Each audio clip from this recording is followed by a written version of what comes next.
Craft there is about to take a turn. He's got the orange. No one came with Mr. Mullen, so he's pulled up to the top of the track. And he's now going to rejoin our riders. So they'll greet the judge with 9 to go. So when they hear the whistle, there's the sprint. So the sprint is now on. Mitch Stretton leading them through there from Tommy Blaisley. Moore now takes up the running. Geordie Matthews might want a little bit of pocket money. We'll see what he can do. That's the rider in the purple out of the city of Burnie. Heading down that Cave Monday wing. Parallel to the Bass Strait. Bass Highway, I should say, not Bass Strait. Well, it is parallel to Bass Strait, maybe. Just on the opposite side of the ground. Here goes Geordie Matthews. Simpson Kit's out after him. Here goes Jean-Claude Christophe Bonneville, but Geordie Matthews is going to pick up the prize money. So first sprint goes to Geordie Matthews. No one prepared to take up the running. So they'll slow back down as they roll around. You'll see the rider in the yellow in the second last position at the moment. That's the rider from Queensland, University of Queensland Cycling Club. Peter Macras, the Greek guide on wheels, also known as the Burnie.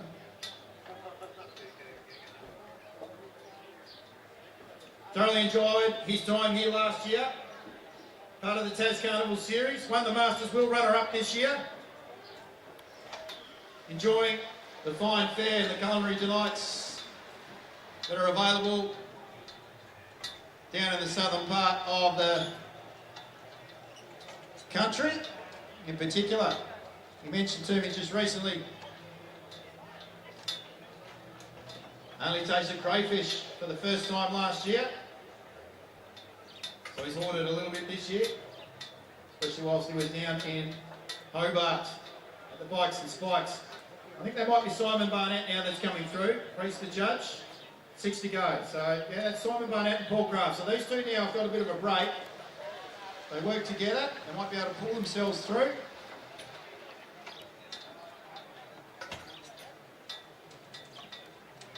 So Craft, Barnett's pulled up to the top of the track. So Craft's now out on his own. No one's really out after him at this juncture. Come on the front, Jack.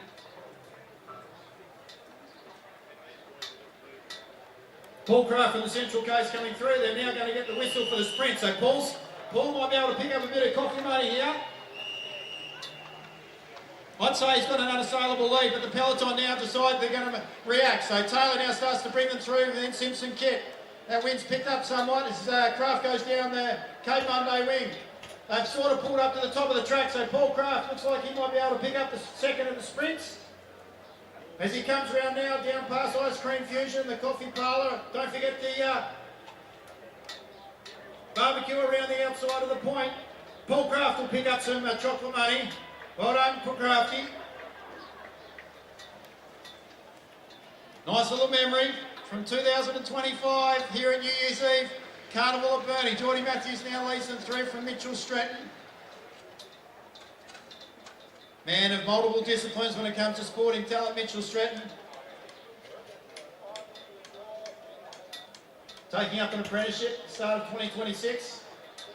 Interesting to see how he's able to manage those multi-sport commitments, along with a dose of real life. Nonetheless, you'll get plenty of support from Ironcliff Supermarket out there at Penguin.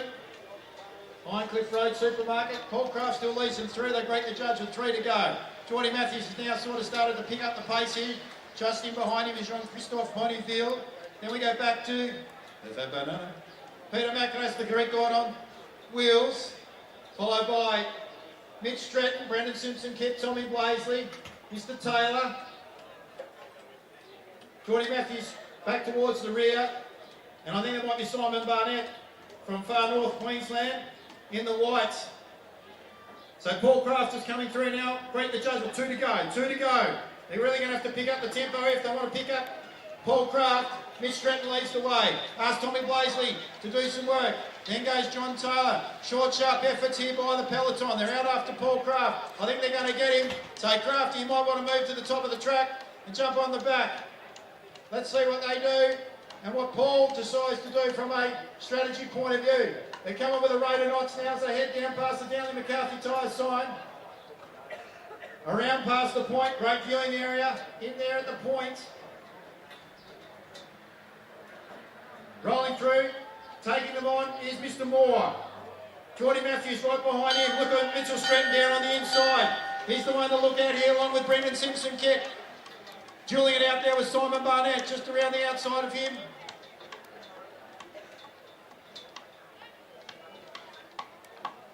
And there goes Tommy Blaisley. Blaisley down the back, straight. Heading around is Geordie Matthews. Barnett coming with a wet sail. But Tommy Blaisley's going to get this one. Tommy Blaisley's got it. Geordie Matthews, good ride with a local lad. Simon Barnett in third. Andrew Moore. Then we go to Mitchell Stratton, Brendan Simpson-Kett. Peter McInnes, the Greek god of cycling. Mr. Taylor coming across. And Jean-Christophe Bonneville. Good effort there by Paul Craft. Throwing the cat amongst the pigeons there, in and around the second sprint. And that now means that we have concluded with our C-grade scratch race brought to us today by JB Australia. We thank them for their support.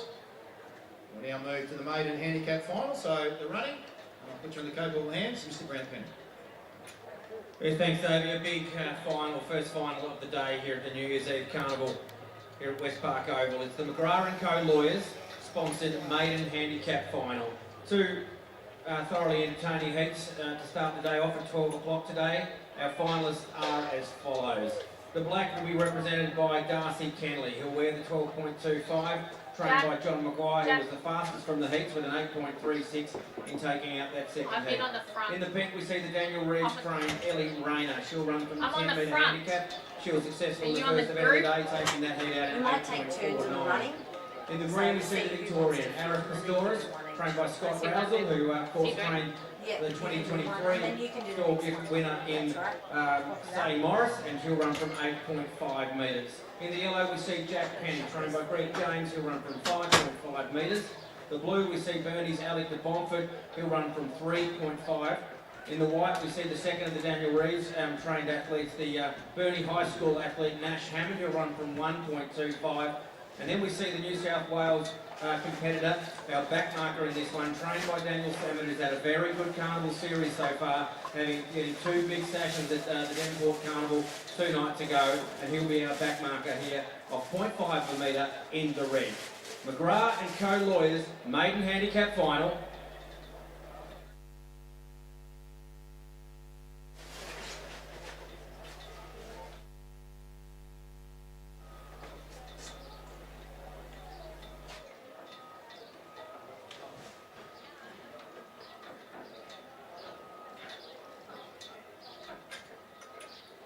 About to walk their blocks, the two front markers, the fastest two from the heats, will play out like this in this big, big final. The first sash of the day on New Year's Eve is about to be awarded to one of these seven, I should say.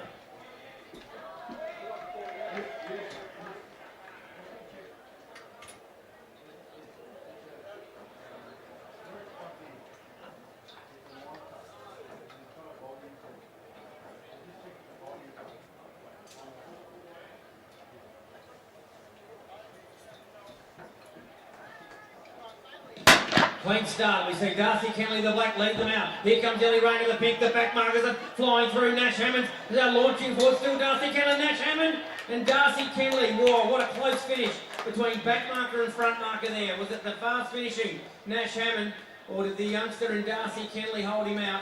He looks pretty confident as Hammond. I think he did just enough to get over the run of the very good start from Darcy Kenley, and he held on gallantly, but looks like the Daniel Reeves trained Nash Hammond's got the chocolates there from our first race of the day.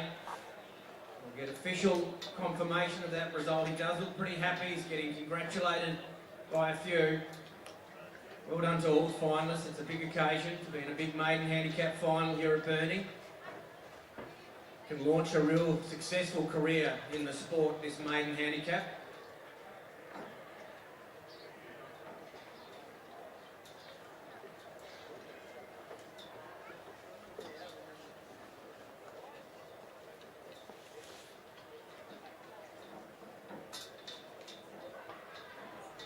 Riders to roll away.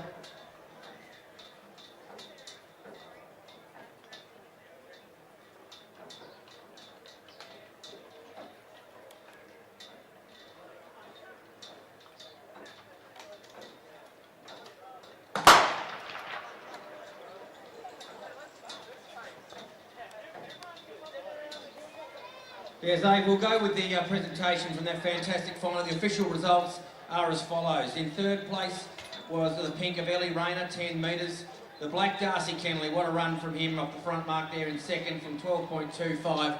But our winner of the day, and we might bring them over this way,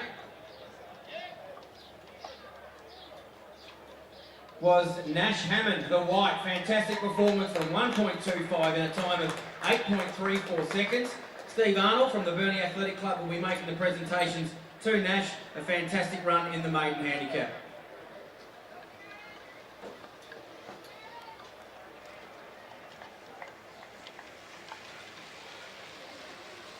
And we'll hear a few words from Nash on behalf of the event. The McGrath & Co lawyers, Nash, maiden handicap, fantastic performance. A few people I'm sure you'd like to thank.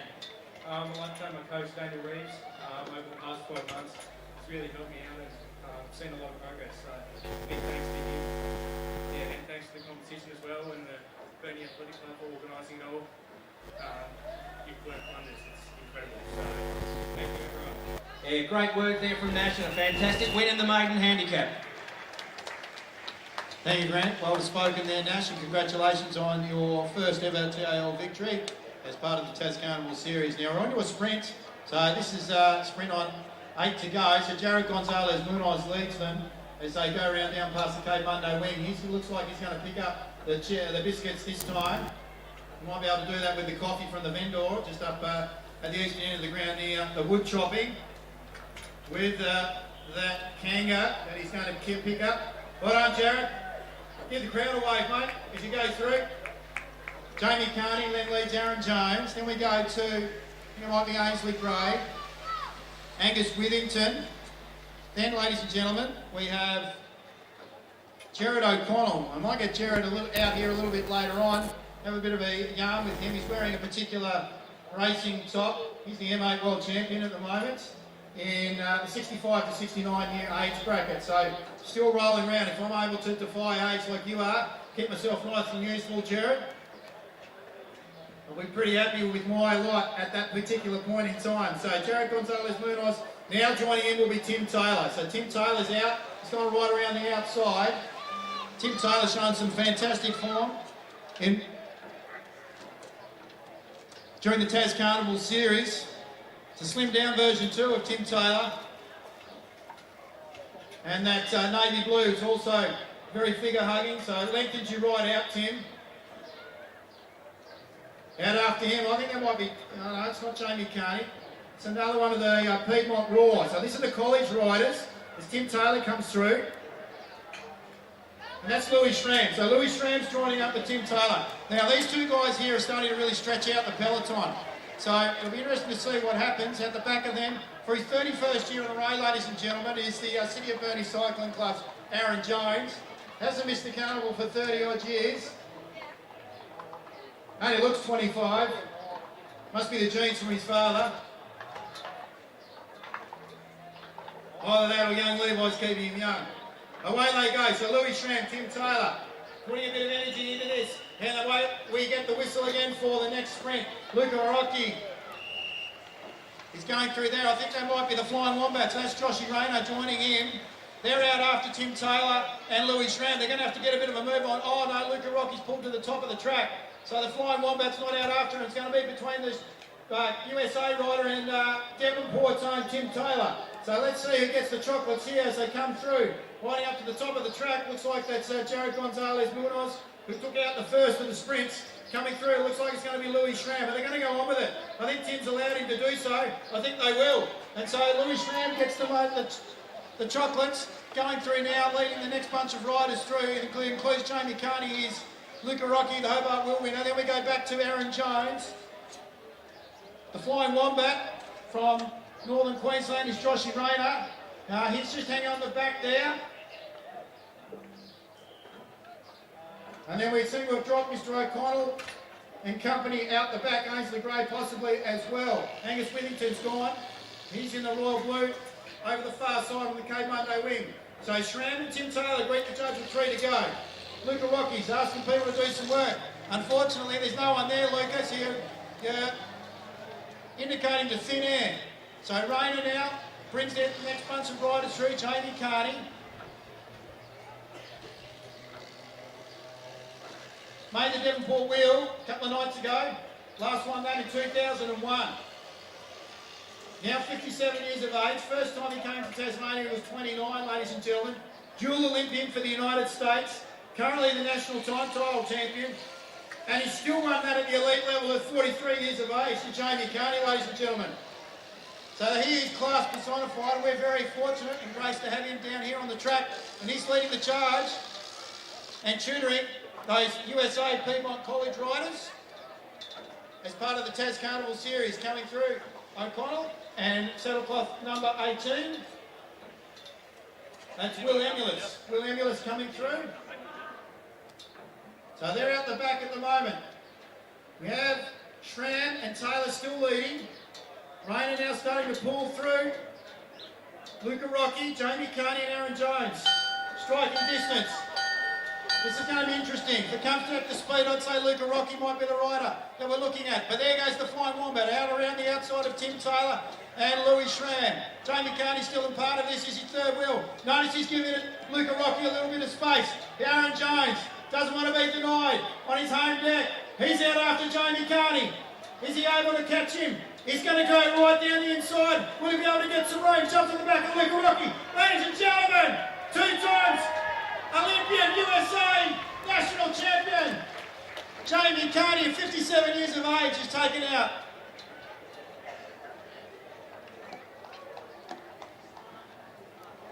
Taken out the McWilkie's Electrical Men's B grade scratch race over 5,000 metres.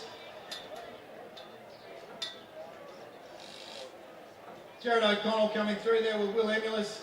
They'll round out the field.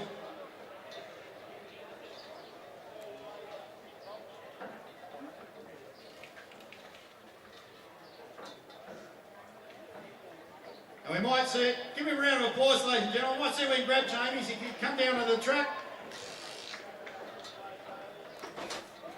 What signal would you like Okay, to we'll have a give chat, you when Jamie. you're not required anymore? What do you mean See not if we can required? get Jamie So around the filming next straight? side. We might have a bit of a yarn. Or they're not filming at all. No, you can just reset.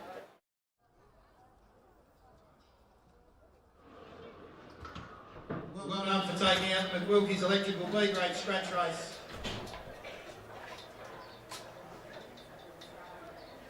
Raced in Tasmania for 12 years. During his professional time as a cyclist. Taking numerous accolades and dueling with some of the best. Gary Newan, Sean Eadie, Stephen Pate. Off that scratch mark over the journey. It's fairly difficult for me to film. And the sound is on you, but if you want to do the back marker for this one, that might be. Have no sound for a minute, no talking anymore. We're going to turn our attention back to the running track now, so we're going to be heading to the Sports Power Burnie Eugene 400 metre handicap. So I'll put you in the capable hands of Grant Pennick. Yeah, thanks, Dave. We are going to look on the circular running track now, ladies and gentlemen, for 4 finals in all of the new gen mixed 400 metre handicap. So for each one of these events is a final for our new gen competitors. Just the one official scratching from the list of runners from the final number 1. There'll be no red in this one. So our back marker becomes Aria Whitney, and she'll run from 55 metres. Out to the blue of Meg Ronsley, and she'll run from the mark of 60. Then it's Claire Masters, the yellow, who'll run from 60 metres. Veronica Kelly will run from the handicap of 80 in green. The pink will see Sarah Lakeland run from 85. And then it's the black of Quinn Aitken, who'll be our front marker. 110 metres is her handicap. Jeff Scollier is stepped up to do the starting duties today, and he'll be giving the runners 2 whistles on their marks, 1 whistle per set, and then the gun will set them off. So All the best to the new gen mixed 400 metre handicap finalists as they are about to get things underway on our circle track here at West Park.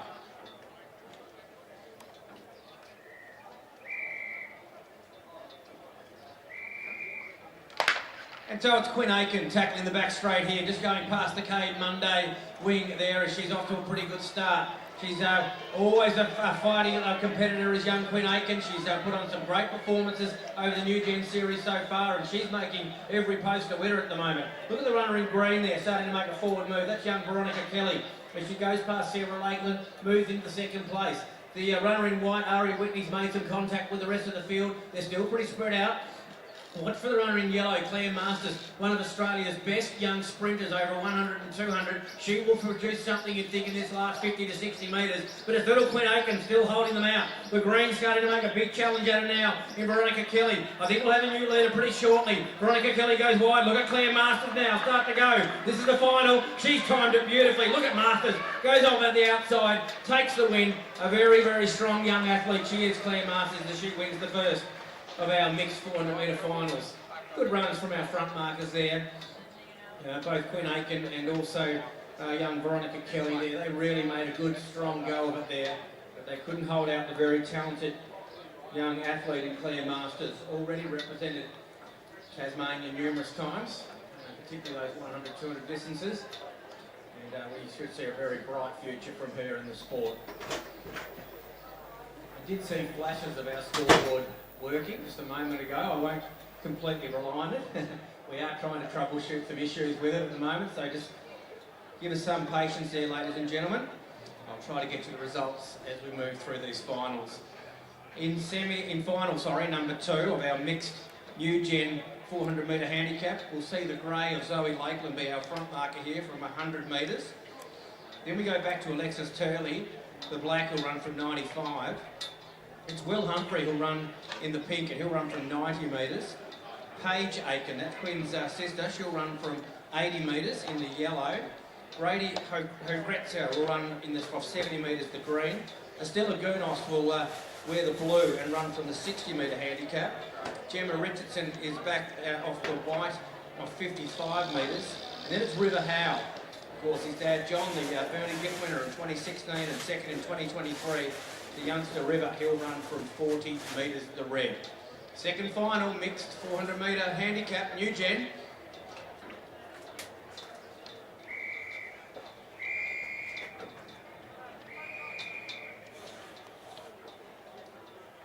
Yeah, just not quite happy with things. Maybe at the back of the field there, young River just indicated wasn't quite ready to go, so they'll get a second opportunity here.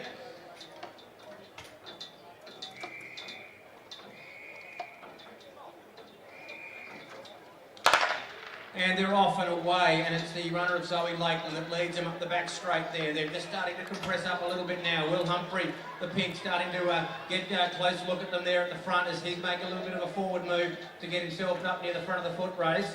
Our back marker, River Howe's already passed one runner. He's gone past his fellow back marker there in Gemma Richardson as he's in hot pursuit of the leaders. Look at Estella Gurnos, the blue, start to sweep out wide there as she goes past the point area here in the blue as she's tracking them along with the yellow of Paige Aiken. She's making a forward move. Estella Gurnos, I reckon, is the biggest danger. Geez, River Howe starting to really get into it now. At the point, the back marker. Look at the red start to fly around. He's had to go sideways there to get around a few. It's Estella Gurnos throwing out the challenge to Will Humphrey.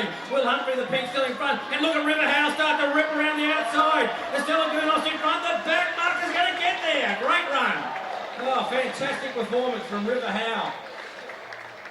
Gave it everything that last 10 to 15 metres. He was getting pushed and left and right as he went up the track, but he found a way to win. So great run from River Howe. I reckon it's a pretty close one for second and third. Still a Gurnos, fantastic run in the blue there, and our other front markers are right in the mix of it as well. So well handicapped, that one. Great lead in this new gen series to future years. I'm sure we'll see a number of these athletes contesting for the big sashes and the prize money in 4 to 5 years' time.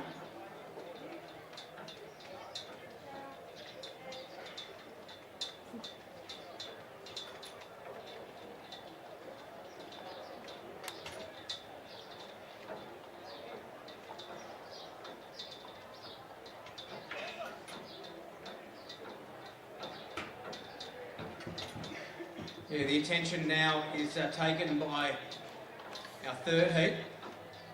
Our front marker here in the grey being walked out to her handicap of 100 metres is Chelsea Holloway. Boston Walters will run from the handicap of 85 along with Georgia Hinkton, the pinker. She's also off the 85 handicap. Ethan Corkery will run from 60. So it looks like he's had a re-handicap there. He's been pushed back. That green normally would be in front of the next two colours. But it is Micah Dicker in the yellow that we see, running off 70 metres. Piper Gleeson just behind her, the blue, of 65. Tanya Rush in the white will run from 45. And we see Alec de Montfort, who was in that maiden handicap final about 20 to 30 minutes ago. He's fronting up here in this 400, and his performance at the Devonport Carnival a couple of days ago suggested this should be quite an eye-catching run from the 15-metre handicap in the red.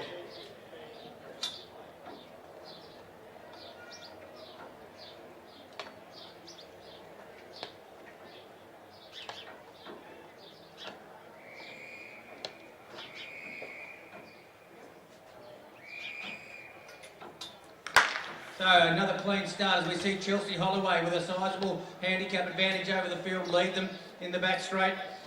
And she goes past the Kate Monday wing. The pink got off to a very good beginning. And that is Georgia Hingston, and she's in hot pursuit of the leaders. She's looking at the green start to come through here. Ethan Corkery, he's swept around a few of them off his fellow back marks there. He's going right around the runner in Georgia Hingston, the pink, and he's in hot pursuit of the leader. And it's still Chelsea Holloway. Holloway it is with about a 10 to 15 metre lead at the point. Still moving pretty well too. The strides now staying in one piece here, but Ethan Corkery, has he got a big change of pace? Look at Alec de Montfort now start to really go the way through the field, the back marker. Gee, they've made it hard for him here, haven't they? Chelsea Holloway doing everything she can to hang on. Ethan Corkery finding that little hill a bit tough to get past her. They won't catch the front marker in this one. Chelsea Holloway, a great run, Alec de Montfort. Right around the field there to get up to third place. Bright future, I think, there for that young man, Alec de Montfort, for 15 metres. Chelsea Holloway off that 100-metre handicap. She used that to full advantage there. They just couldn't get in contact with her, and she held that form well, and as duly saluted there in the third final of the Sports Power sponsored New Gen Handicaps. Sports Power are supporting every event throughout the day. We're going to see the mile distances for the juniors and seniors run next on the program, of course, after these 400s and a little bit of a break. And we will see some 120-metre races too, so they will get an opportunity to run on the big gift track here at Burnie. So great experience for them.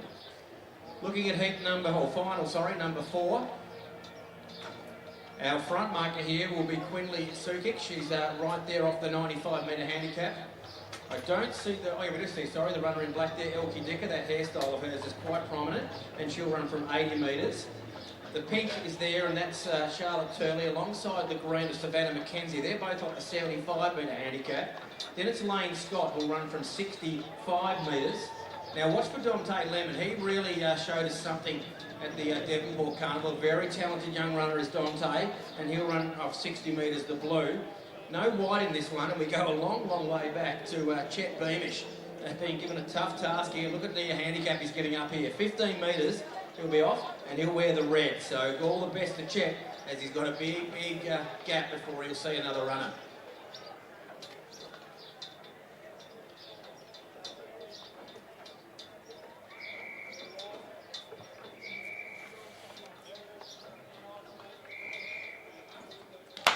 Here she goes, Quinley Sukic it is, who leads up the back straight. We see that very prominent hairstyle there of Elkie Dicker as she's moving along in the black there. Watch Dante Lemon, look at this runner go around the field here. He's going to make contact with them nice and early, you think, as he moves very well past the Cade Monday wing. They're going towards the new shopping arena there, and it's still Quinley Sukic in front. Dante Lemon though, look at this, he's going to take the lead well over 100 metres out. The rest of them, I think they're going to have to turn into Superman to get anywhere near him here. As Elkie Dicker it is who pushes forward. She's trying to challenge, but Dante Lemon, that's been way too kind to him here, I think, in the handicaps, as he's going to win this by quite some margin. A nice mover too. Look at him go through the line and finishing off strongly. So Dante Lemon it is, who goes through, wins convincingly in the fourth final from Elkie Dicker. Wow, look at the run here from our back marker, Chet Beamish flies home. Gets past little Quinley Suki.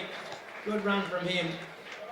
It was all Dante Lemon there, 60 metres, just a little too generous, I would have thought, for someone of his ability, but he did show us something a couple of days ago there at the Devonport Carnival where he was very impressive over the distances run there. And I think we'll certainly be saying that name a number of times in future years as a real contender for some big races.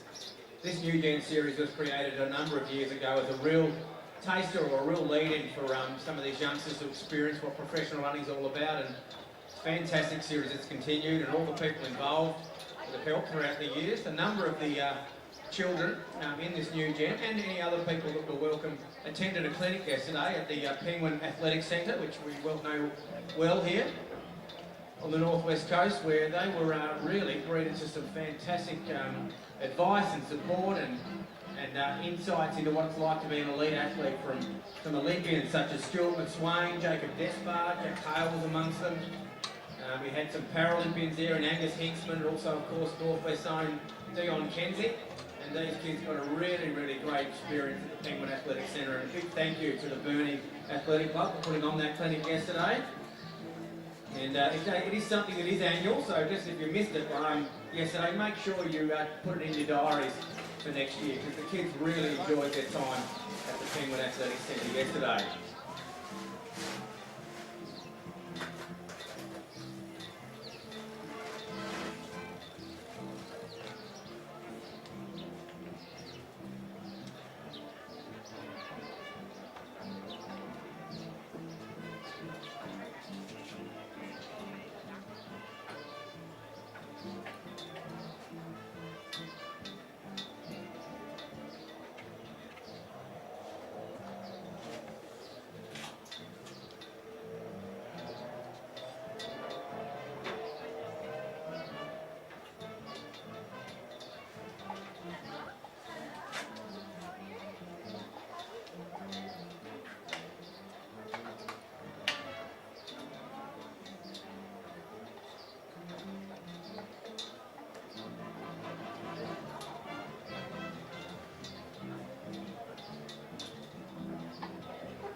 Yeah, really exciting for mixed finals there of the New Gen Series. We all get a chance to see the majority of them, and probably some of our more favoured distance runners will be competing in the mile handicaps part of the New Gen Series later in the program.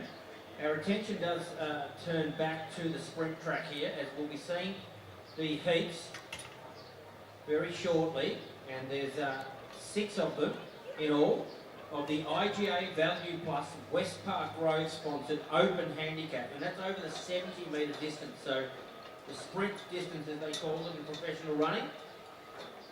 The shortest event that generally is contested across TAL events and all the way through the Victorian Athletic League and South Australian Athletic Leagues and all the other states that do provide competitions such as this.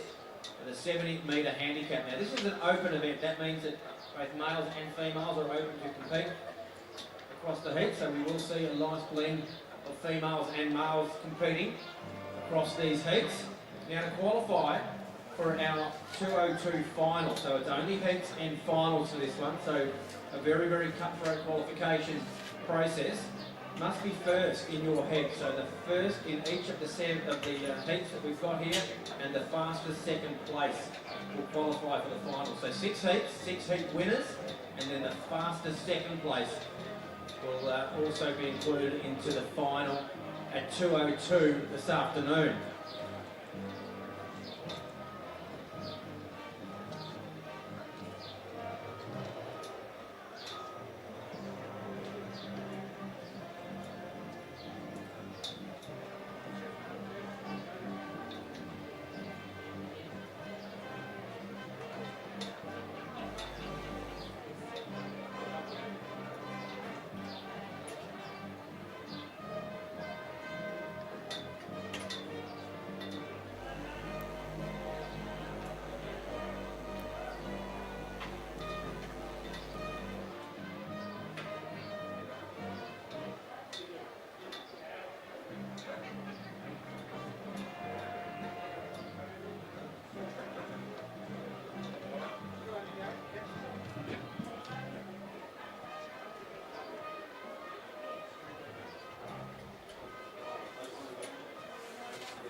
Looking down the track, we're seeing heat number 1 of that IGA Value Plus West Park Grove Open Handicap, the 70 metre distance.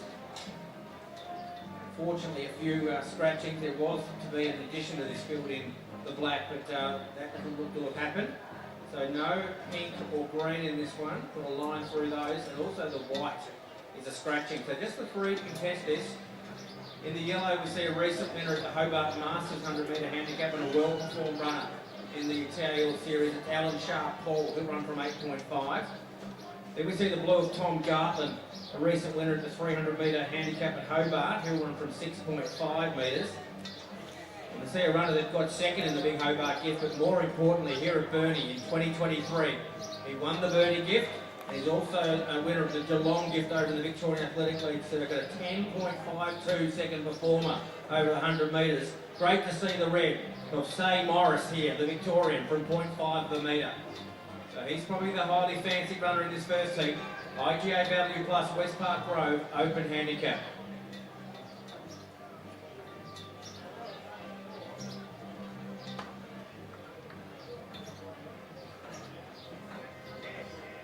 Let's see how the 2023 Burnie gift winner Say Morris performed here. Perhaps using this as a little bit of a warm-up for something pretty special later this afternoon in the big heats of the gift. So they're about to walk their blocks, and on their mark, Say Morris the red, Tom Gartland the blue, Alan Sharp Paul the yellow.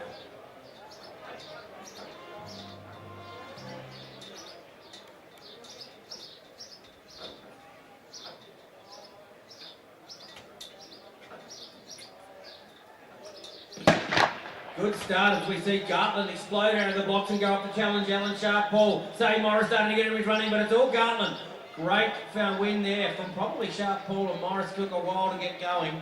I think we'll see something a bit more special for him, perhaps over the longer distance of 120. But geez, there Gartland got a great start there. He was already up on the Sharp Paul in the first 2 to 3 metres, and he salutes in the first heat, and we'll go straight through the final. Of course, heat winners. And only one time outside heat winners. So the runners in Alan Sharp Paul and also Say Morris will hope that that was a quick time, and they may get a second run in the final, but only one spot up for grabs outside heat winners.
Results of heat number 1, IGA Value Plus West Park Grove sponsored Open Handicap. The winner was the blue, Tom Gartland, from the mark of 6.5 metres. The yellow, Alan Sharp Paul, was officially second from 8.5. And we saw Say Morris, the back marker, in third of 0.5 of a metre. The winning time there was 7.81 seconds. And the time, importantly, for second place, Alan Sharp Paul, if he's hoping to make time, the final, will have to be faster than every other second place getter with his 7.91 second performance. We'll keep track of that throughout the heats and see if that holds up. But it's 7.81 the winning time from heat number 1.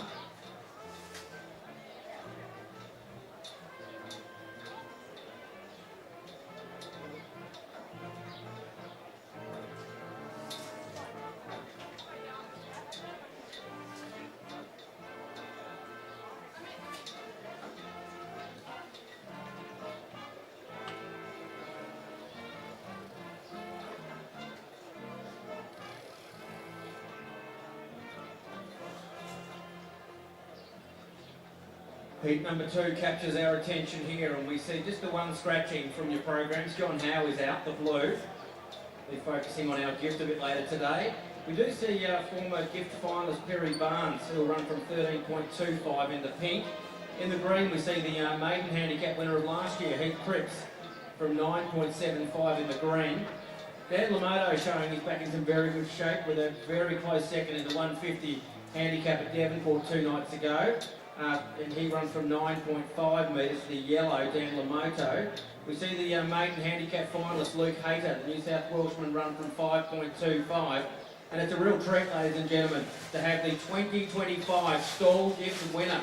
It's John Evans from South Australia, running from 3.5 metres in the red. So welcome the stall gift winner, John Evans, to Burnie to contest this open handicap.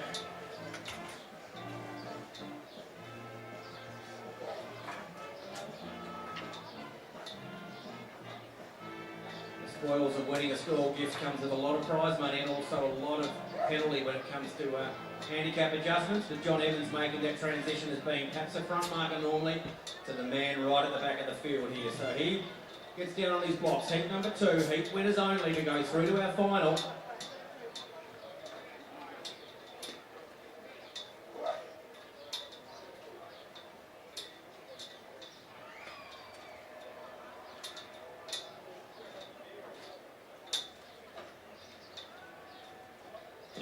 Pretty even start. Barnes, the pink leaves them out. Here comes Heath Cripps in the green, and our back markers, Hayter and Evans coming at them. Barnes and Cripps, oh, they hit the line, and Evans flew home late. A great run from the stall gift winner to really challenge our leaders. He's got his campaign underway here at Burnie. I reckon it's going to be a close one between Cripps, the green, and also runner in pink there was Perry Barnes. As we know, this is an open handicap, so our female athletes who fancy their chances against the men. Close in this one. It was pretty close as they breasted the tape, or breasted the electronic signal that we get between, or the photo finish I should say. Used to get a little signal between the finishing barriers. We've got the big cameras and equipment up here, so if you are watching from the grandstand worried or think that you've seen something, well, don't worry, they can slow it right down to 1/1000th of a second to separate athletes. They couldn't do it at Rosebery with an equal first place to 2 athletes, so it can happen, it can occur, but very, very unlikely.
That took a bit longer than normal, as you can probably appreciate. A very close finish between two athletes there in the second heat of the IGA Value Plus West Park Road Open Handicap. The win went to the green. Heath Cripps from 9.75 by 1/100th of a second to the good of the pink Perry Barnes. So Cripps is automatically qualified.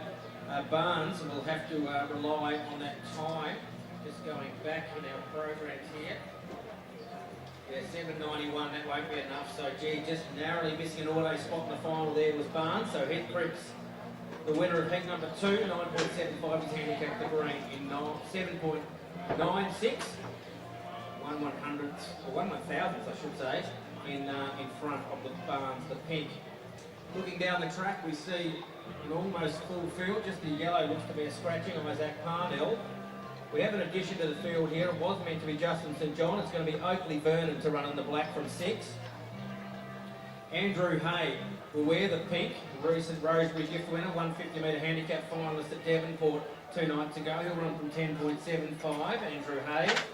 In the green, it's great to have her back in Tasmania. She's living up in Queensland, training under Brett Robinson of the Viking Athletics Group. And we know her as our Tassie champion, Chelsea Scollier, the state record holder of 11.50, under 20 World Championship representative from 10.25 in the green. So great to have Chelsea here at Burnie. In the blue, we see Ross Lovell, a former Latrobe gift winner and a recent Devonport gift finalist. He'll run from 6.5. The white, we see Thomas Kane, the very talented Hobart sprinter, will run from 5.5. And we see in the red, the Devonport gift winner in quite an impressive performance 2 nights ago. It's Will Adams. He's part of that very successful Daniel Sammet crew that are down here for the Carnivals, and he'll run from 4.25. A very strong 400-metre athlete in Adams. We'll look up and see them all ahead of them in heat number 3 of the open 70-metre handicap. We're trying with different people.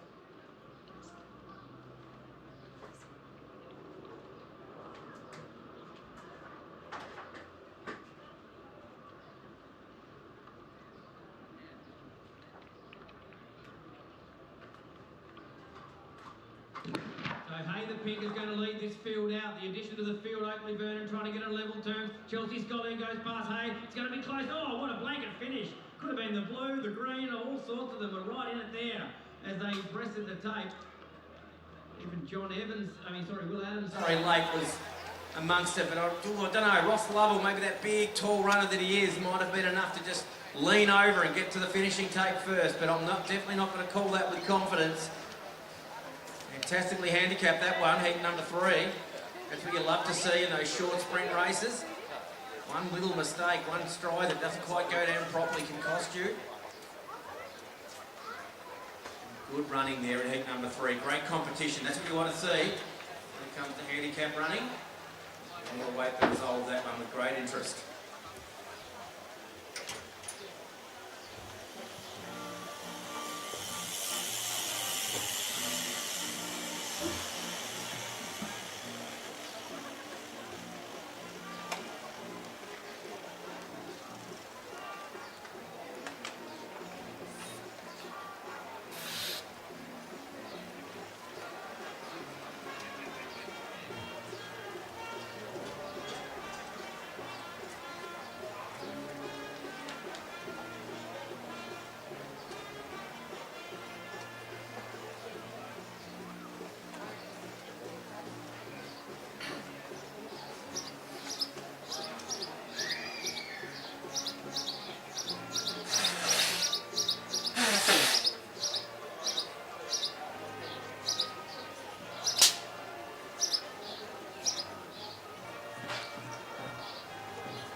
We will try to inform you of that result, as you can appreciate, ladies and gentlemen, a very close one there in heat number 3. So we'll turn our attention to heat number 4. And looking down the track, we do see a number of scratchings, unfortunately. So the black and pink are there, but no green. So green's out.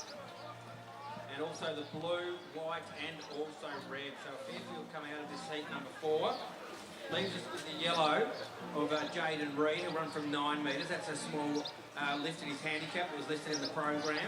The pink's Ebony Newton, of course, the 150 metre handicap winner from Devonport 2 nights ago. She's part of that New South Wales crew with Daniel Samet. She'll run from 10.75. In the black, we see the Devonport gift winner from 2024 and was a finalist again 2 nights ago. A Hobart 300 victory recently suggests she's in great shape again. Rebecca von Samazorski will be our front marker here off 14 metres.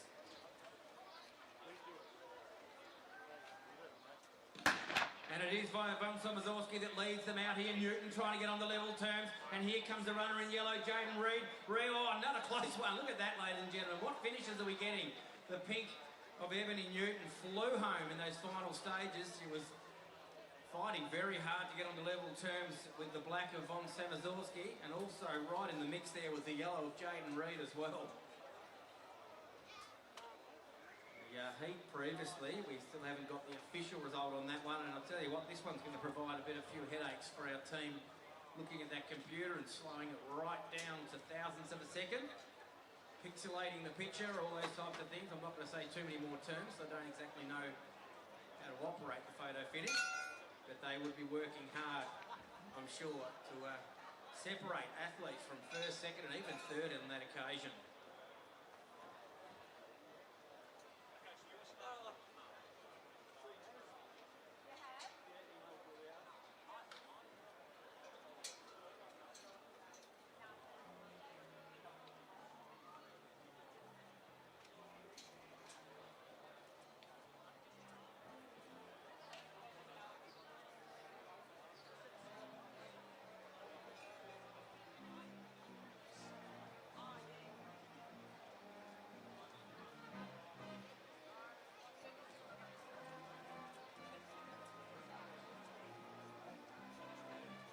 The winner of heat number 3, so not the race you've just seen, the one that was taken some time to sort out. It was the pink of Andrew Hay that got up, so qualifies for the final, 10.75 with his handicap. The blue Ross Lover was officially second. He'll have to rely on his time, which is still quite quick, so he's right in the mix still, of 6.5 the blue. And Chelsea Scully the green right in there as well, just missing out and won't be a chance to qualify as she was awarded third off the 10.25 handicap. 7.78 was the winning time for Andrew Hay, and it was a 7.78 also for Ross Lovell, but then just those couple of hundredths of or so thousandths of a second separated them.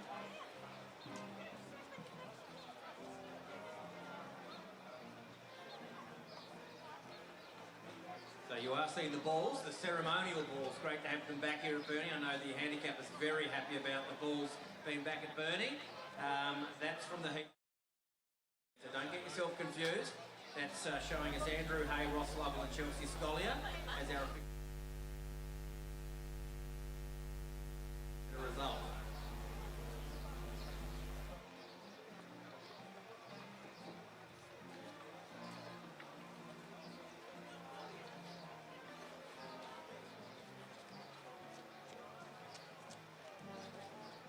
Lots of headaches for our photo finish team. So again, we'll focus on the next heat, and that'll be the running of heat number 5, this open 70-metre handicap.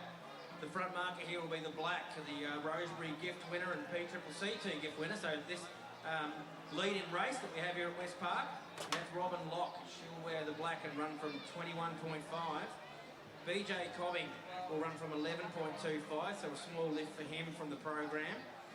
And he'll wear the pink. The green will see the 2005 Burnie gift winner, Luke Whitney, a 2014 Latrobe gift winner as well. So a long career of lots of success. Luke Whitney, 9.25 the green.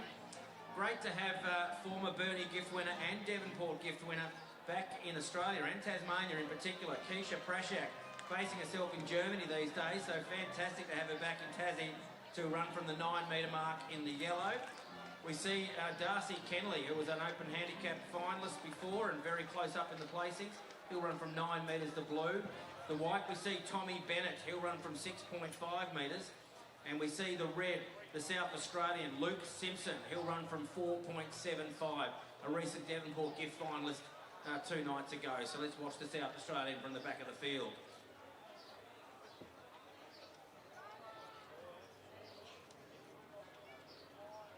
Yeah, full field in this one, heat 5. Just one more heat to come. Got to get through in winning your heats, and they have been tight so far. They're down on their blocks. Heat 5. Open handicap, 70 metres.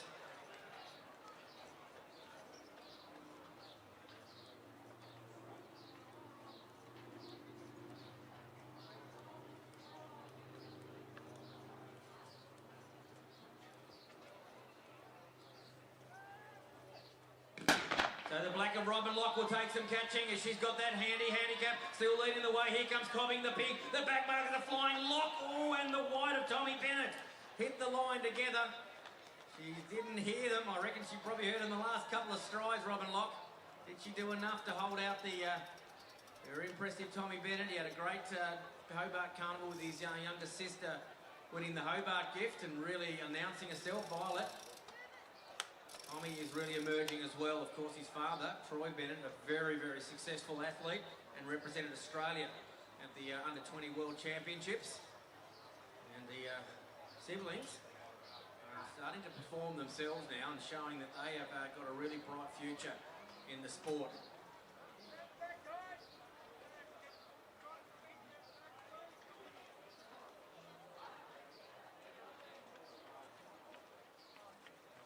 Close again, very close again. Great to see a full field too in that one. The front marker there of Locke right out there of 21.5 and the back marker right back off 4 metres. It's a great sight to watch, I'm sure, up there in the stands. And we have seen some really, really close results. Still haven't given the official result, which I'm sure we'll get to you soon from Heat 4, so we'll let you know that one pretty soon.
Just like to call the A-grade women's scratch riders, if they can make their way to marshalling, please. Our A-grade women's scratch riders, if they can make their way to the marshalling area, please. Results again, David. These are causing some real headaches for our team here. They're so close to these open 70-metre handicaps. The win in Heat 4, so we're Heat number 4, not the one you've just seen run, Heat 4. It was the pink of Ebony Newton. Ebony Newton qualifies for the final, 10.75. The yellow of Jaden Reid awarded second place from 9 metres. And third officially was Rebecca von Samazorski, the black. Now the time for Ebony was 7.81. And we won't mention the time for second because it still stands at the moment from Heat 3, 7.78. So that's not going to be quick enough for Jaden Reid to qualify. But 7.81 the win to Ebony Newton from Heat 4. Heat 5, we'll get you that result as soon as possible. Final heat. Heat number 6, we will see the black here, former Devonport gift finalist, Stall gift finalist, or Devonport gift winner I should say, and Stall gift finalist Lucy Carter run from 13.75, the black. In the pink, it's great to see him here at West Park. 46 wins throughout his career. He's been really battling a bad health condition, but decided he's going to make this his final race of his fantastic career in the sport. Brendan Smart will run in the pink, ladies and gentlemen, from 11.5. All the best, Smarty. In the green, we see Ryan Lane run from 10.75. The yellow, Jack Penny, will run from 10. Jared Gilroy, the blue, a well-performed runner over many years, 8.75 in the blue. The Camden Classic winner, the South Australian Luke Rigby, will run from 6 metres in the white. And in the red, we see one of Tasmania's most talented young sprinters, well under 11 seconds personal best to his name from 5 metres. It's Riley Howard in the red. So a really stacked field here and a really special moment for Smarty as he'll go down this gift track. He will compete in a number of events throughout the day, but let's enjoy it, Smarty, as he's about to walk the blocks here in heat number 6.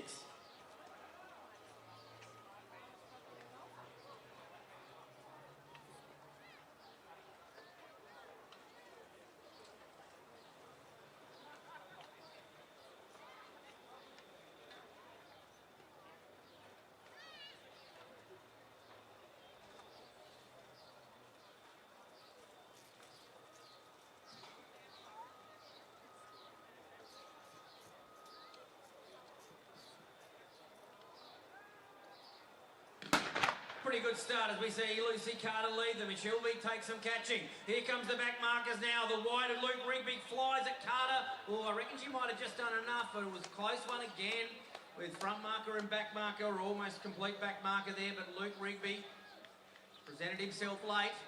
The rest of the field were pretty competitive, including Smarty, so let's hope we see him nice and well after that one. We might see him run down again in the big 120 race.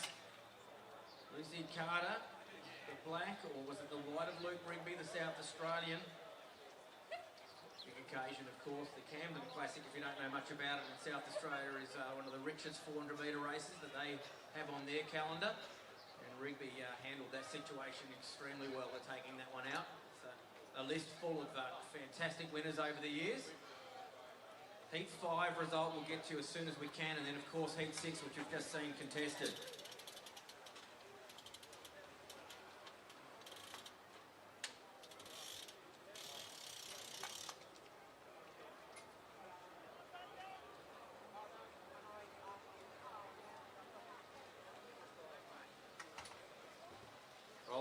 Riders are just going around and they're about to get in the car and away they go. And this is the women's B grade scratch race brought to us today by State Member of Parliament for Bradman Electorate, Anita Down. We thank Anita for her support of our women's B grade. There's been a late scratching. She's been upgraded to A grade, and that's Suzanne Stratus. So saddle clock 117, Suzanne Stratus has been moved up to A grade, so she'll be riding in the A grade. Riders will come round now. I'll greet the judge. 6 to go. We have a couple of sprints. So there's the first whistle. So on this lap, and that's being sponsored by the Harris family. So Emily Walker there leads them through. Devonport Will winner, 2 times Devonport Will winner. Right around the outside, here comes the local Eva Smith. Also got Kayla Baker there, and there goes Lizanne Wilmot. Holding a line up the top of the track's Eva Smith, but here comes Lizanne Wilmot, the Canadian. St George, FFS's personality, and women's and the Masters World Champion. She's going to take out the first of the Harris family donation with regards to the sprints. Women's B grade scratch race, so first one goes to them. Yeah, some quick results, ladies and gentlemen. There's a lot of work for our photo finish team. Heat 5 firstly, Heat 5. The winner was the white Tommy Bennett, so he took out Heat number 5 from the black of Robin Locke, who was second off 21.5, 7.82, 7.82 the winning time. And in that final heat, heat number 6, we saw a win to the black of Lucy Carter, and second was the white for Luke Rigby, then Riley Howard, the red third. 7.68 for the winner. 7.72 is going to be enough for the second place getter in Rigby to qualify. And we're down to our second of our sprints about to be undertaken. We can see that Ruby McEwen, along with Sonny McEwen, are starting to make their position more favourable in case they have to get into this particular sprint. Walker leads them through at the moment. There goes one of the McEwen girls right now, right around the outside. Walker now joins them on the inside. So they come through down past Dowling McCarthy tyre sign, down past English Rivers Meats, the barbecue. Ladies and gentlemen, just been out there. Some beautiful sausages, burgers and Scotch fillet. And Walker, will she be able to hold? I think she holds her line. And she takes out the second of the sprints. Sonny McEwen then working with her. And they've actually got a little bit of a lead now on Sybil O'Rourke, Lizanne Wilmot. With only 2 to go, they could possibly work together here and really draw them out. So head down the Cape Monday wing and come around now down past Ice Cream Fusion, English Rivers Meats. McEwen asking Walker, Lizanne Wilmot now coming up to join them, same with them, Melissa Turner. Good piece of work there by those riders. Just on the tacking on the back of that is Sybil O'Rourke. Kayla Baker just seems to have lost their will. Only started riding not that long ago, did Baker. Former rider in the last 3 months. Now she's a track cyclist. Ruby McEwen coming through and Eva Smith just withdrawing from the Anita Dow State Member of Parliament Women's B-grade scratch race. So I'll grab the judge with the bell lap. So bell lap this time. Walker, the most powerful out of the 6 riders left out on the track. She leads them through at the moment. Lizanne Wilmot, possibly the most strategic. Then we go back to Devonport, Sybil O'Rourke. Sonny McEwen, Melissa Turner, Kayla Baker just hanging off the back. She's on the yellow Steve with the red top. Walker gets up out of the saddle. Pushes down past the lead sign now. And they've drawn off Sybil O'Rourke, Melissa Turner and Sonny McEwen. Lizanne Wilmot's coming at a rate of knots, but Emily Walker's going to be too strong, I think. And she is. She's in a spate of good form. And Emily Walker takes out the women's B-grade scratch race from Lizanne Wilmot. And Sybil O'Rourke for 3rd. Ooh, I think Kayla Baker might have just picked Melissa Turner there. Sonny McEwen, young Launceston City Club rider, coming through. She's showing some great promise, is Sonny McEwen. But congratulations to Emily Walker, winning the women's B-grade scratch race over 3,000 metres. Plus, she took out one of the Harris family sprints. So, Emily will be reasonably happy with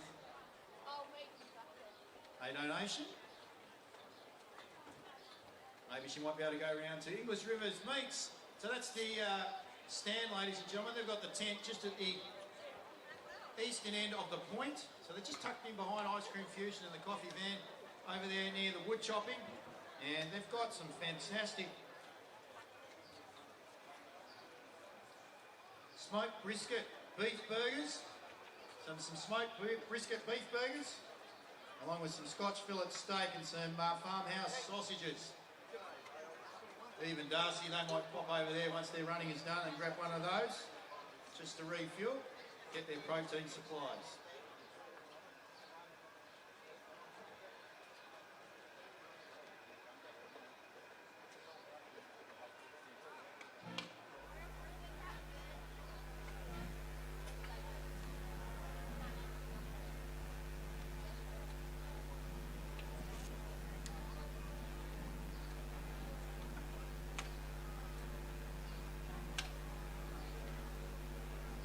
Up next, ladies and gentlemen, for your viewing pleasure, we're going to be moving to the Print Domain Women's A-grade scratch race.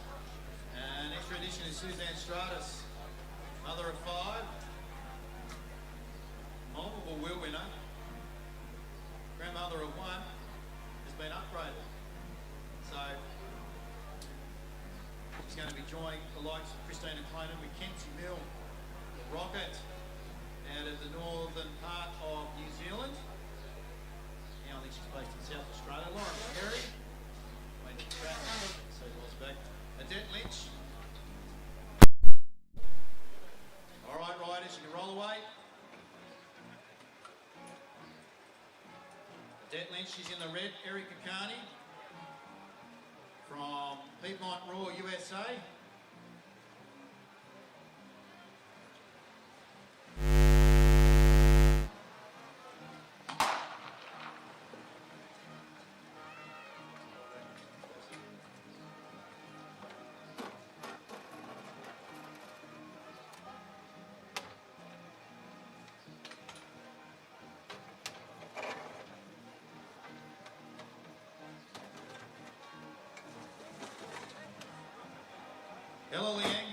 she leads them through now. They go down to the bottom bend, down past the point. April Paddy's out there in saddlecloth 107. First time down to Tasmania. And the Tas Carnival series. Caitlin Kelly there. Ebony Robinson. Kiki Neo, the Malaysian rider. She leads them off there in the black. Just asks the riders to go through. Emma Frost, also out of USA. So they're in the green and white colours of the Piedmont Raw College team. And Emma is Jamie's offsider with regards to undertaking the coaching and mentoring of our college riders out of the US. So they've brought them down for the experience.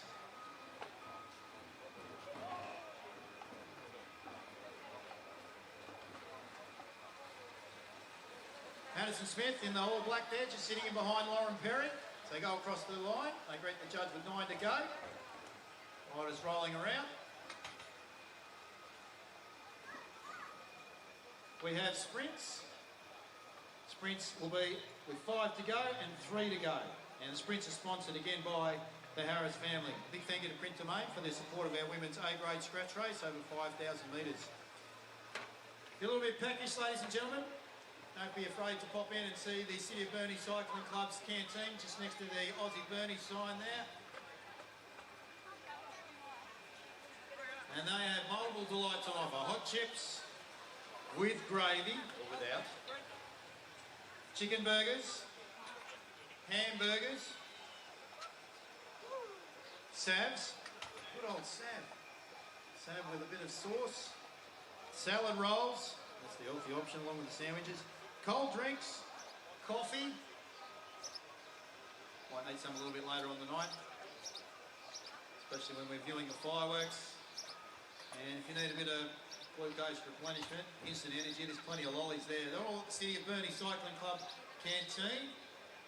Riders rolling around. I'd suggest that next lap they'll be getting a whistle. So next lap they'll be getting a whistle. There goes Ella Liang. Bronze medal at the Junior World Championships over in the Netherlands. She's wearing the QAS gear out of the Balmoral Cycling Club. In fact, her family have organised through Golden Bin Chicken Cycling YouTube the live streaming of today's event in the Tas Carnival series. If you go to Oz Cycling YouTube, it's live. It's the only event on the program at the moment, so those that can't get there, as our Chief Commissaire is about to blow the whistle, so there's the sprint. Righto, so we're on now. So a bit of excitement now. I'm looking forward to seeing what Suzanne Stratus can do here. Been upgraded. Based out of Hobart.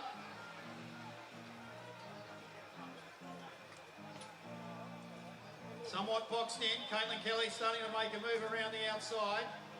Going early. It's a rider in black.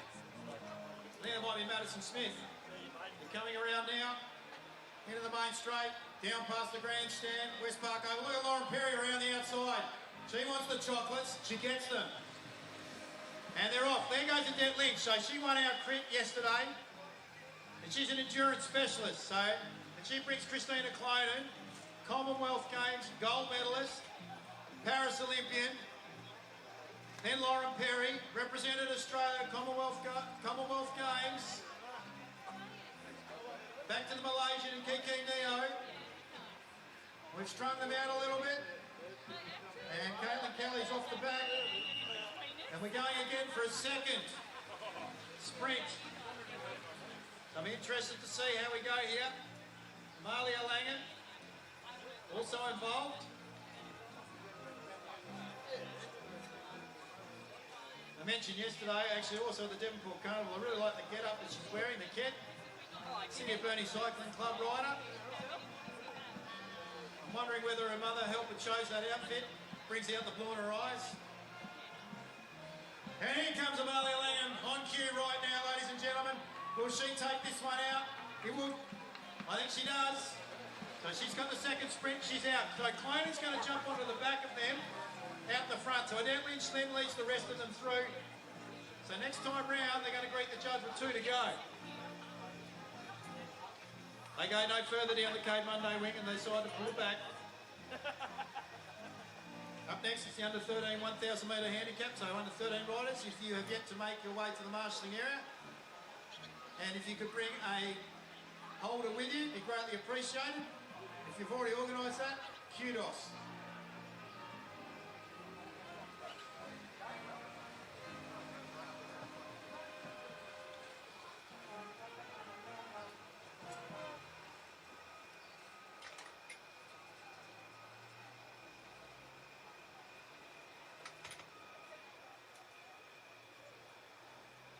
Riders starting to reorganise themselves now. Lauren Perry has taken over front position. I'll greet the judge here for the bell lap. So this is the bell lap of the print domain. Women's A grade scratch. Sorting themselves out.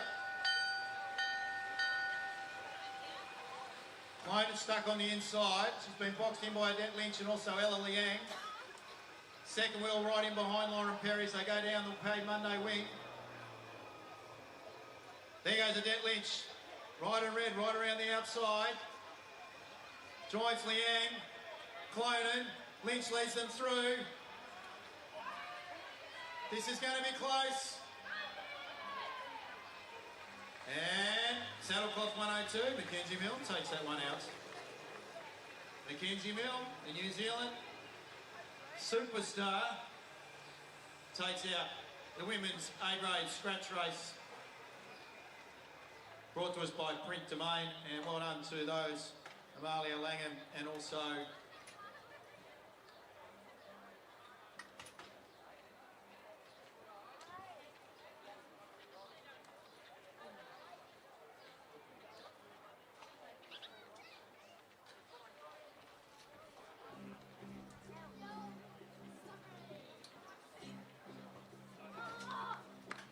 Lauren Perry took out the first sprint, and the second sprint there went to Amalia Langham. Thank you to the Harris family for supporting our women's sprints. A friendly reminder about the gates, ladies and gentlemen, especially the riders and the athletes and officials that are out here on the oval. If they can please make sure that they go through the areas or the gates that don't have the tape on them, it'd be greatly appreciated. The reason for that is because they are fenced off.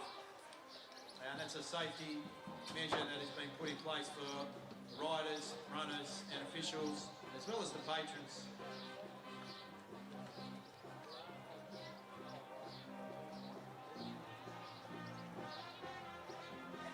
Up next, we're going to Yanita Dow sponsored under 13 1,000 metre handicap.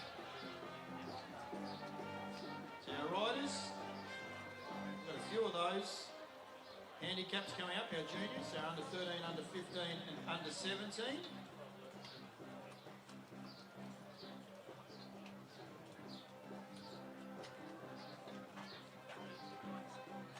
Now handicaps for the 1,000 metre handicap, our riders will be riding off the following marks. Our limit marker will be Elliot Taylor off 165, 160 will be Lottie Natira, Geordie Mason will be off 150, a couple of riders off 130, Charlie Downey and also Geordie Mason. Off 70 will be Landon Mason. Off 55, Andrew Taylor. Off 30 will be Bailey, Sol Downey will be off 45, Bailey Smith will be off 30 and Levi Digny will be riding off 15.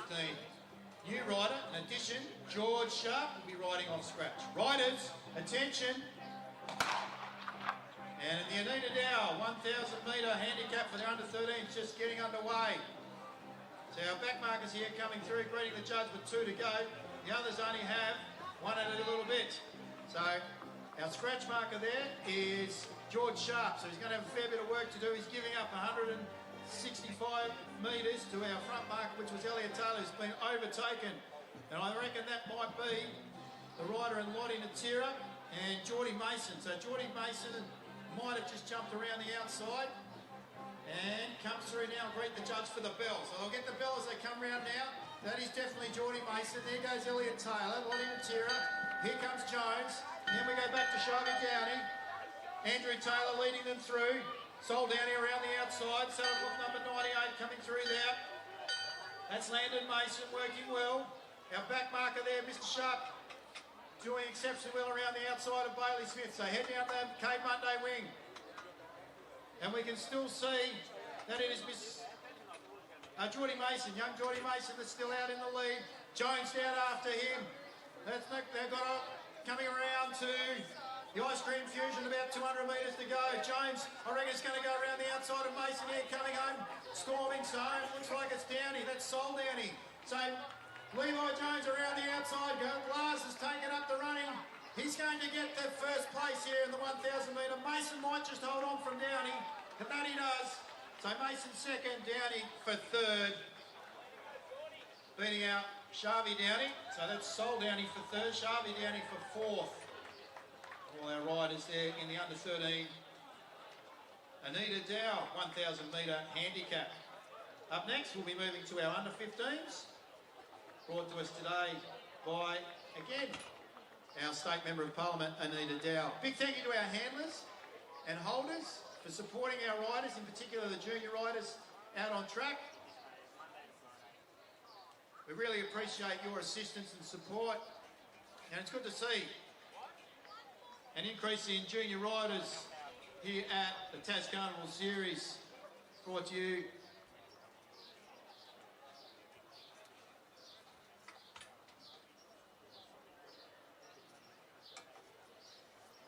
by Elphingston, William Adams, United Forklift and Access Solutions, Stubbs Constructions, Direct Edge Manufacturing, Sports Power, Foraco, the Burnie City Council, Events Tasmania.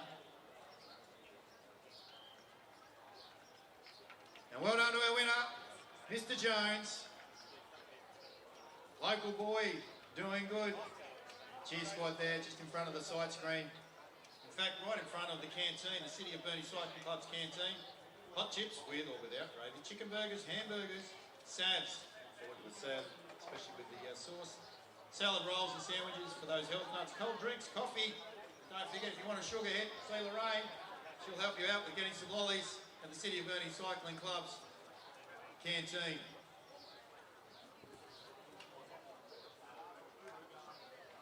Just waiting for our riders to remove themselves from the track, the under 13s, and then we'll be moving to our under 15 1,000 metre handicap.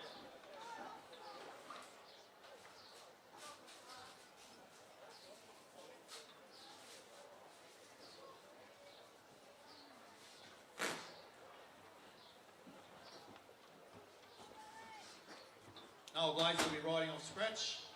200 will be Pither. Our front marker. 140 will be Overton and Natira.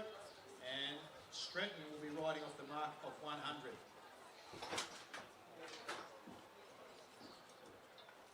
Riders, attention. And away we go. So our front marker there is Mr. Pither. He's down the back straight. So that's the Cape Monday wing. Goes down past the Todd Rogers sign. Then we go back to Natira. Working well. And jumping on the back of them is Mr. Digney.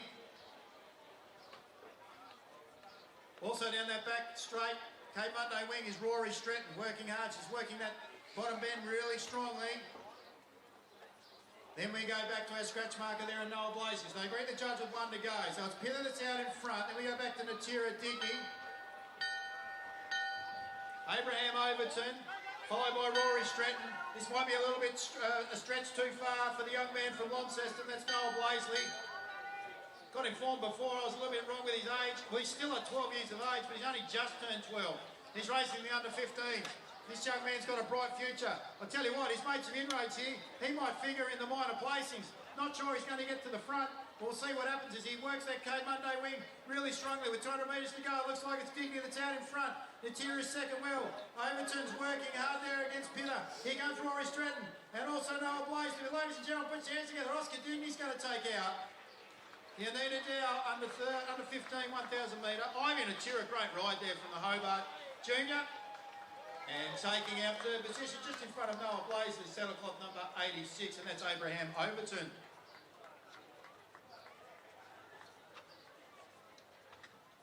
Friendly reminder, if you're looking for live results, you go to live.tasmania.com.au. You can get it on your handheld device. I think they've got the screen working now. Yes, they do. So that's great to see.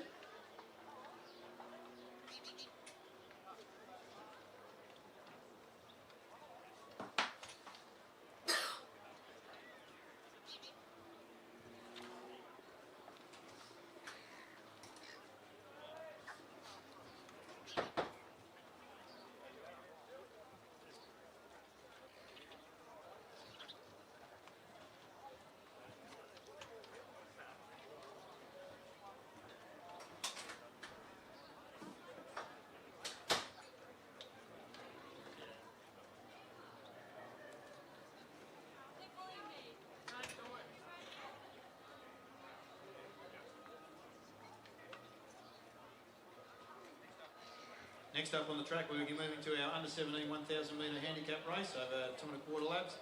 It's brought to us today by Print Domain. Our riders will be as follows. Talia Broomhall, I think, will be our front marker, our limit marker off 160. Oh, sorry, actually, yeah, she'll be riding off 160. Olivia Chalice will be riding off 170, so she will be our front marker. Ellie Walduck off 150. Tim Coombs off 50. 25 will be Fletcher Mason, 20 will be Oscar Pither, 10 will be Sid Natira, and George Mulhern will be last rider, riding off the mark of scratch.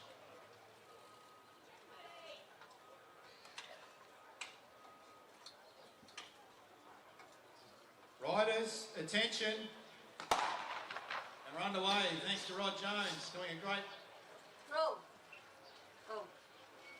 job as our chief starter for our cyclists as they get underway. Our front marker there.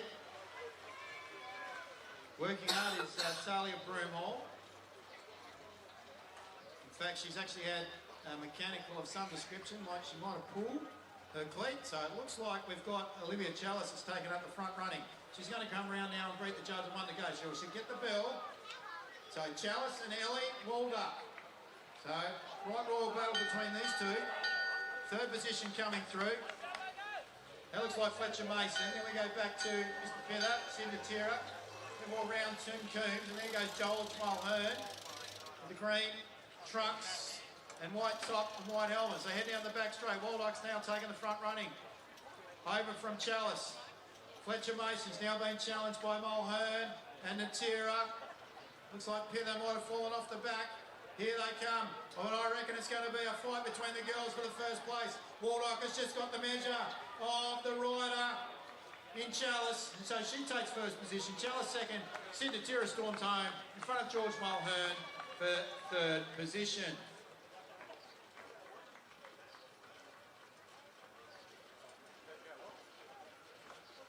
Ladies and gents, before we head back to the running, it's the 139th Burnie running of the Burnie Carnival. It's branded the Makers of Burnie, which reflects our town and the many corporate partners who support this historic carnival. We thank TMAC, so the Tasmania Minerals Manufacturer and Energy Council, headquarters in Burnie, as the industry body representing many of our corporate partners. The partnerships are aligned to community engagement and more broadly, specifically aligned to our strategic goals. We challenge and promote members to adopt the best practices in safety, health, wellbeing and environment matters, recognising the workers across our members that are actively involved within the sporting events, which assist with a range of supporting factors for our mental health, our stress and our overall wellbeing of our employees. We highlight and promote this sector's positive contribution to the state and regional communities, recognising the significant social and economic impact our members provide to the communities, specifically in the Northwest region. So thank you to the Makers of Burnie and to TMAC. I'll now hand us over to Grant Penny for our next event on the program, which is the Freight Connections Open Handicap over 70 metres. Yeah, thanks very much, Xavier. The runners lined up here just past our finishing gates. The 7 finalists for the Freight Connections Open Handicap 70 metres. Some really thrilling heats earlier today, 6 of them in all, and nothing separating first, second and third in a number of them, and we should see a really, really close final here. I'm joined by Gerard Leary, the Burnie Athletic Club Carnival manager for today, who's going to congratulate all the finalists and wish them all the best in this very exciting 70 metre final. He'll be working his way along the field very shortly. The first runner that he'll be congratulating on his spot in the final was the fastest from the heats, heat number 6. The former Devonport gift winner, a stall gift finalist, Second in the recent 150 at Devonport. Trained by John Howe in the black. In 13.75, Lucy Carter. In the pink from 10.75. She was the winner of that 150 metres we just mentioned. Also third in the recent Hobart gift from New South Wales, part of the Daniel Samet crew. In the pink from 10.75, Ebony Newton. In the green, a recent winner of the Rosebery gift from 10.75. Been in amongst every race this season. He'll wear the green. He's self-trained. It's Andrew Hay in the green. Heath Cripps won the this distance in the maiden handicap last year, trained by Ray Quarrell from 9.75 in the yellow. Heath Cripps. In the blue, a recent Hobart 300 metre winner, a really exciting new runner in the TAL series from 6.5 metres, the blue of Tom Gartland. Another young man that's really emerging in the sport this year, along with his siblings, trained by his father Troy from 6.5 metres, Tommy Bennett in the white. And in the 6 metres, our back marker, he was the fastest non-automatic qualifier, but the second fastest time from the heats. The Camden Classic winner, the Crystal Brook gift winner from the South Australia, Luke Rigby, the red. Gee, they were exciting and so close to 6 heats earlier today that suggest that this final should be almost a blanket finish as they'll hit the barriers here. So their execution of the task of starting and accelerating up into their top speed will be absolutely vital here. Got to get everything 100% right to take out this 70 metre handicap. We do thank Freight Connections for their support. $500 of prize money, but more importantly, a sash at Burnie. Cherished possession for one of these 7 runners who are about to walk their blocks. 70 metre final.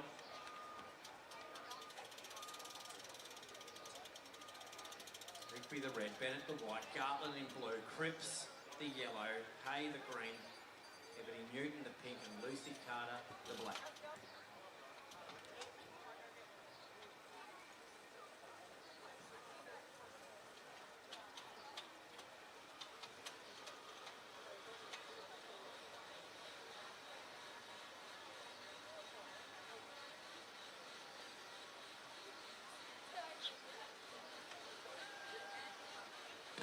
Clean start of this Carter that gets away quite well and leaves them out. Should be hard to run down. Here comes Andrew Hay in the red, in the green, sorry, in the red, flying home, but it's all Lucy Carter. Too good. Absolutely nailed it there in that final. She mentioned she didn't get away the best of her abilities in the heats. She nailed it there in the final. And she's probably won by a couple of strides there. What a performance. A recent change of coach and squads from, of course, Ray Quarrell to one of Ray's finest runners, John Howe. He's now moved himself into his own sprint squad, the How Fast crew. We play on words, of course. John Howe, the Burnie gift winner, he'll be absolutely proud as punch of Lucy in getting her big sash here at Burnie. Clear winner in the end was Lucy. Fast, the runners coming at her. Luke Rigby was right amongst them. All the others were putting their best foot forward to try and take the victory, but it was Lucy Carter too strong. Official results will come up shortly. Our scoreboard's playing games on us still, getting floppy sort of images at times. We are seeing Lucy being put up in first. The time we're not seeing, of course. Luke Rigby did get up to second, the red, and it was Andrew Hay, the green, for third. We've only at the moment got the time for third place, and that's 7:72. So suggest that Lucy's time perhaps would be significantly quicker from what she ran in that heat. 7:68 was her time in the heats. It's definitely going to be Lucy first, the black. Then the red of Rigby. The Hay, sorry, the green is third. Tom Gartland got up for fourth. Tommy Bennett. And the rest of them, of course, will start to flash up over the screens. It will start working. I'm confident we'll get it to work by the end of the day. Official results, as far as times, will come as quick as possible.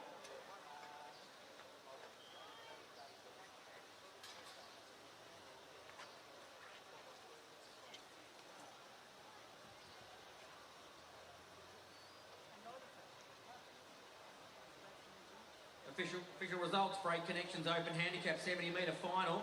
The winner was the black, Lucy Carter, from 13.75. Second was the red, Luke Rigby, from 6 metres. Third was the green of Andrew Hay from 10.75. Winning time, super quick, 7.58. She's way too good for them in the final.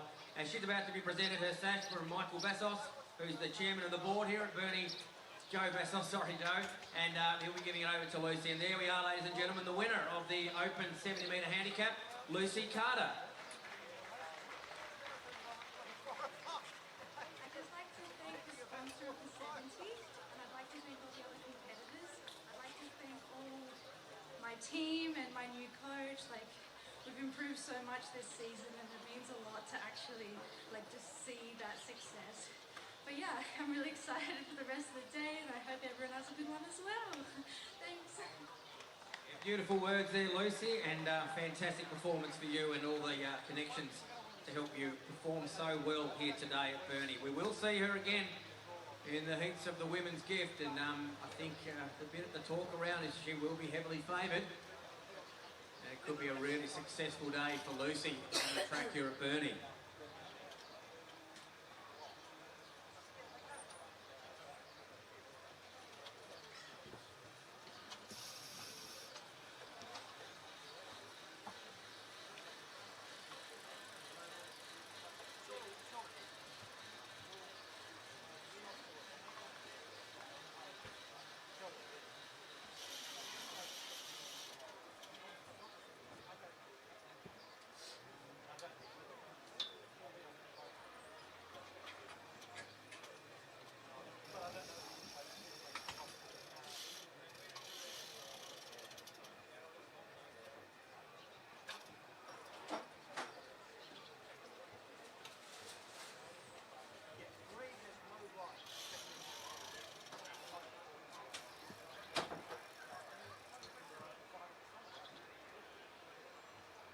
So after that very exciting, fast and furious 70-metre handicap, we'll turn our attention to the circular running track, where we'll be seeing the running of the GHD Women's 800-metre handicap final.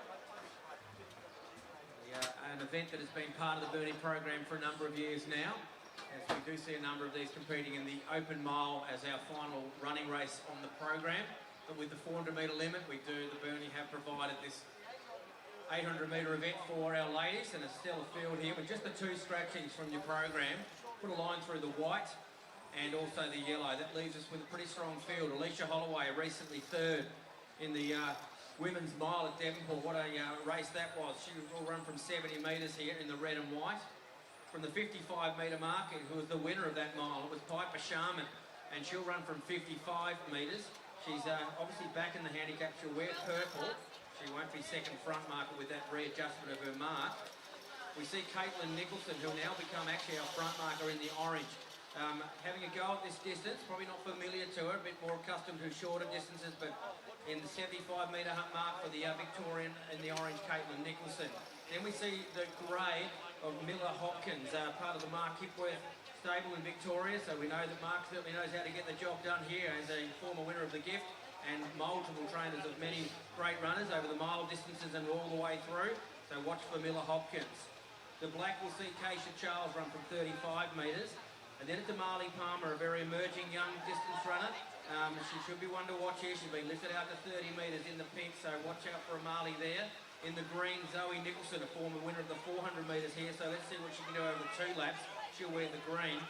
In the blue, this time last year, what a night she had. Darcy Miller took out the Burnie mile against the stellar field, and she's been in a rich vein of form of late, having made the Devonport gift final, so really showing some versatility. She'll run from 20 metres as Darcy Miller. And in the red, standing them all up off the scratch mark. Eve Bell was tossing and turning, wants to run into the able. She's decided on the 800.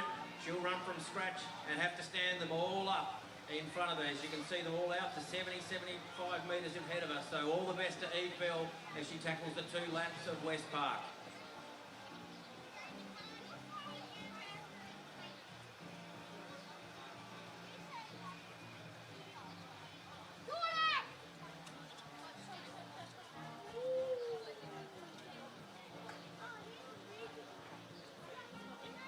Looks like runners are on their marks, ready to go. So runners, you're in the starters' hands.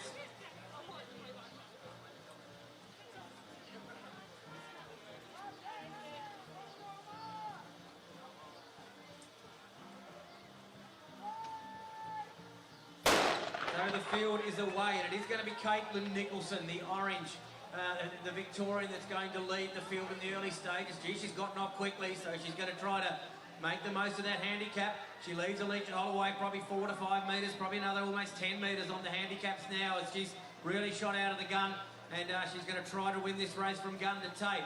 We go back to the grey, and that's the runner of Miller Hopkins, the Victorian. Very successful at Stall a couple of years ago in the novice event there, so over the mile distance, so perhaps we'll see her start to loom up a little bit later in the piece. Then we see the purple, and that's the runner Piper Sharman. It produced a magnificent performance in winning the women's mile at Devonport. Had Lyndon Hall, the Olympic Games and World Championship representative, as the back marker there, so she really showed that she's ready to take on this sport seriously, and she managed to hold her out and win that big race that night. The bell goes, and it's still Caitlin Nicholson in front, then Alicia Holloway. We're about to see a new third place getter, and that's the youngster Piper Sharman as she leaves Miller Hopkins back into fourth. Here comes the back markers, being led up by the blue of Darcy Miller, also Marley Palmer, the pink there, keeping Miller at bay there, up on her outside. Then the black of little Keisha Charles. Eve Bell's caught at least Zoe Nicholson. She's onto the back of the field here, so Eve Bell will start to see them and to try to make a move very late. She can see them all up ahead of her. Gee, they're starting to compress now, ladies and gentlemen. We're seeing a really exciting finish on offer here. It's still Nicholson in front. I think that first lap has really cost her here, as we're about to see the youngster Piper Sharman go past Alicia Holloway, go past Nicholson, hits the lead and starts to go for home. 200 metres to run. I reckon the biggest danger is Darcy Miller, the blue, the Burnie mile winner last year. Look at Darcy Miller now start to get moving. Piper Sharman in front. How's she going to handle the last 100 metres? We know it's uphill here at Burnie as she goes past the point. Gee, she still looks good though. Look at her, she's starting to increase the cadence. Darcy Miller coming at her now. Look at that Keisha Charles, the black, still finding a second lead to life as she goes past Darcy Miller in pursuit of the leader. Alicia Holloway starting to join in as well. It's still Piper Sharman though. She looks too strong. She's gritting the teeth. Keisha Charles throwing some sort of late challenge, but Piper Sharman too good. She gets the win here at Burnie in the GHD Open 800 metres. Well done to Keisha Charles. Alicia Holloway, good run to hold out Darcy Miller after she went past her and held on for third place. Eve Bell through the line, the back mark, and the rest of them coming through Zoe, and then of course Caitlin Nicholson. Yeah, Piper Sharman, what a night it was at Devonport 2 nights ago, taking out that big mile. Well, she's showing that the 2 laps is certainly a distance that she can handle very well as well. And Daniel Reeves has produced another fantastic young distance runner here. And has got himself a win with young Piper Sharman. I think a really bright future for her in the sport. Showed a lot of composure to run a fantastic mile there 2 nights ago. And just there you could feel that she knew they were coming, and she had something in reserve. She had a little bit left to tackle that tough hill that you get as you come up towards the finish line here at Burnie. And fantastic performance, and well done to her and all the connections. Friendly reminder to our riders in the Dowling McCarthy men's 1,000 metre handicap heats, if you can make your way to the marshalling area, please. And the conclusion of that, if our women could then make their way for the Soul Sweepers 1,000 metre handicap heats, if they can make their way to the marshalling area, it'd be greatly appreciated.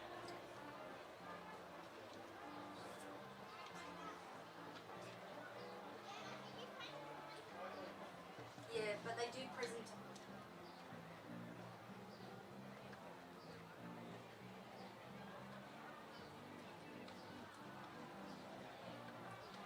A little public service announcement at the conclusion of our cycling 1,000 metres, where I've been informed that Dale is opening up the museum. So if anyone's interested, you're most welcome to go down and have a look underneath in the Burnie Athletic Club club rooms. And there is plenty of history there for you to peruse.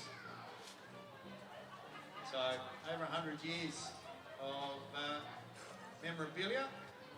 So I encourage you to go down and have a good look and see the history that's been made here at the New Year's Day and New Year's Eve Carnival at the Burnie ground of West Park. Our riders in heat number 1 of the Dowling McCarthy Tyres 1,000 metres. Late scratching, Sam McKee is out.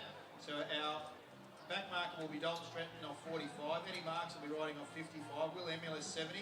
Max Woodruff off 65. Gonzalez Munoz, Jared, off 80. Jared O'Connell will be off 100. 110 will be Mr. Simpson Kit. Chris Mullins off 115, 125 Jean-Christophe Boniville. Rory Fisk, not sure whether Rory's here, but he'd be off 140.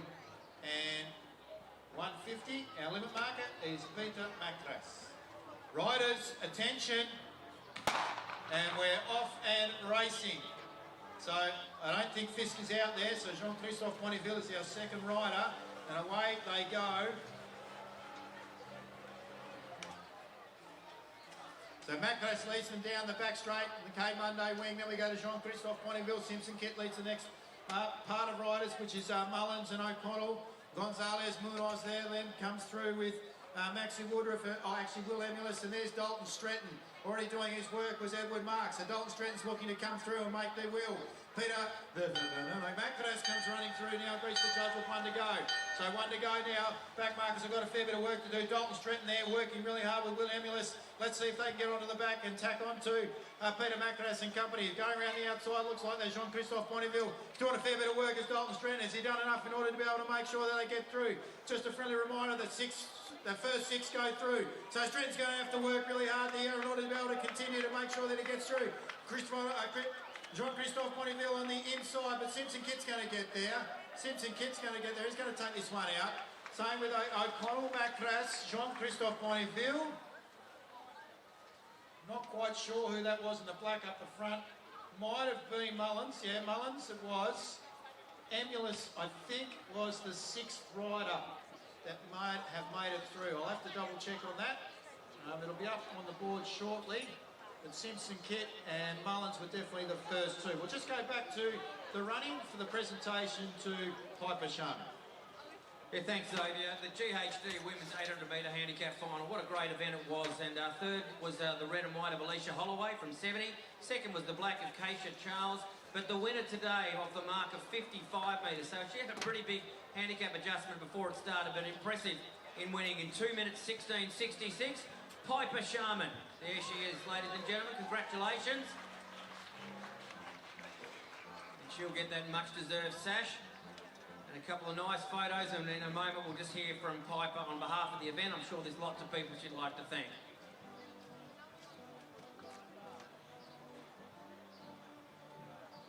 I'd just like to thank the sponsors and also my coach Daniel and my squad. Thank you. That's it, short and sweet and very well done. Piper Sharman, fantastic performance in taking out the GHD Women's 800. Congratulations to Piper Sharman showing a rich vein of form that she used Grant. Devonport, now Burnie. Future looks bright for that young lady. 108 was the time for Brendan Simpson Kit in heat number one of the men's 1,000 metre handicap, brought to us by Dowling McCarthy Tyres. So Simpson Kit, Mullins, Boniville, Mactras, O'Connell and Emulus all made it through to the Dowling McCarthy Tyres 1,000 metre final a bit later on. Second heat about to get underway. Riders, attention.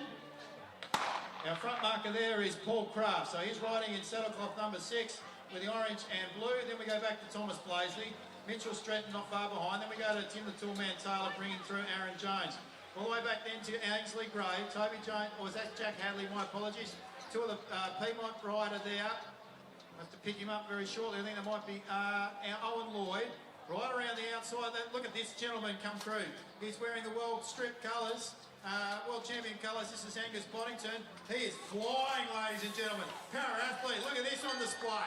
He's going to go right around the outside here of the second bunch of riders. They're going to grab Kraft as they go halfway down Cape Monday wing. Out the back there is Toby Jones. It looks like he's used all his chocolates and biscuits. And the way goes Angus Boddington. This young man has got 4 world titles to his name, ladies and gentlemen. Give him a round of applause. Corey Boddington, thank you, Oscar. Corey Boddington as he comes round. On the storming home though, let's see whether he can hold his well here. Around the outside goes Blaisley. Angus Boddington, you're going to have to move. Corey, you're going to have to move to get there. I'm not sure you're going to.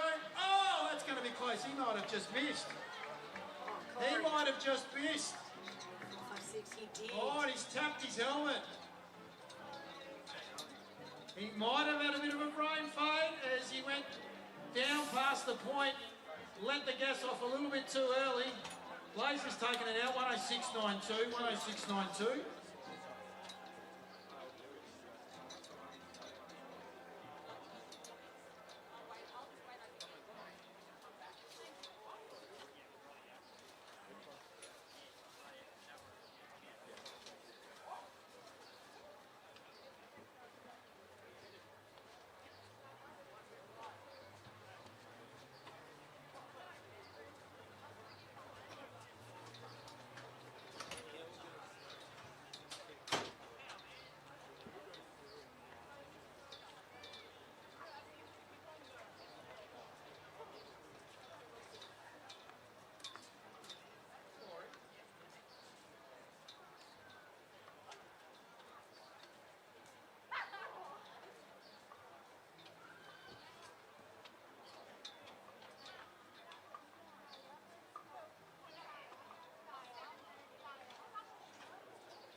Riders in getting through in heat number 2 was Tommy Blaze in a time of 106.92. Also Mitchell Stretton, Tim Taylor, Aaron Jones, Jack Hadley and Ainsley Gray.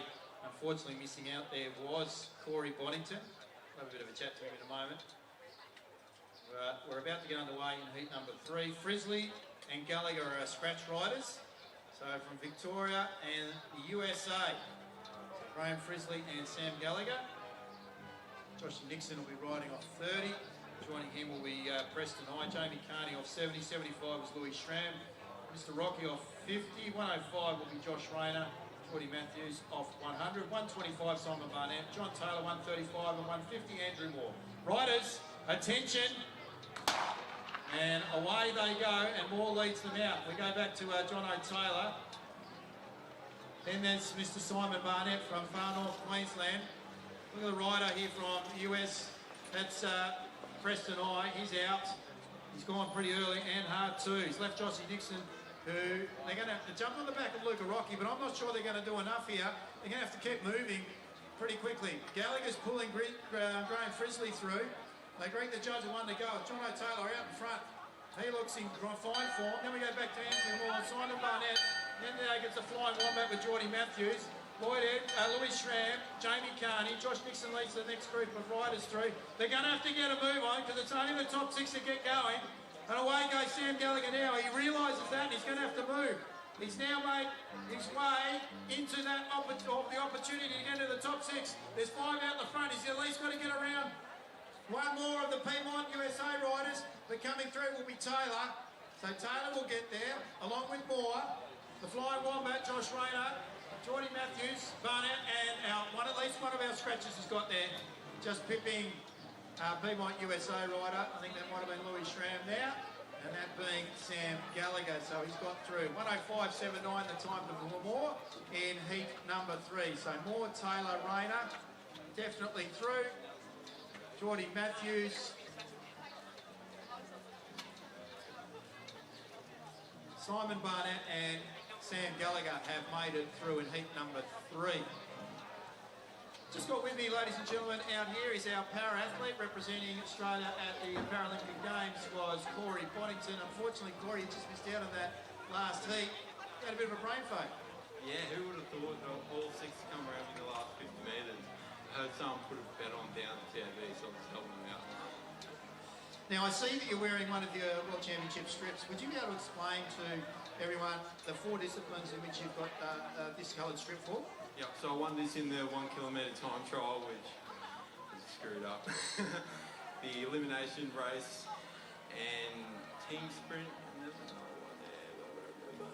That's all right, we'll come back to that in a minute. Can you also tell everyone the category that you ride with regards to your position in the Paralympic Games? Yeah, so at the Paralympic Games, broken up into 5 categories, 5 being the most impaired, or least impaired, and 1 being the most. And I fall into 3, so I'm in the middle. How long have you been riding for? I don't think many people know this, but it's been a very short period of time. So from the time I started track cycling to winning gold in the Paralympics last year, it took me 18 months. 18 months, ladies and gentlemen, so there you go. That's a pretty impressive effort. He's got 4 World Championship Guernseys to his name. Congratulations, and thank you for coming down to Tasmania and putting on a bit of a display. We'll see what you can do in the wheel heat. Yeah, thank you for having me. Let's go. All right, Corey Boddington, ladies and gentlemen. Just have we got holders? We do. We're about to get underway in the Soul Sweepers Women's 1,000 metres.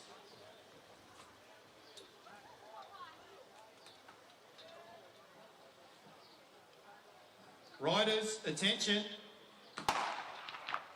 Are underway and racing in the women's 1,000 metres, brought to us by Soul Sweepers. So 1,000 metres handicap. The first 8 will make it through to the final. Now, front marker there in heat number 1. I'd suggest that might be Eva Smith. So Eva Smith is out in front at the moment. Sybil O'Rourke second. Now, back markers are working their way through at the moment. I'm not sure who that is at the back there. We'll have to try and grab that in a minute. Bushes don't quite see. So Sybil O'Rourke, Eva Smith coming through now. Then we go back to Emily Walker, Suzanne Strata, Somalia Langham and company. and they're working their way around reasonably well at the moment. So there's 6 there, plus 2, that means there's our first 8. The rest of the riders are not going to get in. So that means Adet Lynch and company. Mind you, this is not her forte, she's more an endurance rider. So those 8 riders that I just mentioned, they're going to make their way through to the final reasonably easily. So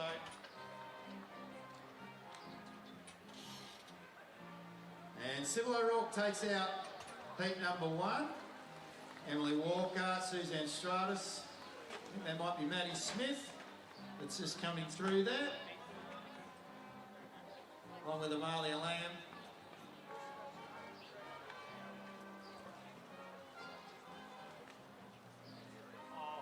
Those results will be up on the board very shortly.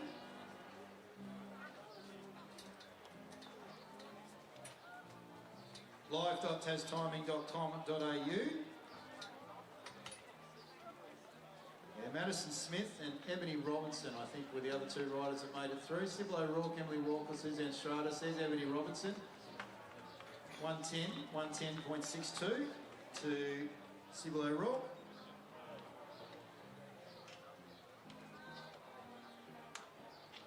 So Sybil, Emily, Suzanne, Ebony, the top 4. Amalia was in 5th position.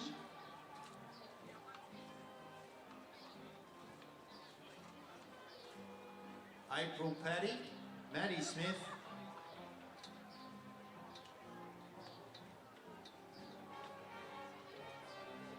and Eva Smith, our front marker there, has made it through.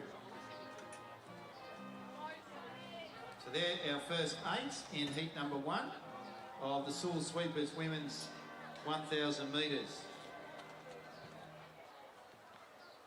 Heat number 2, they're bringing out the big guns. Off scratch will be Christina Clonan, Lauren Perry off 15, Mackenzie Milne off 30. So they're 3 rockets, ladies and gentlemen. Keep an eye on them. Erica Carney, Emma Frost from the US, Ella Liang off 55, Kiki Neo off 65, Lizanne Wilmot, she'll be on the pink steed off 100, Kayla Baker off 110 in the red, Sunny McEwen off 125, and Melissa Turner will be a front marker off 140. First 8 through, the Soul Sweepers, 1,000 metre, heat number 2 for women. Riders, attention, and we're away. So our front marker there will be Melissa Turner off 145. Sunny McEwen's out after her, she's got the disc, so she's second wheel. Then we go back to Kayla Baker and Lizanne Wilmot, our Masters World Champion, just pipping, there's that banana, on a couple of nights, 3 nights ago at Launceston. So we head down the back straight, we can also see Neo there. Our US riders, there might be Frost that leads Ella Liang. Carney's just fallen behind. Then we go back to New Zealand's Mackenzie Milne. Is that Lauren Perry? Could be, and then Christina Clonan. So we'll see what happens here. Top 8 make it through. There's the bell. Baker leads them through. So Perry sits on Mackenzie Milne's wheel. Clonan's not going to get there, I don't think, or she's going to have to work reasonably hard. She's still giving it her all as she goes into the back K Bunday wing. Baker still leads them though, so go down past the Jelly McCarthy tyre sign, down past Inglis Meats with 200 metres to go. She's definitely going to make it through. Same with Kiki Neo. Mackenzie Milne storming home, bringing back with her Lauren Perry. They're going to get in also. So those top 8, so Baker, Neo, Liang, Turner, Milne, McEwen, Wilmot and Perry have made it through, I'm pretty sure. I'm just doing a quick head count. Yep, that's 8. So they should make it through. Looks like Emma Frost might have just missed out. And time was 1:13.08, 1:13.08. So 3 seconds in arrears of their winning time by Sybil O'Rourke. So Kayla Baker takes it out.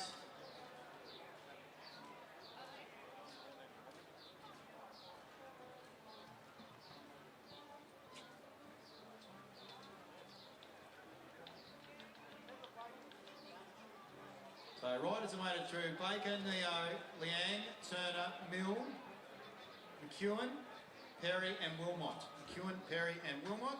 They have made it through into the Soul Sweepers 1,000 metre handicap. And that'll be a little bit later on in today's program.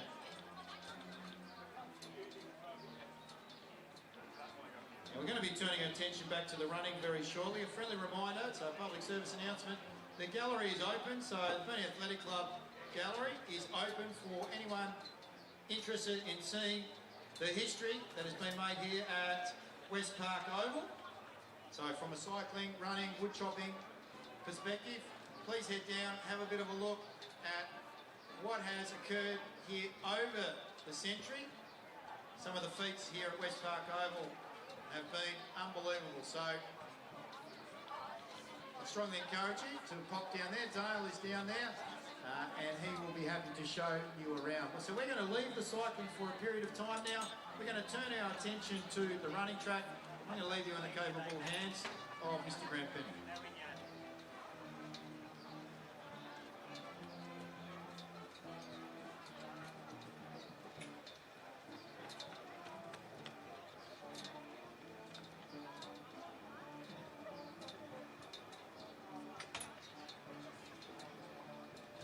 In fact, Grant's got quite ready to go. So just very quickly, a friendly reminder, don't be afraid to go out and have a look at some of the vendors that are around the West Park Oval. Got some young children, some great games at the western end of the Oval for you, along with some beautiful music being played by the concert band. At the eastern end of the ground, there's also the wood chopping. They're going to be out on the centre arena, also a little bit later on in today's program. Don't forget you've got coffee, you've got ice cream, you've also got English River meats, where you can grab some Scotch fillet, some farmhouse snacks, and some smoked brisket, beef smoked brisket burgers from English River Meats. Or you can pop into the City of Burnie Cycling Club's canteen, where you can get some chips with or without gravy, some chicken burgers, hamburgers, a salad, salad rolls, sandwiches, cold drink on this hot day, maybe a coffee to spark some interest with regards to what's about to happen on the running track. And if you need a sugar hit, there's plenty of lollies at the City of Burnie Cycling Club's canteen. I'll hand over now to Grant Penny and for the new gen on the running track. Yeah, thanks, Dave. We're just making a call for Grenville Bell Chambers. Grenville Bell Chambers, please could you report to the centre of the arena. Some necessary equipment is required before we get started with our next event, which will be the Sports Power sponsored New Gen Mile Handicap, or 16, I think it is in a mile here at Burnie, so the Mile Handicap. As you'll notice in your program, 1609 plus a little bit is a mile distance.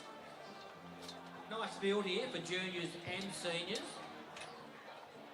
The winner of this event will receive some vouchers from Sports Power. So again, great business in the local area, Burnie Sports Power, and we thank them for their support of this New Gen series and events throughout the day. The field should be as follows. Zoe Lakeland will be our front marker here in the orange, and she'll run from the mark of 300. Then we'll go back to Alexis Turley. She'll run from the handicap of 250 in grey. Georgia Hinkston, the black, will run from 175. Right next to her will be Charlotte Turley, the pink, and she'll run from 175. Sarah Lakeland, the green, from 170. Also from 170, Piper Gleeson, the yellow. Meg Rawnsley, for the blue, will run from 140. Will Humphrey will wear the white and run from the handicap of 120. And then Gemma Richardson will be our back marker, and she'll run from 80 metres.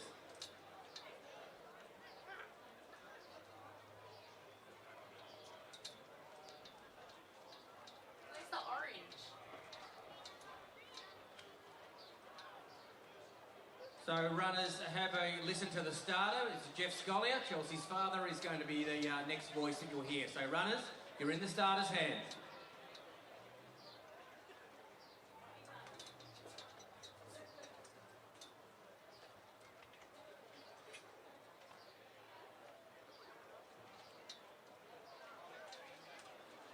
On your marks. So the runners are away in the junior mile handicap, proudly sponsored by Sports Power, and we see our race leader. It was due to be the orange, but it looks like she may have been a late scratching, so we are seeing Alexis Turley in the grey. So get behind her, ladies and gentlemen. There's a lot of laps of the track to do for young Alexis, and tell you what, she's off to a pretty quick beginning. So if she can hold this pace all the way around the track, she'll take some catching. So Alexis Turley, it is the grey that leads. Back to Georgia Hingston, who's got the pink of Charlotte Turley just behind her. So of course, Alexis would be Charlotte's younger sister. She's leading the way. Now we saw a nice battle between these two at Devonport a couple of nights ago, where they really fought it out right up to the finishing line, and I think it was the older Charlotte that got the chocolates on that occasion, but there's still 3 laps to go, so much still to play out. The green of Sarah Lakeland goes through. Right behind her is Piper Gleeson, the yellow. Then we go back to the blue of Meg Rawlinson, gets the call of 3 to go. Will Humphrey in the white is moving along nicely, is keeping his pace in check, and it's Gemma Richardson going through 3 laps to go for her. It's still a long journey here around this track, ladies and gentlemen, and a young Alexis Turley probably has slowed just a smidgen from the early pace that she was setting. So let's just hope that these next couple of laps she can keep it together. She might have something really big for the last lap, but she's still got about a 30 to 40 metre lead over Georgia Hingston, the black. Probably 40 metres back we see the pink of Charlotte Turley. A little bit of a change in positions there. Piper Gleeson moves past Sarah Lakeland and pushes her back into 5th position, as the yellow of Piper Gleeson now starting to loom up and challenge for the top 3. Our back marker, or back markers in Meg Rawlsley, Will Humphrey, Gemma Richardson just starting to compress a little bit, getting a little bit closer. So we're starting to see them getting a bit closer in the handicaps. And our leader in Alexis Turley still going to lead with 2 laps to go. I'm not sure if it's going to last for much longer than that, though, as we see the black of Georgia Hingston now starting to get her stride going, and she's going to move up onto the shoulder. And yes, you can see that really assertive move of hers as she goes past Alexis, pushes her back into 2nd and takes the lead in the foot race. So 2 laps to go, and it's Georgia Hingston leading the junior mile handicap. Piper Gleeson, the yellow, is starting to put some pace on here as she's leading up a pretty strong little group of runners behind her in the green of Sarah Lakeland. Then the pink of Charlotte Turley, one of our early front markers, just getting pushed back a little bit now. The blue of Meg Rawlsley still moving okay. Will Humphrey has probably kept that pace throughout so far. He'll have to do something pretty special over this lap and probably into that bell lap, the last one here at Burnie. And Gemma Richardson still biding her time, just moving along up the back straight.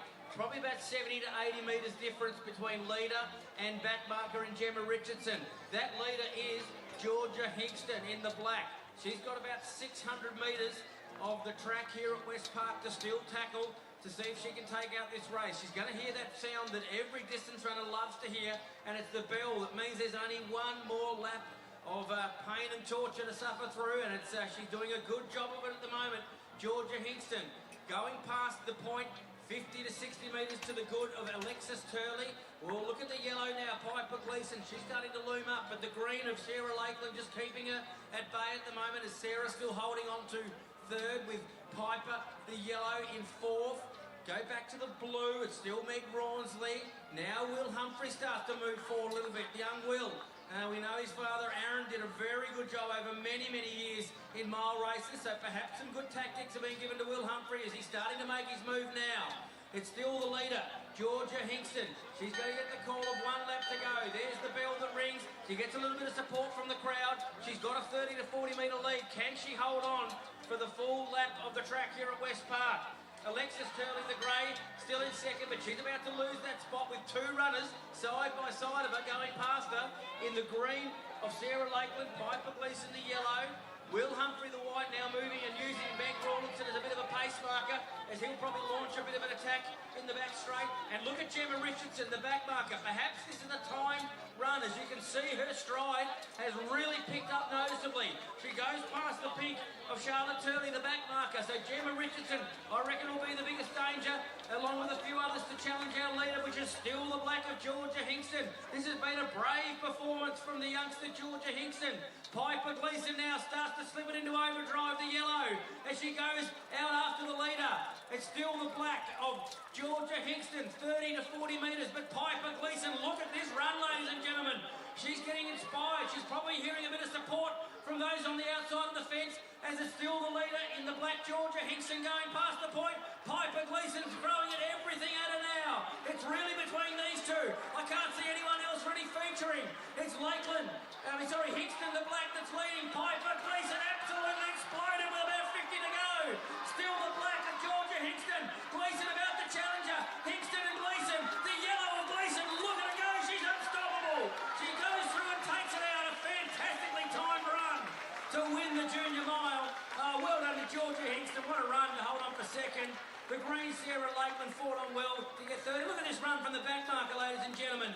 Gemma Richardson got around almost all of them, bar the top three, and she gets a very strong fourth. Beautifully timed run there from Piper Gleeson. Probably made 3 or 4 distinct moves there in the last lap. I thought she was at a top speed with about 200 to go, but she had another gear. And congratulations to her. And a big thank you to Sports Power for their support of this fantastic series, the new gen, taken out by Piper Gleeson, the yellow.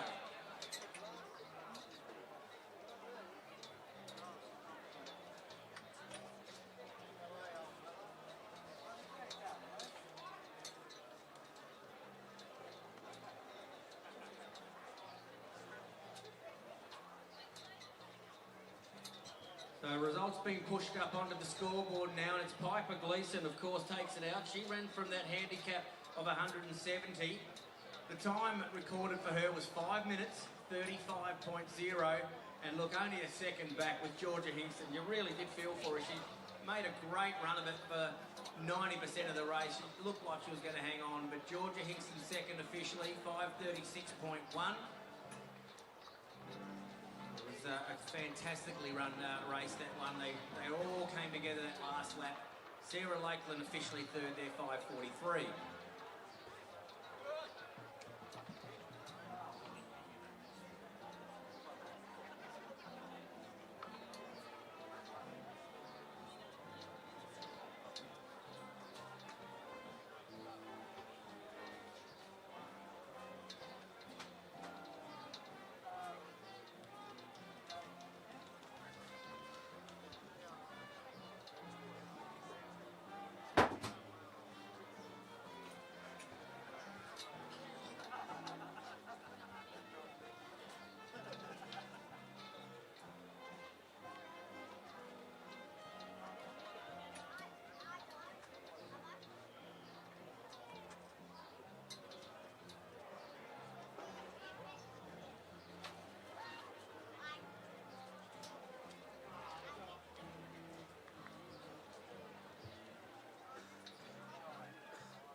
Yeah, so those results for the full field are now being displayed on the scoreboard. You'll see the first 5, I think, being shown on the first screen and flashing over to the second. So parents take down your respective results, or coaches, see how your athletes performed or fared in that event. It was a fantastic race, that one, really close. When you can get just a margin of about a second over a distance race, it really does thrill the crowd and make for a competitive race. Our next scheduled event is the McKenna family-sponsored New Gen Encourage Mile Handicap. So Mike McKenna and the McKenna family, of course Mike, well known of course around Burnie as a prominent athletics coach, trained so many, it's too many to count, mile winners and winners over a variety of distances over the carnivals. And big thank you to Mike and the family for their support of this next event. Our field is made up of 7 athletes. We'll see the black as our front marker here, and that's Savannah McKenzie. You'll see her there just standing off her mark of 300, right near the point over there. Veronica Kelly, the pink, is the next one in line at 280. Then it's Lily O'Geary, the green. She'll run from 260. The next running in line will be Toby Jones. He's wearing the yellow, and he'll run from the mark of 200. Tanya Rush, the runner in blue, will run from 160. Jai Cobbing is in the white in this event. He'll run from 90 metres. And River Howe, the red, will run from the mark of 80 as our back marker. So there's your field for the running of the next big mile handicap. I'll get nice and close to Jeff Scollier, our starter today. And athletes, the next voice you're going to hear from will be from our starter. So please, runners, you're in the starter's hands. On your marks. So they're away and running. I think a late scratching there, maybe the white. There's no Jai cobbing, but the rest of them are all there tackling the first bit of this big mile handicap. Gee, the runner here, Savannah McKenzie, stating her intentions earlier. She's off to a very quick beginning, along with the pink of Veronica Kelly. Then it's Lily O'Geary, who's got a few fans up in the crowd there, so you'll hear plenty of support for her as she goes around each time with 3 laps to go. Mackenzie, it is the black that leads from Kelly. Now we see Lily O'Geary come through, and with 3 laps to go, the blue coming through there at about 60 to 70 metres back. So it's going to be a long, long battle for Tanya Rush until she starts to make contact with anyone ahead of her. And look at young River Howe. His father is quite the accomplished sprinter as he's gone down this running track and won the Burnie gift and almost a second time 2 years ago. But River is showing that the distance running events are to his liking, and off the 80-metre handicap, he goes through with 3 laps to go. It's going to be a real solo affair for him. He'll occasionally have a look up, but he'll need to focus on his own running for at least 2 to 3 laps and hope that they've all come back to him by the time that bell rings for the last lap. It's still Savannah McKenzie out in front. The black, gee, that quick beginning, has it started to cost her legs a little bit now? She was probably feeling it because she did take off quite quickly. The pink of Veronica Kelly now starts to loom up as she just starts to stride out now, and she'll look to make contact with the leader. Back to the green, Lily O'Geary moving along well. Doesn't look like she's really opened up yet, and she knows this is a long, long event. It's one for the stayers or the long distance runners to just, I guess, pace themselves throughout and then hope to do something in the last lap, just like we saw earlier with young Piper Gleeson. If you've got any speed in the legs, you want to have it in that last little bit of the race. Back to our back markers, we see the blue of Tanya Rush going along. She's probably finding it a bit tough. She's not seeing anyone ahead of her. But River Howe has used her to full effect here as he's about to go up to her shoulder, and I reckon you'll find he'll push her right back into the absolute last position, and he'll now turn his focus to the front of the field.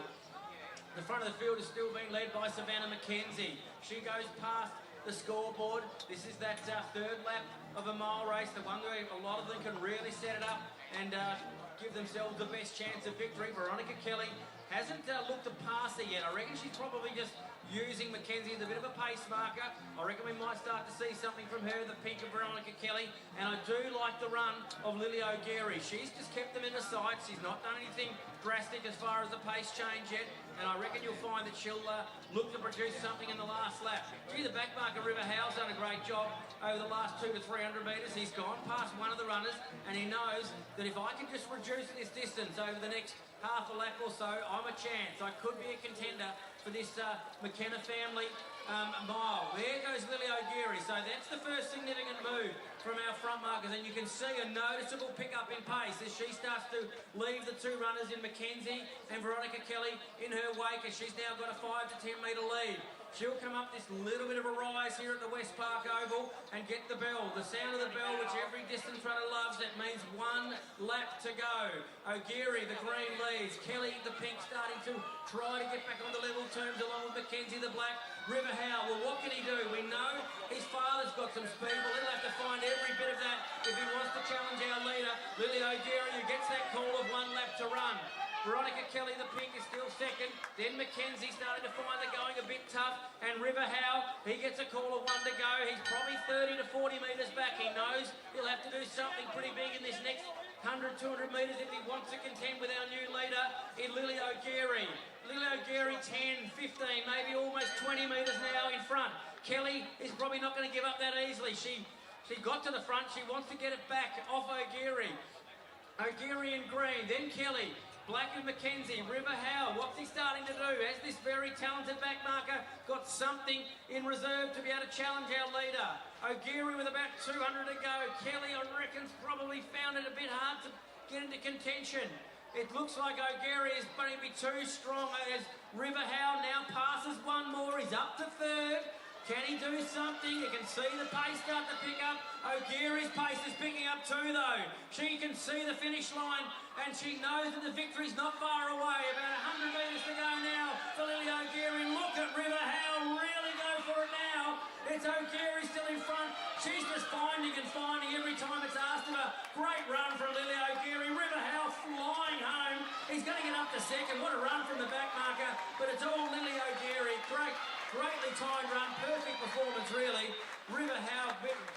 to get up for second. Then it's Veronica Kelly. Savannah McKenzie, the blacks, about 30 to 40 metres to go. And a tough day for Tanya Rush, but she's fought on strongly here. The blue, she'll come through into 5th position. Yeah, she's getting plenty of support up there from the connections, perhaps the family all up there supporting her, and that was a very well-timed performance from Lily O'Geary. Takes out the McKenna family. New Gen encourage, and a big thanks to Sports Power, the McKenna family, for all the support of the events so far. Two pretty entertaining mile races, ladies and gentlemen, and our New Gen competitors in particular will be tackling the 120 metre distance shortly. The results will pop up onto that scoreboard in a very short amount of time, I'm sure. Wasn't as close as any of those 70 metre handicap heats we saw earlier, but 4:57 is the time that Lily O'Geary has been given for her performance of that 260 metre handicap. Then it was River Howe, the red, from 80, and Veronica Kelly, 5:04.4, officially third.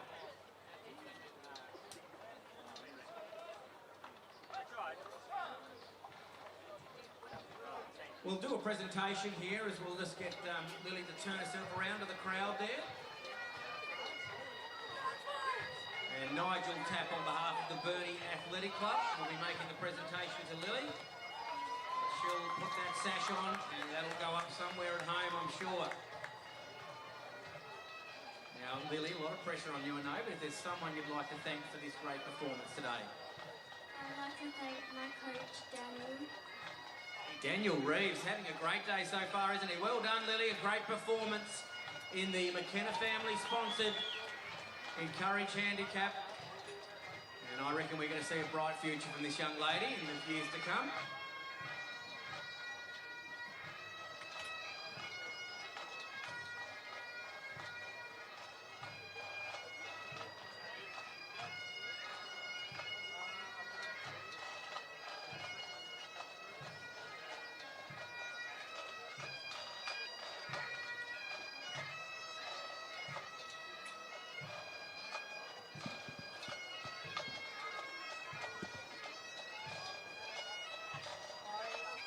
And the Burnie Highland Pipe Band entertaining us, ladies and gentlemen, going around the track as we're leading into the official opening. There is going to be a scheduled presentation to life members as well as the carnival starts to really warm up, doesn't it? And what a great sound they're putting out.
Ladies and gentlemen, thank you so much to the Burnie Highland Pipe Band for playing for us on such a glorious day. I don't think we can get any better weather than this, and considering what we've had for the last couple of months, we're particularly lucky. It gives me much pleasure now to ask Burnie City's Mayor, Teeny Brumby, to please step forward and say a few words. Thank you.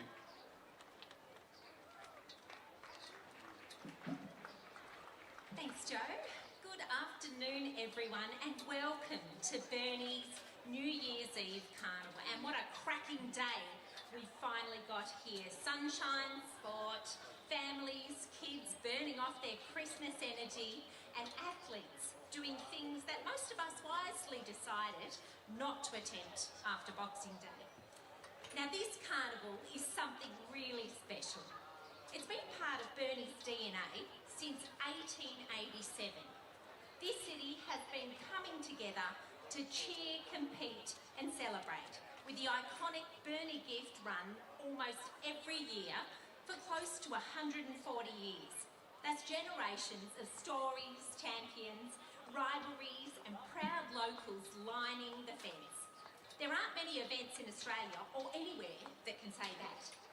In recent years, moving this carnival to New Year's Eve has made it even more special. It's now a centrepiece of Burnie's New Year, from the track to the waterfront, right through to fireworks tonight, where those of you sitting here will watch the fireworks at 9:30 from West Park, and in the backdrop on the foreshore, you'll have the other fireworks as well. Very lucky indeed. Look around, we've got athletes from across Tasmania and the mainland, even overseas. Runners, cyclists, wood choppers, including competitors with Olympic and international experience. That's pretty extraordinary for a regional city, and something we should all be incredibly proud of. But what I love most is that this carnival, what it means to our young people. This is where our local kids can watch the elite athletes up close, dream a little bigger and see a real pathway from junior sport through to senior competition. And that inspiration matters. But none of this happens without our incredible community backing. More than 50 local businesses support this event. Thousands turn up each year, and a huge team of volunteers and organisers work behind the scenes to make it all run smoothly. That's our community spirit in action. Burnie City Council is genuinely thrilled to support an event that honours our history and energises our history, backing our athletes and showing the very best of what Burnie has for our visitors as we head into the new year. So enjoy the racing, cheer loudly, soak up the atmosphere and take a moment to appreciate what makes this carnival and city so special. Have a fantastic day, and I'll see you later as Burnie welcomes in the new year in style. Thanks, Teeny. This year, the Burnie Athletic Board received 2 nominations for life membership of the club. Both nominations were accepted and unanimously endorsed. Des O'Shaughnessy has been an outstanding member for the past 30 years. Though possibly less visible than others, in his unobtrusive, quiet but measured way, Des has been instrumental in a large number of successful ventures and outcomes for the Burnie Athletic Club, particularly from a cycling standpoint. He was a connoisseur and assistant clerk of the course for cycling for many years, using his influence and standing in the cycling community to attract a host of elite cyclists to our carnivals. Des continues to be an active committee member and program committee member, a position he has held for more than 20 years. Gerard Leary has been a member of the Burnie Athletic Club for the past 32 years, 31 of which have been spent as a committee member. He has held a number of roles in the time that he has been with the BAC, most notably pedestrian manager for 27 years, vice president for 2 years, the Burnie Athletic Club's Tasmanian Athletic League delegate for 31 years, and the club's Sports Carnivals delegate for 31 years. Both Des and Gerard have been outstanding, long-serving, highly respected members who have also made themselves available to help out or offer sage advice. Denzel Monday first came to a carnival to watch his dad chop in 1953. I thought I was old at 70, but that was 2 years before I was born. In the early 60s, he got actively involved with the chopping, carting chopping blocks and doing chopping as well.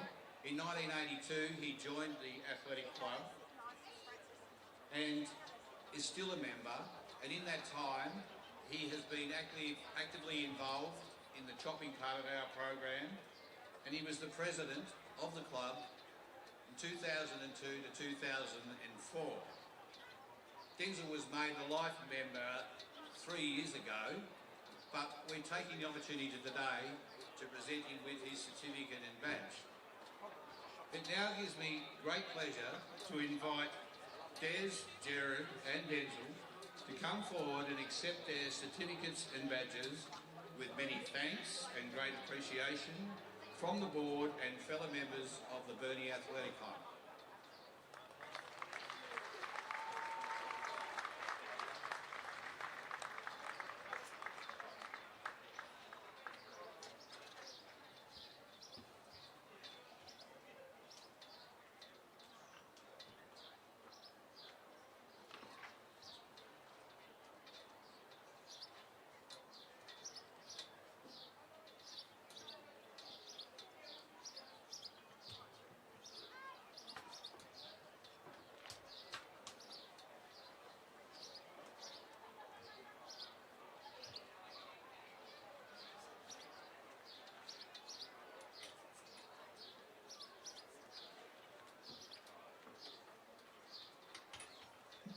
Congratulations, gentlemen.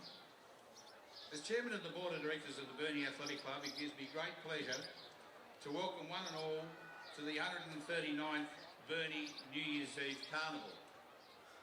Today's carnival mixes the best of 139 years of tradition, including world-class participation in athletics, track cycling and wood chopping.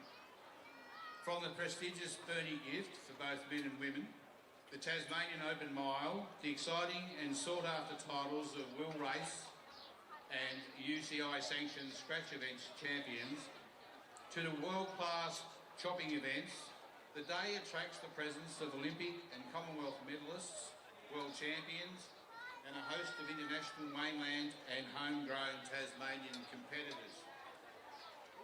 The list of winners at our annual carnival reads like a who's who in Australian sports history. Names like Josh Ross, Dean Capobianco, Lauren Hewitt, Mel Kay, Ryan Gregson and Stuart McSwain in athletics, Danny Clark, Michael Grender, Timo Shaughnessy, Amy Cure and Belinda Goss in cycling, and Matthew Gurr, David Foster and Dale Beams in chopping are all names that immediately spring to mind. These champions have their names honoured at the club, along with many, many others, who will be forever recorded as part of the Burnie Athletic Club's rich history. Today, all winners will have their names written into that history. The carnival would not be possible without the generous support of our corporate partners, many of them long-standing and all much appreciated. We thank them for their strong commitment. To the Elphinston Group, William Adams, United Forklift and Access Solutions, Direct Edge Manufacturing and Stubbs Constructions, please accept our gratitude and thanks.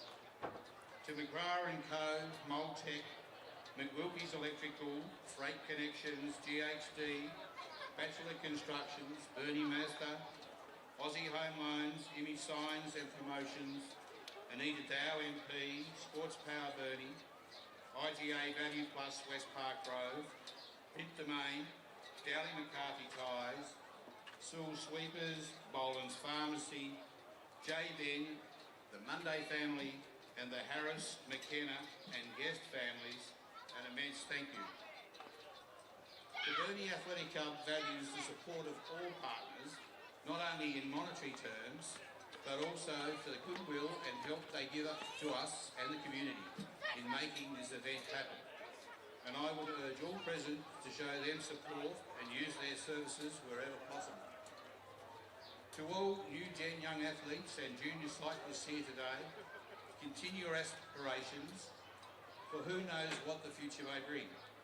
Thank you for your participation and good luck. The Burnie Athletic Club also recognises and thanks the support and participation in our carnival program given by the Tasmanian State Government through Events Tasmania, the Burnie City Council, the Burnie City Council ground staff, in particular Michael Freeman, who I believe is retiring as of today, for the excellent job they have done on the ground. To Tasmanian Carnivals, the Tasmanian Axemen's Association officials and volunteers, Oz Cycling officials and volunteers, the Tasmanian Athletic League officials and representatives here today, and of course to all of our dedicated members and volunteers. Your expertise, dedication and many hours of hard work have ensured what should be another great day to remember. A sincere and very warm welcome is extended to all competitors and support staff. Best of luck to you all, and may your memories of this day be long-lasting and enjoyable. Finally, but by no means least, thank you to you, our spectators and patrons, for your attendance. Enjoy the day and the competition, marvel at the fireworks, and take with you our best wishes for the coming year. Happy New Year to you all. May you all enjoy a healthy, prosperous and memorable 2026.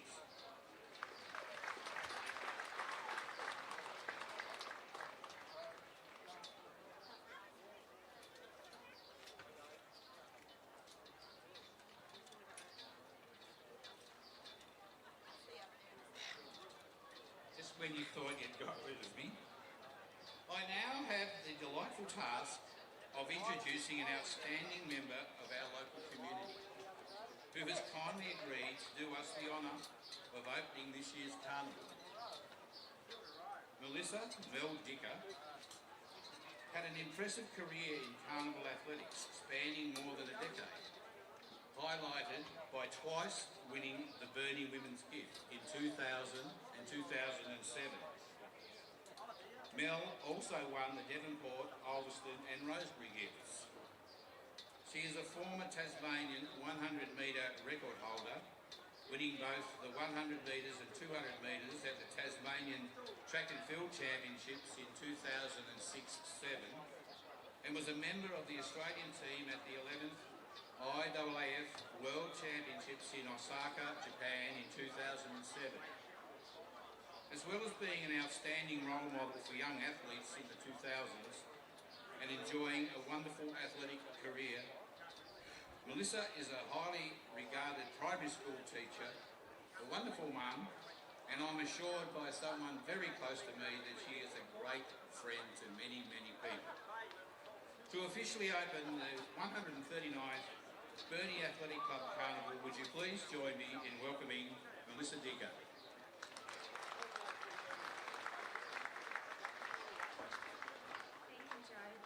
Good afternoon, everyone. It's a great honour to stand here today and officially declare the Burnie New Year's Eve Carnival open. The carnival means so much to me personally. It's been a special part of my life, a place where I challenge myself and created memories that I'll carry with me forever. Burnie has always been more than just a competition. It's a community, a tradition, and a celebration of sport at its very best. I'd like to sincerely thank the organisers, the officials, the volunteers and the sponsors who give so much of their time and energy to ensure this carnival continues year after year. Your dedication behind the scenes is what makes days like today possible. It's wonderful to see the New Gen program in action. It provides young athletes with the opportunity to compete, to meet and learn from so many talented athletes and to believe in their own potential. It is an incredible pathway and a vital part of developing the next generation of athletes who will shape the future of our sports.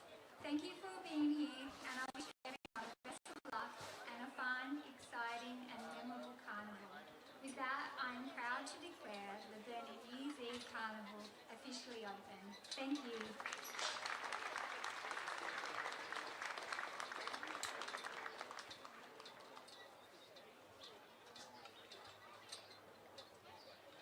Thank you, Melissa. Would those who are able please be upstanding and join with us and Cassie Jones as she presents us with the national anthem. Thank you.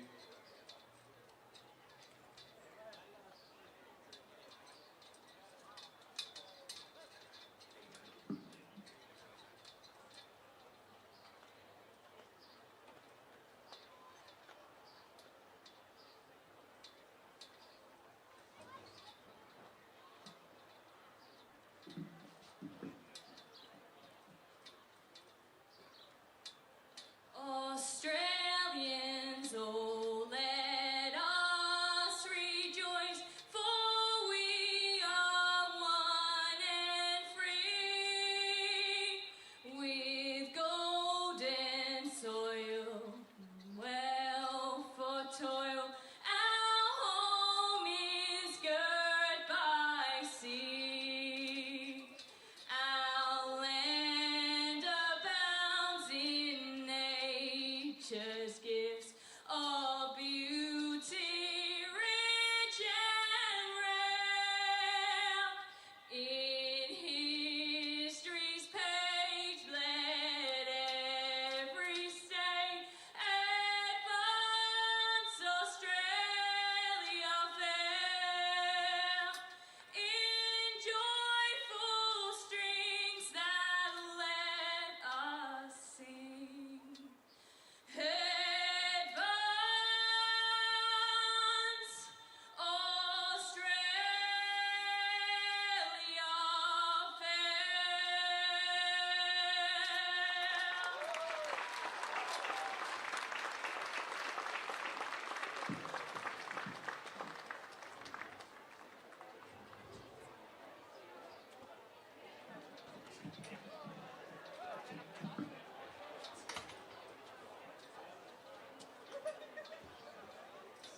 Good evening, ladies and gentlemen.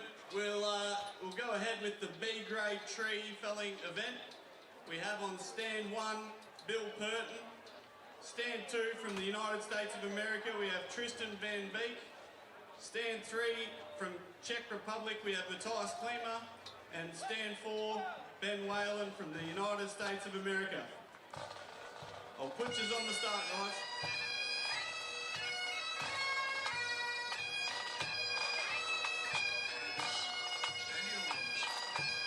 Get ready. 1,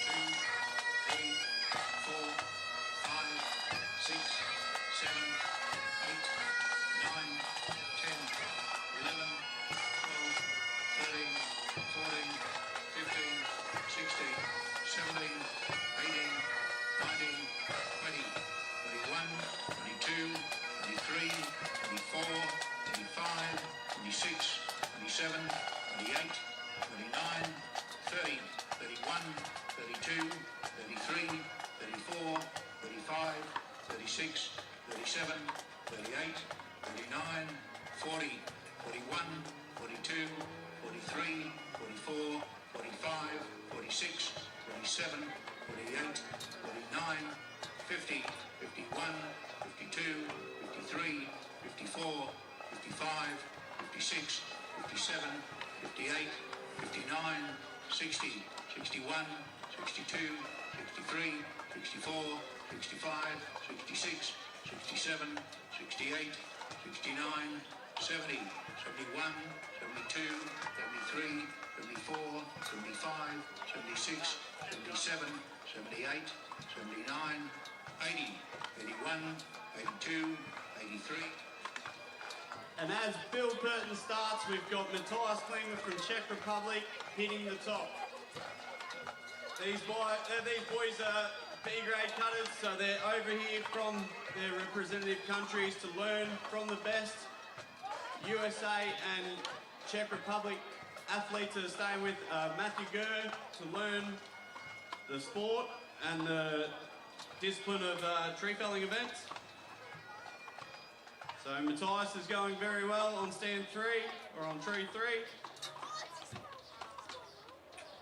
The aim of the game is trying to put 4 to 6 hits in the board holes and be as efficient as they can with placing the boards in.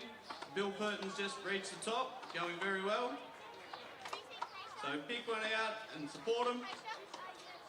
This is definitely the hardest event we do as woodchoppers. On stand 4 here, Ben Whalen from USA, looks like he's going very well, coming down. Matthias is putting a very, very big front in, which will help him when he comes to the back and he's tired. Bill's going very well, he's got a great rhythm and hitting very nice. Tristan's coming down. Tristan just cut the A-grade championship in the woodchop arena, so he's probably feeling it a bit now. Won't stop a fit USA guy though. Bill's just put the last couple down and he'll come down from the top of the tree. He's nearly caught them up there. He's going very well. Ben Whalen's just going through the motions, trying to do everything right. So is Matthias. Typically these international countries only usually cut 2 springboards, so they only go up the one side and then back it off. So this is a very new event and a lot more effort and energy used. So they're going very well.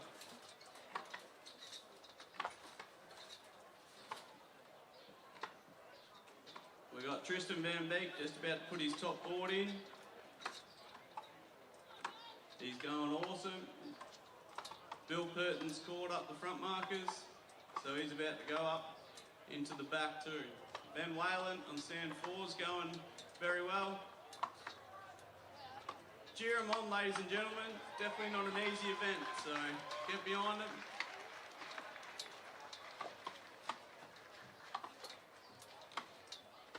And Matthias is just about to jump up. He's got a big front, so it won't take him much in the back though. Tristan's cutting very strong. Probably come up one more time and he'll drive her off. Ben Whalen's going awesome. So is Bill Purton. There we go. Tristan will give us a bit of a claim. That's a very, very big event for him. He's done a lot of training. It's definitely worth coming to stay with Matthew Gurr and learning from the best. And his son Daniel is the current world champion. So they probably know what they're talking about a tiny bit.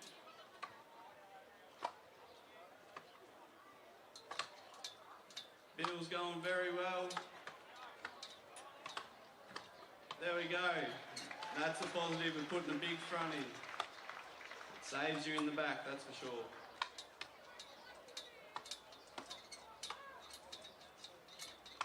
Ben Whalen's just pinched up a tiny bit, so he's got to create a bit of a chip. There we go. Well done, Ben. Congratulations. And we've got Bill Purton coming up. Got the last, probably the last hit now. Maybe one more.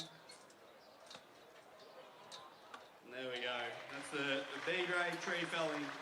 Later on today we'll have the 300mm tree felling championship, the Henry Monday Memorial. There'd be Daniel Gurr, the world champion, Matthew Gurr on stand 2, Riley Sheehan and Victorian Matthew Coffey.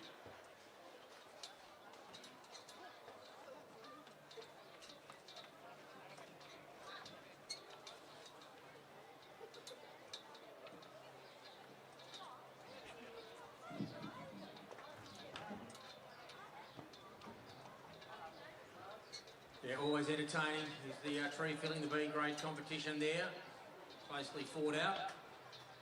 And we'll be entertained throughout the day by a couple of chopping events here in the centre of the arena, but the majority of that competition, of course, is happening down at the eastern end of the ground, right back behind where our gift runners are about to launch into the heats of the Stubbs Construction Women's Burnie gift. So if you are a real chopping fan, or even someone who just likes to see it in between when other things catch your eye of the Burnie Carnival, please get down to that eastern end of the ground and enjoy some great cutting competition.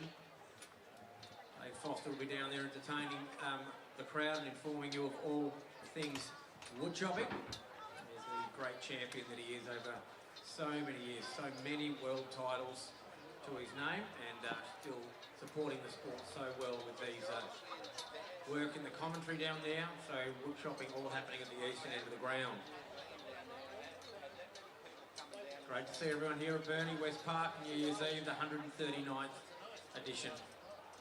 Man that loves his athletics has just sat down to watch the 4 heats of the Stubbs Construction Burnie gift, Brian Rowe, competition director at the Sydney Olympic Games, and loves all levels of the sport, particularly the time-honoured Burnie gift here on New Year's Eve.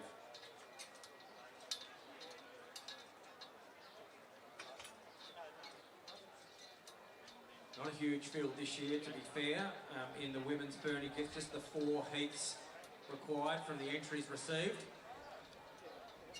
And from these 4 heats, the first 3 across the line will qualify for our semi-finals at 5:21, and also,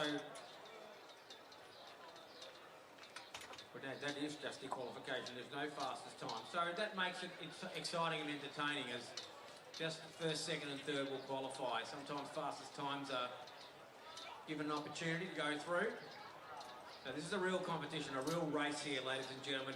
If you want to make it through to another round of the women's Burnie gift in 2025, you must get first, second or third. First heat catches our interest. We see Rayleigh Phillips, the Victorian, trained by Nick Fiedler, who will be our front marker here from 14.5 metres. In the green, she achieved a lifetime dream of winning the Devonport gift 2 days ago. It's Amy Peacock, who'll run from 12.5. In the yellow, we see a young lady that was second in that event over the 400 metre gift distance from 12 metres. It's Ellie Rayner, the yellow. In the blue, we see former Devonport gift winner, stall gift finalist, and open 70 metre winner today. So showing she's in some great shape here at Burnie. From 8.75, it's Lucy Carter. In the white, it's the New South Wales athlete who won the Devonport 150, was third in the Hobart gift on the 27th of December. She'll run from 5 metres. It's Ebony Newton. And in the red, it's great to see Tasmania's fastest ever woman at a state record of 11.50, a representative at the Under-20 World Championships last year. It's Chelsea Scollier in the red from 2.5. There's your first heat. Stubbs Construction Women's Burnie gift.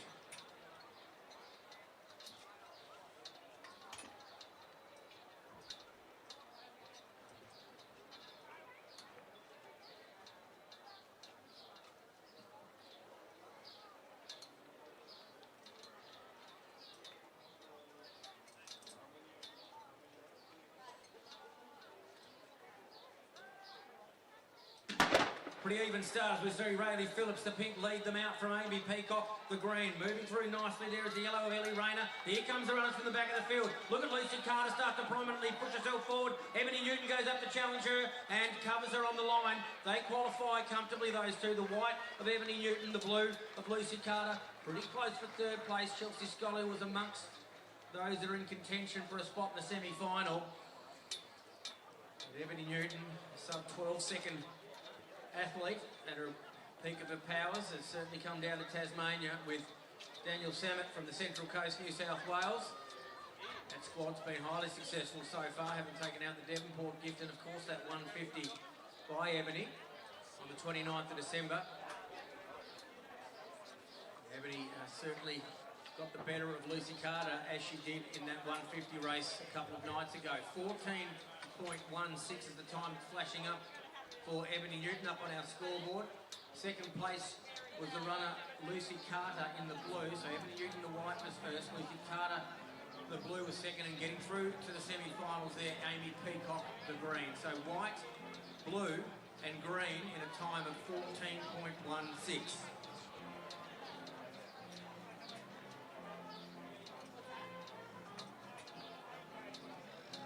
So, ladies and gentlemen, over on the hill near the chopping arena, there will be 26 vouchers for ice creams. So if you're keen for an ice cream, 26 vouchers for ice cream from Mazda Burnie will be handed out by Annette. So look out for Annette, or maybe call out her name. And she's got a blue t-shirt on, so if you want a free ice cream, head over to the eastern side of the ground and call out a net and look for a lady with a blue shirt and ice cream. What a great day for an ice cream.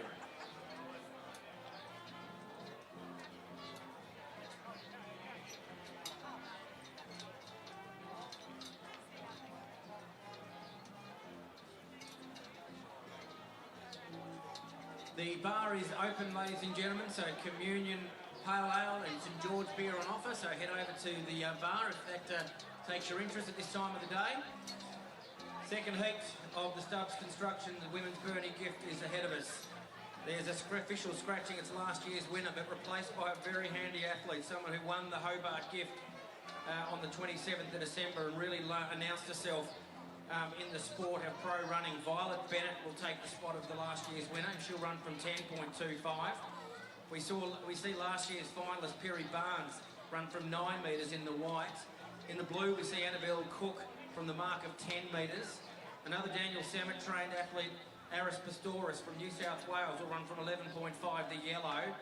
In the green, we see the very talented distance runner, and not too bad over the 400 and shorter, Zali Wescombe, who's represented Tasmania at a number of events. She'll run from 14 metres in the green. And we see former Hobart gift winner and running from the mark of 14 under the tutelage of Greg James, it's Emma Penny, the pink. So there's your athletes to walk their blocks very shortly in heat number 2.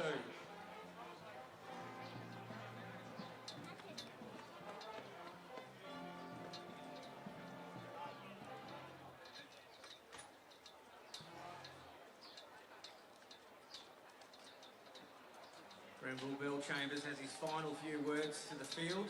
Great to have Grenville here. He suffered a horrible accident at the Hobart Carnival.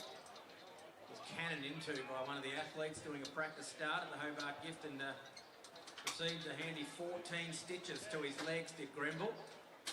But didn't stop him. He turned up at Devonport 2 days ago with a stitched up and a pretty puffy leg, but he's down there again. I don't know how many years it's been now, well over 50 years of association. Certainly in the officiating side of things, and a very, very handy athlete himself on the track. So great to have you there down there, Grenville. Probably not moving quite as well as we've seen the last few years, but great to have you there again. So he's about to tell these athletes to walk their blocks. Heat number 2, Stubbs Construction Women's Burnie gift.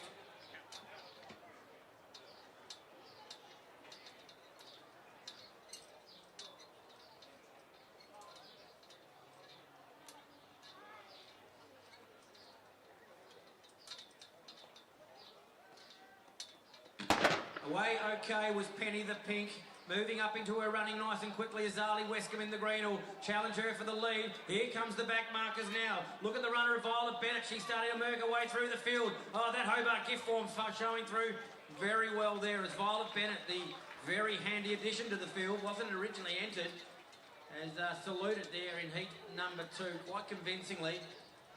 I reckon Perry Barnes might have just done enough to qualify. It was pretty close as she closed up on those front markers. Violet Bennett, of course, trained by her father Troy, who did represent Australia at the World Under-20 Championships many moons ago. Wow, good time too, 14:30 for the Hobart gift winner Violet Bennett. Looked in control, so you think there's a bit more to come. Semi-final time. Zali Wescombe gets up for second, so qualifies for the semis.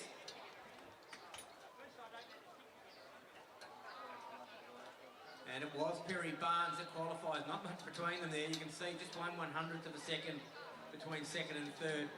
And then it was Annabelle Cook, of course, the blue, officially 4th and just missing out.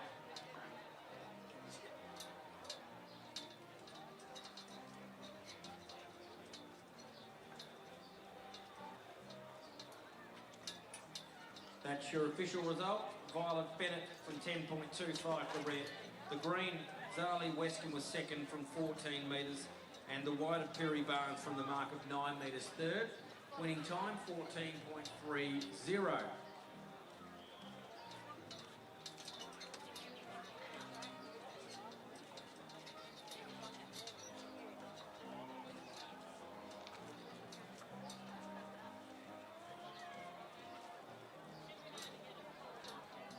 Heat number 3, Stubbs Construction Women's Burnie Gift is the next race on our program. One unfortunate scratching. Bella Pasquale, the Australian representative, is scratching. An injury has prevented her trip to Tasmania. We see in the pink Caitlin Nicholson, the Victorian, run from 15 metres. In the green, former OVA gift winner and a very strong finalist in the Devonport 150 a couple of nights ago from 13.5. Tess Horton will run in the green. In the yellow, Devonport gift winner in 2024 and a recent win in the Hobart 300. Suggests she's in very good form. Last year's finalist, Rebecca von Samazorski, she'll run from 12 metres. We see a pretty talented young 400 metre runner in Grace Matthews, run from 9 metres. And our back marker here will be former Burnie gift winner. She'll run from 7.5. It's the Wayne Mason trained Beck Kovacic in the white as our back marker.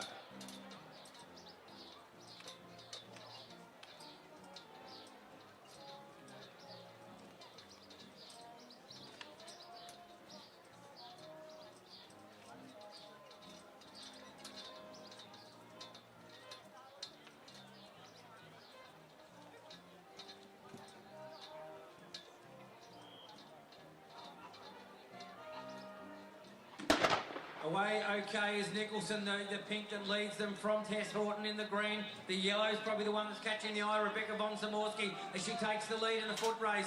She's got a ties to comfortable lead there. She's been challenged by Matthews as they hit the line almost together along with Kovacic, the white in third. Yeah, set it up nice and early there, did von Samorski, as it was either her or the fast finishing blue of Grace Matthews to take line honours, but both qualified comfortably along with Kovacic, the former winner. Couple of strides back was Beck, so probably not quite in the shape that saw her win that Burnie gift some years ago. The times we've seen so far have been 14.16 in the first heat and a 14.30 in heat number 2.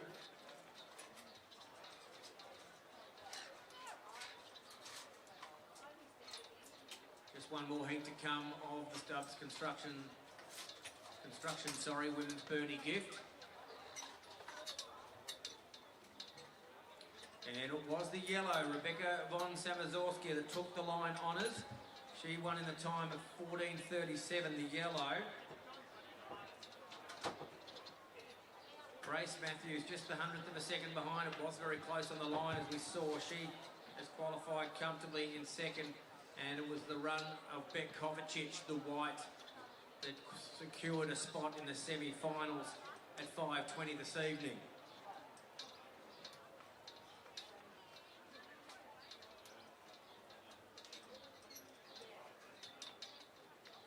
The three results of significance in our heat winners so far have been 14.16 for heat 1, 14.30 for heat 2 and a 14.37. So it's getting a little bit slower, but still within a couple of tenths of each other, so we're setting ourselves up for a pretty exciting bunch of semis, 2 of them in all, at 5:20 this afternoon.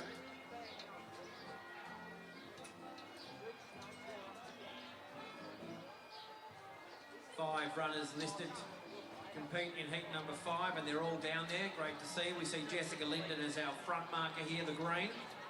She's been given a lift of 1 metre, so she'll run from 14.5, not the 13.5 in your program.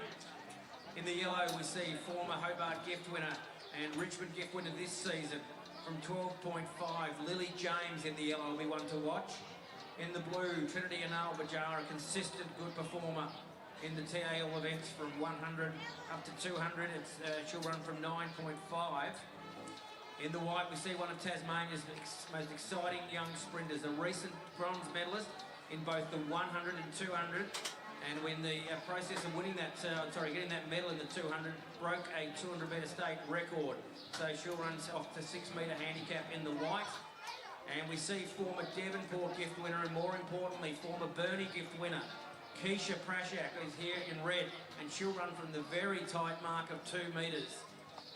Keisha's been training and living in Germany in the recent times, and has made the trip back home, no doubt to see family, but also to contest this time-honoured race of the Burnie gift in 2025.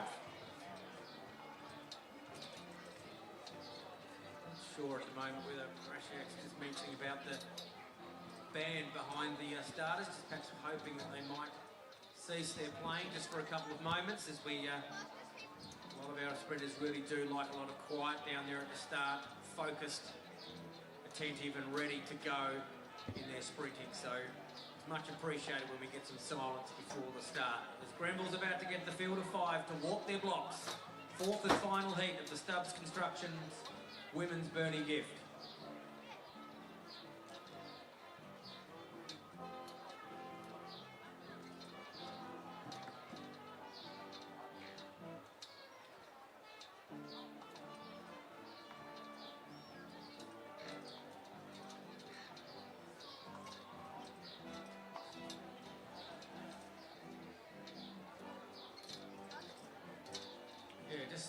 Not happy with things down there. Certainly no penalty awarded there as the field does stand back up again. Just hoping for a bit of calm and quiet before they get things underway. The field of 5 will be given another opportunity here. Linden, the front marker, the green. Lily James in yellow. Anal Bajal, the blue.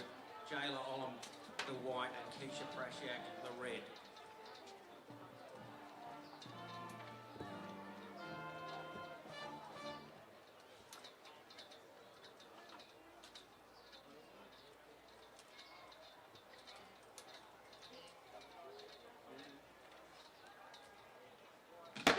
Away they go, and it's Jessica Linden to lead them out from the very fast beginning. Lily James, who takes over the lead. Watch for the back markers here. The youngster and Jayla Olam will go after challenger. Lily James looks like she's ready to roll here at Burnie today. Wins comfortably from Jayla Olam and also the fast finishing Prashiak. Yeah, that was a real statement run there from Lily James. She knows the form that the youngster Jayla Olam's been in of late with those record runs over at the National Championships. And also a recent win in the Rosebery Gift to the youngster Jayla, and Lily made no doubt about that in the heat of number 4 of the Stubbs Constructions Women's Burnie Gift. Very strong and dominant performance from Lily James, the Reese High School teacher. Yes, and a very significant performance too, 14.13, so she puts herself as the early favourite for the gift in 2025 with the fastest run of the day. Yellow Lily James was first, Jayla Olam was second, 14.37. That's a very competitive time, so not out of it. And Keisha Prashiak qualifies the back marker from 2 metres, worth noting, so a very good run from her, 14.61 third to qualify. So there you go, ladies and gentlemen, your 4 heats. The Stubbs Constructions Women's Burnie Gift. Pick your fancied runner from the 4 heats you've seen so far.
So, ladies and gentlemen, right into the action here of the Gatorade-sponsored Men's Burnie Gift of 2025. 8 heats in all, so a pretty stacked field. They all come from everywhere to try to win this time-honoured race at the Burnie Gift. It really does still, in prestige, stack up with the big gift races around Australia. Of course, Stall Gift, the one totally be at the top of the list. We've recently seen the Bay Sheffield in South Australia, but this race in Tasmania, 139 years of tradition and history. As we look down the track, we look like we have one official scratching in the green of Isaac Parnell. We see Dan Lamoto, who's in some recent good form with a second in the 150 at Devonport 2 nights ago. He'll run from 15 metres. Hobart Maiden winner in 2024. He'll run from 13.5 in the green. Former Devonport gift winner and 70 winner last year at this event from 10.25. It's Adam French, the yellow. We welcome the South Australian, the Wangaratta gift winner in 2025, and also a Castlemaine 70 metre winner from 7.5. It's the South Australian in the blue, Corey Baker. In the white, we see the New South Wales trained Luke Hayter run from 8 metres. And we watch a very exciting young Tasmanian sprinter in Riley Howard, well under the 11 seconds as a PB. And one to watch the state representative over the 100 metre distance in Riley Howard. He'll run from 5.25, the junior, and be our back marker in red.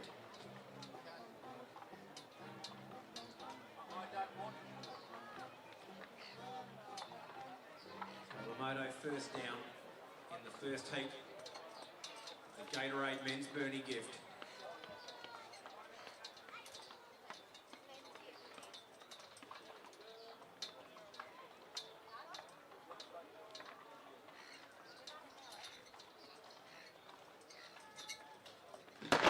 Lamoto out pretty well as he was going to lead for a fair bit of this first heat here. Adam French in the yellow starts to get into his running and he takes the lead. Here comes the South Australian, Corey but Whittaker Baker. These two go down the line, they're comfortable. French and Baker easily qualify. The red of Riley Howard flashed home a little bit late there to get third.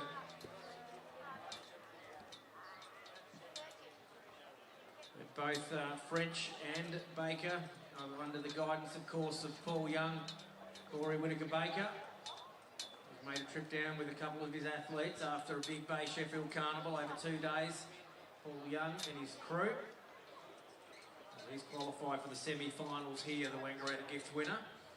And Adam French continues his good form from last season as he takes it out. 12.78, the yellow. Adam French was first. And qualifying by right was Corey Whittaker Baker, 12.88. Now Riley Howard's time of 13.25. Well, that might have to wait and see if his time will be one of the 5 fastest that'll get him through the semi-finals. One would think not with a 13.25. Adam French, the winner, 12.78 from Corey Whittaker Baker, the blue, 12.88. And officially third, and we're waiting and seeing with that time of Riley Howard's, the red from the mark of 5.25.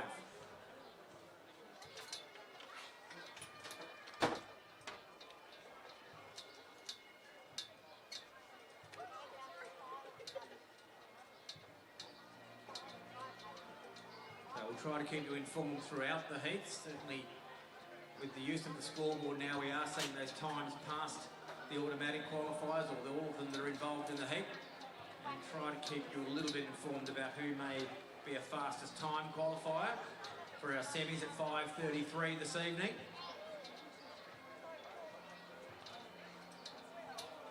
Looking down the track, not seeing Ashtika Kostawagi.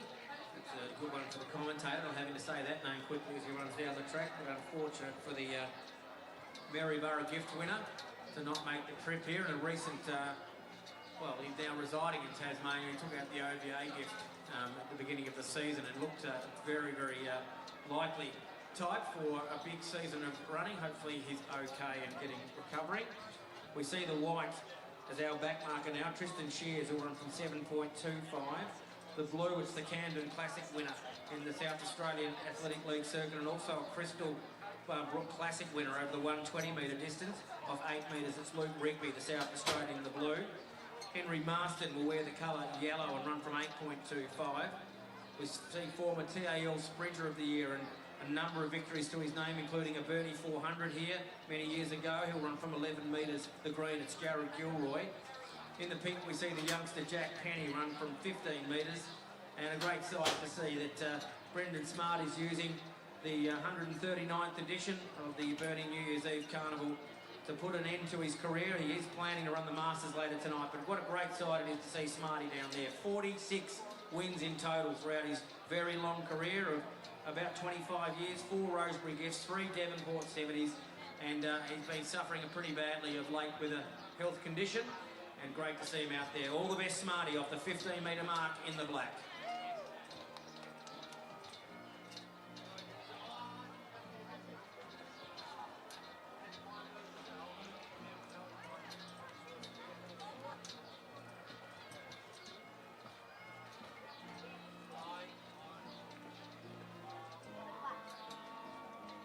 Good timing from our Burnie Highland pipe band there, just finishing up as the runners are about to walk up for heat number 2. Gatorade, Men's Burnie Gift 2025.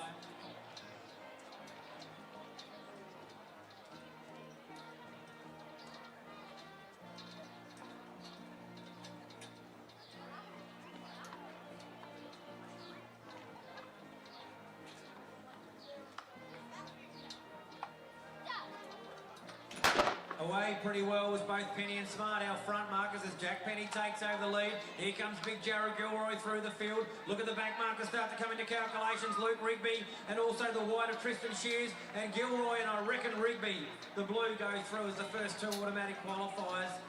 Both look well in control there. Gilroy's our front marker. Felt he did enough with about 20 to go, and Rigby certainly sorted out those on either side of him, as those 2 will go through, the blue and green of Gilroy and Rigby, the South Australian, as our automatic qualifiers. I think that time of 12.78 is our reference point so far. Seeing how the track's running, the conditions, the wind, always a little bit of a headwind here at Burnie as they run up a slight rise. Well, Jared Gilroy given line honours there, 13.09, so not the quickest of times, but only had to do what was required by winning, and Luke Rigby, the South Australian, officially second, so he goes through to the semi-finals. And 13.25 was the time of Riley Howard's in 3rd place in Heat 1. Let's see what time might show up there for 3rd place here to see if Howard still sits as a possible chance of qualifying by time. Jared Gilroy will run in those semi-finals, 3 of them in all, starting off at 5.33. And Luke Rigby, a very strong and powerful performance in winning one of the richest 400 metres, the Camden Classic in South Australia. And also another classic race in the Crystal Brook Classic, a 120-metre distance, so that perhaps is a little bit more to indicate and he will be amongst it come semi-final time. Tristan Shears officially 3rd, and that is a little bit quicker than Riley Howard, so he sits okay at the moment as a fastest time qualifier, potentially. But 13.09, just probably 3 metres approximately slower than the first heat run by Adam French.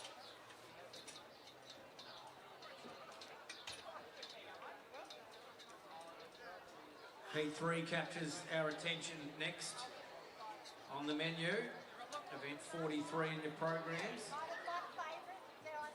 Look down the track, we do see the pink of Daniel Samet, the Maryborough gift winner in 2012. So a very long career. Daniel Samet doing an extremely good job of coaching, as his squad that have made the trip to Tasmania have been highly successful so far. So he'll start here as our front marker of 15. In the green, we see Reece Barwick will run from the mark of 14, so make that change in your program. We do see the yellow there of John Howe, the 2016 Burnie gift winner, and already trained a winner today in Lucy Carter in the open 70 metres. So John turning his attention to not just running, but also successful training as well. He'll run from 10.5, and of course was second in the 2023 Burnie gift. In the blue, we see the very talented youngster Tommy Bennett. His sister Violet performed very well in the gift heats for the women earlier on. Let's see what Tommy can do here in the men's of 8.25. In the white, we see someone who should feature pretty prominently here. He's been a former finalist, a Launceston gift winner, a winner of the Richmond gift this season, and a 10.62 personal best at the peak of his powers. He'll run from 6.5, Ryan Cooper, the white. And in the red, we see the 2025 Stall gift winner. What an occasion that was for the school teacher from South Australia, John Evans. He'll run from 4.5. Let's welcome the Stall gift winner to Burnie in the red, John Evans.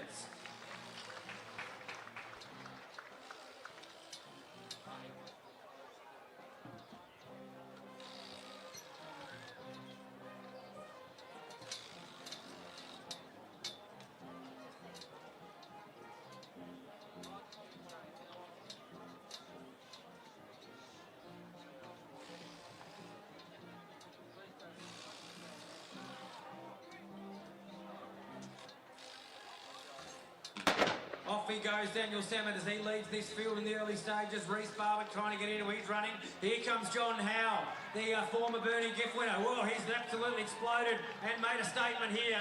Takes Ryan Cooper quite comfortably through the line, and John Evans flashing home late, the stall gift winner, to get up for third. But, geez, John Howe, he's come to play, of course, the Hobart gift on the 27th of December. That form is showing through very well here. Of course, Lily James looked magnificent from the women's after winning the Hobart gift.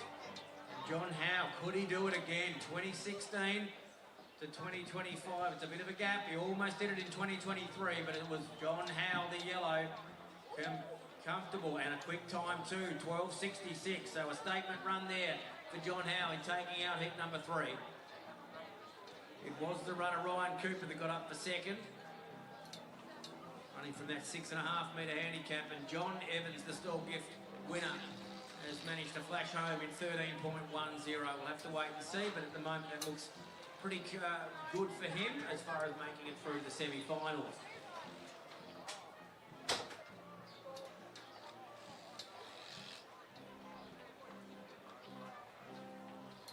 So as we mentioned, that's the fastest time of the 3 heats contested so far, 12.66. 12.78 from Adam French, and of course that 13.09 from Gilroy.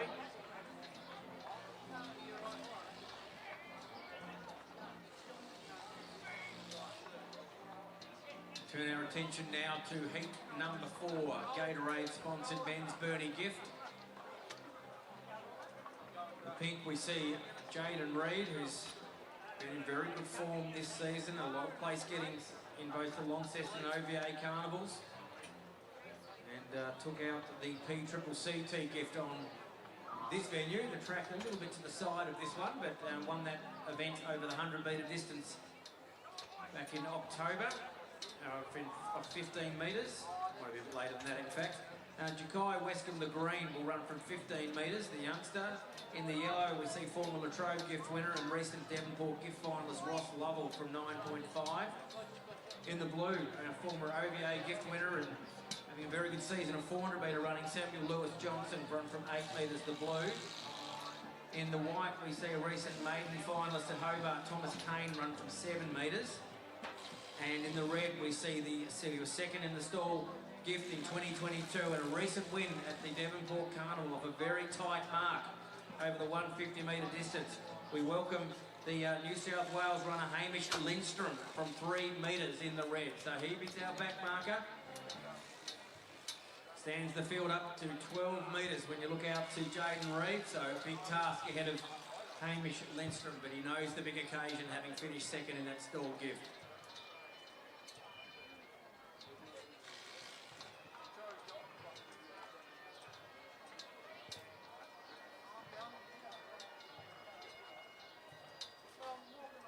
Yeah, giving a real sense of the occasion with the Burnie pipe band entertaining us in between heats. I know Lindstrom's looking back and thinking, I hope they don't keep playing when we're about to start, but at the moment Grenville's got them in pretty good unison. They seem to be finishing off a number just before they start, but let's hope that that beautiful timing continues, and there it is. So we will get the calm and quiet at the start before heat number 4 gets underway. We're getting up to the halfway point of the 8 heats. The Gatorade men's Burnie gift.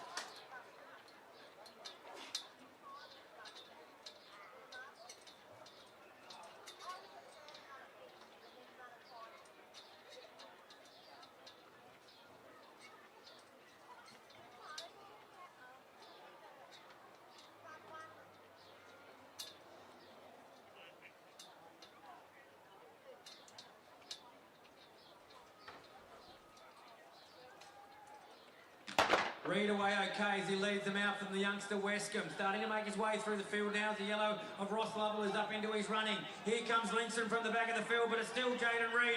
The pink, Lindstrom coming through. Oh, close one as they hit the line, and Ross Lovell pushed himself right up there late as well. Here's Lindstrom confidently chucked his finger in the air at Devonport and won by 1/100th of a second in the 150. I feel like someone's bumped one of the ropes as they've gone down too. That either the white or the red lane is just moving around a bit, so there was a little bit going on there at the end.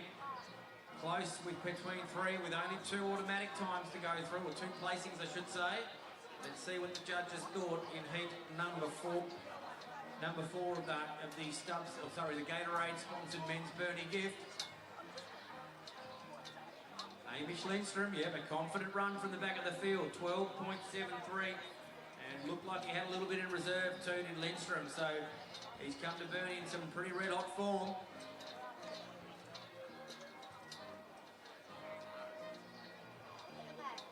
That time of 12.73 puts him up as the second fastest time. The same time awarded to Jaden Reed, so not much separating the two of them as they'll both confidently go through, and I reckon Ross Lovell will be putting up a decent time too. Look at that, 12.76 will see him go right to the top of the list as fastest time qualifiers so far. So 12.73 takes it out for Hamish Lindstrom, the red. From the pink, Jaden Reed, and third in a time of 12.76, quicker than a lot of the heat so far, Ross Lovell, the yellow.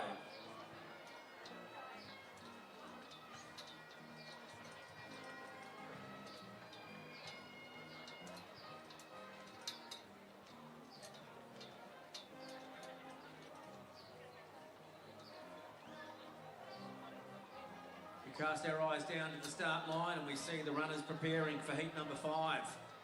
Gatorade, men's Burnie gift. The black, we see the very well-performed Masters athlete in Alan Sharp-Paul, who took out that Masters at Hobart and is regularly a big finalist in most of the TAL sprint events. It's the 15-metre mark for Alan Sharp-Paul. In the pink, we see the maiden winner of 2024 here, and that's Heath Cripps. He'll run from 15 metres, the pink. In the green, we see Hudson Highland Whelans, the Sheffield school student. He'll run from 12.25, the green. In the yellow, running from the 8.25 metre mark, it's Alexander Ling. That mark has been reduced from the 9.25 that you may see in your programs. The blue catches the eye, and that is Taj Singleton, of course, third in this race in 2023, and second in the Devonport gift on in that year as well. And been running very, very well from the back marks over the 300 and 400 metre distances so far. He'll run from 8 metres, Taj Singleton, the blue. In the white, we see the Daniel Sammet-trained Will Adams, who took out the Devonport gift on the 29th of December, and also the Lancefield gift over that same distance. So a very strong quarter-mile run. Oh no, in fact, I looked down there and see he's out, so that's unfortunate. I didn't get that information, I apologise. And then the red becomes our back marker. This man made the stall gift final in the victory to John Evans. Succumbed to a bit of an injury in that event, so it was unfortunate for him to not perform at his best there, but has won the Jack Giddy gift. It's a big rich gift in the New South Wales, and we welcome the stall gift finalist Josh Lotsu from the very tight mark of 2 metres in the red as our back marker. Josh, of course, was trained by John Quinn, who would be very familiar to a lot of Tasmanian people with their athletics, who headed up the Tasmanian Institute of Sport for a number of years. The back marker in Lotsu and the others walk their blocks. Heat number 5, Gatorade, men's Burnie gift.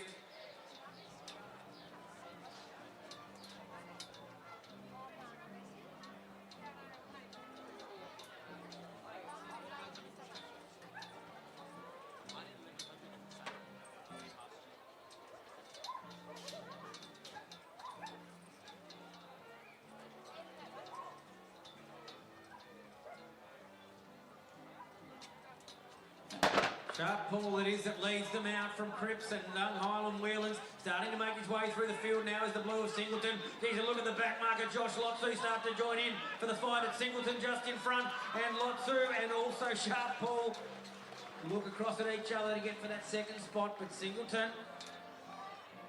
was taking measure about where he stood at about the 100 metre mark. He felt that he had the back marker covered in Lotsu. And he knew that he was about to run down the front marker in Alan Sharp-Paul. So great to see Taj Singleton arrived here at Burnie in the form that we're familiar with. Been a finalist here before. And we'll definitely see him contesting the semis, 12.82. So right in there, looked like he had a little bit in reserve as well. So Singleton puts himself forward as a challenger. Josh Lotsu, what a good run that was from the 2 metre handicaps. They showed you the class of the runner of Josh Lotsu to get up for second, 12.99, and Alan Sharp-Paul will be one of those runners waiting to see if his time of 13.03 might be fast enough to qualify for the semis.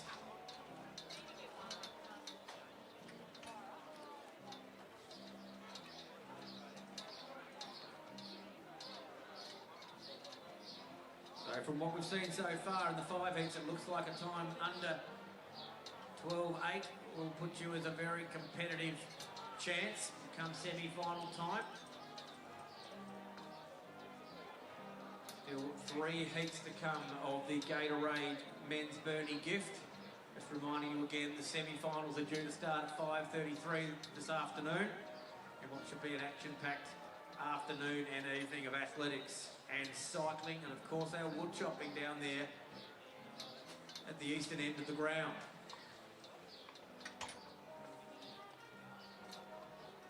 Looks like we've got a number of scratchings here, 2 official ones, and I believe the yellow of Jonathan Allen is a non-starter. So put a line through the white of Martin, the blue of Aaron Rigby, and also Jonathan Allen, the yellow. So that does leave us with 4, with the addition in this field here being Alec de Bomford. Alec de Bomford will run from the 11-metre handicap. So put that into your programs, the black.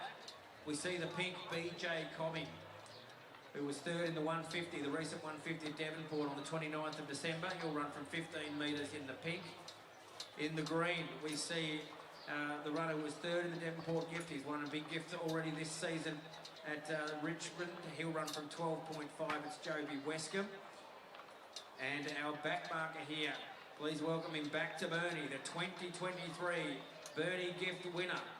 He run from the very tight mark of 1 metre. It's the red of Say Morris. So Say Morris back to do it again at Burnie. Can he repeat what he did magnificently on the 2023 New Year's Eve and get himself through to another big Burnie gift final? So 4 of them there with a big gap between back marker Morris off 1. And the next runner he'll see up ahead of him is Alec de Bomford from 11, 12 and a half and 15. So quite a gap between back marker and front marker here in this one.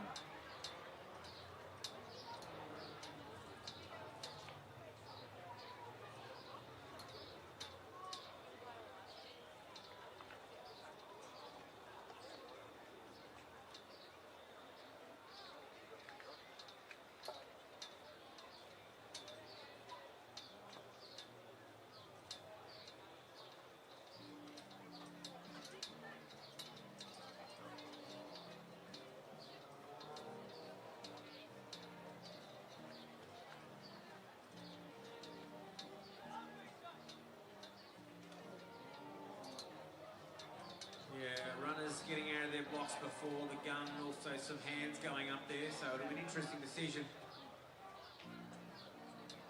from our starter, Grenville Bell Chambers. Doesn't look too desperate to get to one of the lanes to perhaps incur the penalty of 1 metre. We'll await the decision from our starter, and it does look like it was just perhaps a malfunction with the equipment, so second opportunity given to the 4 runners here in the Burnie gift heat number 6.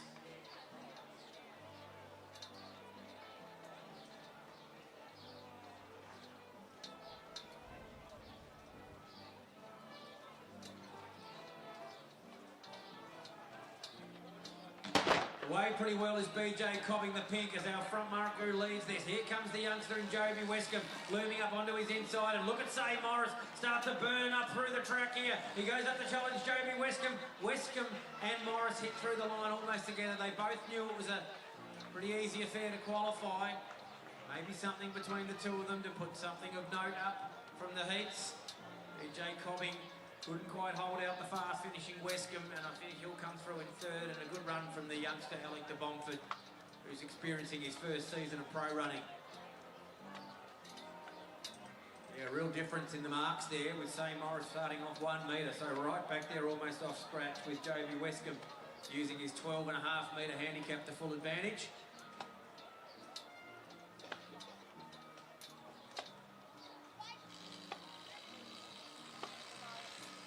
Both of them look like they had enough in reserve. With the first 2, of course, going through, and they're probably not feeling the other athletes around them. They probably both afforded the opportunity of switching off a little bit. But heat 6 with 2 heats to come. Burnie gift, we've seen 12, 6 12:66 from John Howe so far as our fastest time from our 6 or 5 heats contested. What's the result here of heat number 6?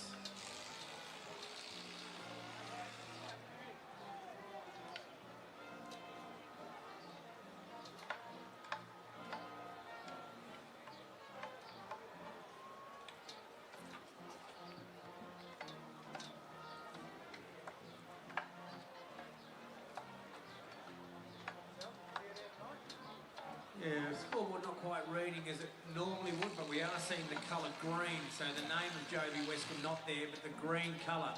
It's almost taking the place of the ceremonial balls that we saw going up and down the rope.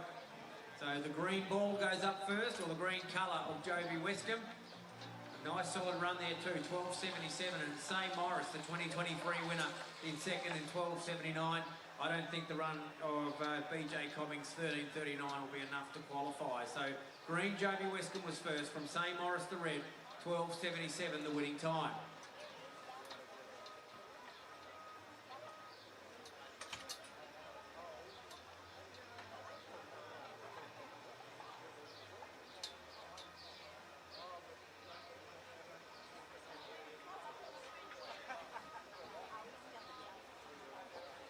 At the conclusion of heat number 8, which we're still obviously 7 and 8 to come of the Gatorade-sponsored men's Burnie gift, was scheduled to be the Henry Monday Memorial Tree Felling Championship. That event has been moved to a later time, and straight at the conclusion of heat number 8, we'll move on to the Direct Edge Manufacturing Women's Wheel Race over 2,000 metres. So riders, please take note of that there has been a change in the program, and the Direct Edge Manufacturing Women's Wheel Race has been moved up to straight after heat 8 of the Burnie gift. Heat number 7 down the track, preparing themselves to tackle the Burnie gift. They're walking their blocks. Darcy Kenley, the pink, Tom Gartland, the green, James Buse, the yellow. The blue will be Noah Nakagawa, the 150 and Hobart gift finalist. And the red, of course, is the Commonwealth Games Australian representative and Ballarat gift winner. It's Jack Hale, the fastest man in Tasmania, from 0.5 of a metre.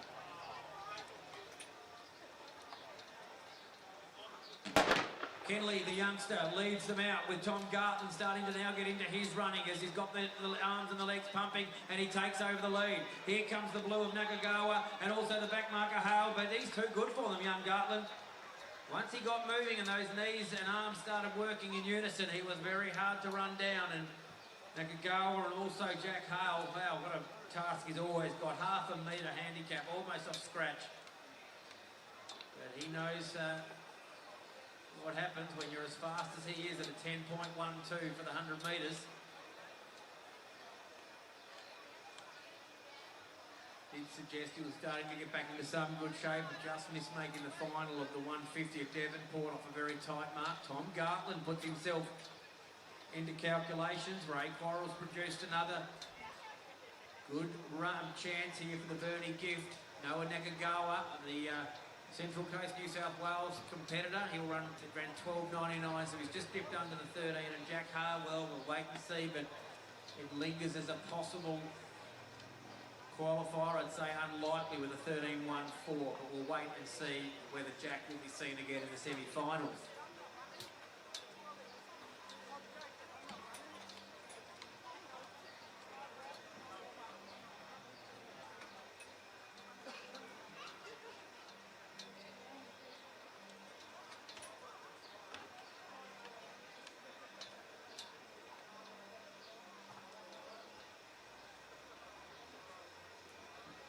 Yep, 12.84 was the winning time for Tom Gartland, as you're seeing up on the board once it flashes over. Another reminder that the women's wheel race over 2,000 metres, heat number 1, of course, the qualifying, will be conducted at the conclusion of this next heat, which is heat number 8. So riders in the women's wheel race, event 50, you are due to start at the conclusion of our next heat of the Gatorade men's Burnie gift. So please prepare yourself and make sure you're marshalled and ready to go, as there has been a small change in the program with no tree felling to follow this heat of the men's Burnie gift.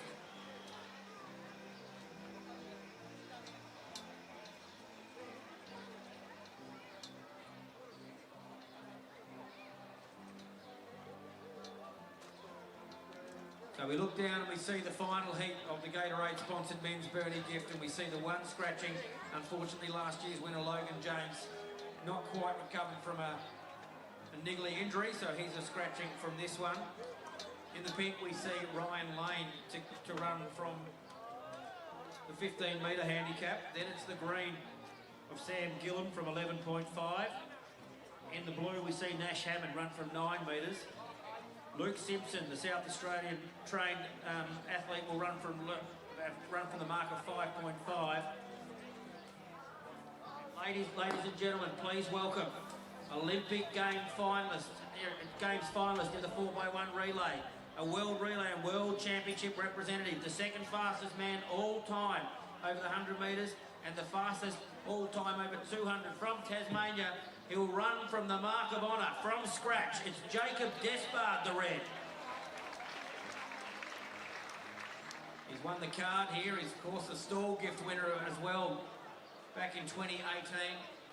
The Burnie gift as a junior, and even had a go at trying to win a race that he won as a young athlete, the Devonport gift the other night. So a different approach for Despard, the scratchman here in the Burnie gift.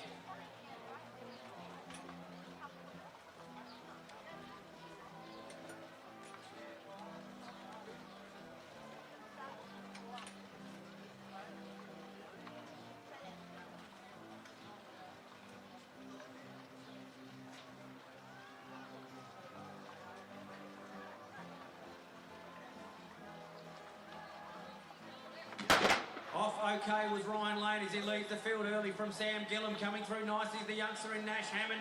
Luke Simpson, the South Australian. Look at Despard starting to get into his running. He goes up to grab them. And Despard, what a run from scratch, ladies and gentlemen. Gets past the South Australian. Luke Simpson gives him a little look and says, I'm here and ready to run on New Year's Eve at Burnie. How about a big round of applause from scratch, ladies and gentlemen, Jacob Despard.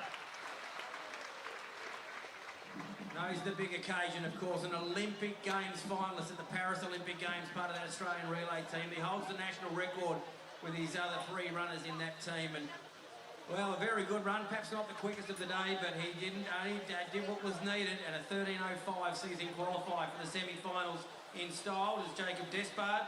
Second was the white of Luke Simpson. And third across the line, we'll get you that one soon, but 13.05, great to see the run from scratch from Jacob Despard to get up in Heat 8 of the Gatorade-sponsored men's Burnie gift.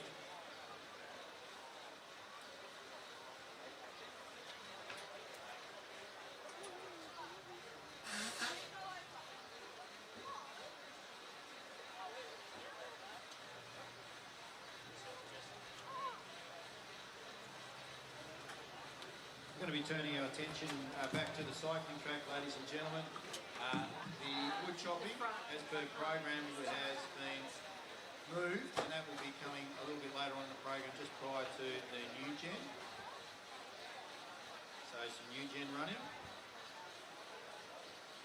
but we look forward to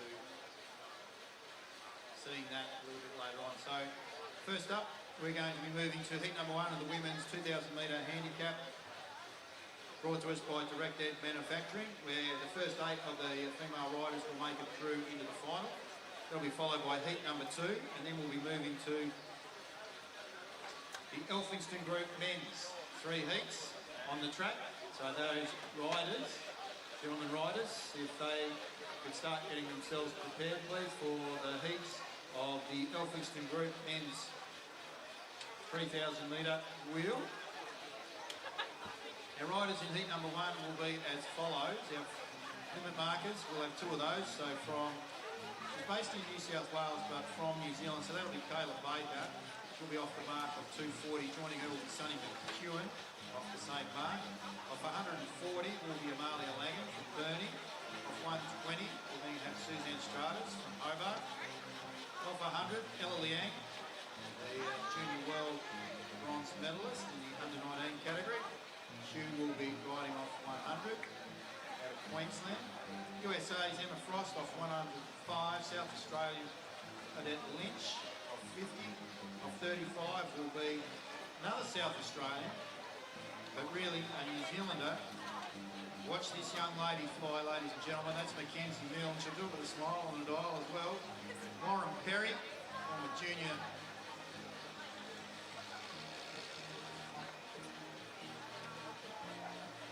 track champion. She'll be doing off the mark of 30. Caitlin Kelly will be riding off the mark of 45. So I missed Caitlin. My apologies, Caitlin. She'll be riding off the mark of 45. And to our Commonwealth Games gold medalist and Paris Olympian, Christina Clonan. She will be riding off the back mark of 15 metres. So that'll be heat number 1 of our direct edge manufacturing women's wheel, where 8 of our riders, the first 8 will make their way through to the final. And I want to say a big thank you to our holders. So big thank you to our holders. We'll see them out on the track. They've all got the orange tops on. We really do appreciate your support of our riders. You'll notice that our riders are making their way around, so they're just rolling around to their positions on the track.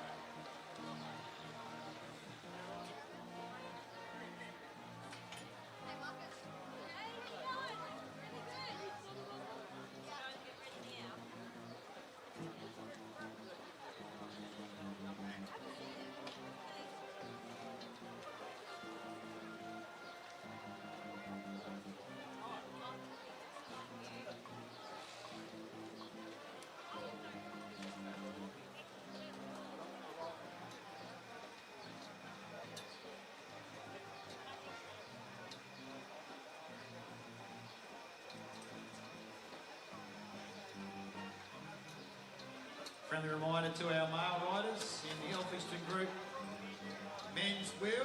Your heats will be at the conclusion of the women's, so if you can please start making preparations to make your way out into the track. As mentioned, the wood chopping has been moved, so look forward to seeing that a little bit later on in today's program, just prior to the new gen. Riders made pretty school waiting on 1 or 2. Riders to get their handlers, holders. Looks like we're getting pretty close. Heat number 1 of the direct edge manufacturing women's wheel.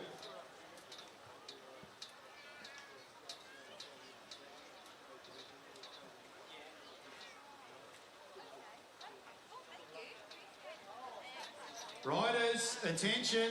They're off and racing, so our fire limit markers, Sonny McEwen and Kayla Baker lead them out. That's Kayla Baker in the red, then we go back to Sonny McEwen. The other riders coming through, so Amalia will see, and Suzanne Stratus 4 laps to go. Then we go back to Emma Frost in the blue shoes. Those little blue suede shoes are bringing Ella Liang along with her. Here comes Adette Lynch with the freight train. Caitlin Kelly also there, along with Lauren Perry, the queen of the track, Mackenzie Milne. She is a rocket, ladies and gentlemen. She's wearing the red and the black trunks at the rear of the field. And then we have Christina Clonan, the Commonwealth Games prior gold medalist and also Paris Olympian. As they go through now, it's Launceston's own Sonny McEwen that leads Kayla Baker. They greet the judge with 3 to go. Adette Lynch, geez, I'll tell you what, she's done a massive turn. Have a look at that. She's pulled our back markers right up here. So Amalia Langen just sits in behind Adette Lynch. They'll start to sort themselves out. Emma Frost is right in there also. Down on the inside with those blue suede shoes. Lauren Perry hops in now behind Adette Lynch. Amalia Langham takes over. They'll do some short turns. They're out after the first 2 here, which is Sonny McEwen and also Kayla Baker. Remember, ladies and gentlemen, we only need the first 8 to make their way through. This has been brought to you by Direct Edge Manufacturing. We thank them for their support of the women's wheel. 2 laps to go. Sonny McEwen and Kayla Baker. They're our limit markers. Are still travelling along well. Look at this rocket go. She's in red and she means business. And that's Mackenzie Milne. She greets the judge with 2 to go. She's a New Zealander. She's based out of South Australia at the moment. I'll tell you what, we might have a bit of a chat with her after this particular race as she heads down the back straight and leads them down there. Next in line is Lauren Perry, Adette Lynch, Amalia Langham looking to come through and try and take out her home wheel. Then we go back to Christina Clonan. Look at the junior bronze medalist here in the world. That is in the QAS gear, Ella Liang. And then we go back to the nana of 1, mother of 5. Hobart wheel winner, Suzanne Stratus. The way they go through now, it's still Sonny McEwen that leads. Kayla Baker's in second position, Mackenzie Milne. and she's just going to cart them around the Mackenzie wheel. It looks like she's going to pop a hamstring the way in which she pulls and drags them down that Kate Monday wing. Lauren Perry in second wheel. Then we go back to Adette Lynch, Amalia Langham. Around the outside goes Christina Cloner. Ella Leanne goes 3, 4 wide and around for 200 metres to go from the point. All those girls are going to come through nice and easy. The first 8 are going to make it. Mackenzie Milne, Lauren Perry, Adette Lynch, Christina Cloner, Amalia Langham, Ella Leanne, Suzanne Stratus, Kayla Baker has made it through, I'm pretty sure. I'll just double check my figures with my eyes. Yep, Kayla Baker. So our limit marker there has made it through to the Direct Edge Manufacturing final of the women's wheel. Heat number 2, the women's wheel. Our riders will be Eva Smith, our front limit marker of 260. 245 will be Sybil O'Rourke out of Devonport. Launcestons, Ruby McEwen, and also Melissa Turner will be off 230. Then we'll go to 185, Leslie Zann Wilmot out of Canada. Emily Walker will be off 170, a 1,000 metre winner earlier today. Off 110, we've got 3 riders. That's April Paddy, Maddie Smith, and Erica Carney out of New South Wales, the Gold Coast, and also USA. And then off 90, our 2 back markers working together will be the Malaysian rider Kiki Neo and Ebony Robinson out of New South Wales. Winner there was Adette Lynch, time 2:29, 2:29.2.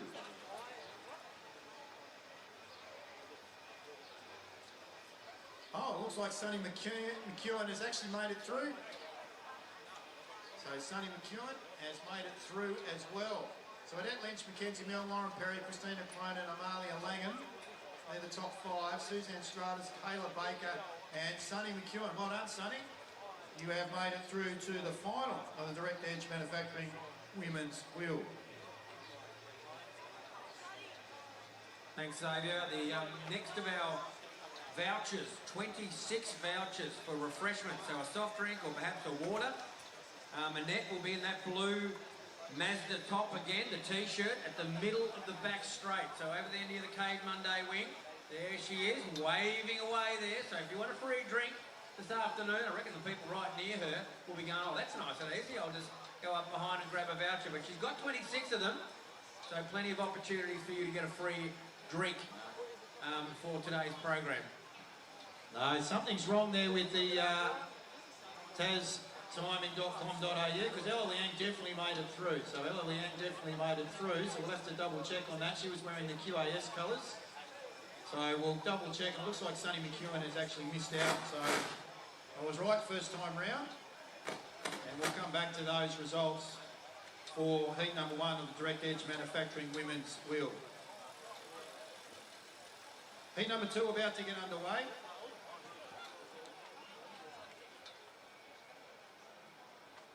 Riders, attention. And away we go in heat number 2, our final heat. And our limit marker there is Eva Smith. And off she goes in the purple down the Cade Monday wing. Back markers are coming through. And there's Neo right off the back there. She looks like she's just going to come through and Erica Carney's going to join her as they head down that Cade Monday wing. We get to the top there, down past English River Meets, and it's Eva Smith that leads them through. Sybil O'Rourke is next. Melissa Turner is in there also with Ruby McEwen and then Lisanne Wilmot. Sybil O'Rourke will take up the running with 3 to go. Emily Walker, so there's our top 6 ladies and gentlemen. Next through, saddlecloth number 110, that's Ebony Robinson out of New South Wales. She leads Neo, then we go back to April Paddy out of New South Wales. Also there, done her work and she's out of it, that's Erica Carney. Unfortunately, she's got a little bit of a flu at the moment. It's been a big couple of weeks for the American team. And she's starting to feel the pinch at the back end here. Hopefully a bit of vitamin D helps her recover. No one's prepared to do any work at the moment. It's now waiting for our back markers to come through. So Lisanne Wilmot looks like she's going to take up the running. As Robinson leads them through from Neo. Then we go back to saddlecloth 114. That's Maddie Smith. And off the back of that, looks like that's April Paddy. So we're all bunched up.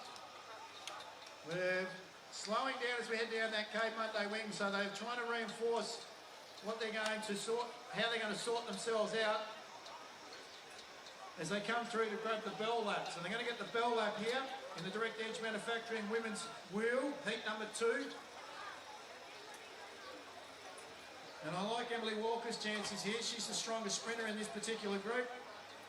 She leads them through.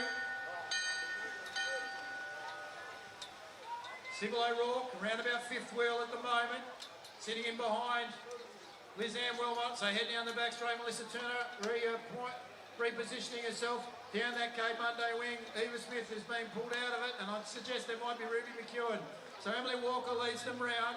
1, 2, 3, 4, 5, 6, 7, 8. So those riders at the back there, I think they're going to make their way through.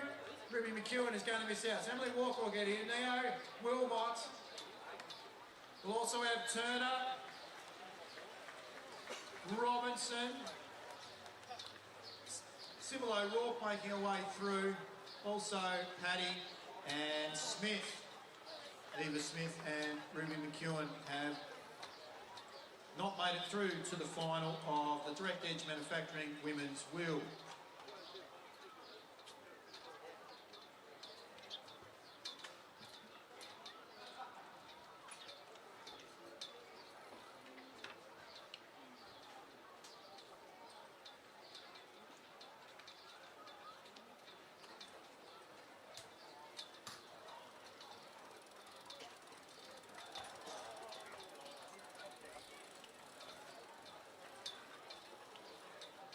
Much slower time, it was 2:29 for the last heats.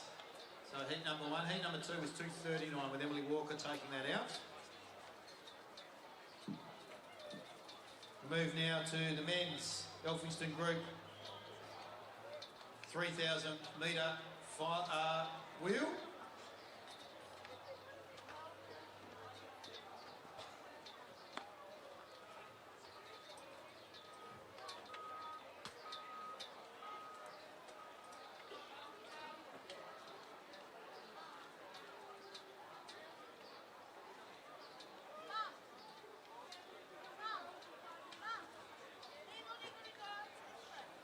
Friendly reminder to under 13, under 15 and under 17 will race riders.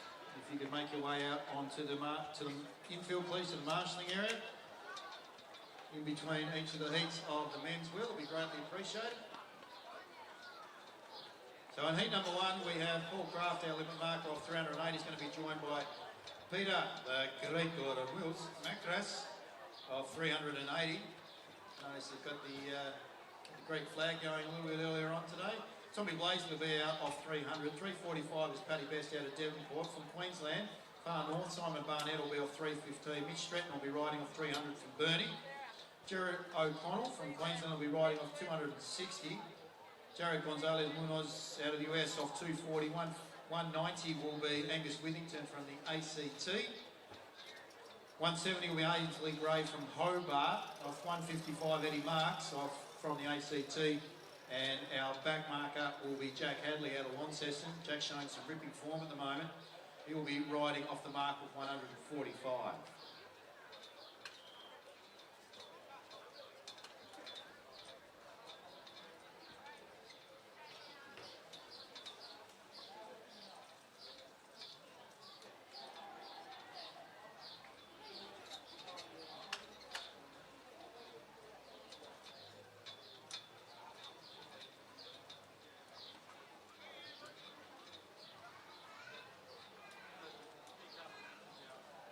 Right, riders, attention.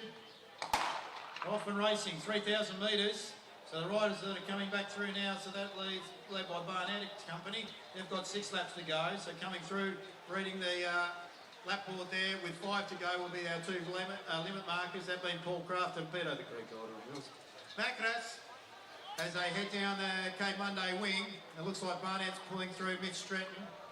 Not far behind him is Tommy Blaisley, and then coming around the back there in the white, looks like he's doing a big turn, and that's Jared O'Connell as they come through now. So Macras leads Craft. First 6 will make it through to the final of the Elphinston Group men's wheel race over 3,000 metres. just asking them to do a little bit of work is Miss Stretton. So Tommy Blaisley takes up the running. Jared Gonzalez Munoz is in no man's land. So Ainsley Gray, Jack Hadley and Edward Marks are now out after them. So let's see what they can do.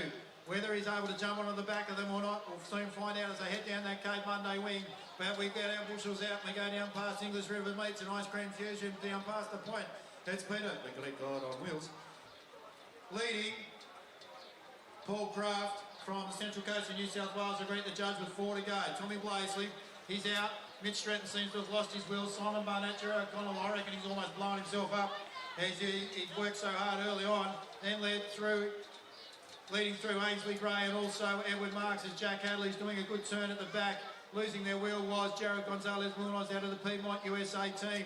They head down that Cape Monday wing, down past the Dowley McCarthy tyre sign and out past Ice Cream Fusion and English River Meats. Don't be afraid to go and grab a Scotch fillet from over there, down past the point. And we can see Peter, the Greek God on wheels, back at us. Paul Craft, about to be swamped here by Ainsley Gray, Edward Marks, Mitchell Stratton, Jack Hadley and Tom Blaisley. Top 6 are going to go through. Simon Barnett has lost their wheel, same with Jared O'Connell. And out the back is Gonzalez Munoz. So 6 will go through. Kraft might be able to jump onto the back here because Peter Backlash is gone. Let's see if he can get in. He's in that top 6. He jumps in right in front of Ainsley Gray. So Mitchell Stratton now takes up the running from Edward Marks. Then we go back to Jack Hadley, Tommy Blaisley, Paul Craft. It looks like he's gone wide. He's allowing Edward Marks to come in. And then Ainsley Gray come through. So there are 6, ladies and gentlemen. They've got 2 laps to go. They're going to greet the judge with 2 to go. If they can stay upright, they're going to make sure that they make their way through. Peter Backlash, though, has got something to say about that on the Koga. And then comes Simon Barnett from Townsville up in northern Queensland. We get the bushels back out now. We head down the back straight. Edward Marks leads them through from Tommy Blaisley. Ainsley Gray from Hobart, Mitchell Stratton. Then we go back to Jack Hadley and Paul Craft. These boys are all going to make it through as long as they stay upright. Around the outside of the Greek God on wheels is Simon Barnett in the white from northern Queensland and Townsville. Mitch Stratton leads them through though. They'll grab the bell with 1 to go. They're going to put a lap on Jared O'Connell here, who blew himself up really early from doing that big work. He's a world champion in the M8 division in the 65 to 69 age bracket. He moves himself to the infield and Edward Marks. He can talk about what he might want to do for New Year's Eve tonight with Tommy Blaisley, Paul Craft, Mitchell Stratton, Ainsley Gray, and Jack Hadley knows what he's already up to and he's just jumped off the back. And he's just going to roll around. So these are going to be the 6. Paul Craft is going to take it out there, ladies and gentlemen. Give him a round of applause. Craft, Marks, Blaisley, Stratton, Mitchell variety, Ainsley Gray and Jack Hadley have made their way through into the Alfison Group men's wheel race over 3,000 metres. Peter the Greek God on wheels, also known as the Fat Banana, coming through, outpointing Simon Barnett and Jared Gonzalez Munoz out of the USA team will round out the field.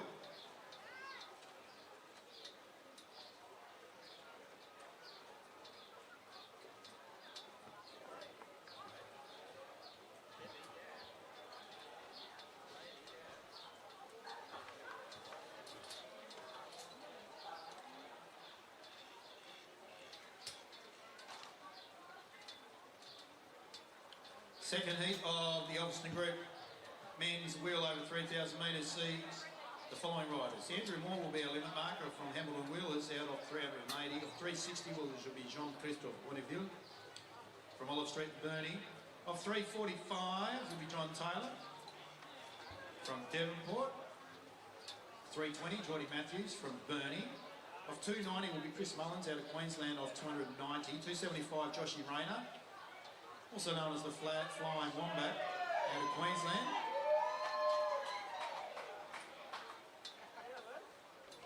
It's a rousing report. I like that. The Flying Wombat. Out of Queensland of 275. 185 will be Jamie Carney. 2-time Olympian. USA Elite National Road Race Champion at the tender age of 43. Now 57. He'll be riding off the mark of 185. Off 170 is Luca, the Italian stallion bike mechanic. Rodke out of Hobart.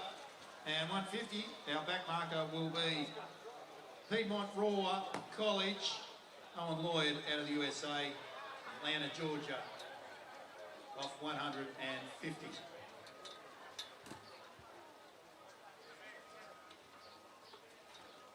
Riders, attention. Big thank you to our handlers. And away go the riders. Underneath the blazing sun, down here on the Sunshine Coast of Tasmania.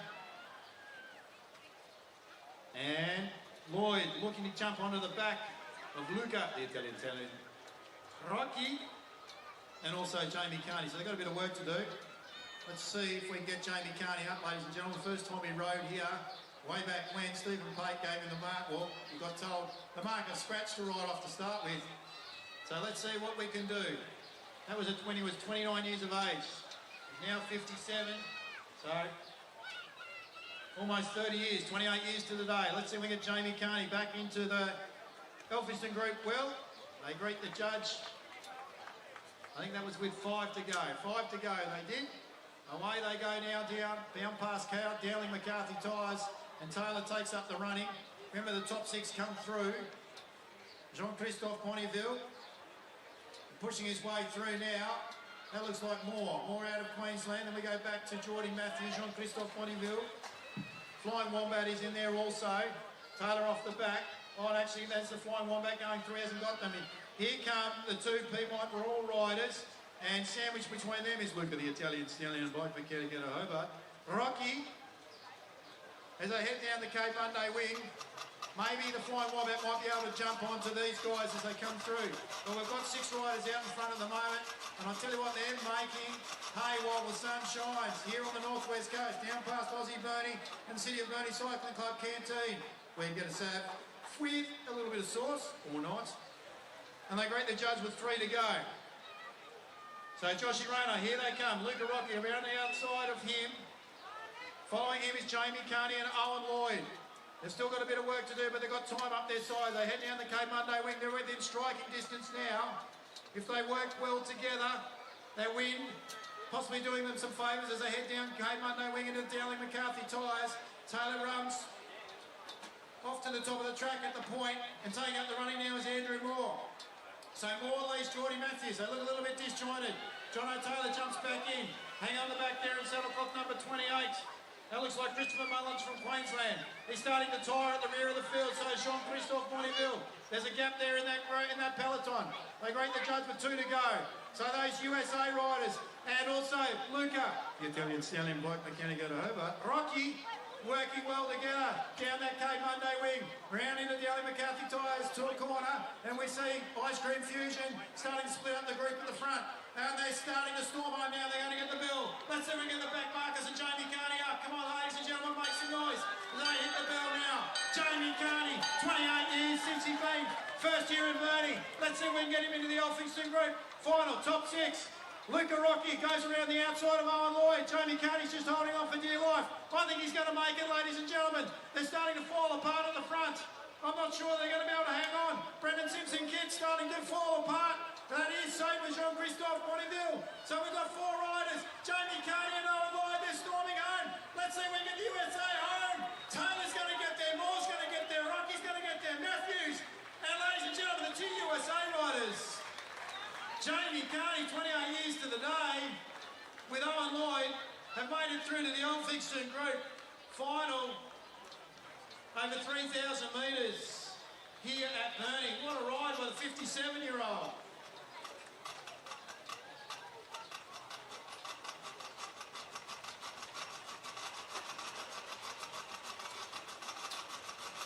.332 was the time, 332.99, so John Taylor getting through. Jamie Carney in 6th position at 3:34. So Mullins and company have missed out. Third and final heat of the Elphinstone Group men's wheel about to get underway. And a big thanks to our juniors, under 13s, under 15s and under 17s for making your way onto the marshalling area. Really appreciate that. Because you have your wheel race very shortly. Our limit marker here will be off 190. That'll be Louis Schramm out of the USA. Oh, sorry, no, Tim Taylor from Devonport will be off 210. And Aaron Jones of Burnie, ladies and gentlemen, will be also with him. And this is his 30th consecutive year of riding the Burnie Carnival. 30 consecutive years. Put your hands together, ladies and gentlemen, for the local legend, Aaron AJ Jones.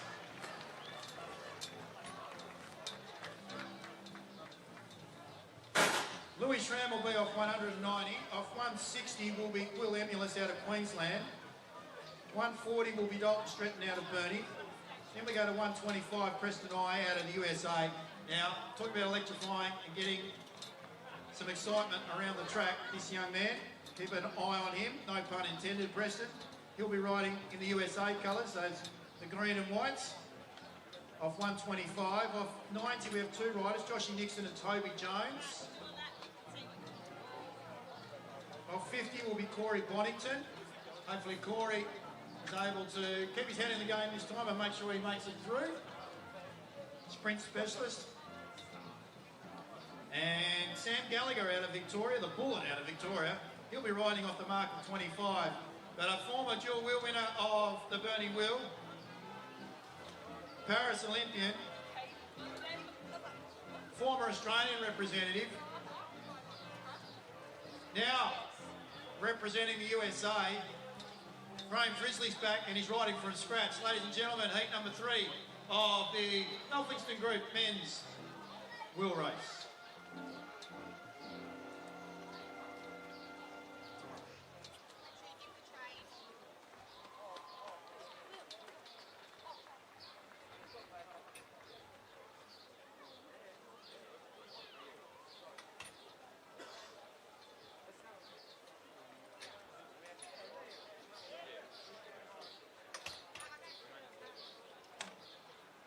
Riders, attention.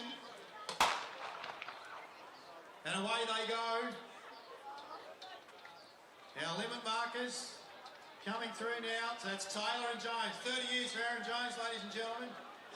They're going to be joined by Louis Schramm very shortly. Then going through, looks like that's Will Emulus, Preston I, Dalton Stretton.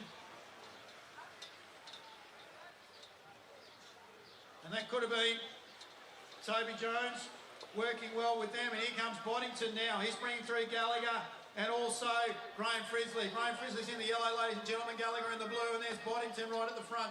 So Corey Boddington leads them through, the power athlete. Holds 4 world records currently, that's why he's wearing that particular jersey. There's the 30-year veteran, Aaron Jones. He's working well with Tim Taylor, who's in fine form at the moment. Need any home improvements, see Taylor Constructions, Tim will be able to help you out. Then we go back to the next group of riders coming through. That includes Dalton Stretton, who's running second wheel to Preston I at the moment. Top 6 will make it through.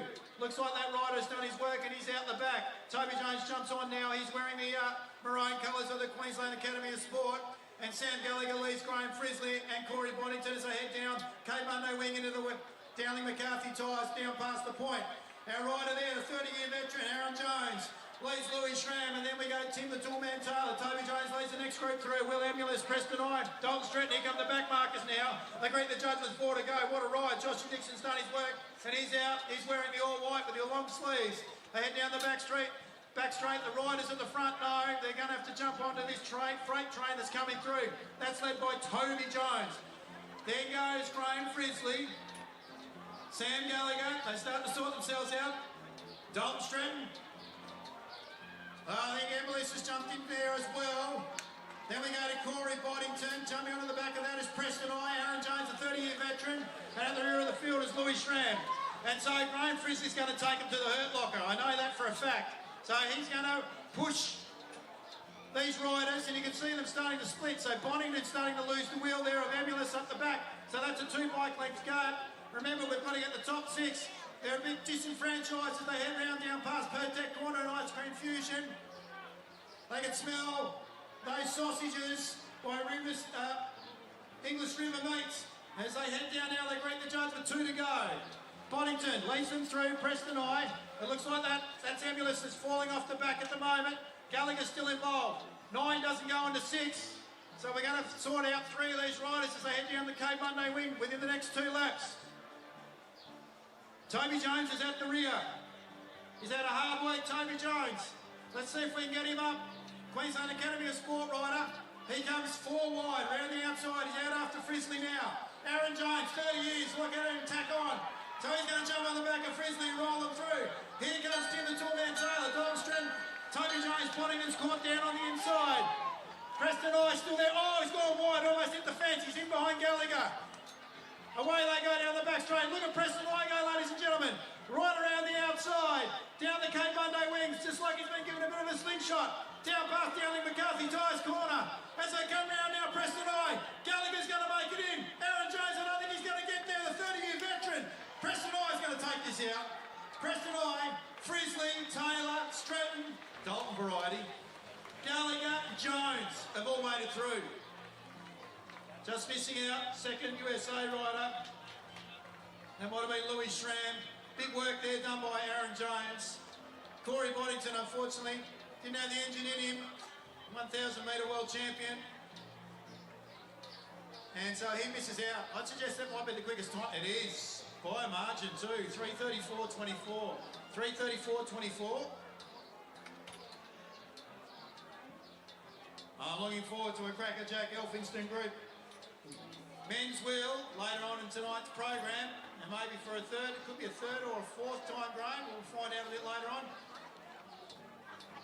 Fourth. Could be a fourth time.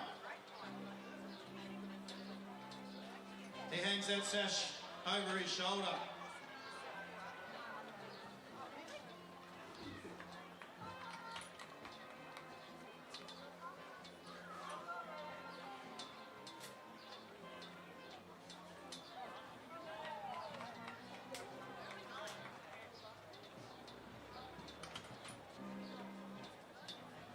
Up next, ladies and gentlemen, we're going to be moving to the under-13 wheel race brought to us today by Boland's Pharmacy, and we thank Peter Boland and his team for their support of our junior riders here at West Park, and 139th running of the Burnie Athletic Club New Year's Eve, New Year's Day Carnival.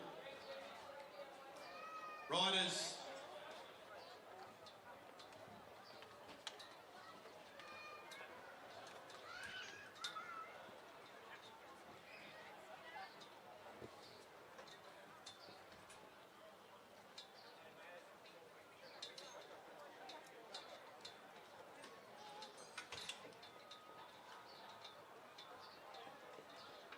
Riders are getting on to their mark.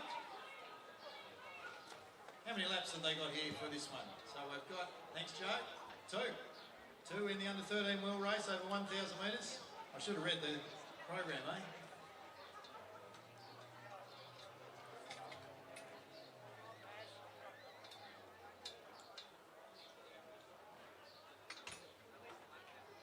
Corey Boddington just making his way across. Graham, you all right, boys? You can dunk your way across if you like. You can make your way across, boys. Yep.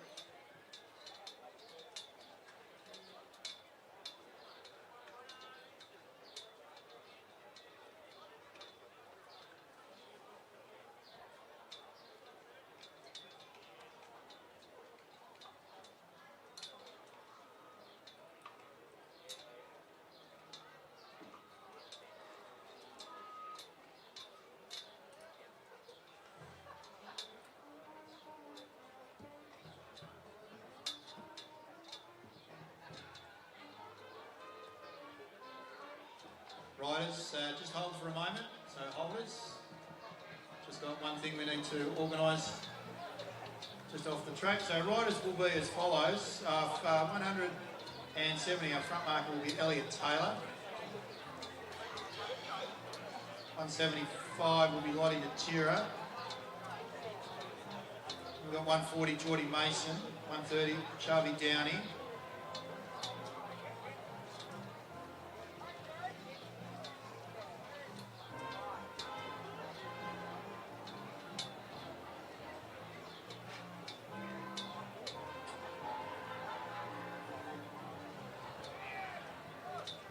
Landon Mason will be off 70, Andrew Taylor off 55, Bailey Smith will be off 30, Sol Downey will be off 45, and our pack marker will be Levi Digney off 15. So I'll just run through them again. Elliot Taylor off 170, 45 is Sol Downey, Sharvie Downey's off 130, George Sharp will be off 50, not scratch, so he'll be off 50, so he's been lifted. Levi Jones has been pulled, he'll be off 110, 175. So extended is Lottie Natira. 140 is Geordie Mason, who's been pulled by 10. Andrew Taylor will be off 55. Levi Digney off 15. Landon Mason off 70, and Bailey Smith will be riding off the mark of 30 metres. So hopefully that clears up any confusion for our riders and holders.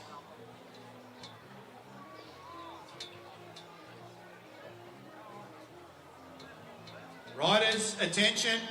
And we're underway in the Boland's Pharmacy under 13 wheel race.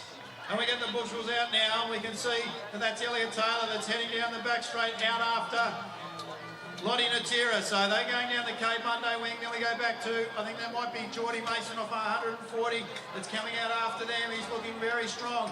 Look at Levi Jones, Lars Jones down that back straight, sold down. Look at the turn he's doing down the back straight there, down the Cape Monday wing. He might be out after Landon Mason, and also pulling along Bailey Smith as well as they head into, and Levi Digny for that matter. Elliot Taylor, I think, might be leading them through. So, actually, no, it's Miss Natira, then Elliot Taylor, then we go to Sharvie Downey. Bailey Smith's going through, Levi Jones, Sol Downey. As they come through, there goes Andrew Taylor, Bailey Smith at the rear there, along with Levi Digny's gone right around the outside. They head into the back straight at the moment, still Natira. Still leading there, Sharvie Downey in second wheel, then we go back to Geordie Mason, Lars Jones, down Cape Monday wing now, bakes himself into third position. Here comes Sol Downey in the red. He's going to be putting in a charge as they go down past Delly McCarthy Tyres corner. Backmarkers are coming through also really well. Levi Digby's going to put himself in a position here in order to be able to make it up. And let's see what they can finish with. And nice and strongly, Sol Downey around the outside from Sharvie. Now Jones, look at Jones come through. He's putting in a real charge against Downey, but I think Downey's going to get there. Sol Downey, Jones for second, close, I think might be Digby for third, and then Sharvie Downey. And there's a plethora of riders who's coming across, including Bailey Smith, Geordie Mason, Miss Natira, Landon Mason, and Elliot Taylor. So Sol Davies taking it out. Sol Davies from Levi Jones and Levi Digny. So Sol Davey, Levi Jones and Levi Diggy first, second and third. Time 129.37, 129.37.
Just been asked to give out a big public service announcement. That relates to the wet area / can bar.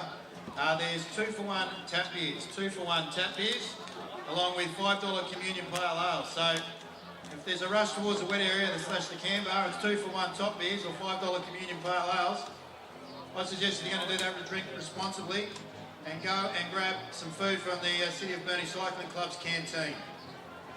Waiting on riders to clear the track, where you get some hot chips and gravy all night, chicken burgers, hamburgers, salad rolls, sandwiches, cold drinks, coffee. And if you need that sugar hit, don't forget the lollies. So,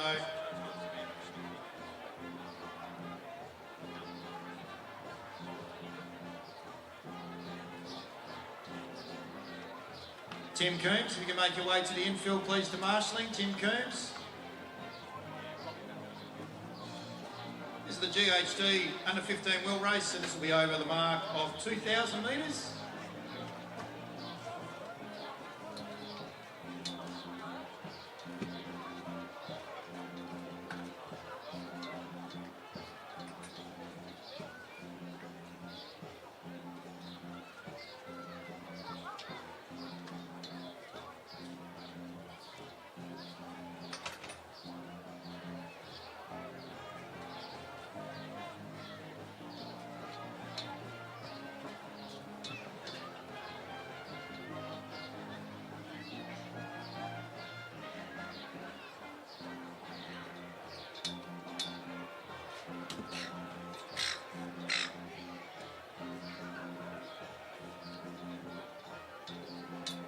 Friendly reminder that chopping will be coming up in front of the new gen.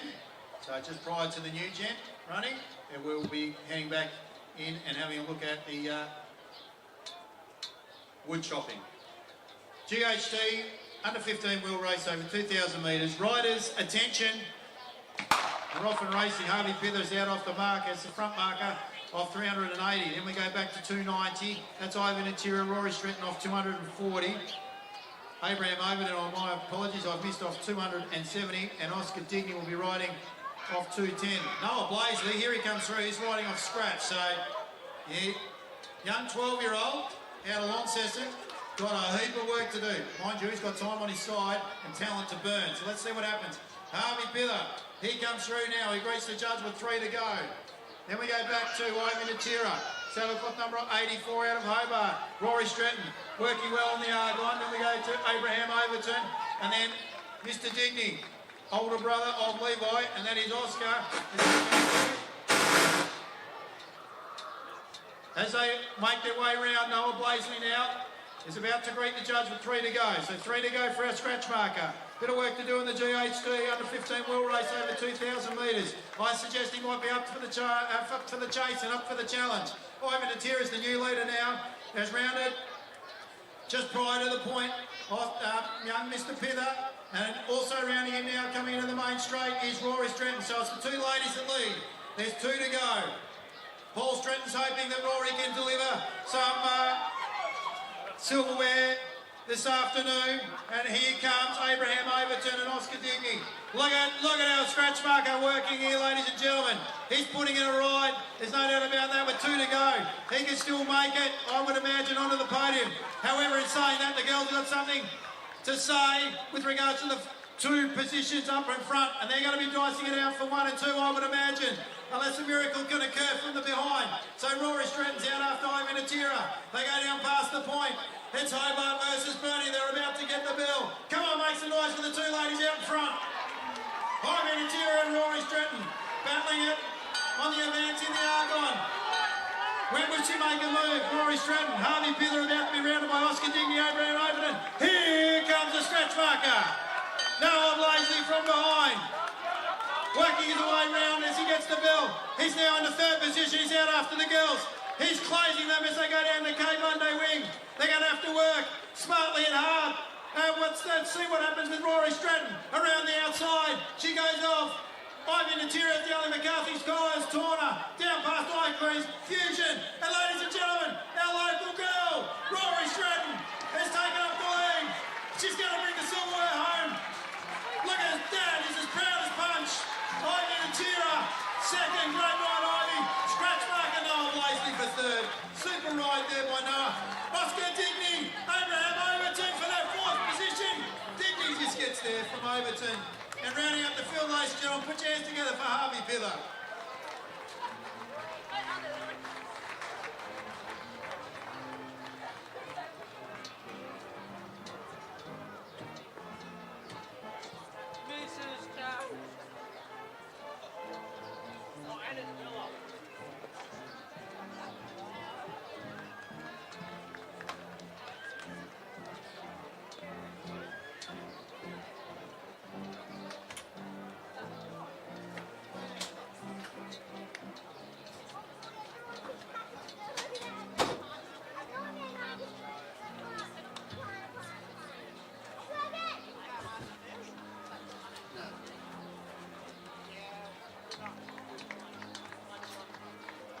There's our winner, ladies and gentlemen, Rory Stretton, getting a high 5 from the crowd.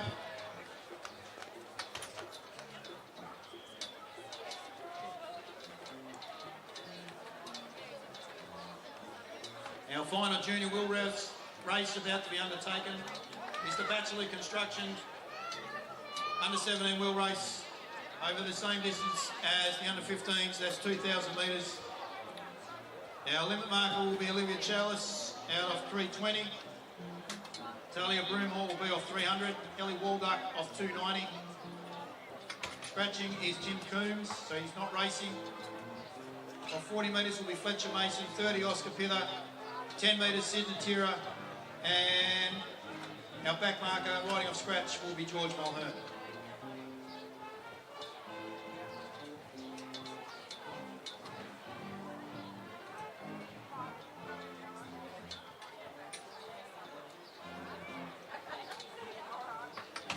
Friendly reminder to our runners that have made the semis of the women's and men's gift. We're running ahead of schedule, so that can you please be prepared around about 5 minutes in advance of the time that is listed on the program. So those runners in the semis of the women's and men's gift, if you could please make sure that you are organised for your semi around about 5 minutes earlier.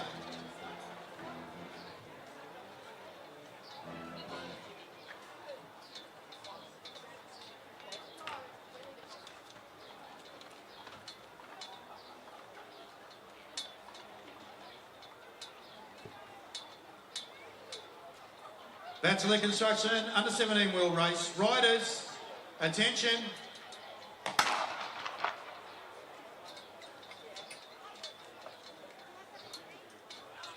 I can feel my teeth with that gun then, right? I might have been a little bit too close.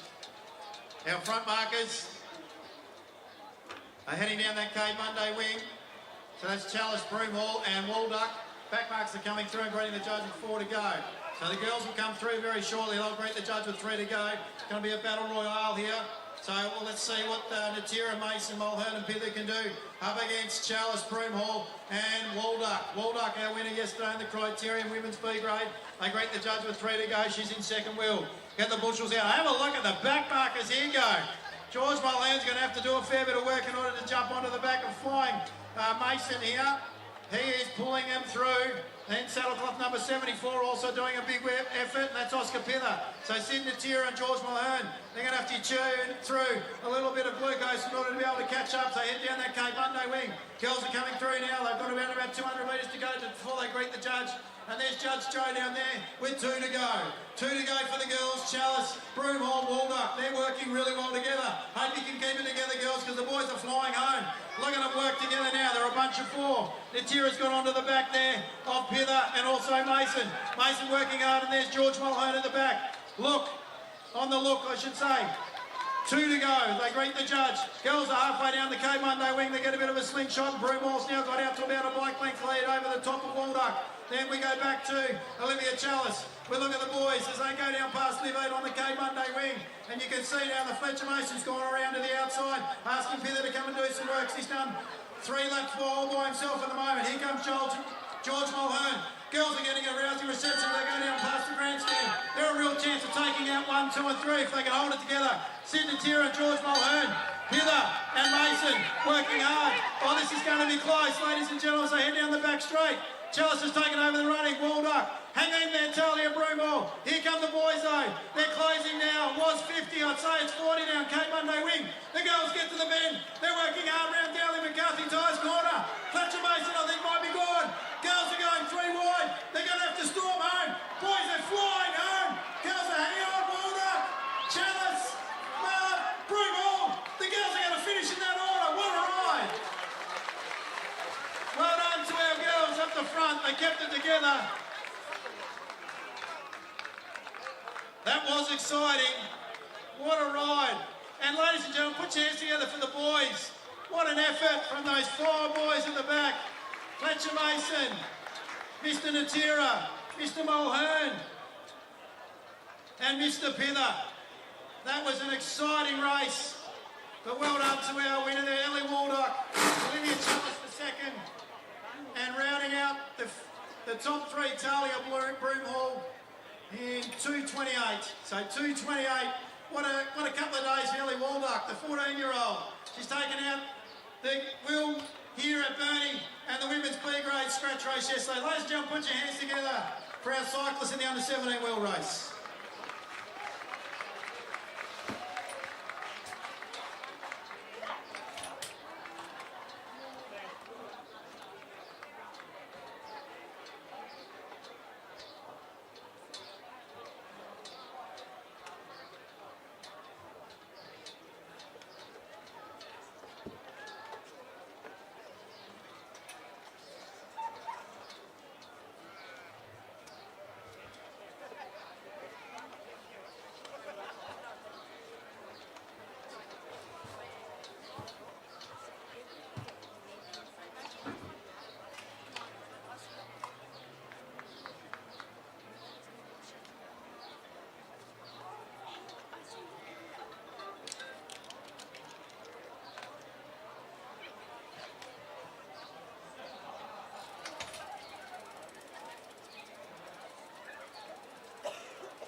coming up shortly, ladies and gents, at the conclusion of the semi-finals of the 120 metres for the women and men.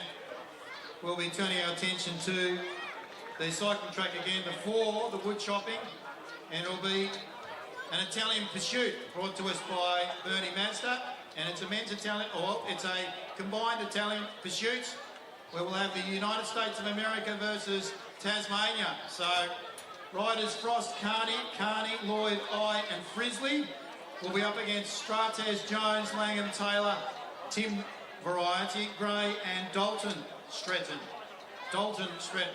So those will be the two teams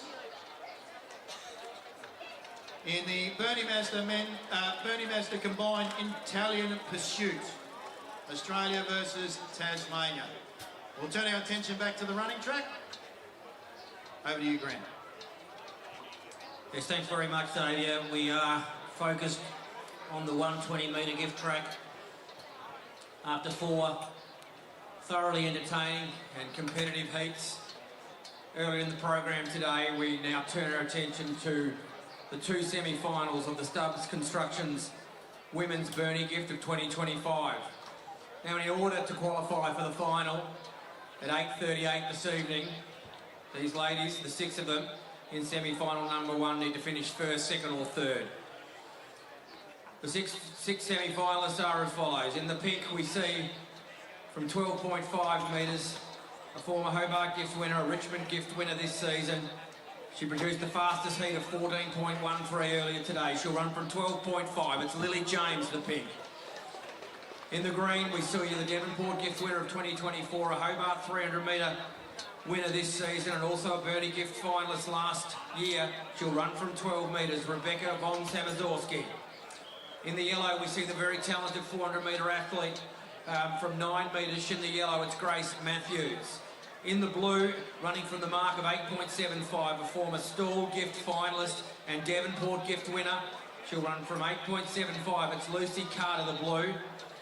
In the white we see former Burnie Gift winner in 2019 from 7.5 metres, Beck Kovacic. And in the red we see someone who's achieved a unique double in Tasmanian Athletic League events, winning the Devonport Gift and the Burnie Gift in 2022.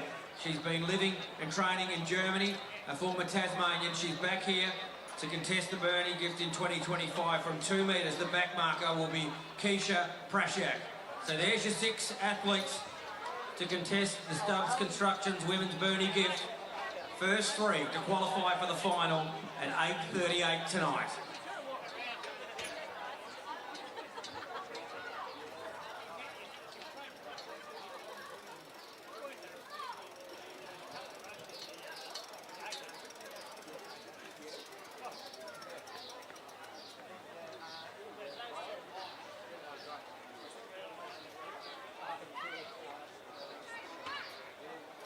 Final instructions from the starter, Grenville Bell Chambers.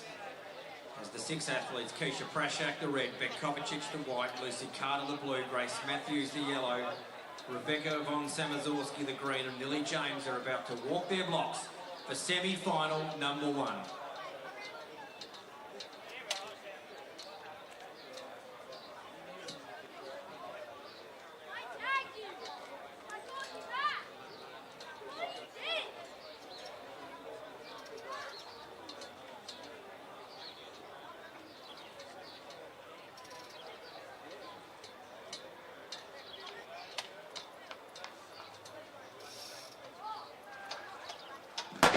And they're away, and it's Lily James, the Richmond Gift winner, to lead the way. She was lightning in the heat. She's making every poster winner at the moment. Von Samazorski trying to get on level terms. Here comes the blue of Lucy Carter, but it's Lily James. He's going to win it by a streak from Rebecca von Samazorski and Lucy Carter. So the 3 runners in very good form this season have gone through to the Burnie Gift final.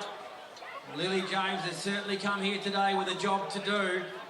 She's going to try to repeat what her brother did last year, Logan James, in winning the Burnie Gift. She experienced the final last year, but was well out of it. Logan's loving the fact his name's been mentioned there, but he's pretty proud of his sister Lily as she's taken out semi-final number 1 and looks ready to roll in the final at 8:38. Let's look at the time But Michael, you're about to have a chat to Lily, and that was some run. When you win by a couple of metres in a semi-final, you are saying that I'm ready to roll. Not seeing the right result pop up there. That's Jacob Despard, clearly not Lily, but it's all Lily James with Michael Maiden infield. Thanks, Grant. And Lily, easy in the end, but what was that win like? Yeah, it's tough. You kind of got to go head down, bum up at Burnie. You never know what you're going to get. What were you thinking going into the race? I mean, you've been in pretty good form and you're one of the favourites for here. How were you thinking? Just need to get this out of the way? Yeah, literally this season has just been one race at a time. Can't be complacent with things like this. So, yeah, win is a bit of confidence. Do you feel the preparation for you has been really good to set yourself for this day? I think so. I've worked really hard this season, concentrated on my running. So yeah, I guess we'll see what happens. And into a final, it must be a big buzz. Just to run here at Burnie, a lot of athletes just think it's a privilege to run here at Burnie. Into a final, you must be excited. Yeah, it's always a privilege to wear that silk. Last year was my first Burnie gift final after 10 years, so this is pretty exciting for a second one. Congratulations, put your hands together for Lily James. Yeah, great run, and just what you want to see from a well-prepared gift runner. She's improved from the heat run. We see the time flashing up now on the board. It's a 14.03, so she's getting quicker with every run. So that's the fastest time we've seen for the whole day. And Lucy Carter qualifies. I think she did enough to get through. I reckon chased pretty hard into Lily early, but then when realised that she's through to the final, well, who knows, maybe she's got something else, and it was really close. The third there, Rebecca von Samazorski. The other three were sort of out of it a bit, so it was quite easy to separate the finalists from the also-rans. As we see that 14.6 for Grace Matthews, just a little bit off the pace there. But the three go through, the pink, the blue and the green. A win to Lily James in 14.03.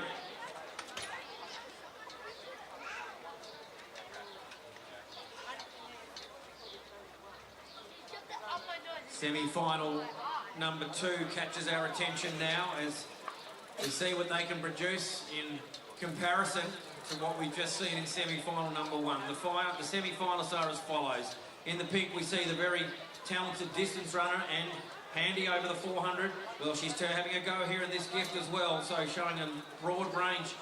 And that is the state representative Zali Wescombe from 14 metres in the pink as our front marker. In the green, this lady achieved something that she's been trying for so many years, and that was to win the Devonport gift. Well, she got that done 2 days ago at Devonport over the 400 metre distance, having a fantastic season with already 3 other sashes to her name. So from 12.5 we see Amy Peacock, the green.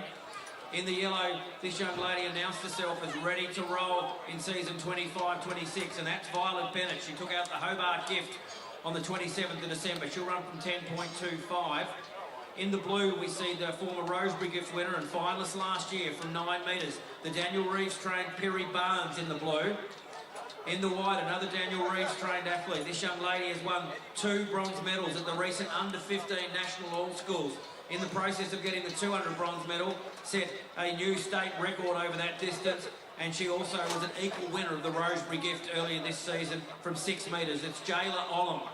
And in the red, we see the New South Wales runner who won the Devonport 150, was 3rd at the Hobart gift recently. She'll run from 5 metres. It's Ebony Newton as our back marker. So there's your 6 athletes to contest semi-final number 2. First, second and third will join both Lily James, Rebecca van Samorszorski and Lucy Carter in the final. Who will it be out of this 6?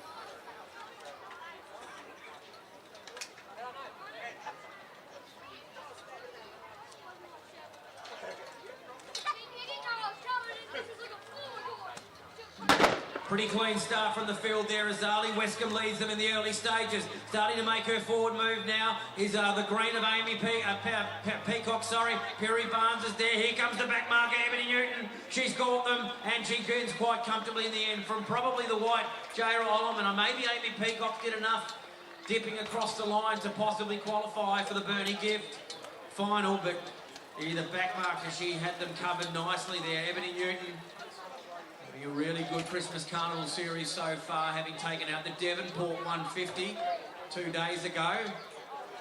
She had Jada Olam in that final with her and went past her early. Jayla hung on to get third in that event.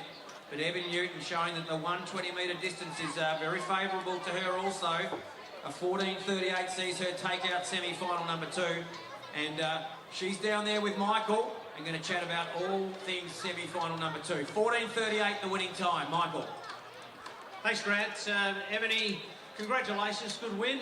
All the people of Newcastle will be cheering in unison. Yeah, no, I've got a few people watching at home, so yeah, I'm really happy that they got to watch. And the Devonport 150, a win there, but to win in Burnie would be a huge thing for you. It would be amazing. It's such a great carnival, the track's stunning. So yeah, hopefully I can back up and get the win. And off scratch, had a bit of work to do. How did you feel the run went? I feel it went well. It's good for me because I take a bit to wind up, so the back end of my race felt good. Sorry, I'm a bit pumped. That's all right. They normally are when they finish there, but yeah, maybe a 120. You really find your stride in an extra 20 metres, wouldn't you? Yeah, definitely. Congratulations and into the final of Burnie. Well done. Thank you. Yeah, fantastic stuff from Ebony Newton, winner of semi-final number 2. Plenty of time to rest up and get that breath back as she'll be in the final along with the other 2 athletes from that semi in Amy Peacock, who was officially second, so thought she might have been fighting for third, and it was Jada Olam, the youngster. So you can see just 1/100 for the second separated those two to qualify for the final. So we've got our 6 finalists in the Stubbs Construction Women's Burnie gift. We'll turn our attention now to the men. So the ladies have put on a pretty good display there over 2 semi-finals. The men have the task of being amongst the 3 semi-finals that we'll be seeing contested here, with the first 2 only to go through to the final. That final is to be contested at 8:52 this evening, one of the final events of the night. A really power couple of hours to conclude our program. And our first semi-final will include the following. In the black, we see the recent Hobart Masters winner and a regular finalist in the TAL circuit. It's Alan Sharp-Paul, the master, from 15 metres in the black.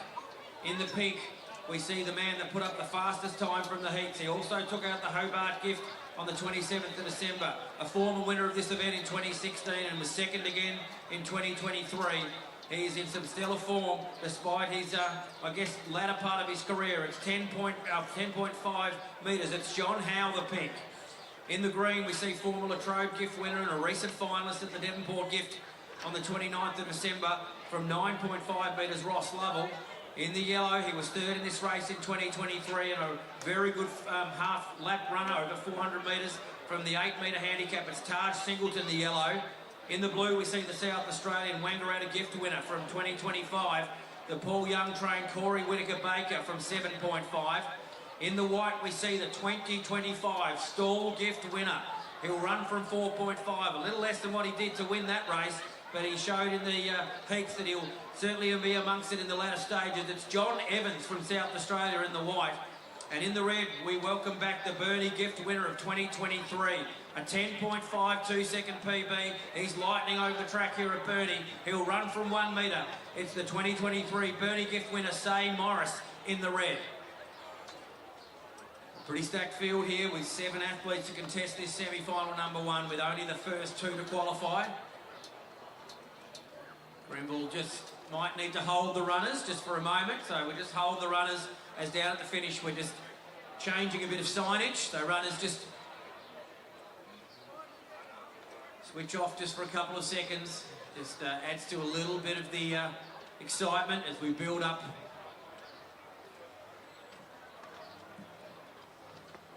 to these 3 semi-finals. Of course, Gatorade, the main sponsor of the Burnie gift, they're getting their signage put up, and our finishing gates, which are quite, of course, common in professional foot running. You'll see the big finishing gates at most of the major meetings around the country. And it is a great sight, a great picture that you see in the newspapers and the media when a runner goes through and puts the arms up or We won a big professional foot race. So these 7 athletes are about to walk their blocks. Semi-final, number 1, Gatorade Men's Burnie Gift.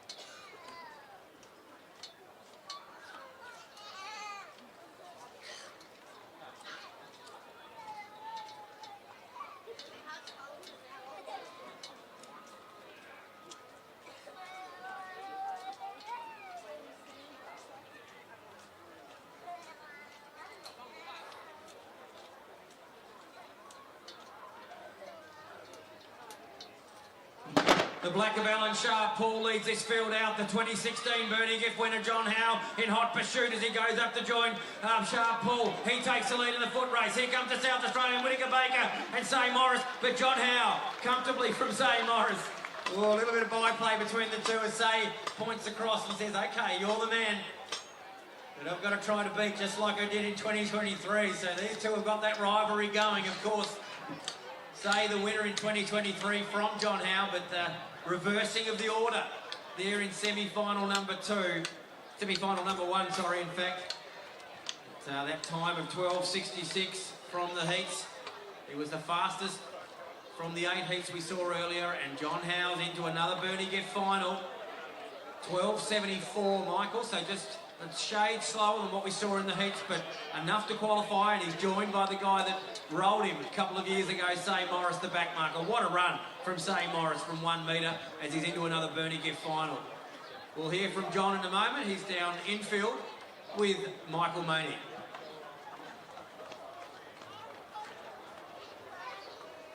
Thanks, Grant.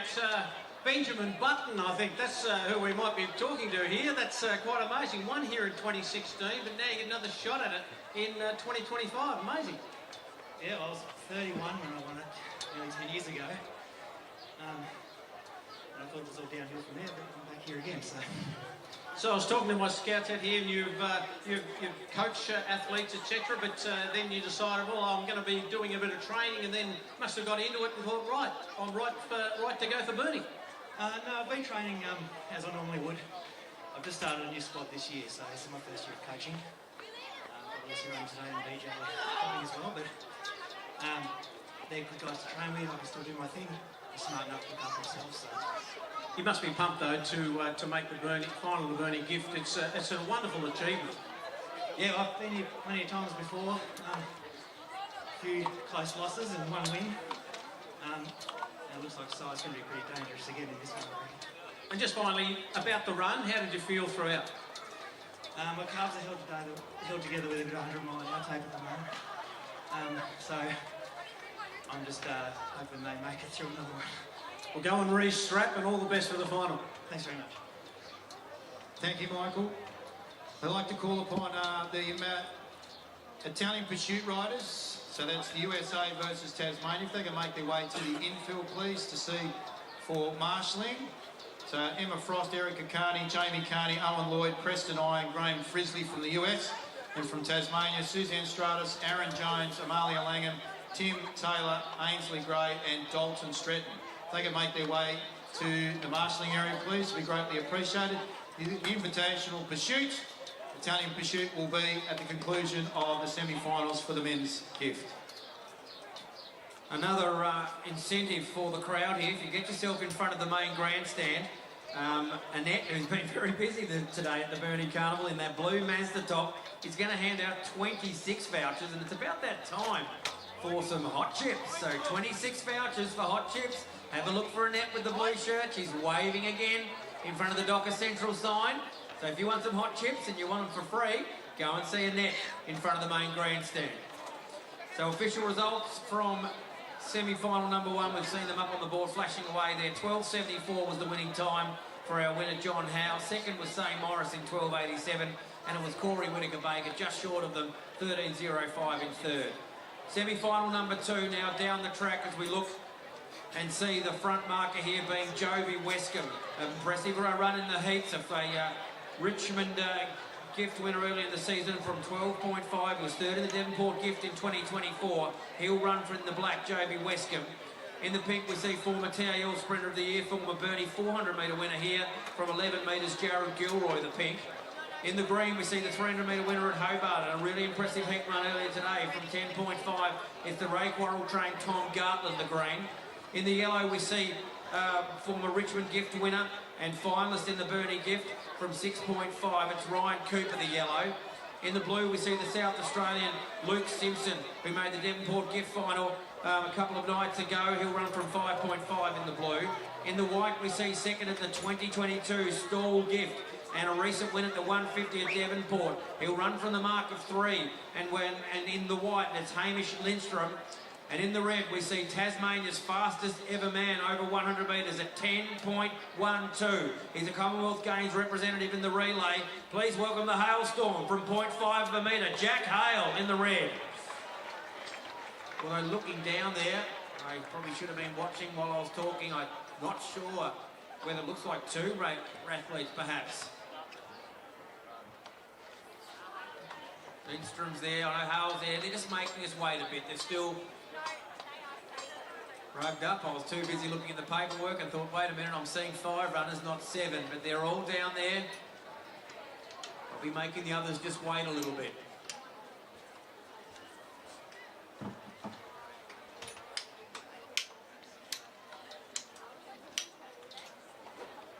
Yeah, it is worth noting, I guess, that the start time for this event was scheduled a little bit later than what we're seeing them run now, so I guess Hale and Lindstrom time their warm-ups and preparations to the second. It was a late decision by the organisers to try to bring things forward a little bit and run things a little bit more closer or ahead of time. There is a little bit of level of adaptability from the athletes. They must be prepared to at times make some necessary changes. But yeah, it does appear that perhaps some are being a little in the stubborn category to try to run on the scheduled start time as per the program. But I had a little bit of a moment there where I thought we might have lost our 2 back markers, but they are both there and they're going through their timed warm-ups, I guess if you want to call it that. So Hamish Lindstrom at second place in the 2022 Stall gift. And of course Jack Hale, who's well-travelled and certainly been part of very, very big finals, the national finals, and in the 100 metres. He's represented our country at the Commonwealth Games. Certainly knows his way around the Stall gift as well, being a place getter in that race in years gone by. And a recent win in the Ballarat gift suggests that, you know, that was back in February of 2025. So it's been a little bit of time between a really successful professional run from Jack, but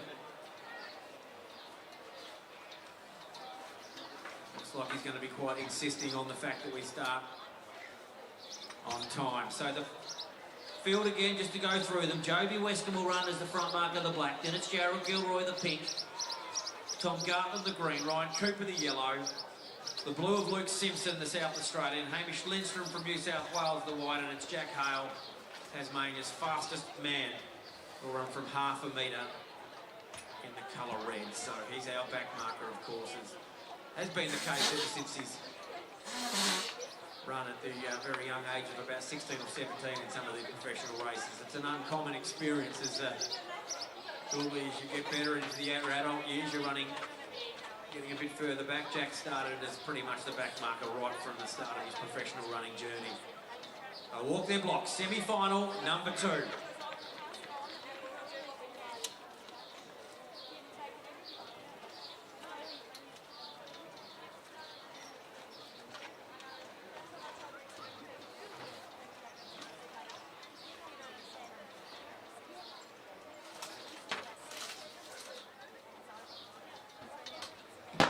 away, and it's Joby Westcombe who's leading the way in the early stages. Jared Gilroy starting to get into his running, and look at Tom Garton on the green, starting to pump the arms. Look at the back markers come now. Hamish Lindstrom goes up to join Westcombe, and he knew he'd done enough, as I think Westcombe, the front marker, and Lindstrom, the runner in white, was certainly the ones to get ahead of the rest of the field and qualify for the Gatorade Men's Burnie Gift.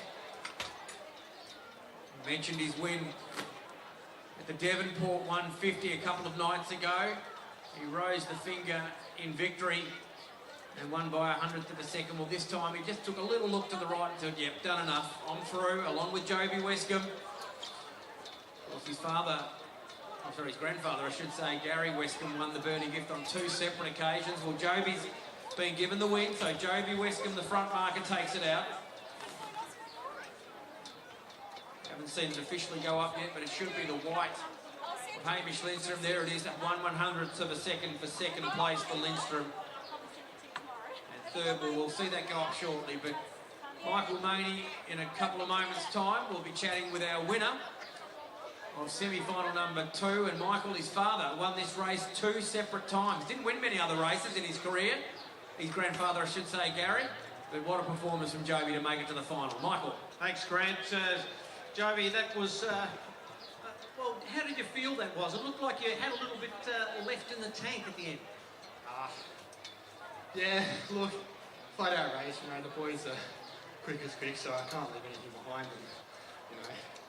Yeah, hard race and, yeah, nothing in the tank for that one. The Westcombe name is synonymous with this particular ground, the Coastal Carnivals, and you're continuing that tradition. How do you feel the next generation coming through to be able to represent your family at an event like this? Look, it's definitely a privilege. My granddad's won this event twice, so to be able to continue this on the family means a lot, and yeah, very privileged. How did you feel coming into the race? With a couple of really good runners in your heat there, but were you confident going in that if you gave it your best, you could get over the line first?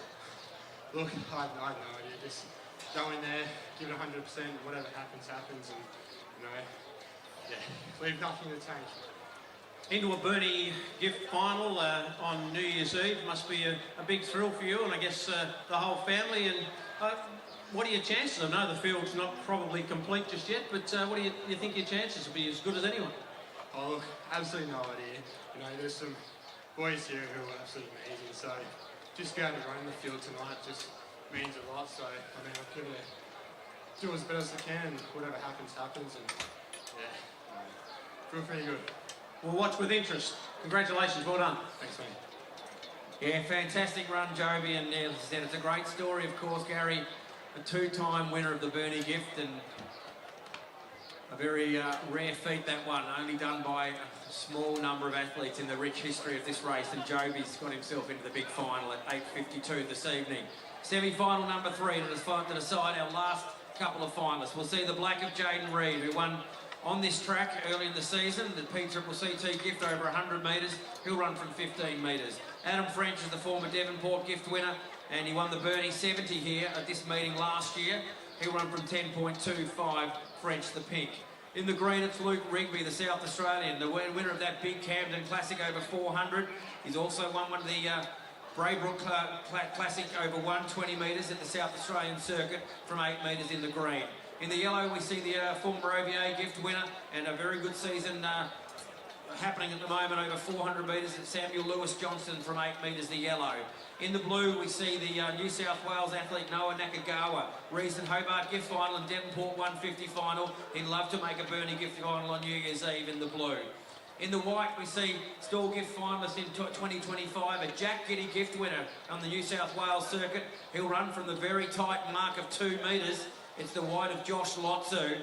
And ladies and gentlemen, what a thrill it was in heat number 8 to see him get up from the scratch mark. Well, he's got to do it all over again against a much stronger field. An Olympic Games finalist over the 4x100 metre relay. He holds the national record as part of that team. A World Championship representative, a World Relays representative, Jacob Despard, the former winner from scratch in the red. You'd think he'd have to lift his game a little bit. His time wasn't fast compared to the others, but Despard knows this track very well, having won this race as the youngest ever at 16 years of age. Well, he's done a lot in the time between then. Stall Gift 2018, he'll run from scratch. The mark of honour as they walk up in the Gatorade Men's Burnie Gift semi-final number 3.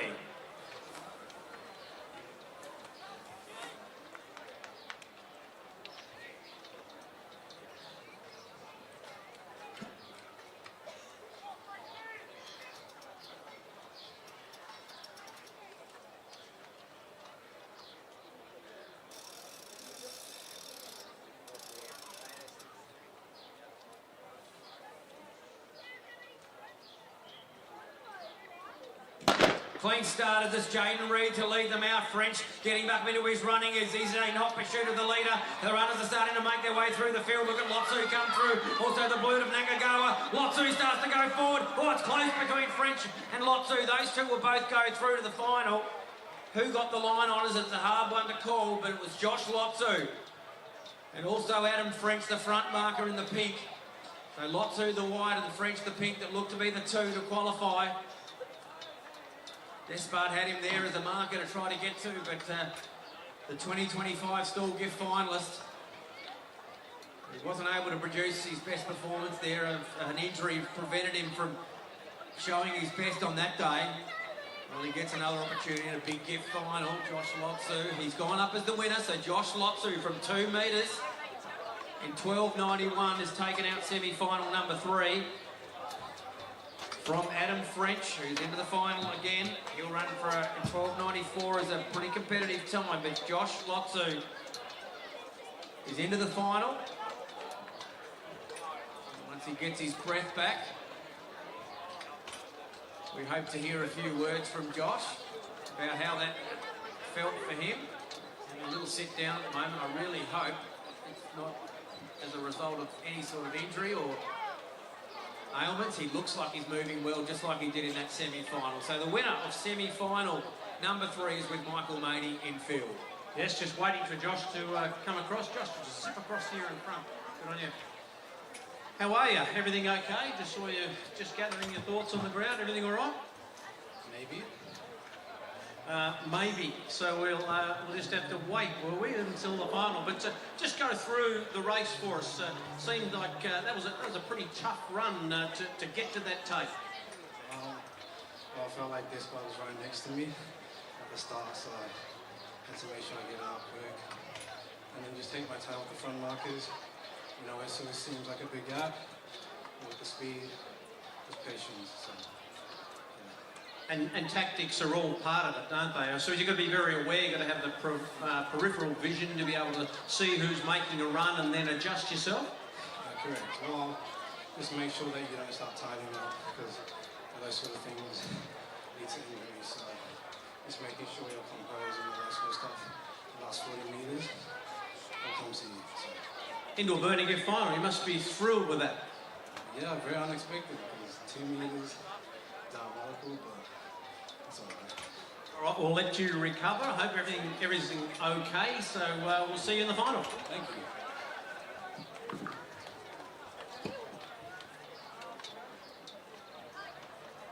So the official results, we'll just quickly take you through them. It was Josh Lotsu, the white, that was first, 12.91. 12.94 for Adam French in second, so he's through to the final, the pink. And third, as we just wait for that screen to flash across, was Noah Nakagawa, the unlucky one there from the third semi-final. Back to the bike track, and you'll be hearing from Xavier Williams to take us through the next event.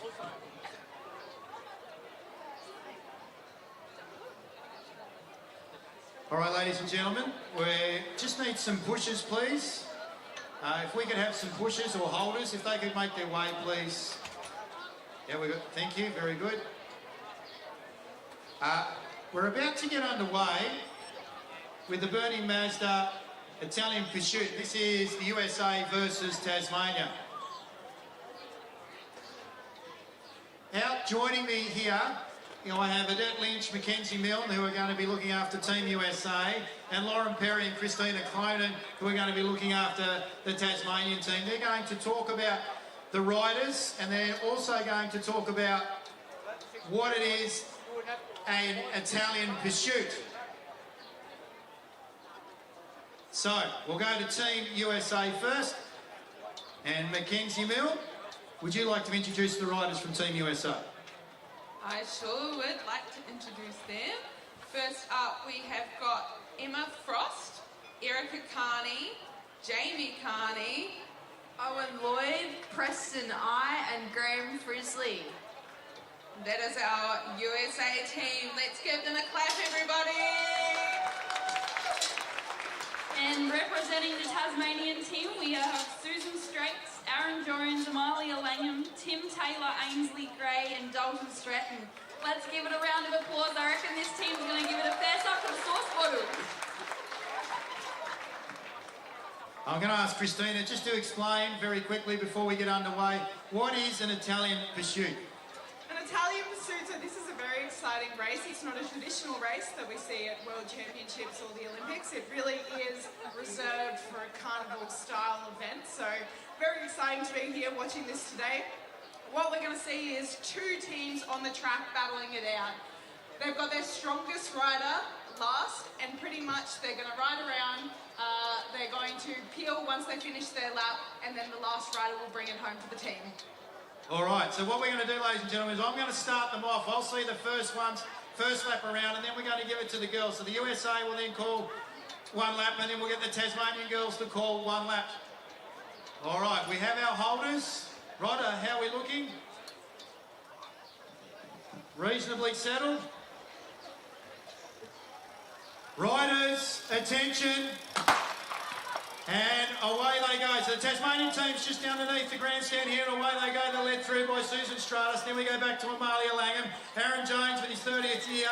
Then back to Tim Taylor. Ainsley Gray, and rounding out the field is Dalton Stratton. And we can see the riders here from the US led through by Erica Carney. Then we go back to Emma Frost, Jamie Carney, Owen Lloyd, Louis Schramm, and, Preston I. And at the rear of the field is Graham Frisley. So our first two riders are about to peel off. I'm going to turn it over to Mackenzie Milne and Annette Lynch. Lead us through, and I think the Tassie team are just up. Okay, the USA team are pulling strong. Here we've got Emma Frost coming through on the front, and as you can see, she's picked up the pace massively. Everyone give her a cheer as she comes through. Come on, Team USA, let's go, let's go! And here she goes, she's picking up the pace on the uphill here.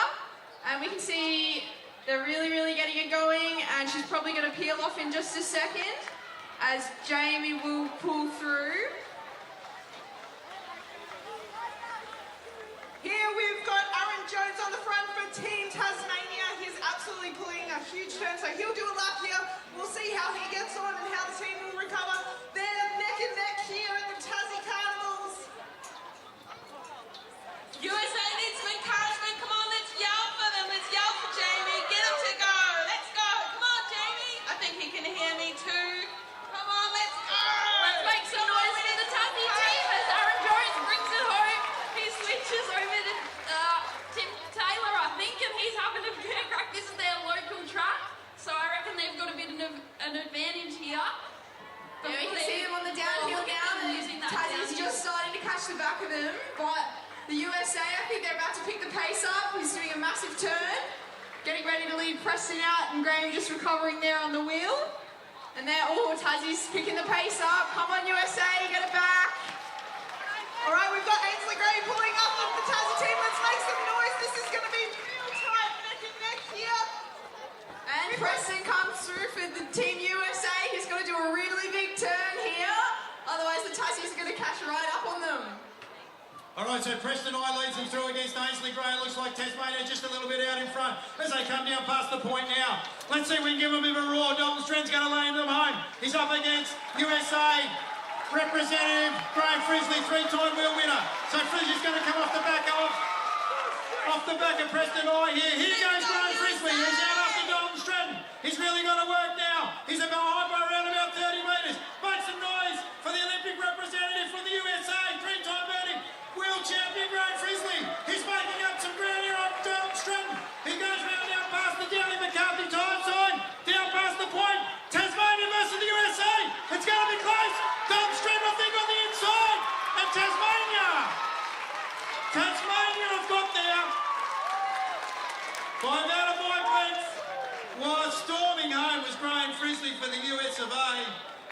but Dalton Stratton has gone through.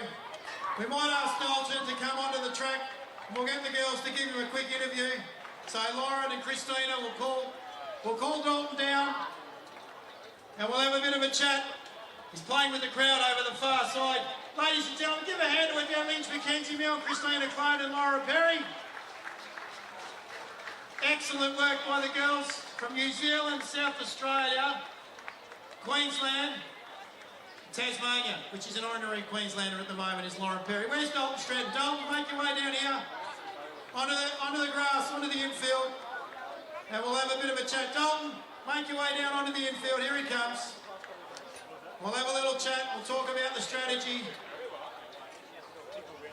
So Dalton's about to be interviewed here by Christina and Lauren. Put your hands together for Dalton Stratton, ladies and gentlemen. Dalton Stratton, congratulations. That was a fantastic race there. We saw you saluting and celebrating with the crowd even when there was 3 riders to go. How did you feel out there? Oh yeah, pretty good. It's nice to know the track out here. Those American guys haven't really ridden out here too much, or outside too much, so it's good fun. But yeah, so we had a little bit of a lead, so I thought I'd have a bit of fun. So this is your local track, Dalton. How long do you spend out here reconning the course to make sure that you can win a race like this today? I think this is about the 3rd time I've ridden here this year, so not How many laps did you do each time? probably 3, maybe. Geez, that's enough to get the win, sounds. Congratulations, Dalton. Go and pop open the champagne. This is a huge feat for Tasmania, and we're very excited to be a part of this and watching it. Well, Dalton Stratton there with Lauren Perry and Christina Clonan. Thank you, girls. Public service announcement. We have a CX5, registration J07AR. It's a black CX5, registration J07AR, that is blocking some cars, or a number of cars, I believe, and vehicles out in the Western car park. So if that could be removed, please be greatly appreciated. So a black CX5 Mazda, J07AR. You love Mazdas, don't you, Lauren? Yes, I do actually. If anyone knows me, Mazda is my choice of car. I'm actually in a CX-80 at the moment. It's been a dream to drive and fits both of my bikes in there side by side. So very spoiled by a Launceston Mazda. Thank you for that opportunity. Everyone, if you need one, tell them Lauren Perry sent you there. Well done, Loz. Mazda CX-5, a black one, a J07AR. If you could please make your way to that vehicle and move it, it would be greatly appreciated. We're now going to be turning our attention to the wood chopping in the middle of the arena. Thank you very much to the USA team and also to our Tasmanian riders, part of the invitational Italian pursuit here at the Burnie Carnival. Just before we get underway, I just need to let the public know, and also these 2 athletes, which I think they are aware of it, the Burnie Athletic Club organisers, if you look at the program for the final of the 2 gifts, the women's and men's gifts, there are 7 prize money allocations. So after the 3 semi-finals, they have made the decision to give final spots. So this is a spot in the final to the fastest 3rd place competitor across the 3 semi-finals. And in the women, it was Violet Bennett, so she'll be in the Women's Stubbs Constructions Women's Burnie Gift Final. And also Corey Whitwer-Baker from South Australia has made it through as that fastest non-automatic qualifier. So well done to those 2 athletes. They're in the Burnie Gift Finals. Also, we have our junior wheel races, place getters, so our under 13s, under 15s and under 17s. We're going to be doing your presentations just prior to event number 70 on the program. So if you could make your way to the infield, that would be greatly appreciated. So our under 13, under 15 and under 17 wheel race place getters, so that's 1st, 2nd and 3rd. If you could just make your way onto the infield prior to event number 70 on the program. We're going to turn our attention now to the wood chopping, which will be held on the middle of the arena.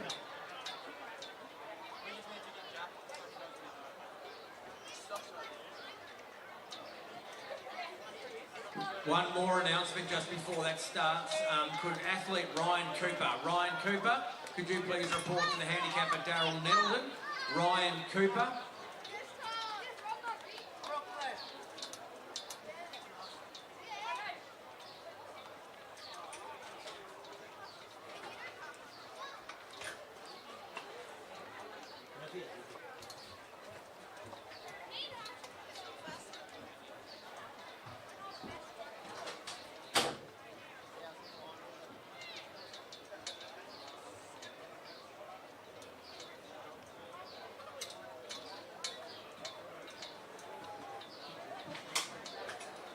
Well, ladies and gentlemen, we're about to run the Henry Monday Memorial Tree Championship. We've got on stand 1 the current world champion Daniel Gurr from Deloraine in Tasmania.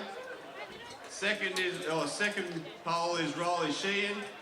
Third pole is Matthew Gurr, and from Victoria is Matthew Coffey.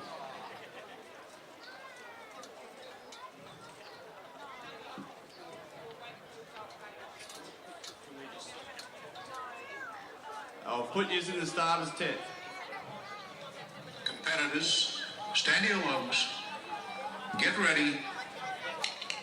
1, 2, 3.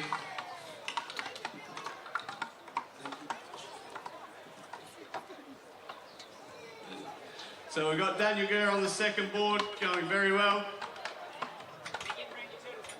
Riley and Matthew love pushing each other in the tree felling events. Matthew Coffey is going very well here on stand 4.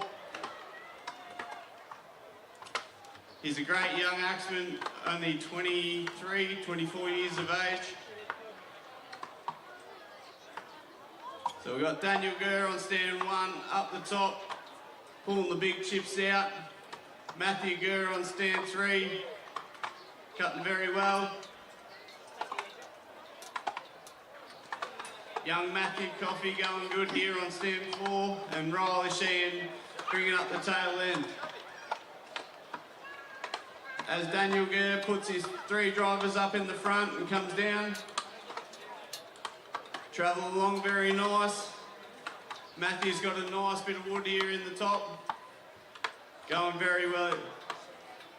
At the age of 60, he's going awesome. They're all going up the back now. Riley Sheehan has made up a bit of time.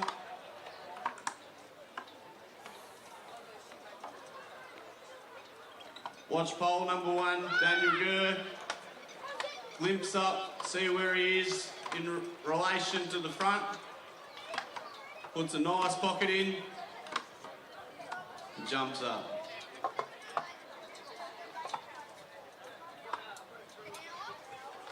This is going to be very close for second here. You're watching the world's best here up on stand 1.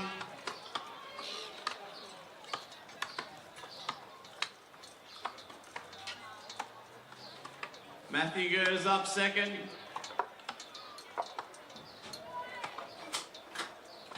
And they're all up there. There we go, look at that. That is the current world champion. Matthew Gurr's going very well here. Matty Coffey and Riley Sheehan are going good. It's going to be very close. And look at that.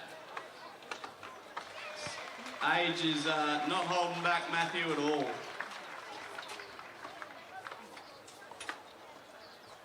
Riley Sheehan's about to drive her off. There we go, there's third place. And well done, Matty, for 4.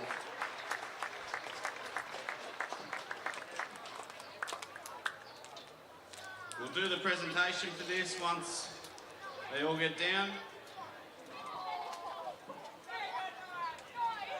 And at 7 o'clock, we've got the teams race on the dot.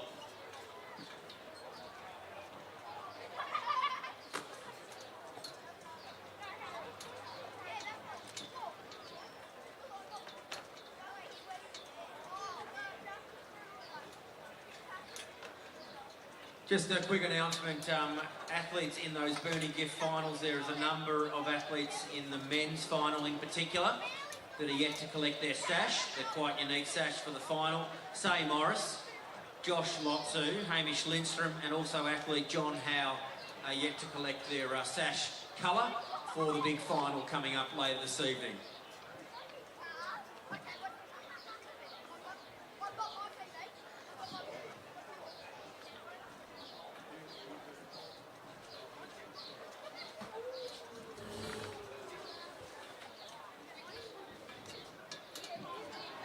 Just to keep you updated, there will be a quick presentation for that tree felling championship, then we'll move our attention to the sprint track for the new gen 120 metres. Yep. Right. Thank you very much.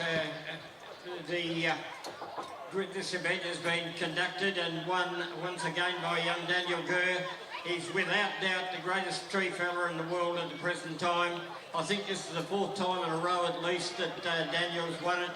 And congrats today, Daniel, for a fantastic cut. He demonstrated just how this game really is at its very best. And here in Burnie, we get to see you each year, and we hope that you keep coming back and doing this. This is the 14th running of the Henry Monday Memorial, and I think between you and Dad that you've cleaned it up just about every time. And once again, you've demonstrated a family of just how good you really are. So congratulations, mate. Well done, and best of luck to you also in the World Championship in Sydney this year. Good on you.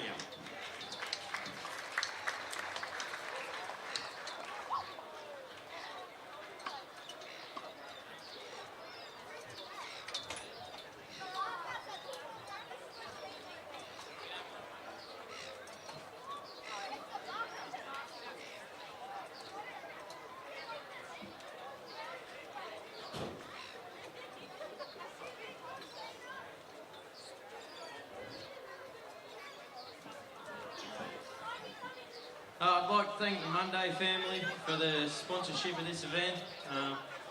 Yeah, they've been running it for 14 years now, and I think I've nearly competed in it every year.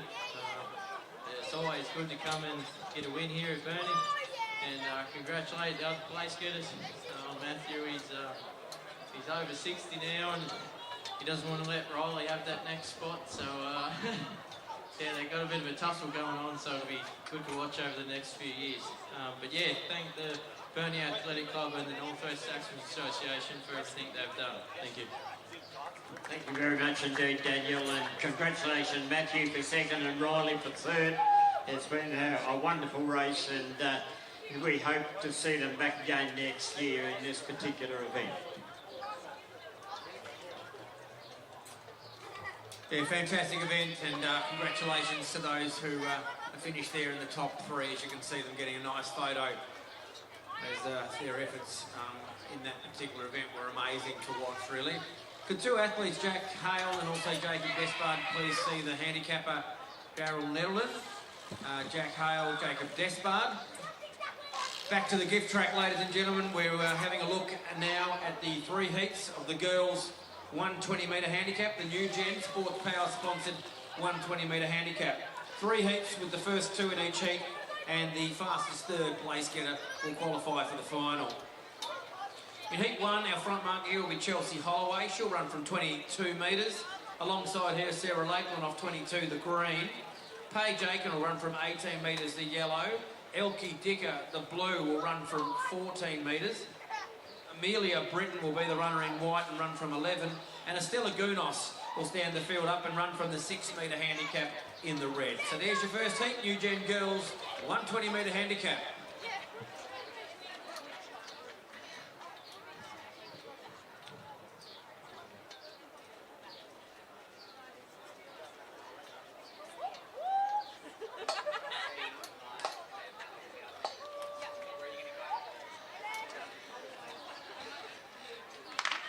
They're away and running, and it's Chelsea Holloway that leads them out. She's got Sarah Lakeland quickly getting up onto her shoulder, moving through nicely in the yellow. There is Paige Aiken. Here comes the back marker, Amelia Britton. Britton takes the lead. Elkie Dicker trying to go with her, but Amelia Britton too strong from Elkie Dicker, and the fast finishing Estella Gounos in the red. She might have been able to steal a spot in that as one of the fastest 3rds if she her time's pretty fast. A lot of work must go into that hairstyle of Elkie Dickers in the blue there. She runs down the track quite nicely as well. Amelia Britton, though, was, I think, a bit too strong for them there in heat number 1. It's a reminder, the first 2 and then the fastest 3rd. So you can see how desperate they were to firstly get into 3rd place, and then hopefully after the 3 heats have been run, they might be quick enough to qualify for the final. Amelia Britton given the win there in Heat 1. Her time, 16.12, so a strong performance from the 11-metre handicap. Aoki Dicker was officially second. Far back, just a little over a tenth of a second behind our winner. And then importantly to take note, it was Paige Aiken in the end, so she just managed to hold out the back marker. So Paige Aiken sits there as 16.42 at the moment as the fastest third place getter, but only one heat, of course. So we'll wait and see what happens in heat 2 and 3. Looking down the track, Quinn Aiken will start at the front of the field here at the peak. She'll run from the mark of 26. Maya Humphrey had success at the Devonport Carnival a couple of days ago in one of the New Gen events. That was over the 100-metre distance, so the 120 should suit her nicely here. She'll run from 20 metres to green. Tanya Rush, the yellow, will run from 16 metres. Aria Whitney, a former New Gen winner at the Devonport Carnival, she'll run from 14 metres. Miller Dicker will wear the white and run from 10 metres. And Charlotte Bogue will wear the colour red and run from the handicap of 6 metres in heat number 2. Be a great experience for these New Gen athletes, boys and girls, to run on the same gift track as athletes like Jacob Despard and Jack Hale. Chelsea Scollier, of course, the real stars of the track in Tasmania. All the interstaters that have come down here to run at Burnie, so it's a real great experience for them and a great series, the New Gen.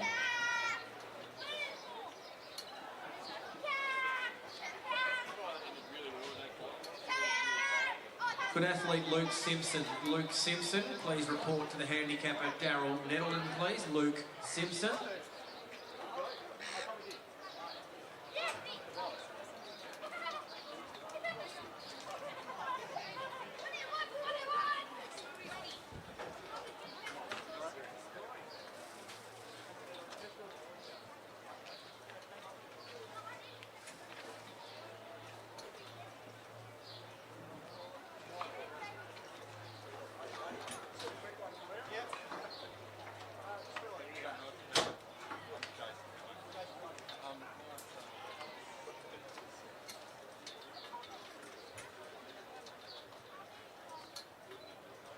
Looks like we're set to go here. Heat number 2, New Gen 120-metre handicap.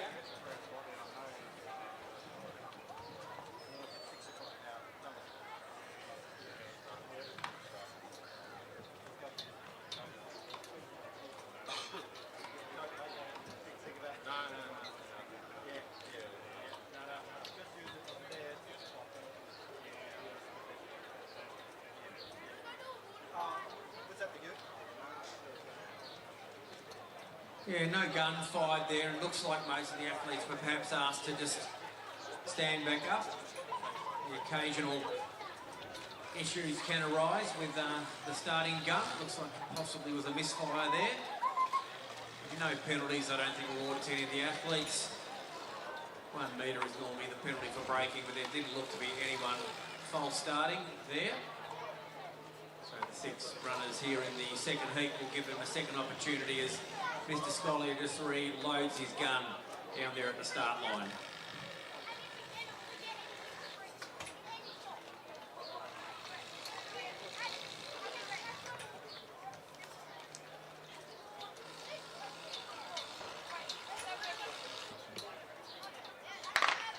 Much better at the second time of asking. It's Quinn Aiken it is that leads the way. Looking to get powering down on the track there as she's still holding the lead and holding off the fast finishing white here. Looks like the runner of Miller Dicker. Miller Dicker goes through the line. That's a very dominant run from her. Wins just narrowly, or wins quite convincingly in the end. In fact, Tanya Rush, the yellow, and the others a little bit back. But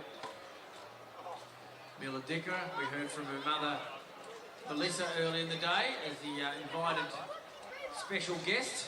Of course, Melissa, a Burnie gift winner herself and a representative for Australia over the 100-metre relay, 4x100 relay, and great to see her daughter Miller running so well down the gift track, just like her mum did many years ago. Yeah, the time for Miller's too was quite impressive, 15.56, so a good half a second and more better than the first heat, so that'll be something for our handicapper to review and have a look at before the final, as she's run a 15.56 in taking out heat number 2. Tanya Rush, 15.94 into second place, the yellow.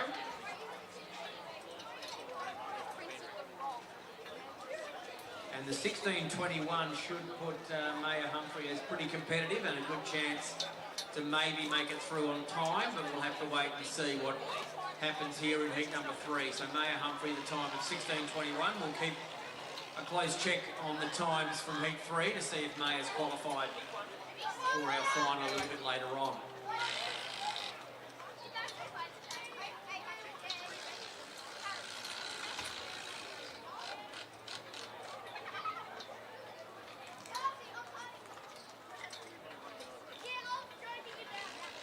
There was scheduled to be 4 heats of this girls' 120-metre handicap for New Gen. Just the 3 heats required after the entries were finally received.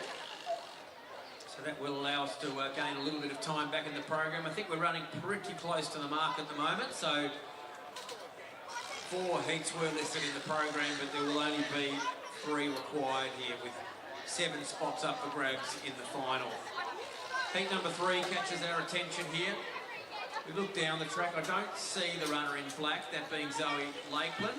So she may be just a late scratching from the 3rd heat. Savannah McKenzie will take the front mark here and run from 24 metres in pink. Then it's Quinley Sukic, the green, from 21. Piper Gleeson will wear the yellow and run from 17. Micah Dicker will wear the blue and run from 12. Lane Scott will run from 12 metres in white. And then we see Claire Masters, certainly one of our best young junior sprinters on the coast, and she'll run from 5 metres in the red.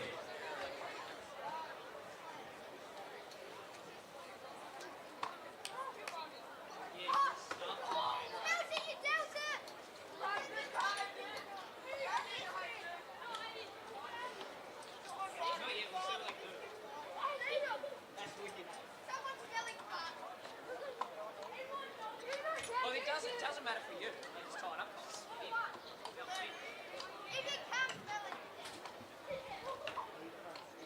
Yeah, another reason for the runners to stand up there. Not quite sure what's happened. Could be another case of just not all steady and ready. Certainly the runner in white there looked to be a little bit perhaps unbalanced, so smart decision by our starter Jess Scollier to stand them up and give them a second chance starting in this 3rd and final heat of the 120.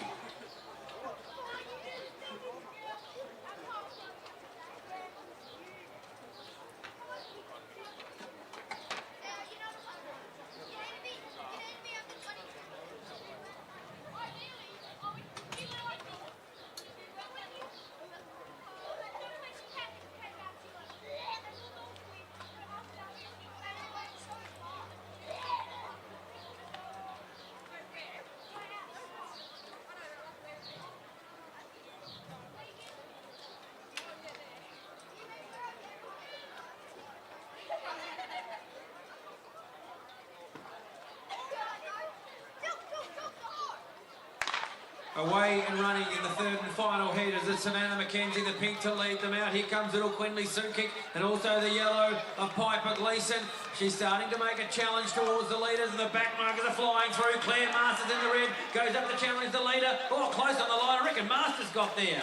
Great run from the back of the field up the 5-metre handicap. Claire Masters certainly knows plenty about sprinting. She's represented Tasmania at national championships for her age, and on this occasion had to look up and see them all almost over 20 metres in front was our front marker, almost exactly 20 metres at 16.01, so good time there for Claire Masters from the 5-metre handicap. She's your winner. Second and into the final, Savannah McKenzie. Let's have a look, 16.31, so by my calculations, that would mean that the athlete from the second heat, Maya Humphrey, possibly is qualified by time. We'll get that to you officially. But with the first two across the line in each of the three heats, then one additional athlete, by looking at the results that I've seen so far, I think that athlete will be Maya Humphrey.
So next on the program, ladies and gentlemen, if you turn over the page, we did gain a little bit of extra time, of course, with one less heat than what we thought would be required.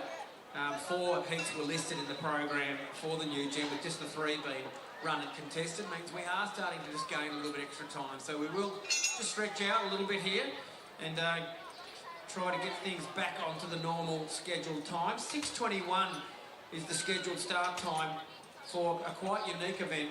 It's a good problem to have. It's the Masters 300 metre handicap. Now, due to the number of entries, we have been, I guess, not forced, but in a situation where we're going to run 2 separate finals.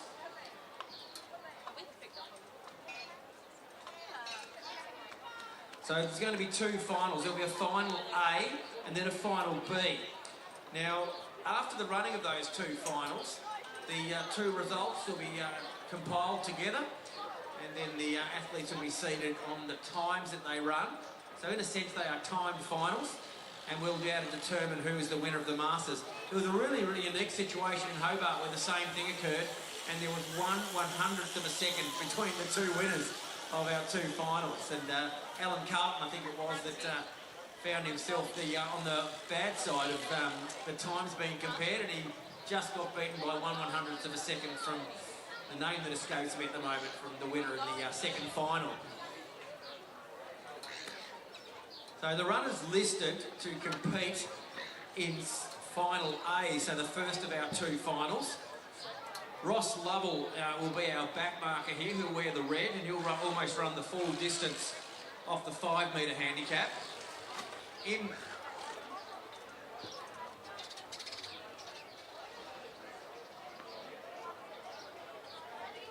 Just before I go through the rest of the field, could athlete Riley Howard, could you come and see the handicapper Darryl Nettleton, please? Riley Howard.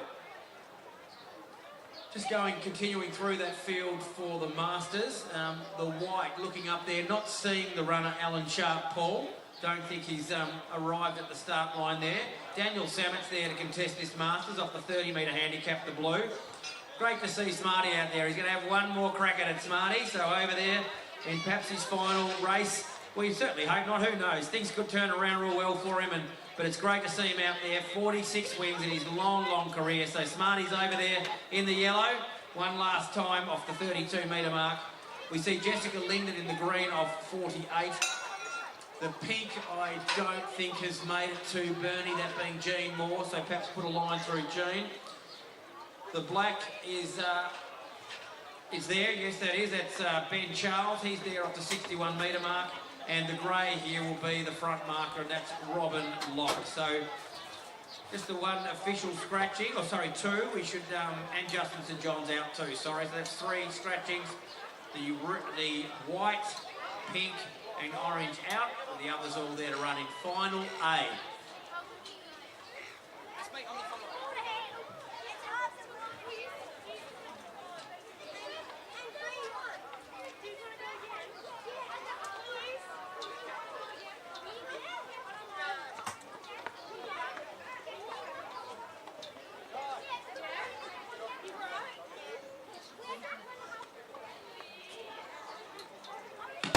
So they're off and running, and it's Robin Locke, the grey, that leads them out in the early stages from Ben Charles, the black, trying to get onto level turns with Robin.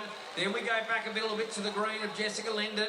Starting to move okay there is Smarty still, as he'll try to make some contact with the other runners. Daniel Samet, the New South Welshman, goes past Smarty, goes up to challenge the top 3, and our back marker Ross Lovell's got a huge task ahead of him. It looks a bit too much for him today.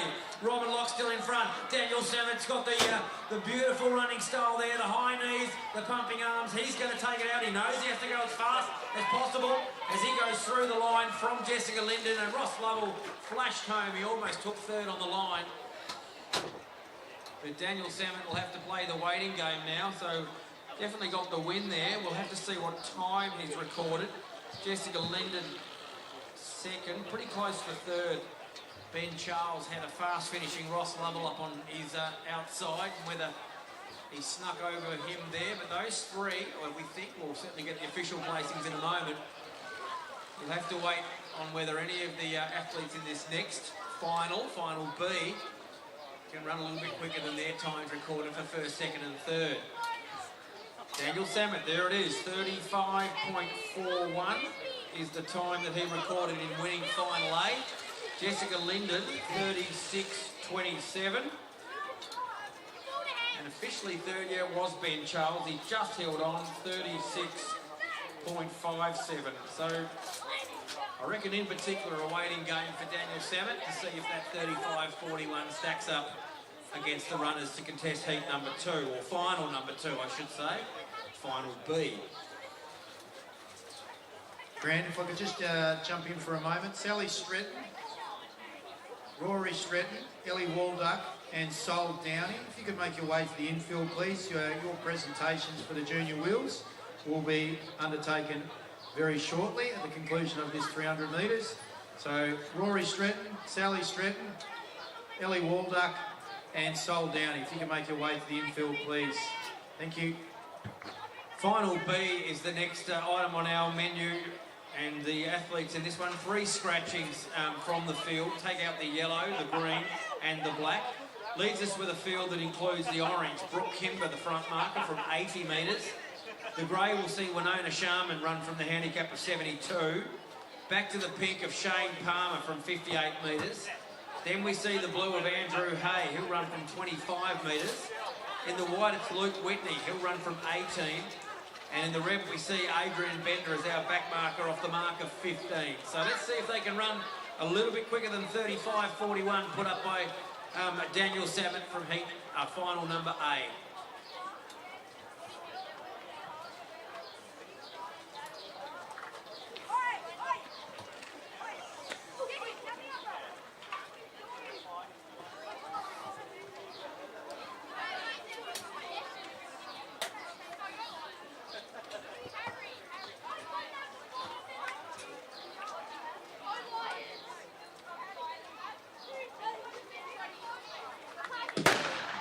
So they're off, and it's Brooke Kimber to lead the field out in the orange there, as she's going to have Winona Sharman up onto her shoulder pretty quickly. Sharman it is that takes the lead now and goes for home as she goes past the food vendors and up towards the point.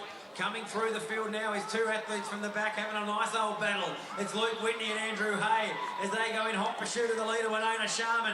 Whitney and Hay, look at them side by side, these 2 very well performed runners, and Hay it is that makes the big run for home. Whitney tries to go with him. Andrew Hay will run right through the line. He knows that to be as fast as he can from Luke Whitney. Pretty close, I reckon Winona Sharman just held out Shane Palmer for 3rd across the line. Yeah, that was a great little battle between the two runners in Luke Whitney and Andrew Hay. Andrew Hay's having a really great series and a great season this year. And he's been amongst the placings. He's had a few victories as well. Won the Devonport Masters.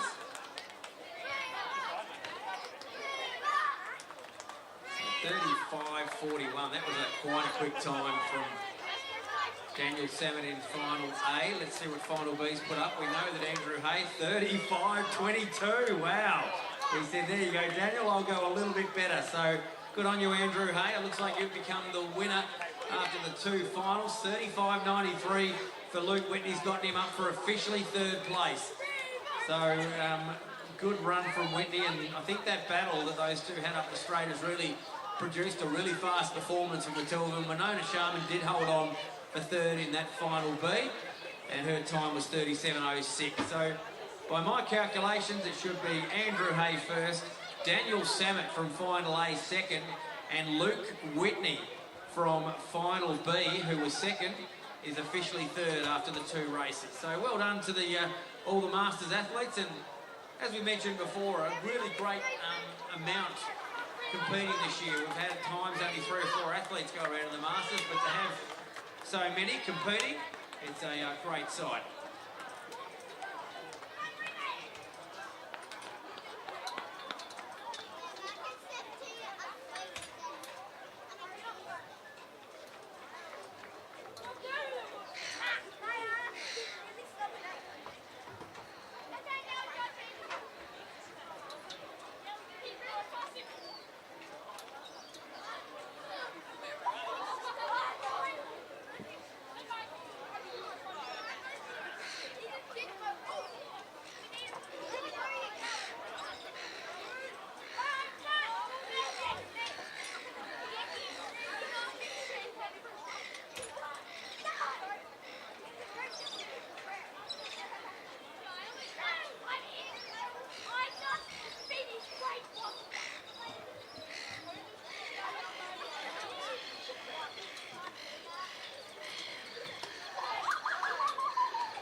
Just before you go there, Michael, we'll do one more of these random draws under the electronic scoreboard. She's moving all around the venue. Annette's over there, giving out 26 vouchers for any food or drink, any vendor you want to choose from. Geez, people are going to not go hungry today here at the Burnie Carnival. 26 vouchers. Not sure why it's 26 every time. There's something behind that, I'm sure. 2026, there you go. So Annette's got 26 vouchers at any food or drink at any vendor, and she's under the electronic scoreboard. So go and grab one before they all run out. Thanks, Brad. We've got some presentations to do now for the under-13 wheel race, the under-15 and under-17. We've got a Consistency Cup winner to announce as well. So first up for the under-13 1,000 metre wheel race, it is Saul Downey. If you want to come forward, Saul. Just bumped into you near the gate there, didn't we? Just a second ago. So congratulations on winning the wheel. How did it feel? Good. You can't give me one-word answers, so I'm going to have to stretch something out of it. How do you enjoy cycling here in Burnie? Is it good? Do you like the competition? Yeah, it's my first time on track, so it's fun to be here and race. And all the way from Sydney. What do you think of Tasmania? It's much better than Sydney. There's way more spots to ride and yeah. Not as much traffic and all those big trucks and all that stuff. You can get out on the country roads, can't you? Yeah, in Sydney there's a lot of trucks and you can't ride much. You can ride a lot here. Well, that's fantastic. He warmed up beautifully there. So we're going to present him with the sash. So here we go. Put your hands together for Saul Downey. He wins the under-13 wheel race. So congratulations. That was over 1,000 metres. Well done, Saul. Just posing for the camera. Look here, he's got a lot of this to come if he's going to keep on winning races like this. He'll move through the ranks, and we'll see him out here challenging the times of Frisley and Co. Well done. Congratulations. Put your hands together for Sol. Well done. Now, I'm shadowing him. Well done. I'm getting a lot of feedback here from people, so I need to change from left to right. Well done. Okay, let's go to the under 15 wheel race over 2,000 metres, and the winner was Rory Stretton. Come forward, Rory. Got a fan club. Goodness me, they're all screaming and shouting. Hey, congratulations on your win. I know that you've been riding for a little while. I think the first time I saw you were down in Rosebery, going back a good few years ago. So, what's it like to be a winner of the 2,000 metres wheel race here in Burnie? Yeah, it feels very good to win it. It's been close placings in ages. So, yeah, I haven't won this one in like 6 years. So you've got a lot of family here, Rory, and I guess that's something that you really need as a young rider, to have your family to really back you in your career as a cyclist. Yeah, I'm very grateful that I have like my parents, my brothers, and then all my friends and people as well. So yeah, it's very nice to have them here. And just a quick recap on the race. Did you feel confident going in? You were going to take the win? I was pretty like, I want to win this, but yeah, it was just in the moment trying to catch up to each wheel, so. Well done. Stay in the moment and continue on cycling, because I know all the crowd here will appreciate seeing you in years to come as you go through the ranks. So congratulations, and here comes the sash. There you go. Put your hands together for Rory Stratton. Obligatory photo shoot. Here we go. Look out, she's... At least your pants didn't fall down, Rory, eh? There you go. All right, we'll move now to the under-17 wheel race, and that was won by Ellie Walducks from Launceston. Come forward, Ellie. Gee, there's not much of you. You've got some muscles in there in your legs. You must be pounding away. What's it like to win here in Burnie? You must be thrilled. Yeah, it's really great. And I guess what's the key for you as a cyclist now? You're only a young person. I guess you're learning your race strategies and all that sort of thing. Is that what you're trying to develop, along with your power in your legs?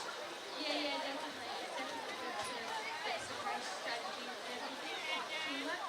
And you have some role models, I guess. Would Lauren Perry be one of those role models? She's a fantastic cyclist from Launceston. Must be look up to different cyclists that are in the grades above you. Yeah, definitely.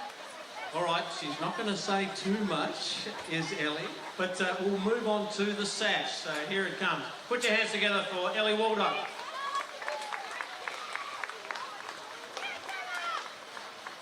And over the Carnival Series, they've been running a Consistency Cup.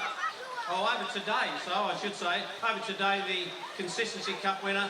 And we'll just wait for Ellie to take a sash off, and then she can come back, because Ellie has won the Consistency Cup. So well done, Ellie. And here's a little trophy for you. We won't put you through the pain and agony of another interview, so we'll just get you to pose for a few photos. There you go. Well done, Ellie Warrock. Put your hands together for all our winners here. Well done.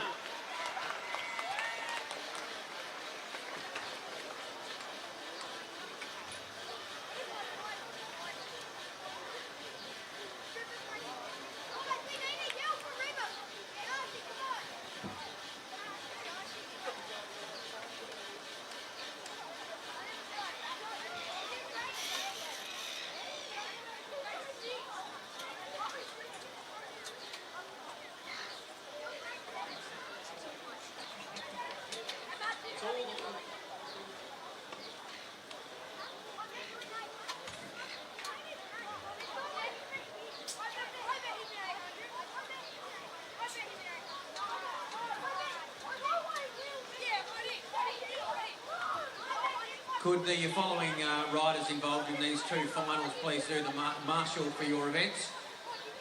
The Sewell Sweepers. Sewell Sweepers? Oh boy. stool sweepers. My goodness, that's a mouthful. Women's 1,000 metre handicap. Could you please marshal?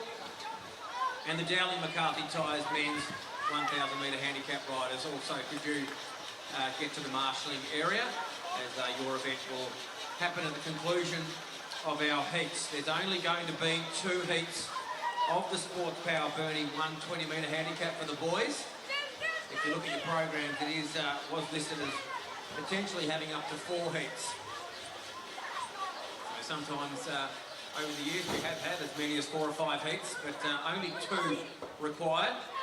A little bit low on numbers for the boys this year, which is a little bit disappointing. We've had some great turnout from our female competitors. The girls have really turned up to compete. In the 2 heats that we're about to see, our front marker here, and I look down, I'm not sure he's there. Should be Boston Walters, the green, but I'm not seeing him there, so I think he may be a late scratching. They're getting that indication, so he's out. We are going to get a chance to see Dante Lemon again. He'll run from the handicap of 11 metres. He certainly impressed the handicappers in his run early in the day, so he is back a bit from where he was originally put down at in his handicaps. In the blue, we'll see River McInnes run from 18 metres. Then it's River Howe. Had a big day so far. Had a 400, a mile. Having a go on the 120 here. In the white, he'll run from 12. And Chet Beamish has been given the big job of running from the handicap of 5 metres, the red. There's your 4 runners. First 3 in each of the heats and then the fastest 4. So if you are going to get 4th here today, boys, make sure you're running as close as you can to 3rd. You might sneak through to the final. His hat off me and run with it. Grab it and run.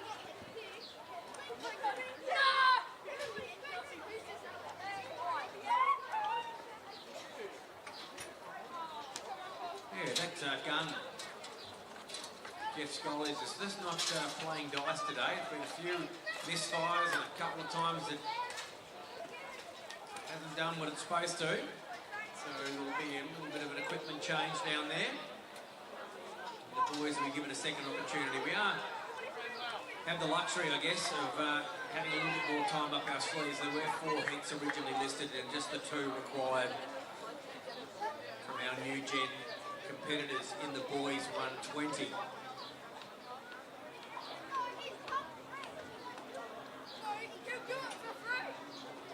Plenty of action still to come here at Burnie, the 39th edition as the boys walk up. 120 metre handicap, heat number 1.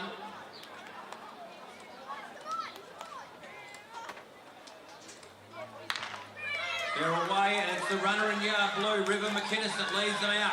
He's going to try everything he can to hold off. Here comes the fast runner in Dante Lemon in the yellow.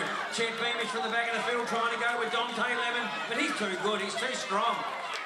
The handicapper thought that if he pulled him right back to 11, it might make it a bit hard, but gee, not much can stop Dante Lemon at the moment. Every time he starts a running race, he just gets to the front and holds on. So good run. Dante Lemon, Chet Beamish certainly caught the eye with his run off the 5 metre handicap. And he'll comfortably qualify as our back marker from that first heat. The first 3, and it was Dante Lemon, of course, that took it out from Chet Beamish. And officially 3rd and qualifying by Bright.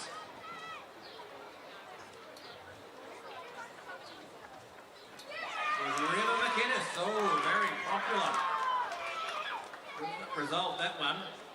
Plenty of River's mates on the other side of the ground cheering for him, so they're really pumped that River's got through to the final. And River Howe, so the 2 Rivers were separated. And 15-20 for River Howe. He'll just be a little bit nervous waiting to see the result of heat number 2 as his 15-20 at the moment stands up as the fastest non-automatic qualifier.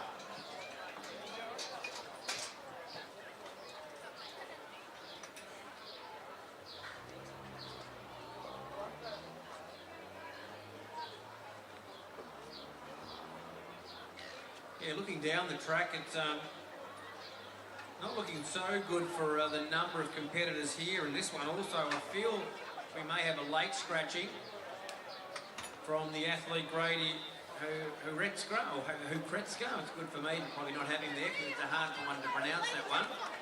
As just the 3 to run down the track here in heat number 2.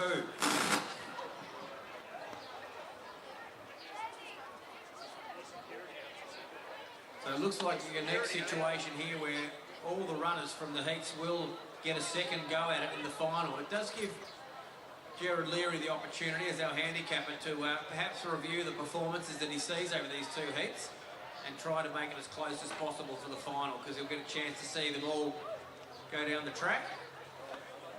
Alec de Bonford will be our back marker here off 3 metres, the red. Then it's Jack Penny, the white, from 5.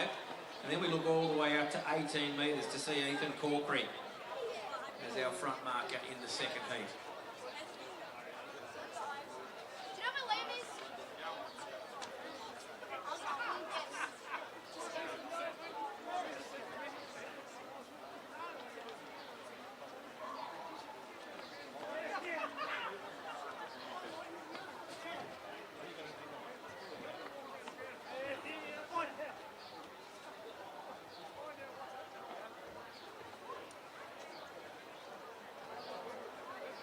Yeah, there's been a number of issues that have caused a bit of delay here from these 2 heats. It's probably very fortunate that we didn't need the 4 of them. We would have probably been in a situation of losing time as opposed to gaining it at the moment.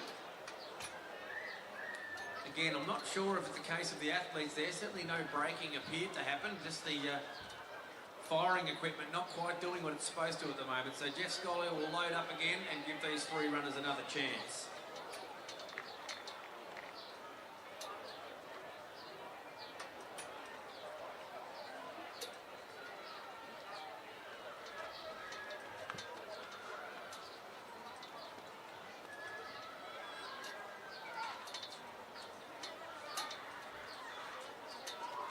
And they're away at the second time of asking, and it's Ethan Corkery, the yellows, that will hold the lead for a fair bit of the trip down the track here at Burnie. Has he still got the nice little lead?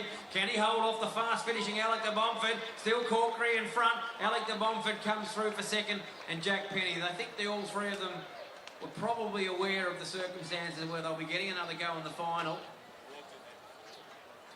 So with just the 7 across the 2 heats contesting the heats, and there's 7 spots available in the final. We'll see all of the athletes again. River Howe, of course, who was 4th place in that first heat, will not have to wait to see if that fastest time is enough for him to qualify. So good running, 14.63, so significantly quicker, Ethan Corkery. 15.10 for Alec de Bonford, so pretty close time in relativity to Dante Lemon's winning run. And Jack Penny in the 3rd heat. Sorry, in 3rd place in the 2nd heat at 15.63. But as is the unique nature of the new gen, it'll give Gerard Leary a chance to look through all the results and try and produce what should be a pretty exciting final coming up later on. Thanks, Grant. We're just going to do a little presentation here in a moment or 2 with our Masters winner, Andrew Hay. He's had a little bit of time to prepare this massive, big, long speech that he's going to give us here. Just waiting for our team to get things organised. Well done to Xavier Williams and Grant Penny, who do a wonderful job here on the microphone commentating for us. They really are extremely special. So we might, I think we might go on this side this time, I think. Andrew Hay, the winner of the Masters. Andrew, you win Time Lotto, as it says, 8 A and B, and you were the one who came up on top. You've just got back into running again. You were running it back in the day, but now you've got yourself started again. Yes, I ran about 20 years ago doing carnivals. I had about 10 years off and needed something to push me, so I came back. And this is my 3rd year back now, and I'm loving it. It's great coming in here and running with everyone. Was it any particular thing that got you going again? Did you think, oh, there's not much of you, so it wouldn't be the fact that you're overweight or anything like that, but what was the catalyst to get you going again? Well, competitive, and I need a goal, but also little daughter got born, and thought it'd be great if she could see what I used to do. I was fast, but still something to inspire her, and hopefully that she wants to come and do this stuff one day. And what better place to get things done here than Burnie? It's a wonderful carnival. It's always been probably the jewel in the crown of the carnivals in Tasmania, so it must be a big thrill to still be able to bounce around this wonderful oval. Yeah, I don't bounce as well as I used to, but yeah, this is the best day of the year for running. I didn't think I'd win today. I always wanted one of these black sashes, so it's pretty good. The great man is here to do it, Mr. Leary, and puts the sash over the top. Put your hands together for Andrew Hay, the winner of the Masters 300.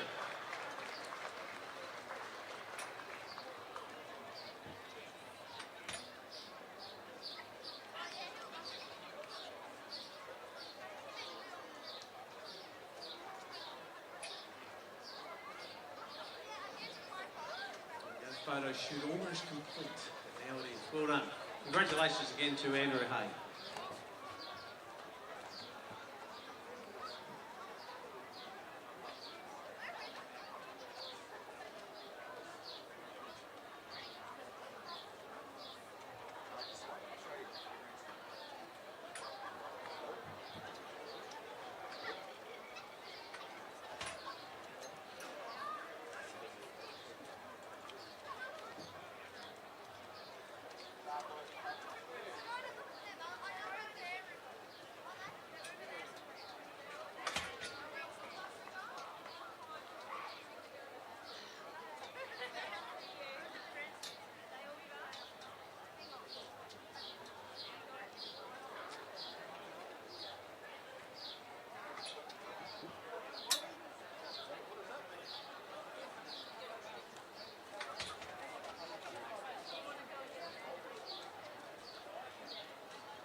Well, ladies and gentlemen, we get a bit of a rarity to speak to this man. He's the guy who won the wood chopping just a few minutes ago, Daniel Gurr. He's a world champion. We don't hear from him too much, and we've had David Foster, who's forged a path for wood chopping in this state and worldwide, and many others. But Daniel, thanks for spending a couple of minutes with us.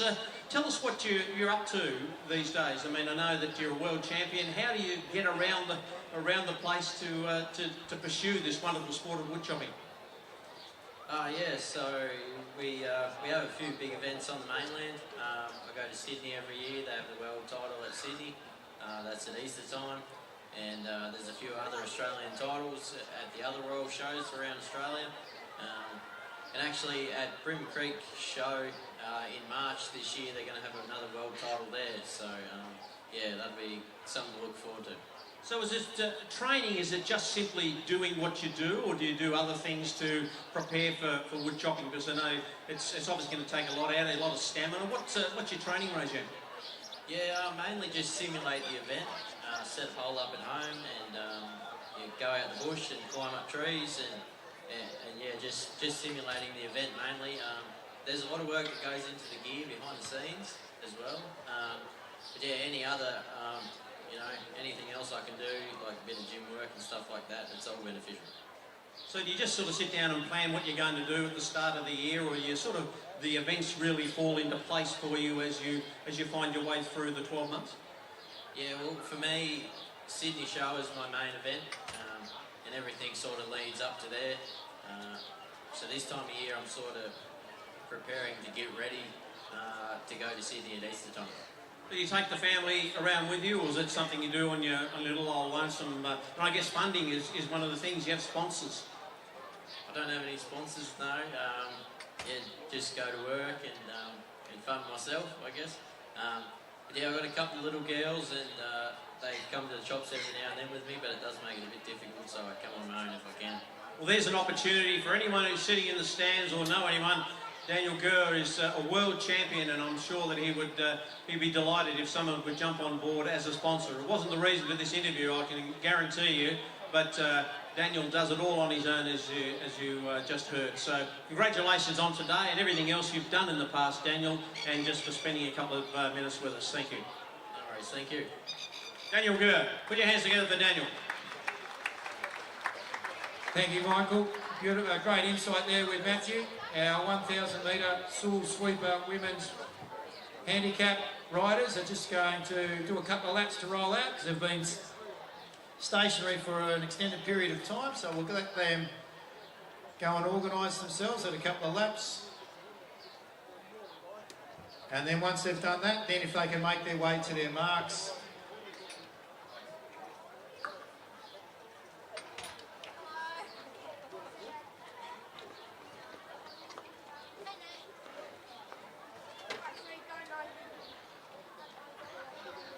also ask if we could grab some holders, please. So those people that have been supporting our riders throughout the course of the day as a holder, we thank you.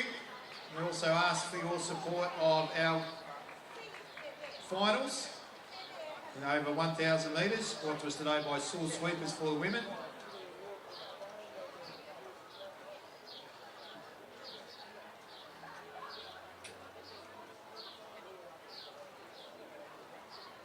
That'll be followed by the men's 1,000 metre lightning handicap.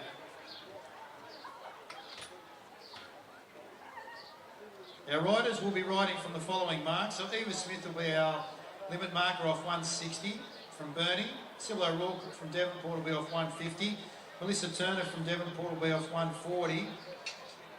Sonny McEwen, she'll be riding off 125 from Launceston. Caleb Baker will be the next rider from New Zealand, now based in New South Wales, off 110. Off 100 will be Lisanne Wilmot out of Canada, also in New South Wales at St George's Cycling Club. Off 90 metres we will have Emily Walker from Launceston. Off 75 we'll have Suzanne Stratus out of Hobart. Amalia Langham from Burnie will be riding off 70, and joining her off the same mark from Balmoral Cycling Club in Queensland will be April Paddy. Si Hui Neo from Malaysia will be off 65. From the Gold Coast in Queensland will be Madison Smith in saddlecloth 114, riding off the mark of 60. Off 55 will be Ella Liang, the Junior Worlds, the under-19 category, bronze medalist from the Balmoral Cycling Club up in Queensland, off 55. Off 50 will be Ebony Robinson from New South Wales, the Bathurst Cycling Club. Off 30, Top Island New Zealander, Mackenzie Mill, now based in South Australia, will be riding off the mark of 30. And our back marker, 2 times world champion in the juniors, in the individual and team pursuit, our from Launceston will be Lauren Perry, ladies and gentlemen, off the mark of 15 metres. So there are our riders in the Stool Sweepers Women's 1,000 metre handicap final. And a big thank you to Stool Sweepers for their support of our women riders here at the 139th running of the Burnie Athletic Club New Year's Eve, New Year's Day Carnival.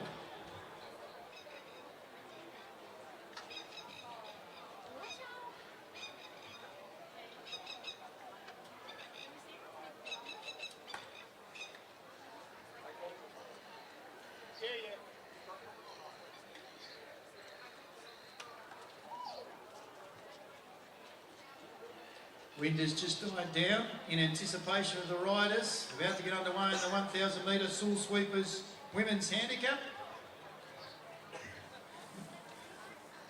Riders, attention. And this 2-lap bang, and away they go. And getting out nice and smartly there, in front of saddlecloth 107, is Amalia Langham. So Paddy jumps onto the back of her, and away they go down that back straight.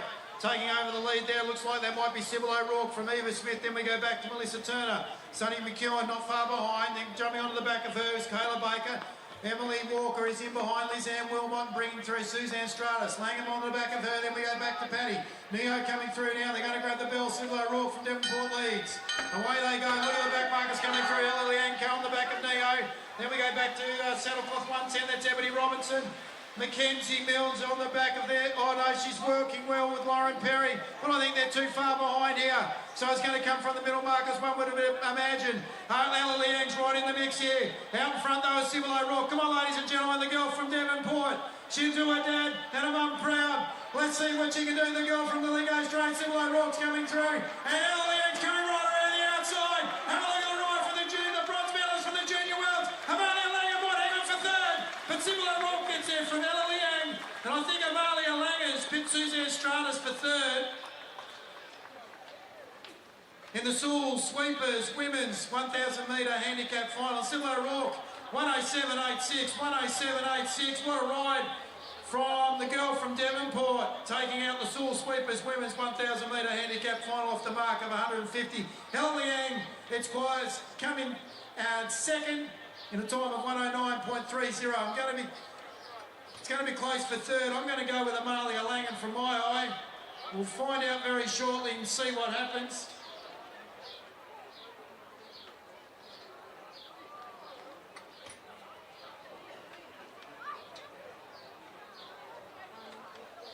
And third went to Amalia Langham, ladies and gentlemen. Sybil O'Rourke, Ella Liang and Amalia Langham taking out the first three places in the 1,000 metre. And we might ask Sybil O'Rourke to make her way onto the infield once she removes herself from her bike. That'd be great.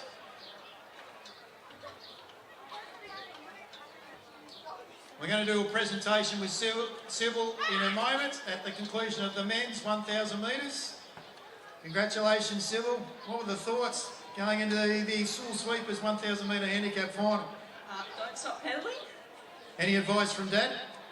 Keep going. Keep going. And what's 2026 hold for you on the bike? Because I also know you're a multi-discipline athlete with your rowing as well as your riding. What's 2026 hold? Not sure about 2026 for cycling. We'll see.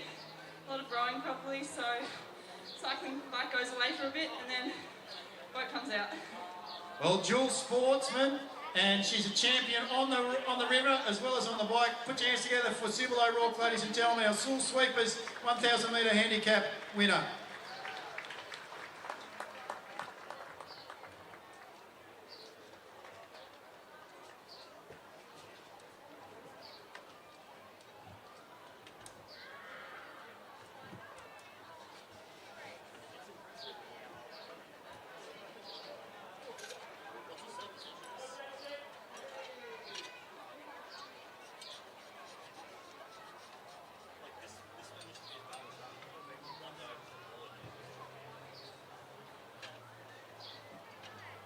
About to get underway in the Dowling McCarthy Tyres men's 1,000 metre handicap final. Riding off scratch here is the Bullet, Sam Gallagher. So we're looking forward to seeing what he can do, whether he can catch our limit markers, Andrew Moore from Hamilton Wheelers and Peter, the great god on wheels, Macras from Queensland University of Queensland Cycling Club. Riders, attention, and away we go.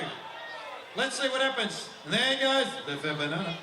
And he's out and he's gone early. So going to jump onto the back of him. It looks like it's going to be John O'Taylor. Jean-Christophe Monteville leads the next group of riders through. Look at Sam Gallagher go as he goes through and greets the judge with 2 to go. Riding off scratch, he's out after Jack Hadley and Ainsley Gray. Hopefully they might be able to pull him through as he heads down the Cape Monday wing and turns in the Dowling McCarthy Tyres. Corner, Peter Macras. Looked and lead in the moment from John Taylor. Around the outside is Tommy Blaisley. Geordie Matthews also involved. Andrew Moore's got a bit of speed. Here comes Simon Barnett as they go through and read the judge with 1 to go. This might be just a little bit too far here for Sam Gallagher. He's going to have to go now for mine in order to be able to get there. He's working really well with Jack Hadley as they go down the Cape Monday wing. Down, but leading them through at the moment is Tom Blaisley. Simon Barnett might be in second wheel. Not sure for the third at the moment. I'm going to go with Ainsley Gray. Here he comes around the outside.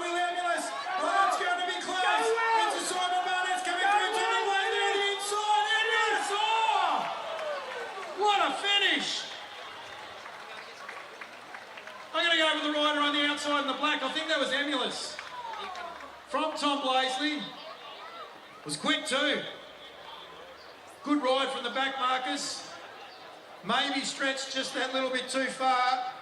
And it was Emulous, ladies and gentlemen. 103.3. Will Emulous has taken out the Dowling McCarthy Tyres men's 1,000 metre handicap from Queensland. The Balmoral Cycling Club will get him to come down onto the infield. We'll do our presentations very shortly. Will, if you'd like to make your way down, congratulations. Second place, Tommy Blaisley. He's had a terrific carnival series, hasn't done much training, coming in fresh. It works though, Tom, whatever that training plan is. And third position, we'll get that very shortly. And we'll let Will get his breath back as he makes his way onto the infield.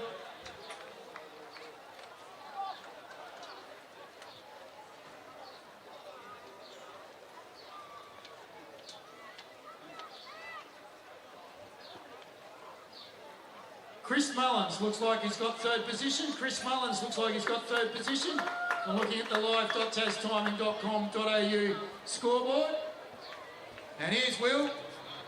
So Will, well done. You're riding off the mark over 70 metres. Congratulations. What were the thoughts initially prior to going into the race? This was just I wanted to win something. I finally did. Congratulations. Have you enjoyed your time down here in Tasmania? Is this your first time to Tas? Yeah, first time in Tasmania, at least for racing. It's been great. It's nice to have an event where they actually get the people here, get food out. It's great fun. Fantastic. And how have you gone with regards to traversing the state with the other riders? Has that been an enjoyable experience? I don't know about enjoyable, but it's been alright. Definitely getting around. And what's been the thing that you've really taken in whilst you've been down in Tasmania? Has it been the culinary delights or just visiting the different regions around the state? It's just nice how quiet it is. It's always got nice air. And actually breathe. And less traffic. Yeah, less traffic's very good. Well, at the moment, is that come down for air is the slogan down here in Tasmania with Tourism Tasmania. So, Will Emulous, ladies and gentlemen, our Dowling McCarthy Tyres men's 1,000 metre handicap winner. We might call on Will and Sybil. We'll take them across to Michael Maney. We'll make our presentation with the sash.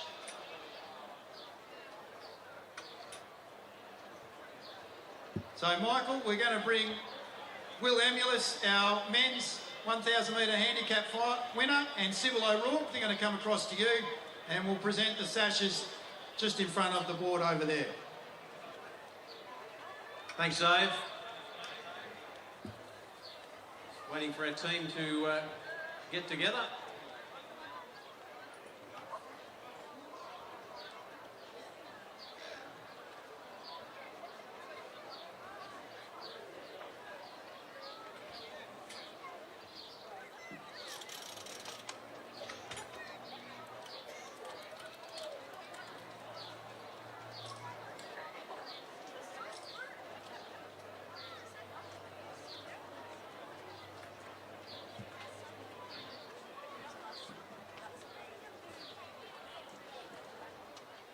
Frenchie, I got you some rocket fuel, mate. Waiting on the sashes. I think we've got the sashes there. We have.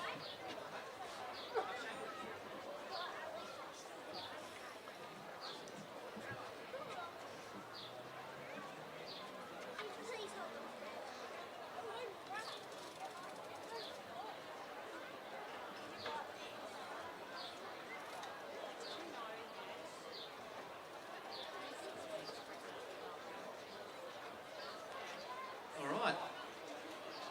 I think we've got our you-know-what together. About to go. So the winner of the Sewell Sweepers Women's 1,000 metre handicap is Sybil O'Rourke. Come forward, Sybil. Put your hands together for Sybil.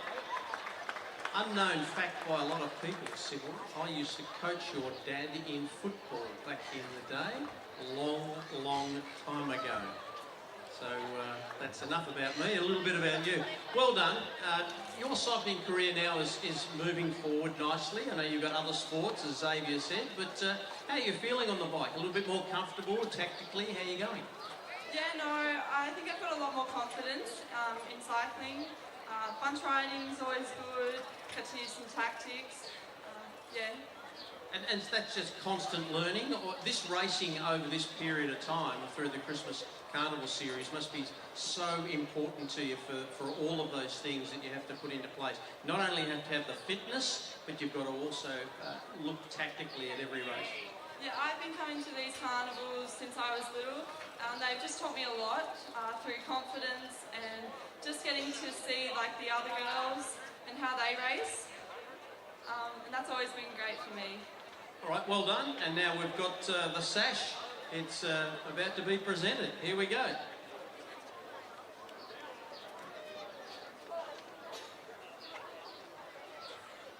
Yeah, would you like to thank someone? We might just ask you if you want to thank anyone. I guess Dad might be top of the tree there. Yeah, I'd love to thank my dad. He's always great, taking me everywhere, paying for most things to do with cycling, and just all the other girls who come up, and the volunteers, and obviously the crowd. So, yeah. Well done. Put your hands together for Sybil O'Rourke, who wins the Sewell Sweepers in the obligatory photo shoot. All right, in the men's, the winner was, you saw just a moment ago, Will Emulus. Come forward, Will. Congratulations. I think you said in the interview was, oh, it's just good to win something. Is that how you feel? A bit of relief that you put in the hard work and there you got something, came out around the outside there and snatched the win. Must be happy with that. Yeah, I'm pretty happy. Hadn't won anything up to that point, so it's nice to take a little chunk out of the flight money. So. And how have the boys been with you all the way through this series? As I said to Sybil, it must be great to be able to get some real hard racing in tactically and all that sort of thing. Yeah, I mean, it's been great. Everyone around me has been nice in racing. Haven't really had any dramas. Do you feel like you've improved a little bit? Do you feel like this is something that might just kick you on? And where do you go to next after this? Yeah, I feel like I've improved a bit. I'm kind of getting a little bit of endurance back, and I think I realise now that's something I need to do. Otherwise, it's just been sprinting, so I need to put more forward into that. And where do you go next? What's the next block of racing for you? Got state titles in a month, so I'll be training for that, and then eventually nationals. So it's all part of the pipeline. All right, well done. Very good speaking voice, I must say, and nice and deep. There you go. So Will Emulus wins the 1,000 metre handicap, the Dowley McCarthy Tyres men's 1,000 metres handicap. Well done. Put your hands together for Will. Thank you, Michael. And his parents are just up there doing the live stream, Michael. So to Jack and Michelle Himalayas, congratulations. And thank you for all your hard work on the Oz Cycling live stream through Golden Bin Chicken YouTube. And congratulations to Will. Proud as punch, Jack and Michelle.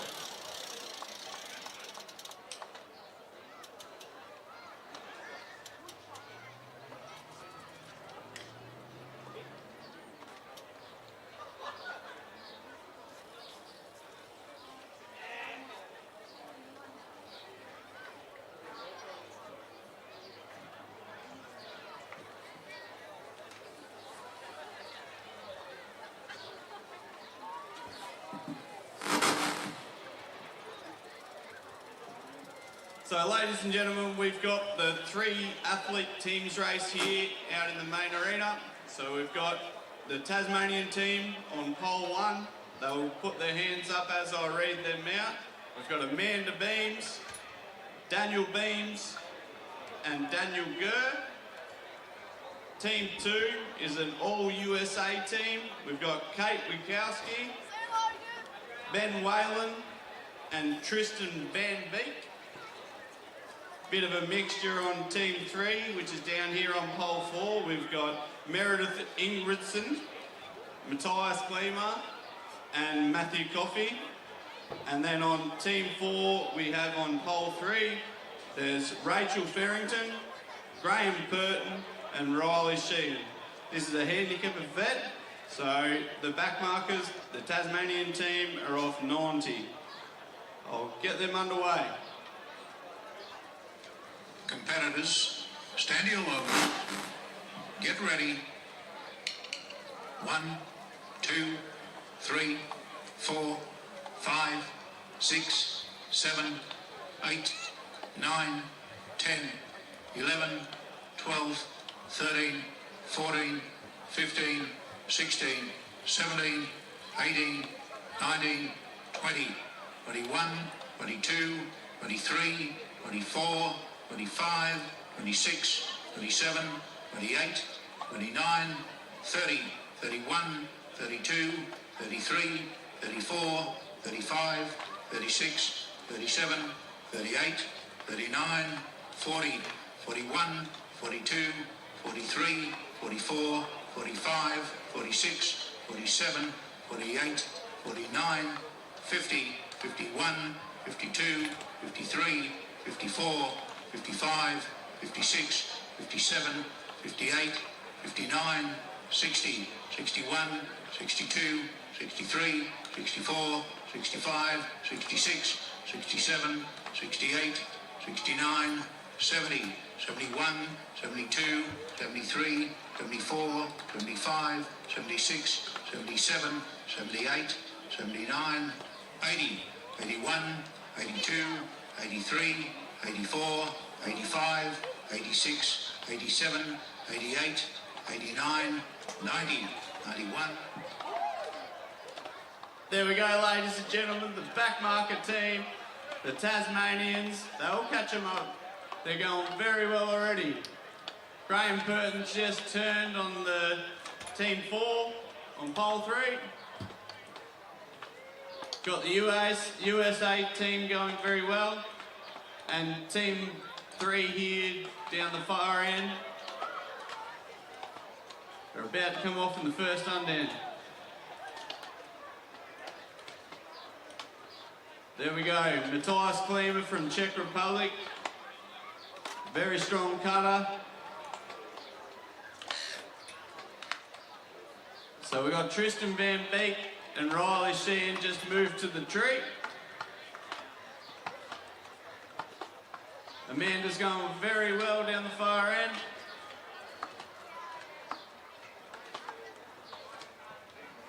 Matt Coffey's just started the tree.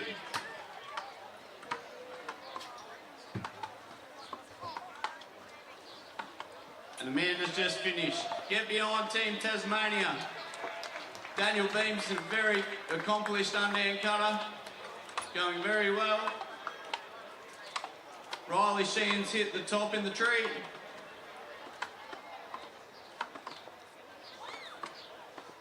And Tristan's about to get up there now. But wait until this large Tasmanian starts in. There we go. Watch this big fella go.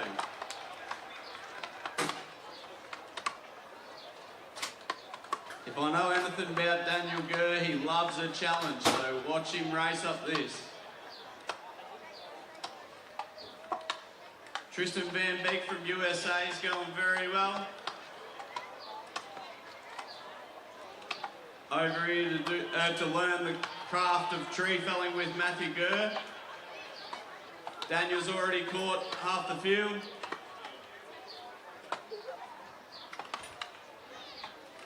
Matt Coffey down here is going very well too. Only 24 years of age. Daniel's coming down. You're watching the world's best here on stand 1. Very impressive. Climbing a tree for sure. Riley Sheehan's about to hit the top.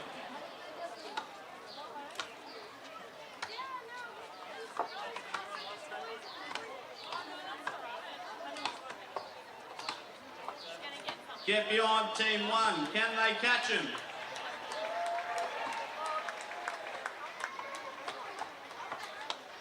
Riley Sheehan's going very well on pole 3. And the Tasmanian team's up. Can they do it? Riley's got his axe stuck. Whoop. Oh.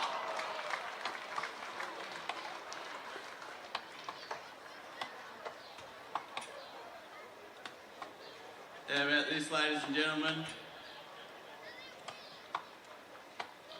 There we go. Massive handicap of 90 seconds behind. So on pole 2, Tristan Van Beeks doing all the right things, cutting very well. And young Matthew Coffey here on Stanton 4.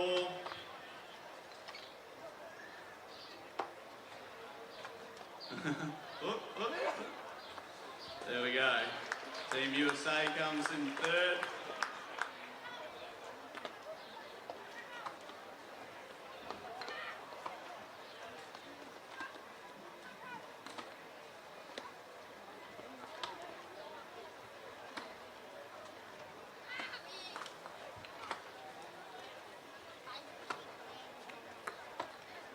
Young Matty Coffey's going very well.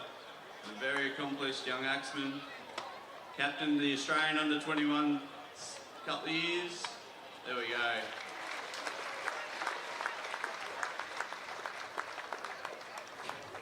If we can get team 3 over, so Rachel Farrington, Riley Sheehan and Graham Purton, we'll get Dal Elphingston to do the presentation.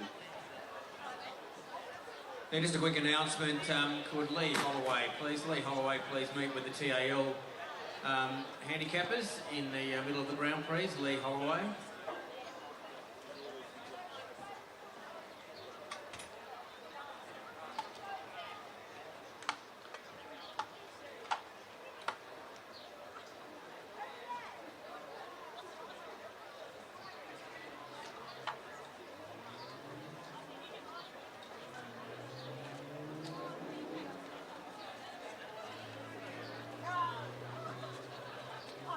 So we've got Dale Elphingston here to do the presentation. We've got Rachel Farrington from the United Kingdom, Great Britain. So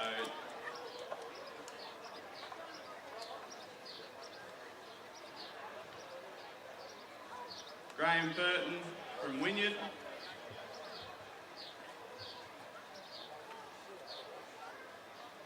And Riley Sheehan from Zeehan.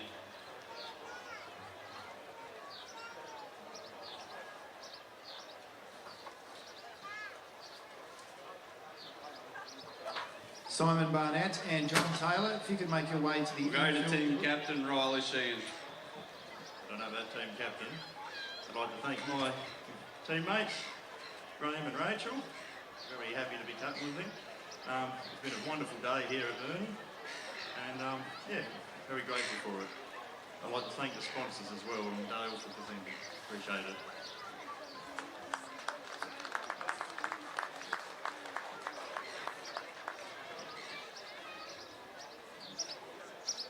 Simon Barnett and John Taylor, if you can make your way to the infield, please, to see the Chief Commissaire Ian Loft.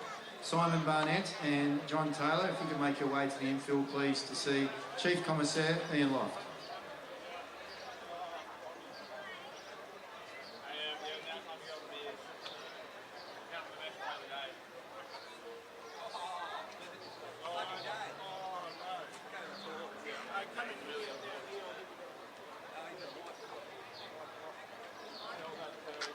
Next event on the program, ladies and gentlemen, is the Boland's Pharmacy Women's 400 metre handicap heats.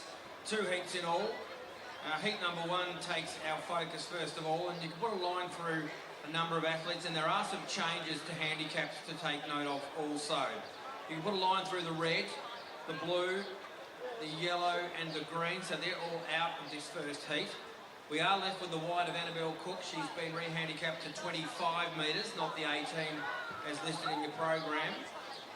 Ellie Rayner, the pink, will run from the mark of 27, not 30. Eve Bell, the black, will run from 36. The grey, Brooke Kimber, was originally listed at 40 metres. She's been lifted out to 64 metres, so she actually becomes the front marker now in the grey. The orange, we see Jessica Linden will run from the mark of 46, so that's a change from the 44 listed in the program. And also the purple of Caitlin Nicholson is in the field here, and she'll run from 48, not the 47 that you may read in your programs. To make the final, it's a fairly short turnaround for these 400 metre athletes.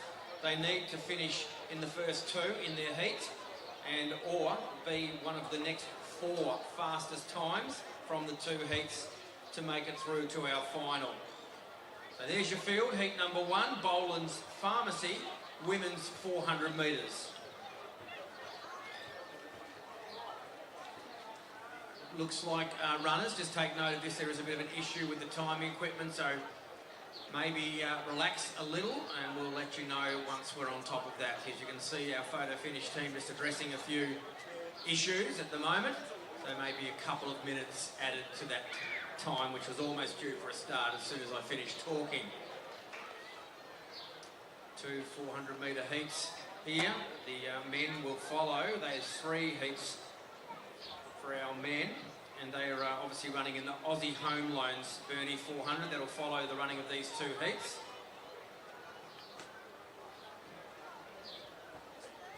Big section of big finals coming up, ladies and gentlemen. The final of this women's 400 will be at 12 past 8. So just a little less than an hour between heat and final. So it's a real test of the endurance of these runners. Can they handle the very short spell between heat and final? There's less than an hour between heat and final.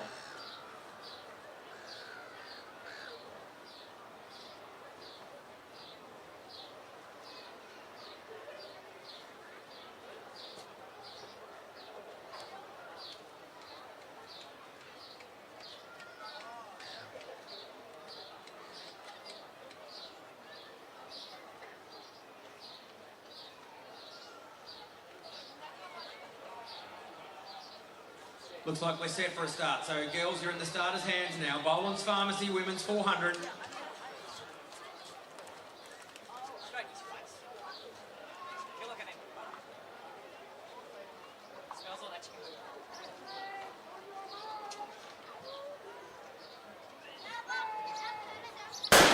So they're off and running, and it's the runner Brooke Kimber that leads them, the grey, as she tackles the back straight. Getting off to a pretty quick beginning there is the purple Caitlin Nicholson. Running with her there is the orange of Jessica Linden, who goes up to challenge her on her outside as they both go past the runner in Brooke Kimber. It's still Nicholson out in front. Jessica Linden, her danger as she goes up to challenge her for the lead. Coming through nicely here is Eve Bell in the black, and going along with her there is the pink of Ellie Rayner, and our back marker Annabelle Cook trying to make contact with the rest of them. Remember, the first 2 go through to the final, and Jessica Linden has hit the lead from Nicholson. So Ned Linden and his goes past the point in front with about 50 to go. The little hill that they all tackle here at the 400-metre track at Burnie starts to come up and loom up into their sights. We still see Nicholson hanging on. Look at them flying home to get into that final. It's going to definitely be Jessica Linden and the pink Ellie Rayner, showing that form from Devonport is going to carry her through to the final. Pretty close for 3rd and 4th between Eve Bell, the black, and also the fast finishing white Annabelle Cook. A good run, Jessica Linden. We certainly seen the best of her here at Burnie. Ellie Rayner was second, the Devonport gift. Jessica Linden wasn't in that final, so it's great to see her getting through. A really well-timed run in that heat, and makes no doubt about her qualifying. Relying on those fastest times can be a dangerous game to play, but the first 2 across the line in Jessica Linden and the youngster Ellie Rayner, they won't have anything to worry about. They won't have to worry about waiting around and seeing how the next heat plays out. They can start to focus on the final in a little less than an hour's time. So it's all about recovery now, having a chat to important people in between and making sure you're ready to go for the final. Waiting on the official results, which will pop up on our scoreboard pretty shortly.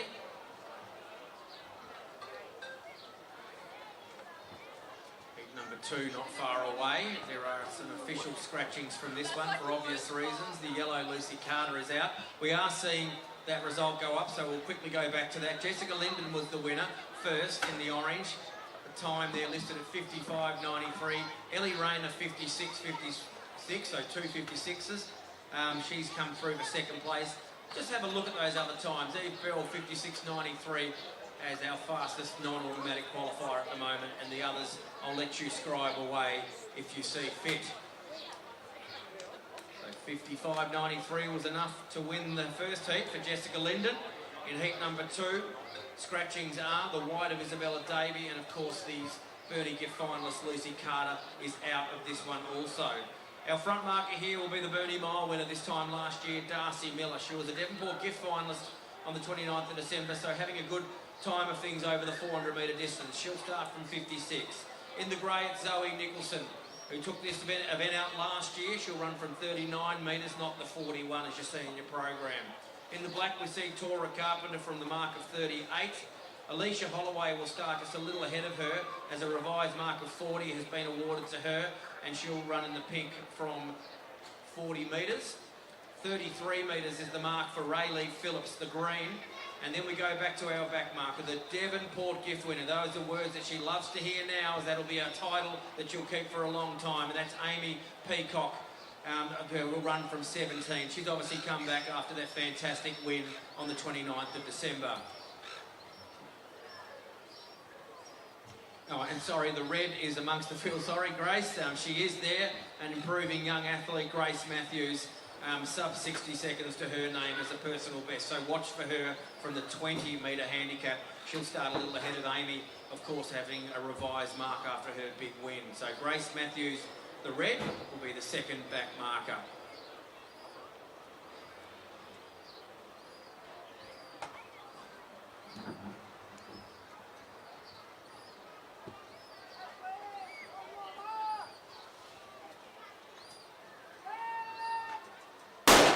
So Darcy Miller, the distance runner, steps off and goes past the main scoreboard. She's going to take some running down. She certainly runs a good last 200 in particular, does Darcy Miller. And she loves this track at Burnie, having taken out the mile last year. And she's got a sizable lead still as they go past the Cade Monday wing. We see the grey start to move up now, and that is Zoe Nicholson, last year's winner. The green going along for the fight with her, and that's Rayleigh Phillips. The rest of them have got a lot of work to do. We see the blue of Amy Peacock leaving the back marker, or the runner in red, and Grace Matthews behind, and she'll try to give herself a chance to make another big 400 metre final. Look at her start to change gears now, Peacock, but it's all Darcy Miller. She got it done over 4 laps this time last year, and she's not too bad over just one as well. They're not catching Darcy Miller. She's qualifying no problem at all. It's a fight for second place between Nicholson and Peacock. Who's going to get that automatic spot? Oh, close on the line. Oh, you pick it, ladies and gentlemen. But Darcy Miller easy does it in heat number 2 of the Boland's Pharmacy Women's 400. And she goes through to the final. That'll make her coach, Mike Gunson, very happy. I understand he's had a little bit of a health scare earlier today, so he'll get the news at some stage that he's very, very in-form runner Darcy Miller has gotten through to the final of this big 400. I'm not going to call that second place because it was a really close finish between the Devonport gift winner Amy Peacock and last year's winner Zoe Nicholson. But Darcy Miller, look at that, she's put the fastest time up as well, so showing a lot of versatility is Darcy Miller. Zoe Nicholson has been given the second place by our judges. And look at the margins there, just 0.08 or 0.04, sorry, the second. Amy Peacock officially third. She'll wait and see if that's quick enough to get her another run in the final later on. Last of the lucky draws. So Annette's been working really hard today. She was just nice enough to give us a few chocolates as well. So she's just giving things away today. 26 vouchers for a nice hot beverage. So maybe a hot chocolate, a coffee, or even a tea perhaps. And she's in front of the point at the moment. And there she is, waving again, just a little subtle. It's like, where's Wally? Trying to look where she is, but she makes it pretty obvious.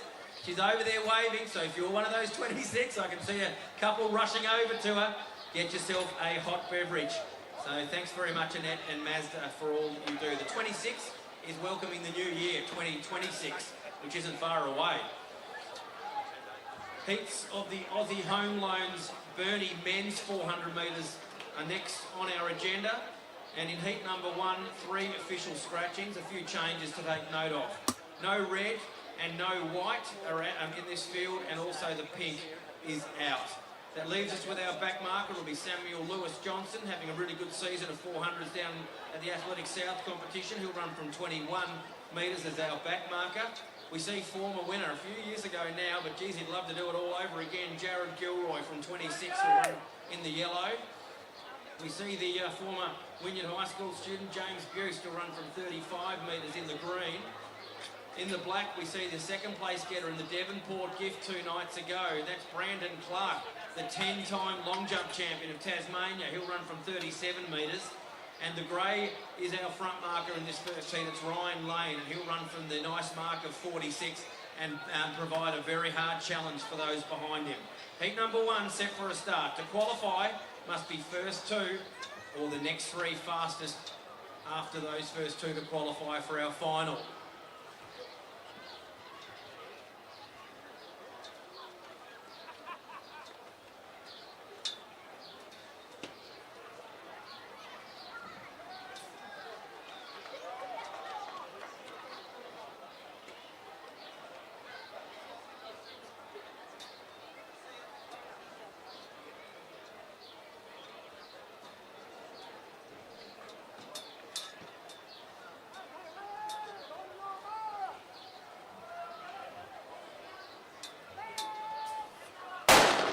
So they're away and running in the first of the 3 heats of the Aussie Home Loans Men's 400. It's Ryan Lane setting the pace early. Look at Brandon Clark, the multiple long jump champion of the state, start to bound away and make his way up onto the outside of Lane, and he'll quickly take over the lead in the foot race. Trying to go along with him is the green of James Buse. Put in a good performance in his heat at the Devonport, so he won't make it easy for Brandon Clark, who has been a little bit re-handicapped after that great second place in the big Devonport gift, but it's Clark now starting to open up his stride. Jared Gilroy, the yellow, trying to mount his challenge along with Samuel Lewis-Johnson, the blue. James Buse still boxing on, trying to hold on for a spot in the final. He's about to have a couple of pretty good runners on his outside. Clark still hanging and holding them out. It's going to be close on the line though. Clark's doing just enough. Oh, Lewis-Johnson, I reckon, and James Buse was desperate to make the final there. Hopefully that extra bit of work that he did to just hold on for third might be enough to see him as one of those fastest time qualifiers, but hot competition in the first heat of the Aussie Home Loans Burnie Men's 400. Yeah, Brandon Clark really surprised us with his big performance 2 nights ago, and he's certainly showing that the work that he's been doing over the 400 metre distance with the handicap that he has is showing, proving to be very, very fruitful for him this season. So he's taken the win off in the black off the 37 metre handicap. Samuel Lewis-Johnson awarded the second place there. And geez, a good run from James Buse. He really boxed on, and let's hope that that time of 49.02 might be quick enough to get him another run in the final. 48.78. It's a tough track here at Burnie. You've got a challenge. Not only the distance, but also the little rise, the hill that hits and stings the runners in that last 50 metres. Over the page, and we go to event number 80, heat number 2 of the Aussie Home Loans 400. A couple of scratchings. We can take out the red. Also the yellow Westcombe, of course, in the Burnie gift final, so won't be starting. There is the pink out, but he's been replaced, so the runner Bradley Moylan won't be running. He's been replaced by Alec de Bomford, and he'll run from 32 metres. Our front marker here will be BJ Cobbing from the 45 metre handicap, so make that note in your program. We see former winner Adrian Bender from the 42 metre handicap, the black. We mentioned Alec de Bomford, the pink. The green will see Tom Gartland, who really impressed us with his win in the 300 at Hobart about 4 days ago, and he'll run from 28 metres. Luke Rigby, the South Australian, will start from 18 metres. And we see the Devonport gift winner, and what a performance it was. He really smashed them a couple of nights ago, and that performance has seen the handicapper pull him at 8 metres, and he'll be back off 6 metres, so almost running the full trip. It's Will Adams in the white. So Will Adams has got the biggest job today. He's got to run almost the full trip of the track here. So wish him all the best in heat number 2.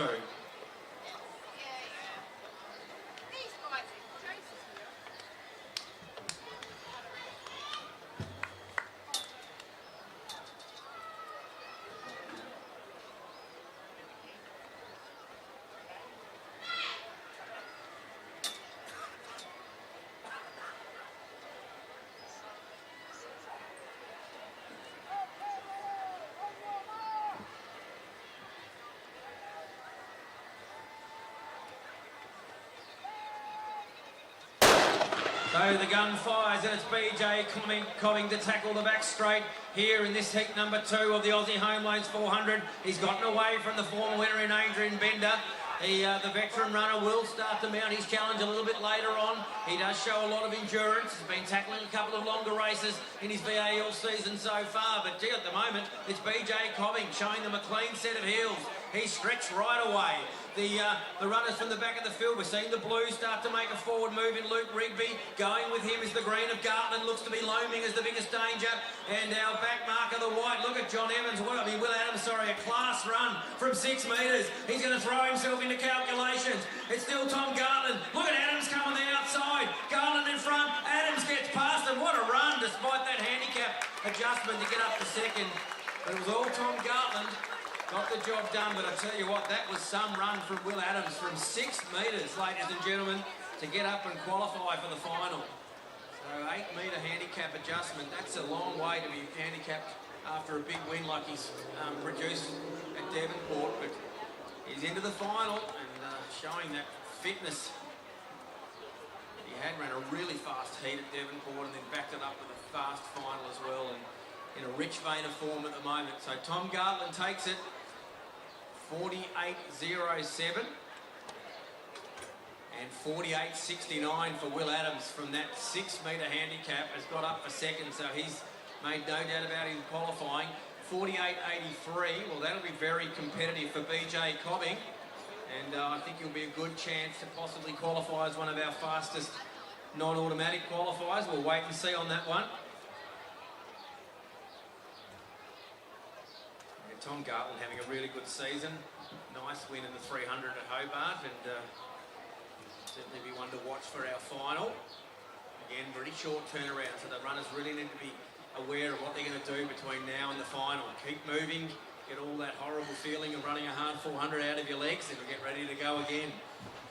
Heat number 3 takes our focus now, and we have a number of scratchings here. We have Oliver Morgan, the grey is out, the black is also out. And of course, the pink of John Howe will be running in our big gift final, has withdrawn from this heat.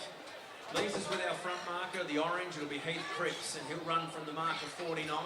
Won the maiden over the 70 metre distance at this meeting last year. We see the green of Hudson Highland Whelan's. He's been re-handicapped out to 40 metres, so they're certainly giving him a chance to do something there off that 40 metre mark. The yellow, we see Luke Hayter run from 26 metres. No, not seeing him there, so perhaps a very late scratching, and I think also the blue as well is out. We do see Declan Gall, who's placed in this race before. He's certainly been a place getter in the Burnie, in the Devonport gift as well, and he always puts on a really good show from the back of the field. It's the Scot Declan Gall from 14 metres, the white. And then we see Taj Singleton, who's been having the job of having to tackle the fields from a long, long way back over the season. He's been given a lift of 10 out to 10 metres. And he'll run in the red, Taj Singleton, and he'll be one to watch as he's been a place getter in the Devonport gift in previous years. So all the best to Taj, the back marker, heat number 3.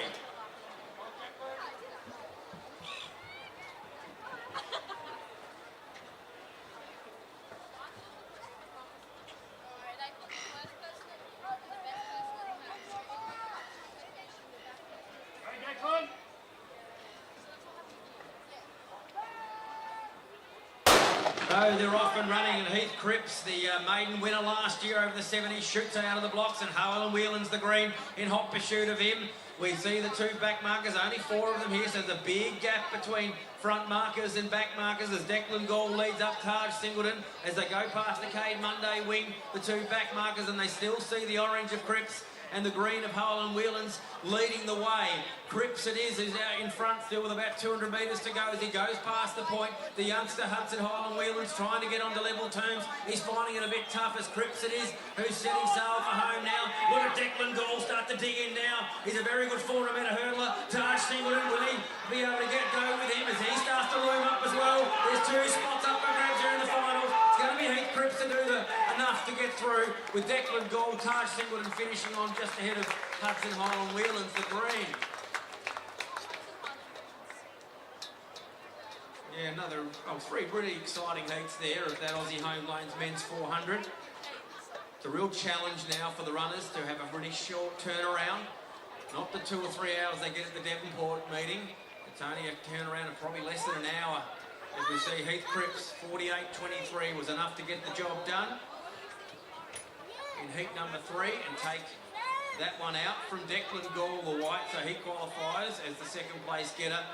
And Taj Singleton produced a time of 49.07 for third.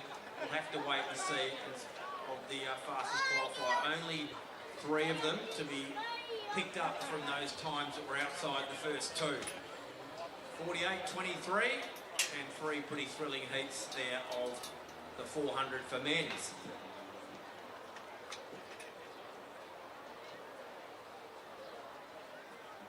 Friendly reminder to our women in the Direct Edge Manufacturing Women's Wheel Race. You will be racing at the conclusion of the New Gen Girls and Boys 120 metre handicap finals. So if you could look to make your way to the marshalling area shortly. So that's the riders in the Direct Edge Manufacturing Women's Wheel Race. Over 2,000 metres. You can make your way to marshalling shortly as you are riding at the conclusion of the Sports Power Burnie New Gen Girls and Boys 120 metre handicap.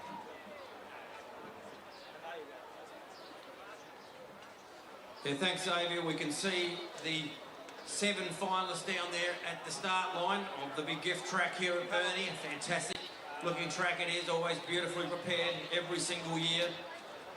And our New Gen competitors, after the running of their heats earlier in the day, are set to go in this final. And they are as follows. Our front marker here will be Savannah McKenzie. She'll run from the 25 metre handicap and wear the black. In the pink, we see Maya Humphrey as one of those fastest time qualifiers. She'll go off the pink in off the 22 metre handicap. Tanya Rush the green from 17 metres. In the yellow, we see Elkie Dicker. She'll run from the mark of 16 metres. The blue, we'll see Amelia Britton, and her handicap is 12 in this final. In the white, we see Miller Dicker run from the 8 metre handicap, and it's the red of Claire Masters that stands them all up, and she's been given the mark of 6 metres in this final. So they're about to walk up in the sports power. We're just getting a few things fixed up here with our photo finish, so we might just let the girls just relax a little bit. A bit of changing of angles of the camera, obviously going from the circle race of the 400 straight to the gift. Requires a few little minor changes. Girls can just make it easy for just another minute or so until we get things set back up again for the action down the sprint track.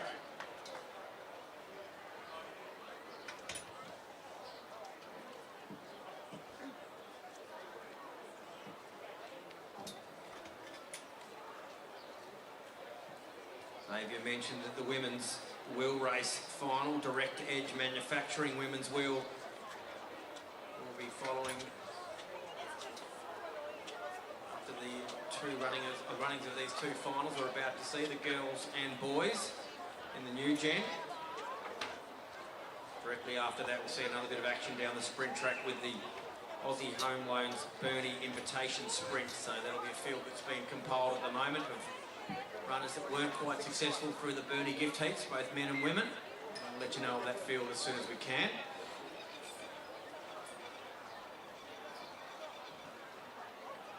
Looks like we're almost set for a start here. So this is the New Gen Sports Power sponsored 120 metre handicap final.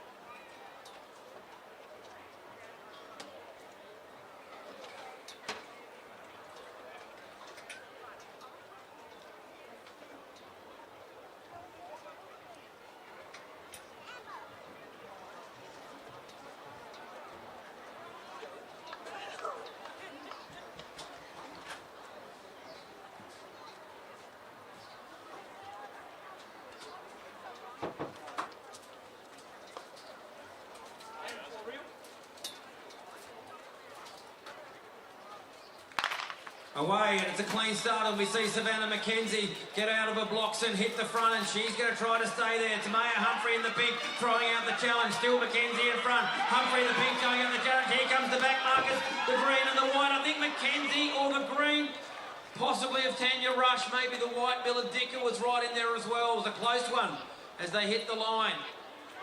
Certainly no degree of confidence from either six of them there, or either seven of them, I should say, from the final about who may have got there first. Mackenzie looked like she might have just done enough, but they threw it very late in the piece. This is where you really do appreciate having that photo finish equipment, as they can slow things right down and get it right on the line as who was to first runner to finish. Let's see which colour and time goes up. It's Savannah Mackenzie. The black gets up, so 14.82 for the black of Savannah Mackenzie. She's taken out the final, so that handicap at 25 was just enough for her. Tanya Rush, the green, was second, 14.84. Look at the margins there, just a 2/100ths of a second. And Miladica just another 3/100ths behind the white. So third was Miladica, the white. We're going to hear from Savannah after a really big win there in the new gen 120-metre handicap. Over to you, Michael. Thanks, Grant. I've got Savannah here with me. Savannah, congratulations. How do you think that race felt? You just hung on in the end. I tried my best to hang on my last new gen, so I just tried to push and I felt really good about it. So the career is athletics as far as you're concerned. What do you go to next? Where do you sort of do your next gig, get your next gig? I'm not really sure. I need to do a lot more training though, like my arms as well, I'm a bit slow. But I'm just going to do more training like next year to move on to the bodybuilding and be a gift. So the last one for me, is it going to be sprinting for you all the time? You're going to sort of reach out to maybe 200s, 400s? I think I will try. I do like doing distance, but I'm going to try working more on sprints. Well done, Savannah. Savannah Mackenzie, well done. Congratulations. The winner of the new gen 120-metre handicap, our sponsors, Sports Power Burnie. Yeah, good run. She's been supporting the series too. We've seen her down at Hobart, Devonport, and of course Burnie, and it's a great series, the new gen, as mentioned plenty of times, and a great pathway to the TAL Open events, and we hear that Savannah is quite keen to be part of that in the future. So that's what it's all about. That was the whole reason for it being included into these events.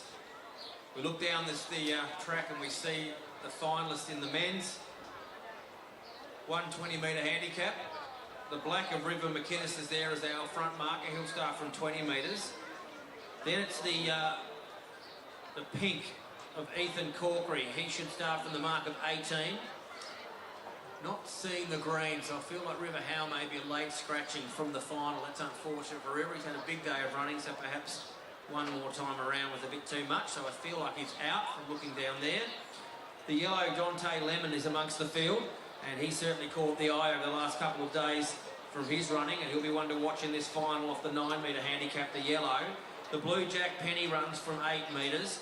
Alec de Bomford's been in and amongst everything throughout the last few days of new gen running, and having a go in the opens as well. So Alec de Bomford looks like a real find here, as we see him run off the 5-metre handicap as the back marker. And Chet Beamish will start right alongside Alec in the red, both off the 5-metre handicap. And we'll see the both of them stand up the field up to 15 metres in mark. So all the best of the 6 of them now in the final. Sports Power, 120-metre handicap final.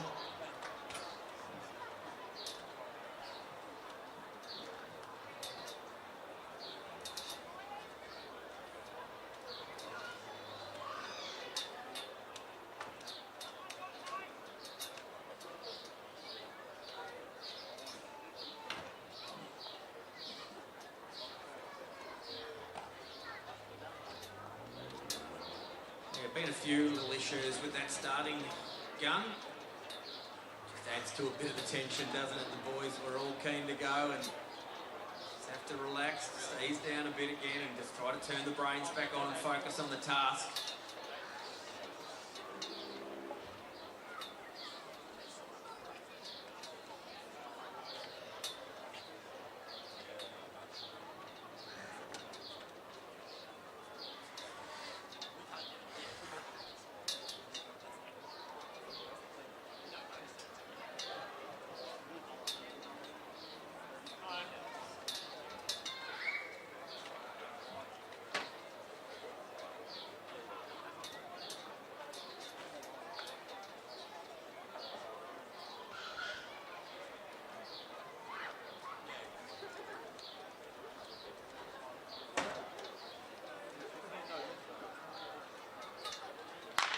Away they go, and it's River McInnes to lead the way. Look at Jack Penny, the pink of Ethan Corkery trying to get on level terms. Here comes the back markers. Dante Lemon, the yellow. Jack Penny, the blue. It's still Corkery out in front. They're not catching Ethan Corkery.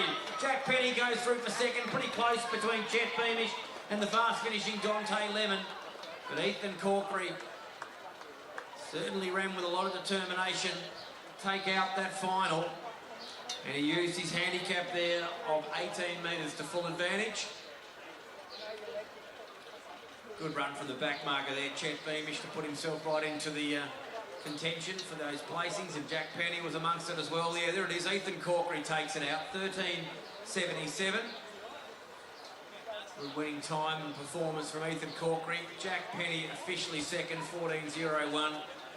And we'll just wait for third to go up. And we'll hear from Ethan right now as he's with Michael Maney in field. He certainly is, Grant. Congratulations, Ethan, and just come forward a bit. I won't bite you, mate. Hey, you look pretty pumped after you won that. Yeah, I did. How did the race go for you? Sort of got off to a good start and just kept it going. Yeah, it felt good. I could do another one. You could do another one. There's a few that have been pulling out today because they're absolutely knackered. So what's up for you next, Ethan? What do you go to do next? You got any more events that you're going to hit? Not today, but in the future. Yeah, probably more the jumps, more than the runs. But yeah. All right, there he is, the winner, Ethan Corkery. Well done, congratulations. He wins the Sportsbout New Gen Boys 120 metre handicap. Well done.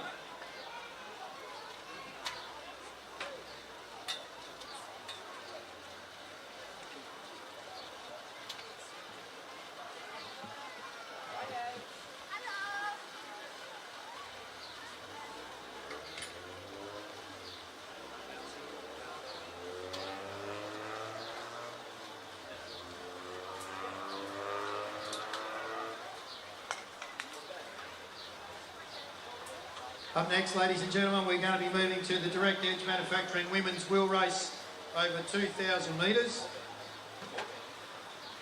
Our riders are just making their way onto the track, and I will introduce them from our limit marker all the way through to our back marker.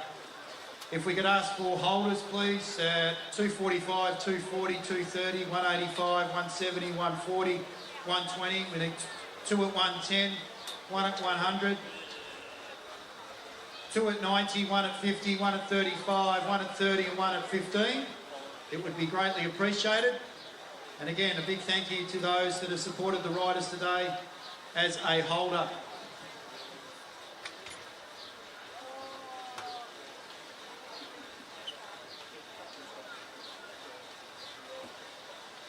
So I'm going to call out our riders one by one. So our limit marker tonight, riding off the mark of 245, is our 1,000 metre winner from earlier tonight, based out of Devonport. She's a multi-discipline athlete as a rower and a cyclist. Put your hands together for Sybil O'Rourke. In saddlecloth 113. She's a New Zealander, but she's now based in New South Wales. She's new to cycling, a former rower. It's Kayla Baker off the mark of 240. Riding in saddlecloth 120. She won the Rosemary Wheel back in 2015. She'll be riding off the mark of 230 out of Devonport, Melissa Turner. Inside saddlecloth 112. She's Canadian. She's now based out of the St George Cycling Club. She's the Masters Wheel winner in 2025. She's been third at Burnie, and she's the penny farthing world record holder, Lizanne Wilmots. In saddlecloth 121. She's out of Launceston, riding off a mark of 170. She's in fine form. She's a sprinter, there's no doubt about that. Look out for her to add another wheel to her 2 times Devonport wheel wins. Emily Walker. Off the mark of 140. She's placed here twice at the Burnie Wheel. She's won Hobart, St Helens and Rosebery. She's based out of Burnie, Amalia Langham. A former Burnie Wheel winner back in 2021. Added to a Hobart Wheel. She rides off the mark of 120. Ladies and gentlemen, the mother and grandmother, Suzanne Stratus. From the Gold Coast in Queensland, she was second at the State Junior Madison. She's also ridden at the National Match Sprint off the mark of 110. It's Madison Smith. Also riding off the mark of 110 is another team pursuit rider who won a gold at the Australasian Championships based out of Balmoral in Queensland. It's April Paddy, riding off the mark of 100. She's also out of the Balmoral Queensland Cycling Academy at the Junior Worlds. In the under-19, she's a bronze medalist. Ella Liang from Malaysia. She's an Asian junior champion in the scratch race. Off the mark of 90. It's Si Hui Neo. Also off the same mark of 90 is the junior under-19 World Team Sprint member from New South Wales, Ebony McQueen Robertson. Off the mark of 50, ladies and gentlemen. She won the Ulverston Criterium, but she's also won the Launceston Wheel in 2024. Based out of South Australia, it's Annette, the all-round big dog Lynch from New Zealand. With her smile as broad as the Great Australian Bright in South Australia. Look out for the dynamic sprinter. Off the mark of 35, it's Mackenzie Mill. Off the mark of 30, it's a 2-times world junior champion based out of Launceston, now residing in Queensland. It's Lauren, the master enthusiast, Perry. And last but not least, ladies and gentlemen, off the mark of 15 metres, based out of Queensland. She's a Commonwealth Games gold medalist. She's a Paris Olympian. She's riding in the Australian colours. In saddlecloth 101, Christina Clonan.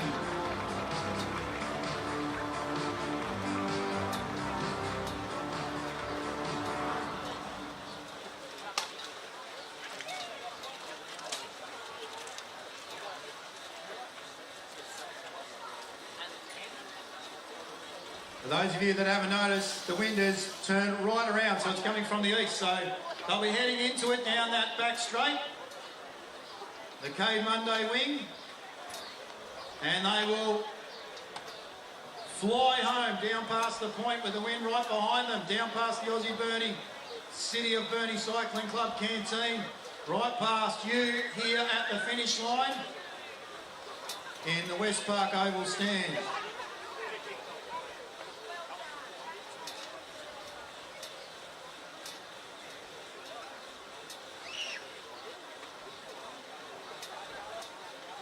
Still looking for some holders, please.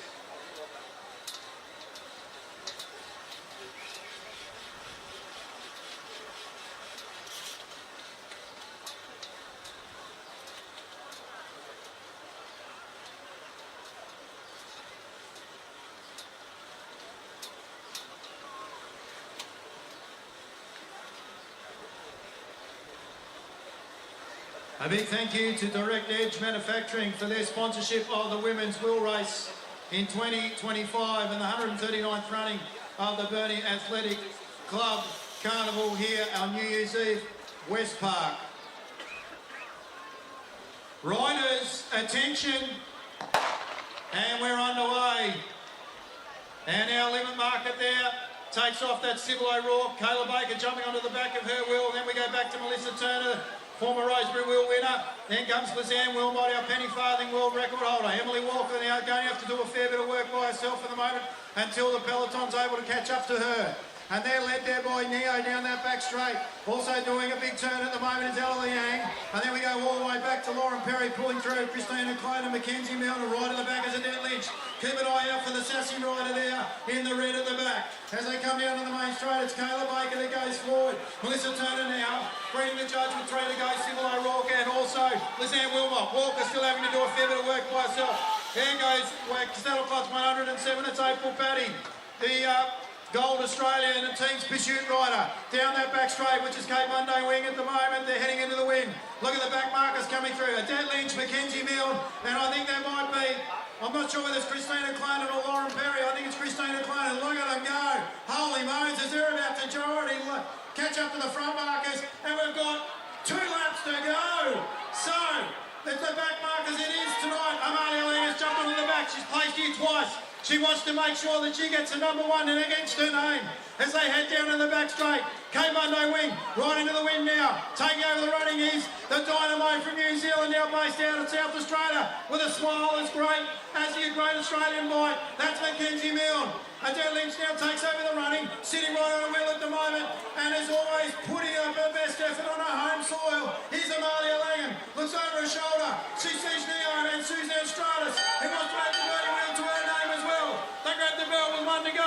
I tell you what, she's got some endurance as a dead Lynch. She leads them through. Amalia Langham sitting there nice and tightly. The Malaysian rider. Suzanne Stratus, I think, has got to go now. So Lizanne Wilmot does. A warrior around the outside. She's the Masters World Champion in Launceston, but hasn't got enough kick to go.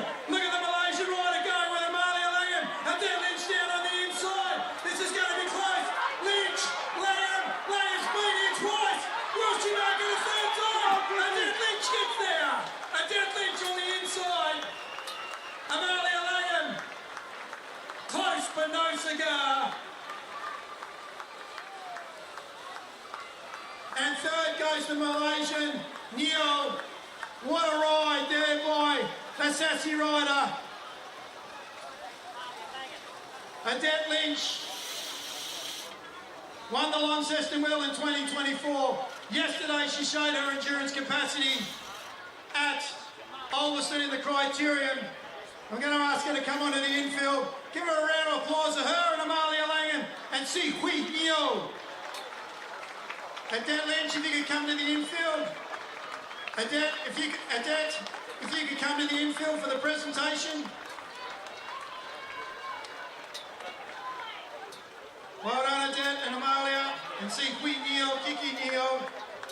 Good time. Look at that time. 2:18. 2:18.78. 2:18.78. That was pretty impressive. She will just get her breath back and she'll make her way around. So if Adette, once she can make her way around, be greatly appreciated. And we'll do your presentation for the Direct Edge Manufacturing Women's Wheel Race, where Adette will be interviewed by Michael Maiden. And she will receive the sash and the prize money from Direct Edge Manufacturing for taking out the 2025 Women's Wheel here at the New Year's Eve Carnival.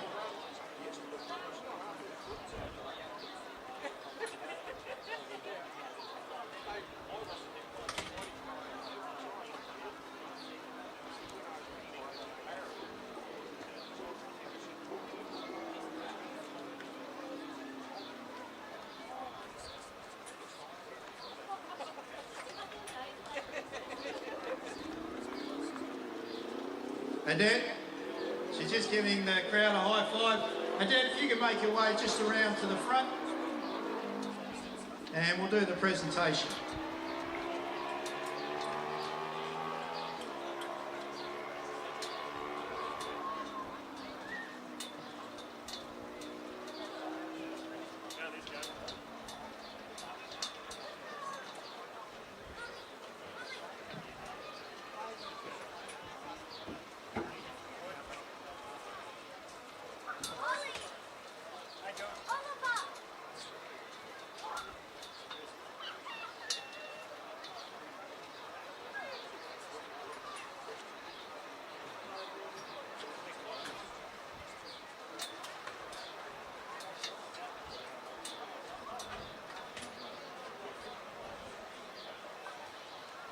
All right, we're here with the winner in that exciting wheel race, Adette Lynch. Well done.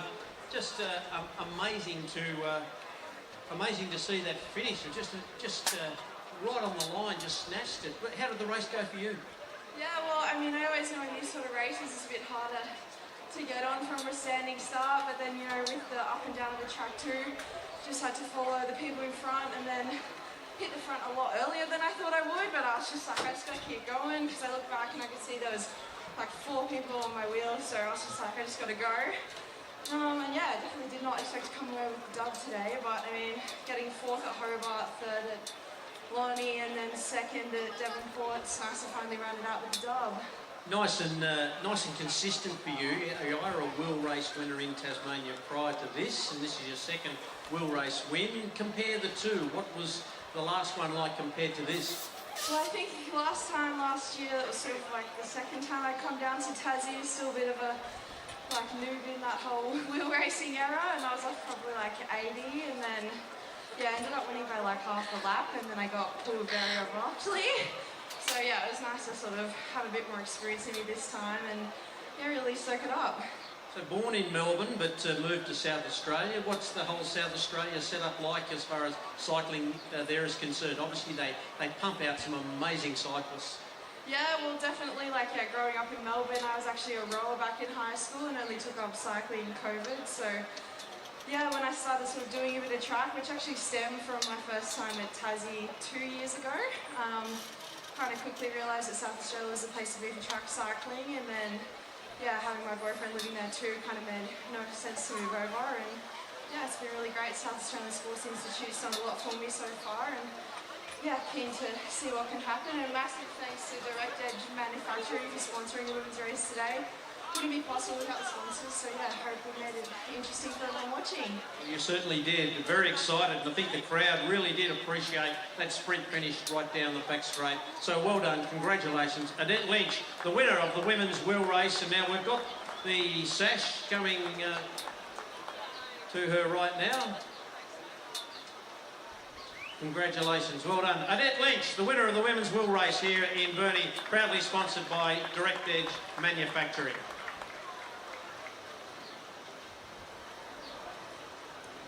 Yeah, fantastic presentation there and a fantastic victory. Congratulations in the Direct Edge Manufacturing Women's Wheel Race Final. The big hour or so left of this Burnie Carnival New Year's Eve 2025 is amongst us. We're not too far away from just finals after finals, ladies and gentlemen. The next race on the track is what's called the Invitation Sprint, proudly sponsored by Aussie Home Loans. This is a field compiled from the TAL handicappers, looking at the performances across the heats of the Stubbs Constructions women's gift and also the Gatorade men's gift of the best performers and perhaps some athletes that the crowd would certainly love to see again perform on the track, and an invitation sprint. And these 6 athletes have been invited to run in this unique event. Firstly, our front marker here, certainly someone that Tasmania know very well. She's currently residing in Queensland under the tutelage now of Brett Robinson and Viking Athletics. She is Tasmania's fastest female at 11.50, a world under-20 representative for Australia. It's Chelsea Scollier who'll be the front marker here from 15.25. Great to have her back in Tassie. She now lives in Germany. A former Devonport and Burnie gift winner. So great to have a Burnie gift winner having another run down the track here. It's Keisha Prashak, the green, from 14.75. This young man, along with his sibling Violet, who took out the Hobart gift, is certainly someone that the handicappers would certainly enjoyed his run in the heats. And he is starting to produce some really good performances on the track. It's the youngster Tommy Bennett from 8.75, the yellow. We welcome the South Australian Luke Simpson, who produced a really eye-catching run to make the Devonport gift final a couple of nights ago, and he certainly looks like a star of the future, a junior national champion over the 400-metre distance. He'll run from 6 metres in the blue. In the white, we get a chance to see the 2025 Stall gift winner. What a performance that was on Easter Monday. He'll run from the 5-metre handicap. It's the South Australian John Evans in the white, and in the red, running from the mark of honour, Scratch. He is an Olympic Games finalist in the 4x100 metre relay. He holds the national record in that event. A World Championship and World Relays representative, a Stall gift winner, a Burnie gift winner. He's done the lot. It's Jacob Despard from Scratch. He has produced some amazing professional running performances along with all of his fantastic performances on the open track and all around the world, 23 countries in all. He let the kids know at the clinic yesterday that he's visited throughout his career. But always loves to get back to Burnie. So Jacob Despard looks up and sees them all handicapped ahead of him. It's a very, very common sight for him as they're about to walk their blocks in the invitation sprint. Aussie Home Loans.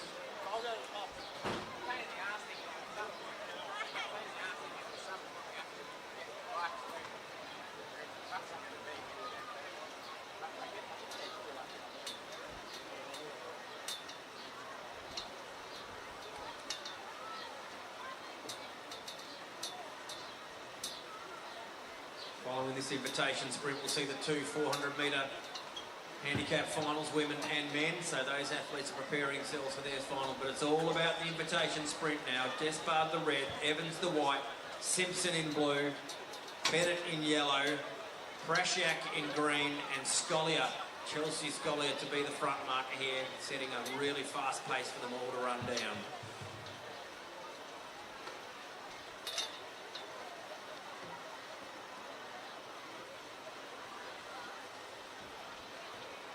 About to walk up, invitation sprint.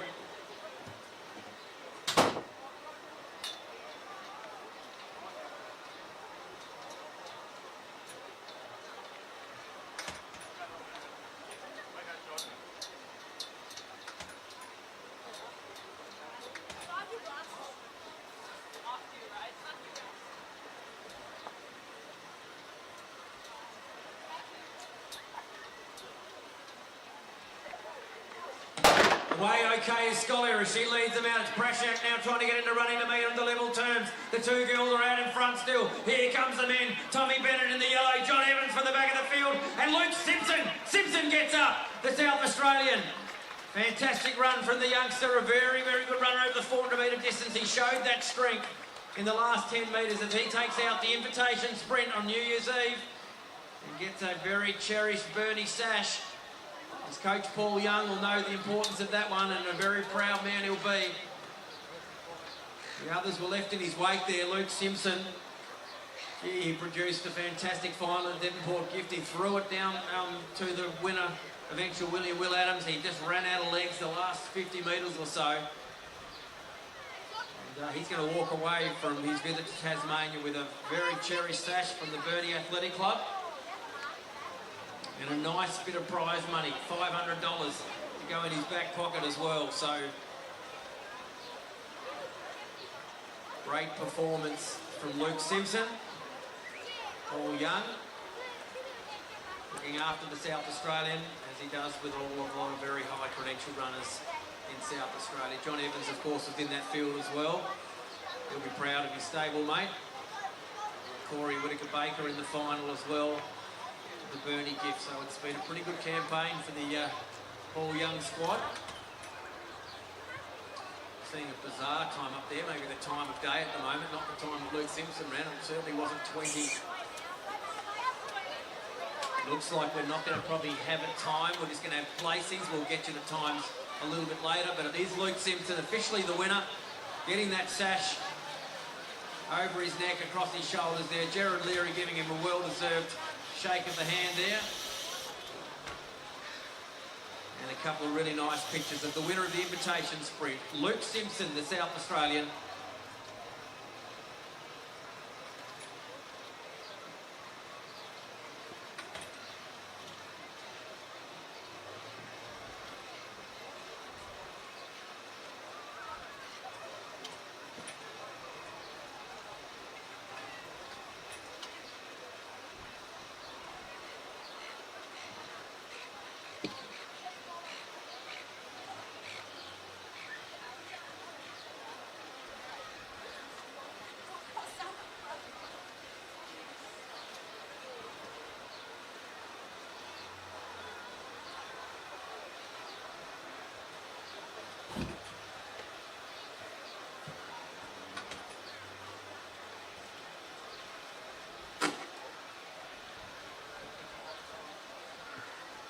Yeah, the Fast and Furious Invitation Sprint is run and won by Luke Simpson.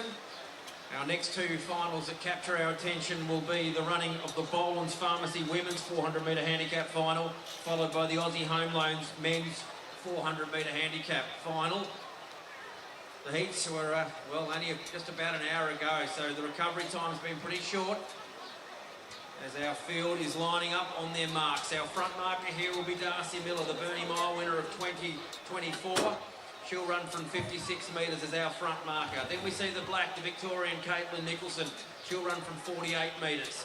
In the pink, it was a very good performance in the heats and it suggests that she's ready to go here in this final. Jessica Linden from the 46 metre mark will wear the pink.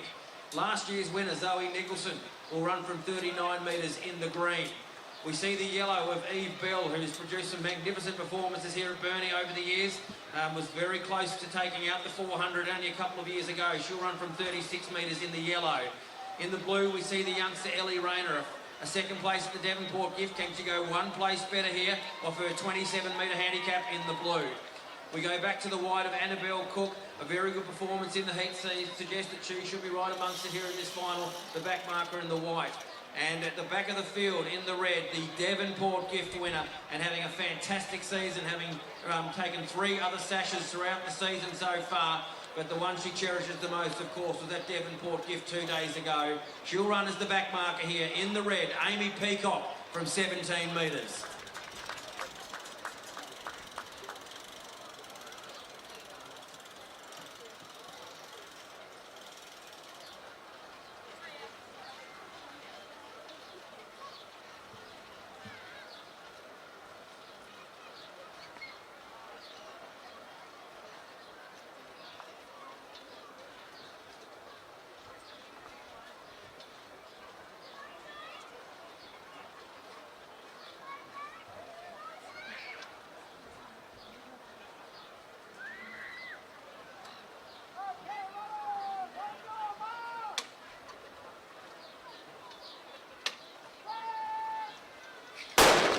And the gun fires and it sets Darcy Miller off as she leads this big final here. We've got the Caitlin Nicholson coming in out behind her with Jessica Linden. So the front markers have got a bit of a gap until we get to Eve Bell, who leads up the next group in the yellow as she's trying to make contact with the front of the runners and get away from those behind her. What are the back markers doing? The blue starting to make a bit of a forward move, and Ellie Rayner as she goes up onto the outside of last year's winner Zoe Nicholson and sets out after the front markers.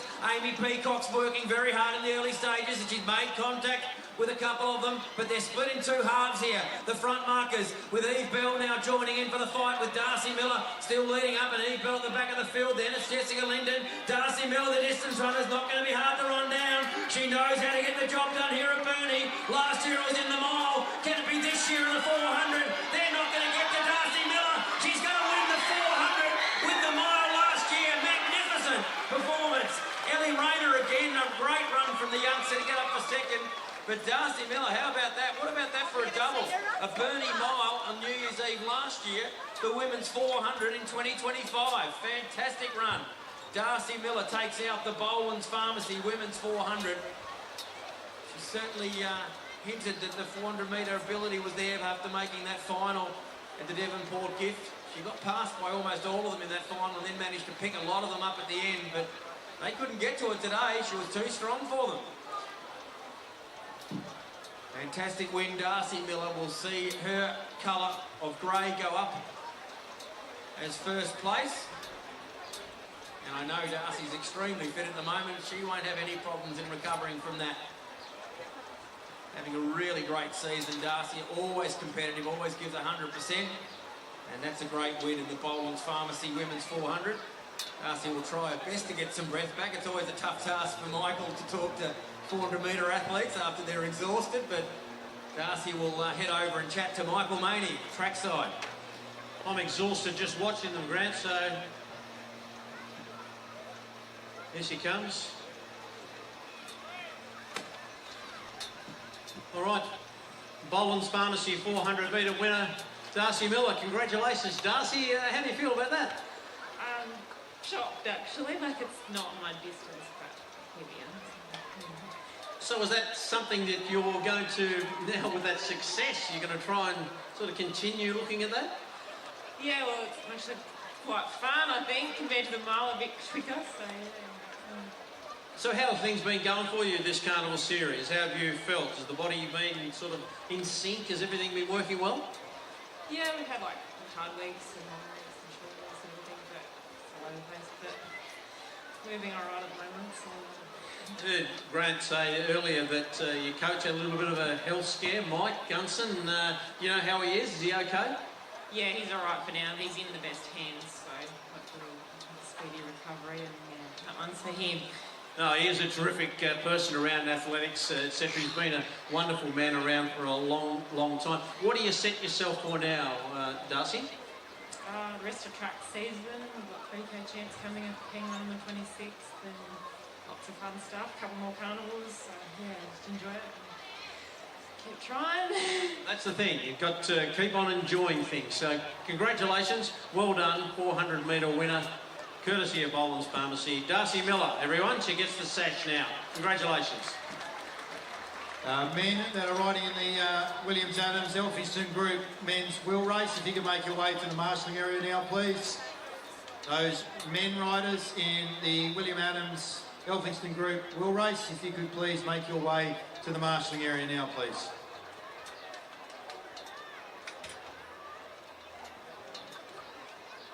Yeah, exciting stuff in the Boland's Pharmacy Women's 400, and what a great bunch of sashes for the Burnie Carnival, the Burnie Mile last year, and then converting it down to a great win in that 400, Darcy Miller. We'll turn our attention to the Aussie Home Loans men's 400 metre handicap final.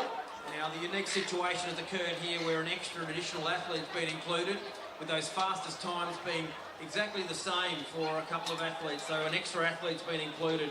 Should make it a pretty interesting affair with 10 runners boxing on in this final and seeing who can get to the line in first place. Our front marker here will be the purple of Heath Cripps. He'll have to keep them all at bay.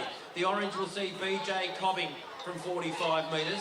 Then we go back to the grey, the 10-time long jump champion of Tasmania, Devonport Gift, second place getter 2 days ago. He'll run from 37 metres. Great to see the black James Buse getting another opportunity. He'll run from 35 metres. We go back to the pink of Tom Gartland, the Hobart 300 winner, and one to watch there in the middle of the field in the pink from 28. Back to the green of Samuel Lewis Johnson, an OVA gift winner in the past. He'll run from 21 metres. The yellow of Luke Rigby will run from 18 and look up and see a lot of them ahead of him, as will Declan Gall, a place getter in this event a year or so ago, and also the Devonport Gift place getter and a number of victories on the Scottish circuit, and under the tutelage of Mark Hipworth, who knows how to get the job done with his runners at Burnie in the blue from 14. Right back to the white of Taj Singleton. He'll start from 10 metres. He's had to look at every single runner ahead of him throughout the season, running from very tight marks over these distances throughout the season. A Burnie gift place getter in the past, and a very, very amazing performance at stall in the 400 in the heats in particular, where it suggests his 400 ability is pretty amazing if you can get it all together. And what a run that was from the red Will Adams to get through to the final from only 6 metres. Well, he produced an amazing performance in taking out the Devonport Gift 2 days ago, and he will be our back marker in this final. Go Declan!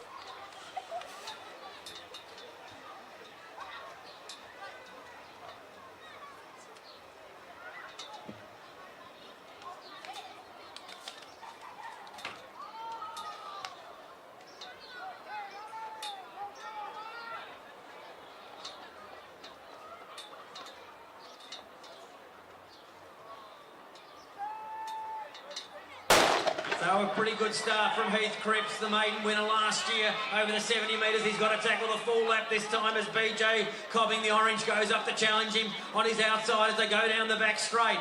Here comes the grey now, Brandon Clark, of course, 2 days ago was second in the Devonport Gift. Can he go one better here in this big final? They've stretched out. James Buse, the black, trying to go with our front markers. Look at the boys from the back start to loom up now. We see the blue of Declan Gall start to mount his challenge, along with the pink of the runner of Tom Gartland. Gartland, and he's now who puts it into overdrive, and he's out after the front markers. Going with him is Declan Gall, the Scot. It's Gartland on the outside, going up to challenge our front markers. Brandon Clark in front. Gartland going up to challenge. Brandon Clark trying to hold it at bay. Gartland trying to put in one more big effort, but Clark gets there. Brandon Clark gets up. I reckon Declan Gall might have threw at the line to maybe take it from Gartland, but what a run there from Brandon Clark and the rest of his group.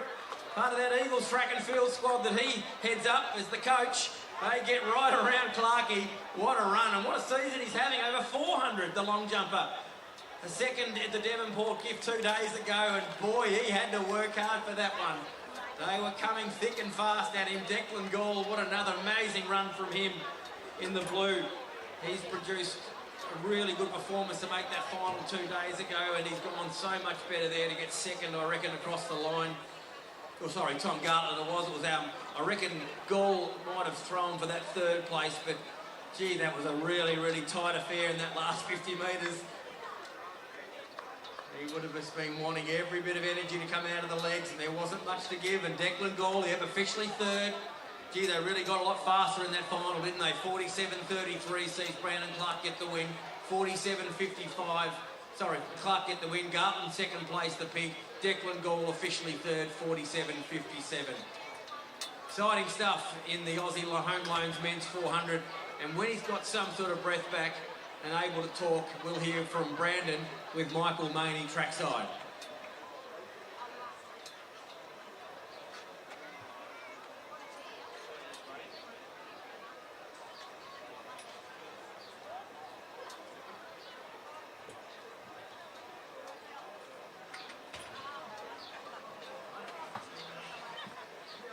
All right, Brandon Clark, that was a near thing. Congratulations. How do you feel? Yeah, pretty tired, to be honest. I got halfway around and I wasn't even sure I could get there. And athletics is your life. You're a state team manager for Athletics Tasmania, and you get to oversee so many of these wonderful athletes and find a bit of time to do something yourself. It must be just terrific to be involved in the sport. Yeah, absolutely.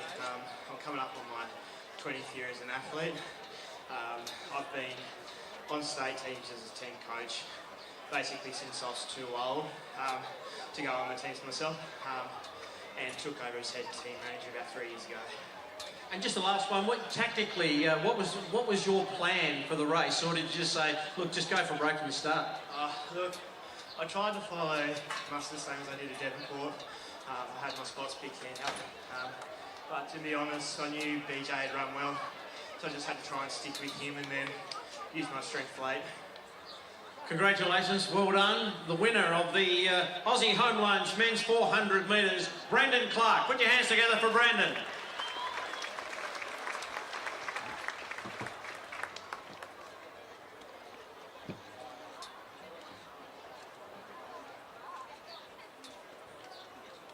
About to get underway very shortly with the William Adams Elphinston Group Men's Wheel Race over 3,000 metres. It's a handicap final in a moment. Once the riders have got to the fence, I will introduce each of the riders from the limit marker all the way back to our back marker. This is the penultimate events for the men on the 139th running of the Burnie New Year's Eve, New Year's Day Carnival. Big thank you to our holders. We need holders at 380 times 2, 345, 320, 2 at 300, 1 at 210, 185, 2 at 170, 155, 150, 145, 140, 125, 120, 25 and scratch. So if we can have holders at each of those marks, it'd be greatly appreciated. Our limit marker, ladies and gentlemen, is the rider out of the Hamilton Wheelers Cycling Club out of Brisbane. He was third in the Masters Nationals points race. He's also second in the Queensland State Masters 6, also known as the Omnium. In saddle cloth number 29, it's Andrew Moore. In saddle cloth 6, off the mark of 380, he's from New South Wales, renowned cycling commentator, and he's a very big riding enthusiast. Put your hands together for Paul Craft. In saddle cloth number 39, out of Devonport, he's going to be riding off the mark of 345. He looks very slim and taut in that navy blue kit. He's a former Rosebery Wheel winner, Jonathan Taylor. Riding off the mark of 320. He's a former Rosebery Wheel winner as well. He's based out of Burnie. He loves endurance sports. Number 45, Jordan Matthews. Number 37, based out of Launceston, off the mark of 300. He's a multiple junior wheel winner. He's raced for Tasmania at the Junior Nationals. Hasn't done much training, but he's had a sensational Tas Carnival series. Tom Blaisley. In saddle cloth number 26, my apologies. He's a local lad. It's Stratton of the Mitchell flavour. He's a Devonport 1,000 metre lightning handicap winner and a junior wheel winner at Burnie, off the mark of 300. Joining him off the mark of 210 out of Devonport. He was second in the Devonport Wheel in 2025. He's showing some great form. He's also a former Rosebery Wheel winner. It's Tim the Toolman Taylor. This gentleman really needs no introduction from the United States of America. However, we'll note that he's a two-time Olympian, where he was 5th at the Senior Olympics. He's also a 22-time elite national champion.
Santa Claus 38. He's the Devonport wheel winner in 2025. He's fast on his feet and on two wheels from Launceston off 145. Jack Hadley. In Santa Claus number 14 is a former Austral wheel winner in 2022, and he's been twice part of the placings at Burnie. Off the mark of 140, it's the local lad, Dalton Stratton. In Santa Claus 11, out of the USA, is a charismatic rider out of Piedmont College, off the mark of 125. He is Mad Cow Jr. Preston High. In Santa Claus number 10, it was fourth in the individual pursuit in the Junior Worlds in 2025. He races for the Queensland Academy of Sport. It is Toby Jones. Off the mark of 25. Now based up in Queensland, but he's a Victorian by name. He's the Junior World 19 Team Sprint former Australian record holder. He's as slippery as a snake when finding a gap. A 2019 World Junior 19 Kieran Silver, Sam Gallagher. And last but not least is a 24-year-old former Australian Commonwealth Games representative and bronze in the team's pursuit.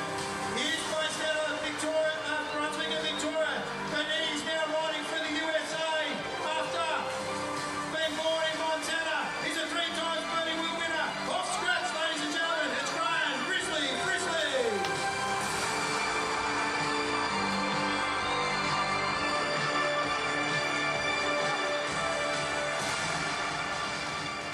A massive thank you to William Adams and the Elphinstone Group for their support of the men's world race in 2025 over 3,000 metres.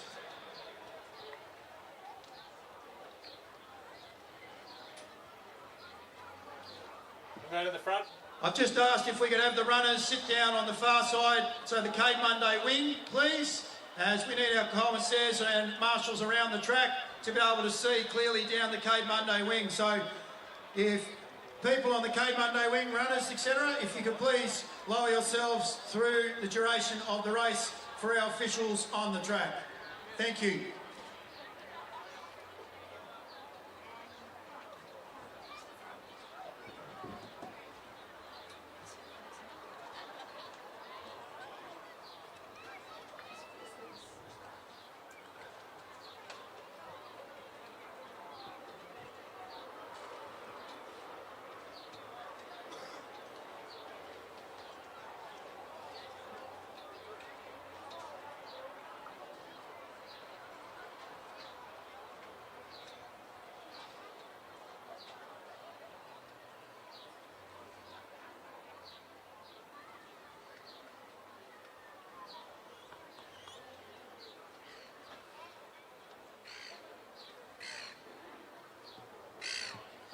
Riders, attention.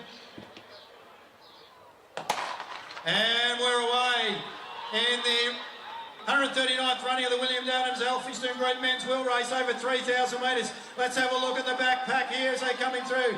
Edward Marks doing his turn at the moment from the Case Body Wrap team, as I mentioned before. There's Jack Hadley, Dalton Stratton also involved, Preston High. Then we go back to Toby Jones, who's looking for Sam Gallagher, motoring along with Graham Frisley, a former 3-time winner here at Burnie. They greet the judge with 6 to go. Let's get the bushels out and look at our front marker. That's the Hamilton Wheelers out of Brisbane. That is Andrew Moore going through Paul Craft, about to be lapped here, around it there by John Taylor. Also pulling Jordan Matthews, Mitchell Stratton and Tommy Blaisley. They greet the judge with 5 to go. There's Mad Cow Carney going through. Not far behind him is Ainsley Gray. Then we go back to Owen Lloyd. They're also pulling Edward Marks and company. Toby Jones still out on him by himself. Look at the pull there by Sam Gallagher, really grabbing through. Graham Frisley, they greet the judge with 5 to go. Heading down the back straight down past Ellie McCarthy, Tyres Corner as Jordan Matthews has taken up the running. But we look down to Mitchell Stratton, second wheel, then Tommy Blaisley. Andrew Moore's off the back. John O'Taylor's done his turn, same with Paul Craft. And it looks like they might be out of it at the moment. None nonetheless, they're racing for that 6th position. We look back to the back here and we see what we can do. On the back of Eddie Marks is Luca, the Italian stallion. They greet the judge with 4 to go. And look at Toby Jones and Graham Frisley now going. Looks like Mad Cow Carney and Sam Gallagher have done their turn and they've gone on to the top of the track. We head down past Ellie McCarthy Tyres Torner, down past Ice Cream Fusion, and there's still 4 riders out in front. Part of that is Mitchell Stratton, along with Geordie Matthews, Tom Blaisley. Andrew Moore's jumped onto the back. That's a good effort by the rider from Brisbane. Coming through now is Owen Lloyd, Jack Hadley, Preston Eye, young Mad Cow Jr. along with Dalton Stratton. Ainsley Grace lost them. Toby Jones pulling Graham Frisley to go around and greet the judge with 3 to go. We look down the back straight there with the Cape no wing. Mitchell Stratton now leads. The Tommy Blaisley second wheel, Andrew Moore holding on. Geordie Matthews has had to pull off. He's out of tickets, even though he loves endurance. And leading them through that second pack looks like there might be Jack Hadley. Sitting on his wheel is Preston Eye. Mad Cow Jr. They greet the judge. They got 2 to go. Mitchell Stratton. Tom Blaisley takes over from him. Here comes Jack Hadley. Graham Frisley's coming from nowhere. He's got 2 laps to go. Let's see with the scratch mark he can get back up. What a rider would be. That would make him a 4-time champion of Burnie. Have a look at him down the back straight. Graham Frisley from scratch, ladies and gentlemen. The Grizzly Bear from Montana. He is flying home. They got 1 to go. Has he got enough to get on the back? Mad Cow Jr. takes over the running. Dalton Stratton. Tim the Toolman Taylor. Luke at the Italian stallion. Edward Marks goes. Around him goes Frisley. Down the back straight. Preston Eye gets up. Dances on the pedals. They head down Cape Monday wing. Edward Marks. Dalton Stratton goes with them as well. Let's see what happens here. Can the local get up? I'm not sure. Edward Marks rides away from Frisley. Edward Marks rides away from Frisley. Marks on the inside. Frisley on the outside. Oh! As the scratch rider got up, Dalton Stratton, I think, for 3rd place. Something questionable might have happened around near the point.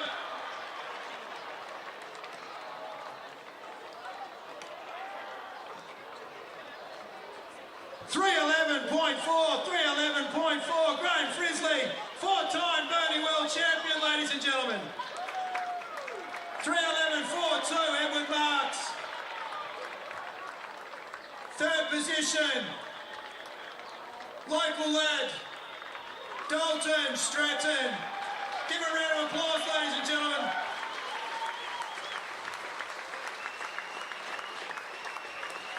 Luca, the Italian stallion, Rocky for 4th position. That was as entertaining as it gets. We'll ask Graham to make his way over for the...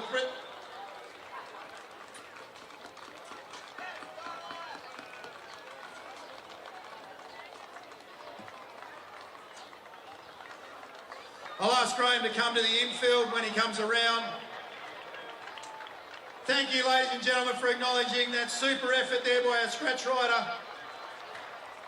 And all the contestants in the William Adams Elphinstone Group Men's Wheel Race over 3,000 metres.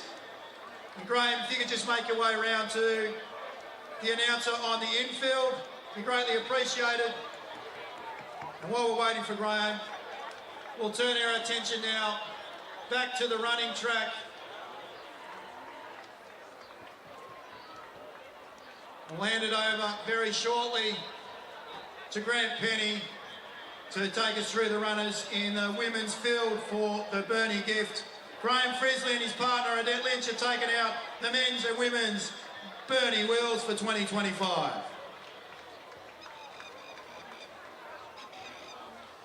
Yeah, so ladies and gentlemen, we have got our 7 finalists for the Stubbs Constructions Women's Burnie gift. They've been introduced to Wayne Light, who's representing Stubbs Constructions as our major sponsor, $7,000 of prize money. We'll be introducing the fields one by one. Firstly, starting off, running out of the Burnie Airport-sponsored Black Lane. She is the Devonport gift winner of 2025 from 12.5 metres, self-trained in the black, Amy Peacock. Running out of the pink-sponsored Harvey Norman lane, she has won the Richmond Gift, the former Hobart Gift winner from 12.5, the fastest runner from the semi-finals, the favourite for this one, Lily James, trained by her father Greg, in the pink. Running out of the green-sponsored No Frills Supermarket lane, she is the Devonport Gift winner of 2024, the Hobart 300 metre winner this year, trained by Ray Quarrell. This from 12 metres, the green of Rebecca von Samazowski. This young lady got through this final as the fastest time qualifier. She won the Hobart Gift on the 27th of December. Running out of the McDonald's-sponsored yellow lane, it's Violet Bennett, the yellow.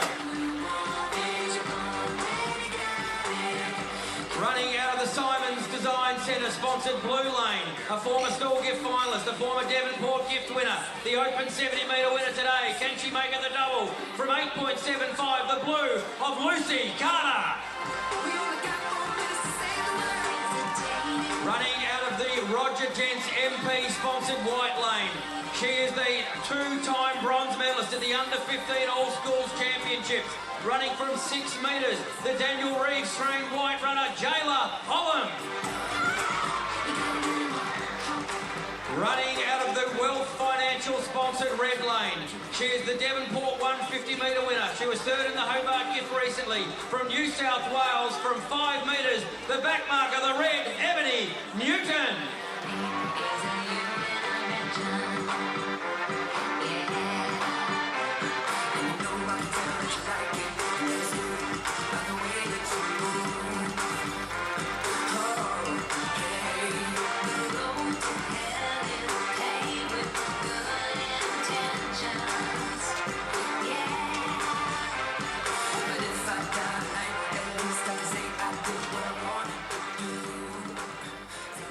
So there it is, the funfair of the introductions, the parade of the runners for the Tas Constructions 2025 Women's Burnie Gift Final. The heats and the semi-finals provide us with plenty to watch for in this big event today. It's a reminder to the runners, please, could you be down in the centre of the arena? There are people over the back there that want the best vantage point of this fantastic, iconic race. A lot of former finalists, a lot of big gift winners amongst this field. Really exciting junior there in J. Lyle, the runner on the rise. Ebony Newton's been having a magnificent carnival series. Lucy Carter already won today. Could she make it the double? The 70 and the 120. Rebecca von Samazowski knows how to get the big job done. One thing taking out the Devonport Gift, Lily James. Well, she looks the favourite. Can she capitalise just like her brother did 1 year ago? Logan James when he took out the 2024 gift. And it's Amy Peacock who can't do anything wrong this season. She's won sash after sash. She achieved a lifelong dream of winning the Devonport Gift. Could she possibly hold them out off the 12.5 metre handicap in the black? There they are, the 7 finalists. The final words from our starter, Grenville Bell Chambers, giving them the instructions that in a couple of seconds' time they'll walk their blocks on their marks for the Stubbs Constructions Women's Burnie Gift.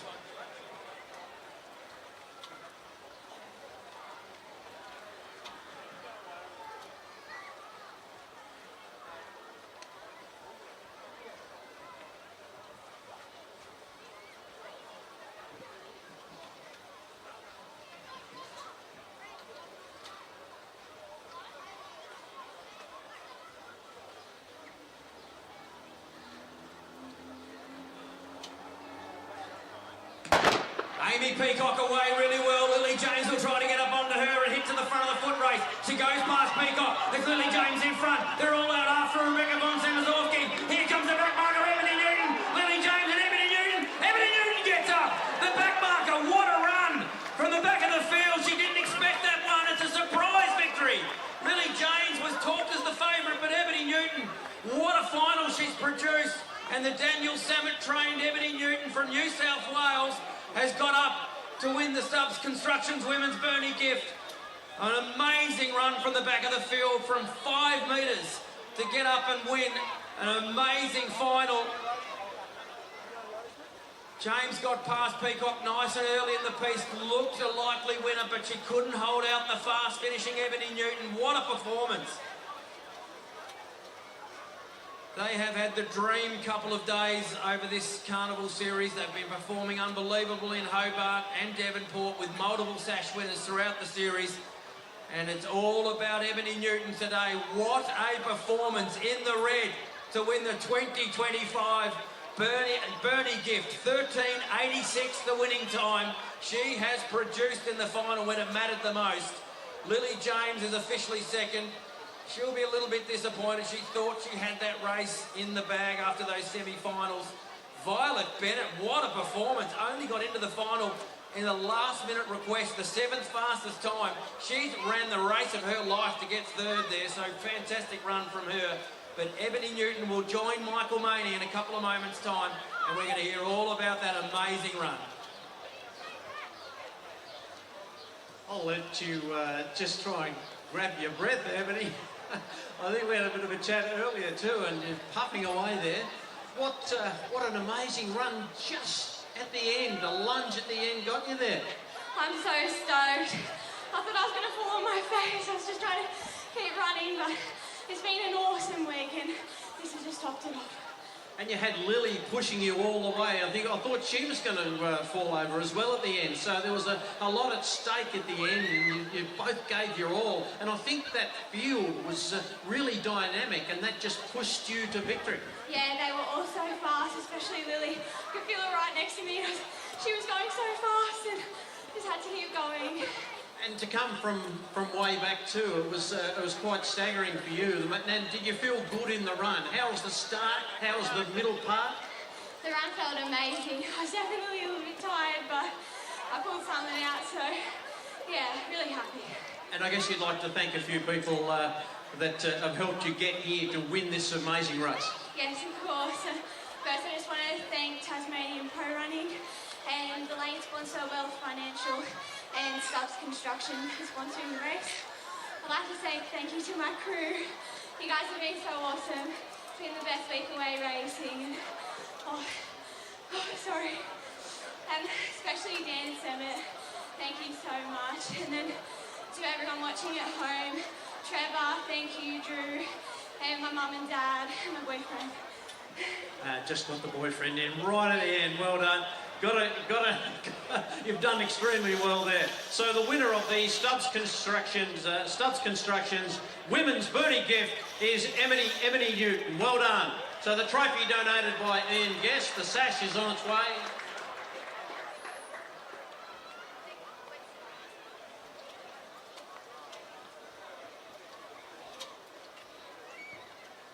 There we go, the silverware in the hands of Ebony Newton. Put your hands together again for Ebony Newton, the winner of the Burnie gift for the women's in 2025.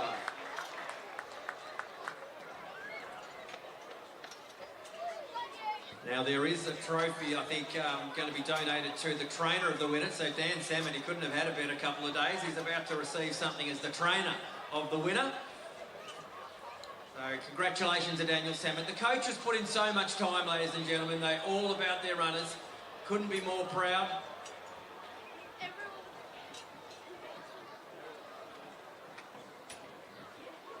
Well done, Dan. Just swing around. Tell us about Ebony. What her amazing athlete, obviously, but puts the hard work in and gets the reward.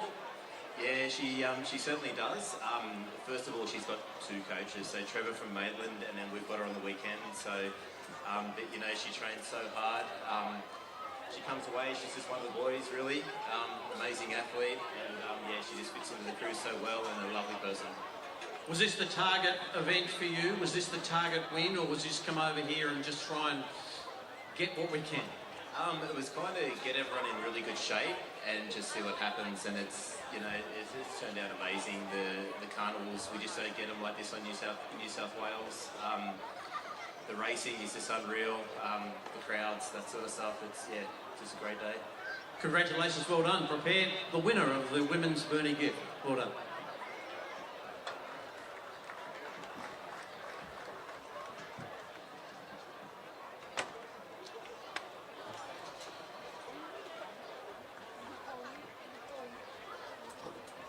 All right, let's quickly get into the winner of the Burnie wheel race, and you've heard that a few times with a name attached to it of Graham Frisley. Well done, Graham. Congratulations. Put your hands together for Graham Frisley.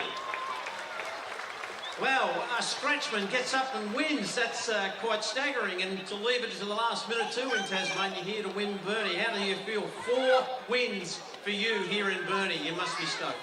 Yeah, it's pretty incredible. Every year it's just awesome to come out here and win. And to do it from scratch, had to work really hard today. It was a proper race, and yeah, it was a lot of fun in the end. And your partner is Adette Lynch, and she doubled up the whole thing for you, doubled it up for her, and got the win. So that's a you know, it's a staggering situation, isn't it? Yeah, it'll be pretty cool to have both the sashes at home. We'll hang them up next to each other. And for those who don't know, you're born in Montana, and then you represented Australia in Paris, and now you're going to be representing the United States of America as we move forward. How's all that? There's been a lot going on behind the scenes, but how have you pushed through all the politics of that? Yeah, well, I wasn't in Paris, so that was one of the reasons that I decided to switch over. Heading into LA, it's home games for the US team, so yeah, everything's really starting to ramp up towards that, and yeah, it's all looking pretty positive. So moving forward, where do you go from here, Graham? What's the next trick for you? Well, back home for a little bit, and then I'll be racing all around Australia with Cage Body Wrap in the Pro Velo series, so I'm really looking forward to that all through the summer. And you just got a couple of people to thank, I guess? Yeah, of course, my girlfriend for being here. Parents are normally out here, but they're home this year, but I'm sure they're watching the live stream, so thanks. And then, of course, all the spectators, the competitors, the sponsors, everyone who makes this thing happen. It's such an amazing event every year, so yeah, pretty grateful that we can come out here and race. And just a really quick one, bit of argy-bargy, a little bit of, I guess, consternation there with the officials to finally get over the line. But that out of the way now, was that the most satisfying win that you've had for your campaign here in Tassie? Yeah, this year for sure. It's always tough out here. There's money on the line. Everyone's racing really hard. At the end of such a hard race like that, everyone's a bit on edge. But everyone escaped safely. It was all good. Congratulations, the winner of the William Adams Elphinston Group Men's Wheel Race, Graham Frisley, for the 4th time, and Dale Elphinston does the honours here with the sash. Congratulations to him. And also we have the another memorial, William Robinson Memorial, and his family are here, so that is absolutely tremendous. And well done, and thank you for your continued support of this race of the Robinson family. Your winner, Graham Frisley, for a 4th time.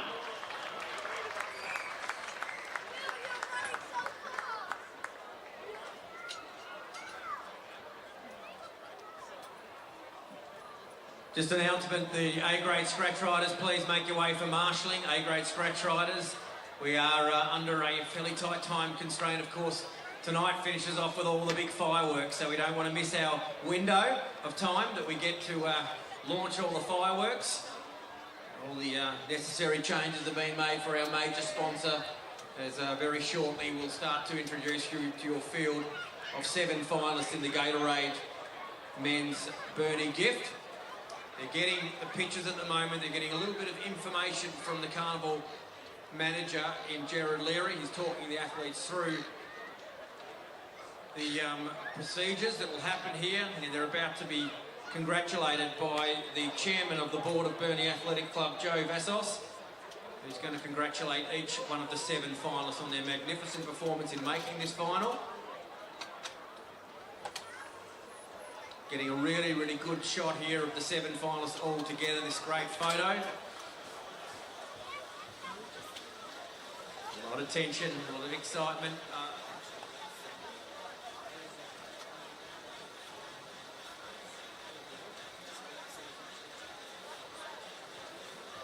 And Joe Vassos, as we mentioned, the chairman there, just getting a nice photo with all the boys. He's really, really proud there, and there they are. So we'll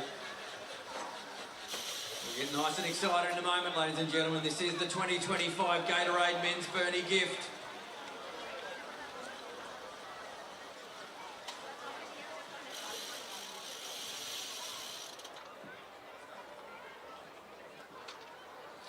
So your field, ladies and gentlemen, for the 2025 Gatorade Men's Burnie Gift. Our front marker in the black, running out of the Burnie Airport sponsored lane, the Richmond gift winner from 12.5 metres. In the black, it's Joby Wescombe. Running out of the Harvey Norman sponsored pink lane. He won this race in 2016, was second in 2023. Looks in the form to do it again in Burnie in 2025 from 10.5 metres. The pink, John Howe. Running out of the No Frills Food Market sponsored green lane. He was a 70-metre winner last year, the Devonport gift winner of 2024 from 10.25. The green, Adam French. Running out of the McDonald's-sponsored yellow lane, the South Australian, the Wangaratta gift winner from 7.5 metres, the yellow of Corey Whittaker-Baker. Representing New South Wales, he was second in the 2022 stall gift, running out of the blue-sponsored Simon Design Centre lane. A Devonport 150-metre winner recently, running from the tight mark of 3 metres, the blue of Hamish Lindstrom. Running out of the Roger Jench MP-sponsored white lane, a stall gift finalist in 2025, a Jack Giddy gift winner from New South Wales, the Queenslander from 2 metres, the white of Josh Lottu. Running out of the Wealth Financial sponsored red lane, he's a Geelong gift winner, but more importantly on 2023 New Year's Eve, won the Burnie gift. Can he do it again in 2025? From the mark of 1 metre, it's the red Cy Morris.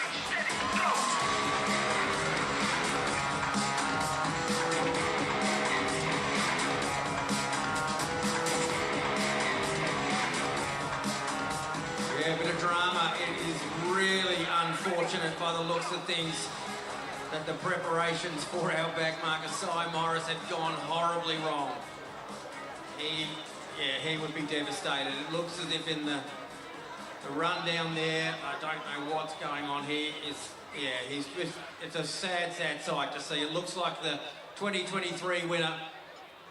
Yeah, he's really finding things difficult. It's going to be a hard task for him to at least get to that start line. And oh, gee, we've never seen it much like that before. It normally perhaps happens throughout the run, perhaps after a start. I don't know what's gone on wrong. Let's just hope it could be cramped. You never know. He might still get a chance, but yeah, can't say I've ever seen that before, particularly in the run down to the start line. But the final of 7 could become a final of 6 here. Certainly some concern from the other finalists, but perhaps they need to just get back to the task at hand. There could be just a final of 6 here. We'll giving Cy every opportunity to perhaps see if things are okay. He does look in a fair bit of discomfort, and yeah, we'll wait and see with that one, ladies and gentlemen. But the 6 finalists down there at the moment are the white of Josh Lotsu, the blue Hamish Lindstrom, the yellow Corey Whittaker-Baker, the green of Adam French, John Howe, who certainly probably wouldn't be thinking a bit about Cy Morris. He went into the 2023 final with every chance to win the race, and Cy managed to get over the top of him on that occasion. It looks like he's going to at least give it a go. It could have just been a simple case of a bit of cramp, we hope so. So Cy Morris, very heroic there. He's back on his feet. A little bit of care given to him down here, just a little bit of a stretch out perhaps. They are highly tuned athletes, these sprinters. And yes, he's getting the colours off, getting the jacket off, he's ready to roll. So we are going to see the 2023 Burnie gift winner. Can't say he looks 100% in his movement, but we'll see how he goes. He's going to give it a go anyway in this final. So the 7 are there. It's Cy Morris from the back, 1 metre. The white Josh Lotsu, the Queenslander, from 2 metres. The New South Welshman Hamish Lindstrom from 3. The South Australian Corey Whittaker-Baker from 7.5. And then it's the 3 Tasmanians. Adam French, the green, 10.25. The pink John Howe from 10.5. And the black Joby Wescombe from 12.5 metres. There's your field for the Gatorade Men's Burnie Gift of 2025.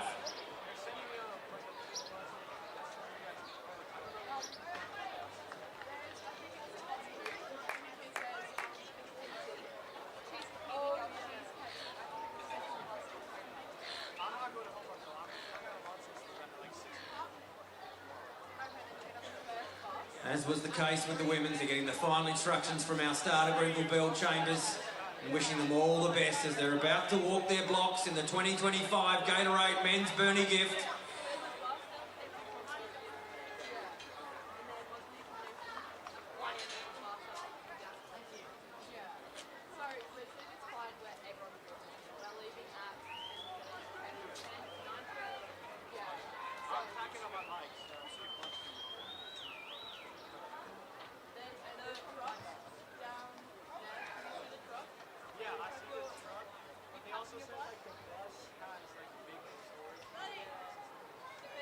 And the black, the youngster, Joby Westcombe sets them out. John Howe in hot pursuit in the big. Here comes the runner in green, and Adam Freeze, the back marker, starting to fly through with Hamish Lindstrom, the blue, the biggest danger. Howe and Lindstrom hit the line. Hamish Lindstrom gets up.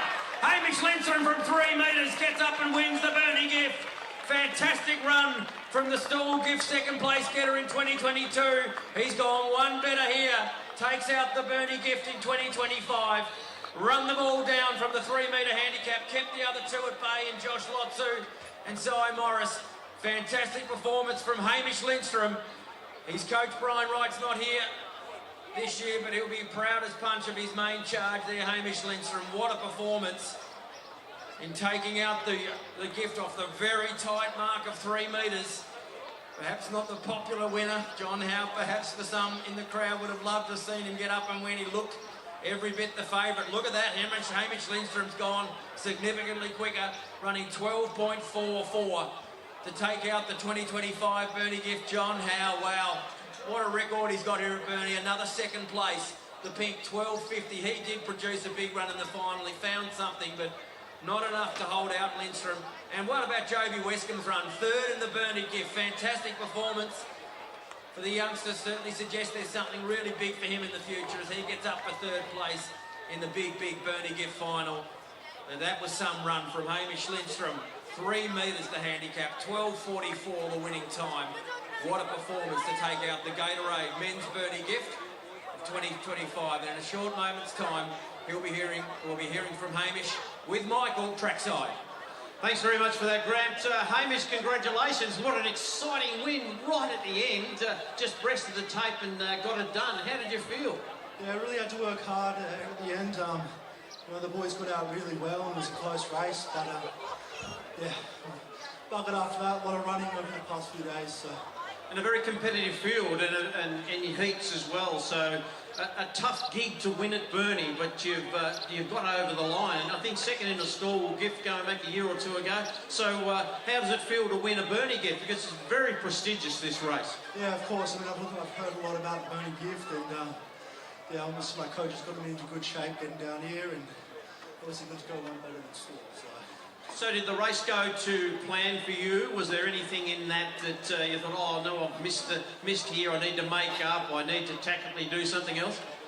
Look, I knew I had to go hard at the end. I mean, I think the start's probably the worst part of my race, so really worked hard at the end and was very lucky to get there, so pretty stoked. And your trainer isn't with you on this trip, Brian, is it, that has put a lot of work into you? What does he mean to you? Yeah, look, Brian introduced me to pro running when I was 19, and he's got me into shape and dropped my times pretty significantly. So yeah, big shout out to Brian, couldn't be here without him. And got 2 other coaches, Vass and Neil, if you're watching this. Thanks, boys, for getting me into shape and my speed. So yeah, cheers. And hopefully they are watching it on the live stream. And look, and also family. Family is so important to you when you sort of set out as a professional athlete. I guess your family have been very supportive of you. Yeah, family's been very supportive. Just my girlfriend's come down here, so she's supporting me, and yeah. I didn't want you to miss out on thanking the girlfriend. You've got to get those sort of things right. But a win for you, $5,000. That'll mean a fair bit in the back kick to help you get to the next destination. 100%. Yeah, big shout out to all the sponsors, Tasmanian Athletic League. Obviously putting these on, we couldn't put these events on without you, so, and all the people, the staff and athletes that come down here, big thank you to all of you. And the major sponsor, which is Gatorade, who have sponsored this. The Gatorade Men's Burnie Gift winner is Hamish Lindstrom. Congratulations, Hamish. Here's the sash.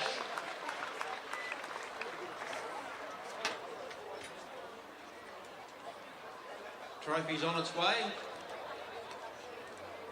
And a trophy for Brian, the trainer. And the trophy sponsored by the Guest family, so well done.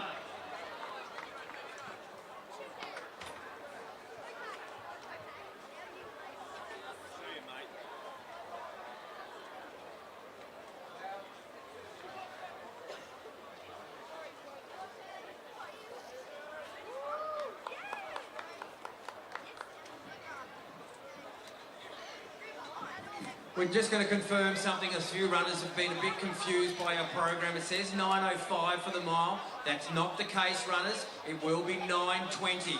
Your mile event, 9:20 is the scheduled time. So there will be this very long scratch race that we're about to see. Xavier's about to introduce it. 9:20 is the start time for the mile, runners.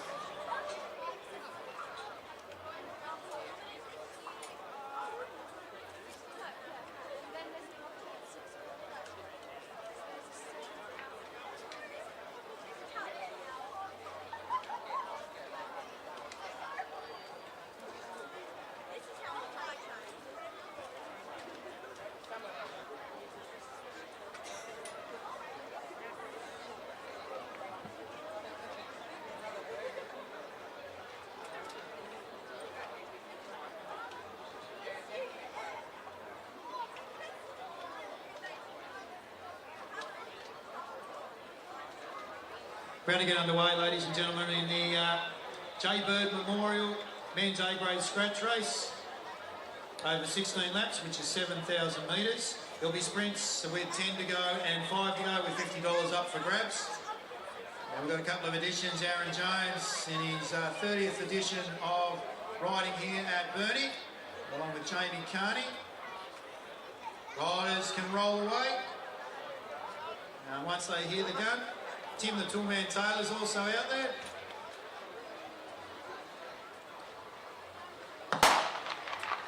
And they'll be rolling around with 16 laps.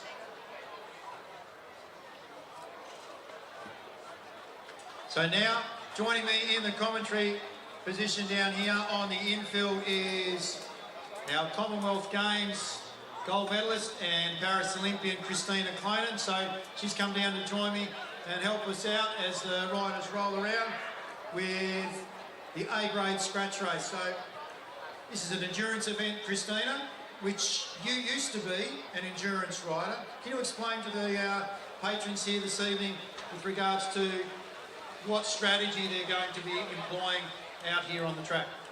Yeah, pretty much here we've got the scratch race. It is probably the simplest race that you can do on the track. Pretty much first across the line wins. It's a little bit atypical to have creams during the scratch race, but because of Tas Carnivals, we've got money on the line, why not? So yeah, first across the line will win, and there's a heap of different tactics that you can involve with this. Some people might try and go early, some people might try and wait for the bunch kick at the end, but we'll see what they bring to the table. All right, they just recently had the men's wheel race too, so a number of the riders within this were heavily involved in that men's wheel race. So Graham Frisley, Dalton Stretton, Ed Marks, how would they be feeling? They were the first three place getters in the men's wheel race coming into the scratch race. Yeah, it was a pretty spicy handicap there. So I saw Frizz that he was on the ground afterwards, so he definitely gave it a good effort. It'll be very interesting to see the tactics that he employs here.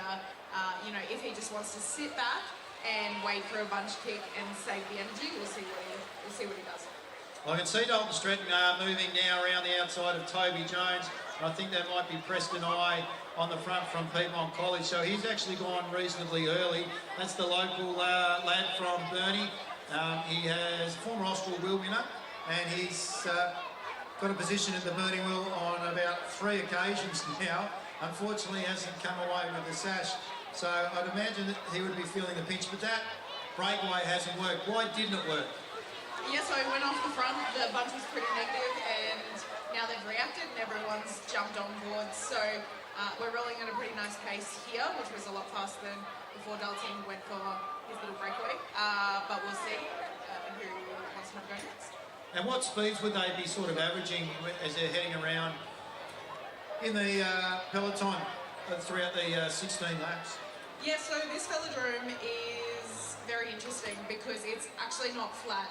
It's a little bit undulating. Okay, we can see here that we're going for a pre. We've got Corey Boddington on the front. He swings up and let's see. Tim Taylor. Tim Taylor next from Devonport. All right, Corey said that he wants to go for it. He's put the back burners on. So he's going against Edward Marks there. What's Edward's chance?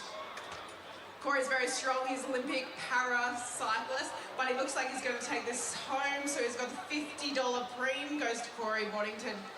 All right, 10 laps to go. Let's see if they roll through with this. So this is a fantastic opportunity after the preem if you want to get a little breakaway, because some people do go pretty hard for the preem. So that's definitely something to watch out for. So Edward Marks and Luca, the Italian stallion and bike mechanic, Rocky, formerly of Italy and now out of Hobart, has gone with Marks. So I can see Frizzly's also moved. Preston I's jumped onto the back of him. He's known as Mad Cow Jr. And there's the bullet, Sam Gallagher. Can you tell us a little bit about Sam Gallagher? Sam Gallagher, so he is from Victoria originally, a track sprinter, extremely strong. He spent probably 50% of the time in the gym, 50% of the time on the track. He's a very, very good and crafty rider. He knows how to fit through a gap and is not afraid to take that gap, I'll tell you that now. Yeah, it's a bit like a slippery surf, but if he sees it, he'll go and try and slide in and take that opportunity. So Luca Rocky, the Tasmanian Italian, joining that bunch of riders up the front, and attacking onto the back is ARA rider out of Launceston, sponsored now by Tas Cycling Federation, that being Jack Hadley. So he's showing a good set of wheels, and then there's one more rider that's really making effort. I think that's Ainsley Gray out of Hobart to try and tack on. So this bunch of 6 riders will now pull away from the remaining riders within the field. I definitely think there's some tired legs out there after a big couple of days of racing. So they've formed this bunch, which is fantastic, and we'll see what comes from it and what people are going to do, if they're going to be aggressive with it or wait to the final lap to sprint. So with that, let's just have a look at who's sort of left regarding their capacity if it comes down to a sprint. I'm going to place a little bit of a question on Sam Gallagher's ability to be able to hold this and then be able to then come through with the sprint or is he just in the bunch at the moment in order to be able to take this particular sprint? I'm going to back Sam Gallagher for the win. Well, for the win? All right, interesting. So I don't think that he'll take this one. He's sitting pretty 5 wheels back, so he's got quite a lot of work to do to move around. We'll see if Frizz takes this one, if he's going to react, or if they're just going to roll through. We'll see. Well, around the outside comes Preston I, Man Cow Jr. He wants the $50. Marks can see him. It's going to be close. I think Preston gets there and gets the 50. So well done, Preston. So that's a nice little earner there for Preston. And you'll notice that those 2 front riders, Marks and Preston I, then rolled up to the top of the track. We haven't lost anyone as yet, but they look a little bit disjointed and they sort themselves back out. Why do some of the riders then move towards the back of the peloton? Sometimes it's easier to see from the back. In a group like this where you can see the whole bunch, especially on an outdoor velodrome, sometimes it's better to sit back and see what's going on. On the indoor velodrome, you'd probably employ a few different tactics, but like you said, they're a bit disjointed. They're not rolling through very nice. They're chasing wheels. We're at 4 laps to go now, and we'll see what they have to do. So they'll come around and greet the judge. So Joe's just moved it on, and so there are back markers there coming through. Toby Jones part of that. So these riders now through via Jack Hadley will greet the judge with 3 to go. 3 to go. So Sam's starting to position himself reasonably well there, 3rd wheel. I would imagine that Graham now will pull for half to 3/4 of a lap. Yeah, so they're hustling for wheels here. Everyone's trying to get on a good wheel. When they come in 2 to go, the last lap will be pretty hot. So Frizz is now swung to the back. We've got Sam Gallagher, so they're still getting sorted. Riders have rolled up, and rolling through at the moment is Luca Rocky, so they're starting to position themselves. Here comes Graham Frisley and Edward Marks right on his wheel, both case body wrap riders. Would they be working for each other, Christina?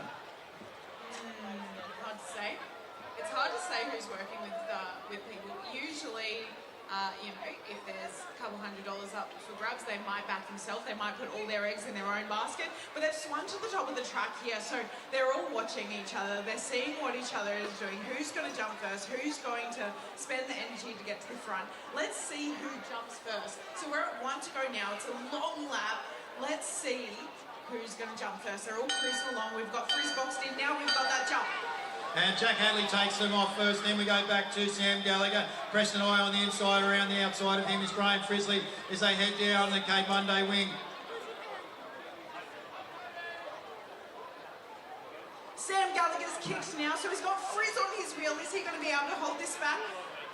We've got Sam Gallagher coming in. Frizz is chasing hard. Frizz is coming on the outside. Is Frizz going to get there? Oh, that was close. You picked Gallagher. I had Frisley in my mind. Not so sure.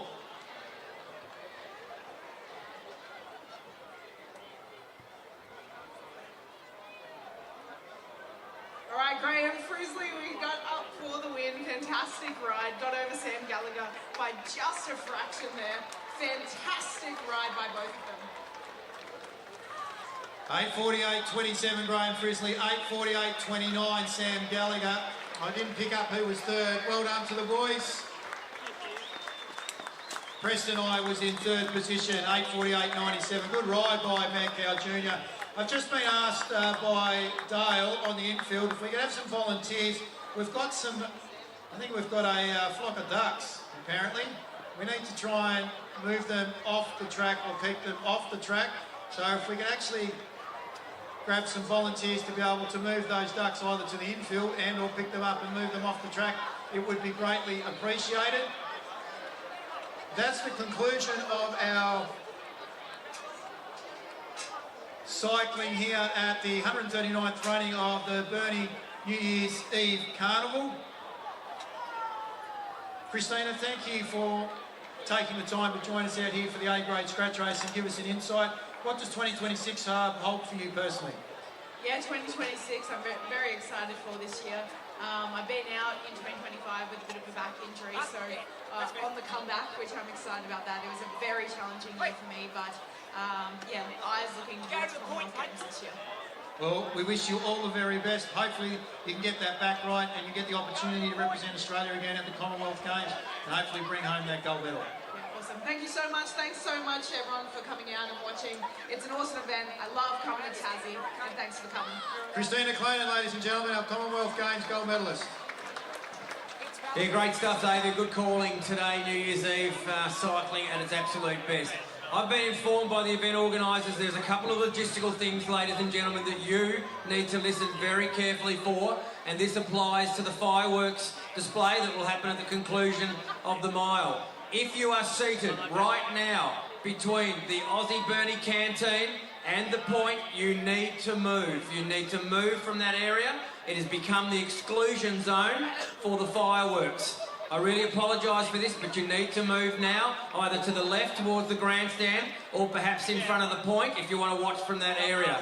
Also, over in the back straight, and that's being done as we speak very well, they're pushing onto the other side of the light tower and also right down to the next lot of seated grandstands.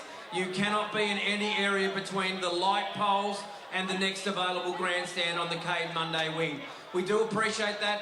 We have an exclusion zone for our fireworks and we want to make sure that every patron here is as safe as possible. Runners, people that have been involved in running events, it would be a very, very smart idea right now to get your equipment and move off the ground in a pretty quick manner.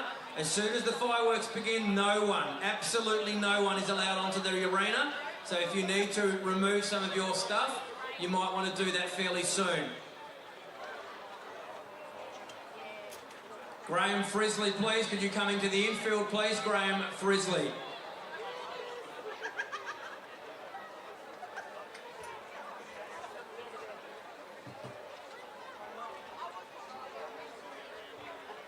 So, ladies and gentlemen, our final event of the evening, the concluding race of the New Year's Eve Carnival, will be the running of the Elphingston Group-sponsored Open Tasmanian Mile. Total prize money of $3,600. A $2,500 prize money to our winner of the race tonight. Some scratchings to make note of. We have 4 runners out of the field. The rest of them are all here ready to run. We have the number 7, Ben Charles, is out. Number 3, Stu Jessup. Number 2, Mitch Stretton. The pink and black of Iniga Barnes is out. All the rest of the runners are here ready to contest this magnificent mile.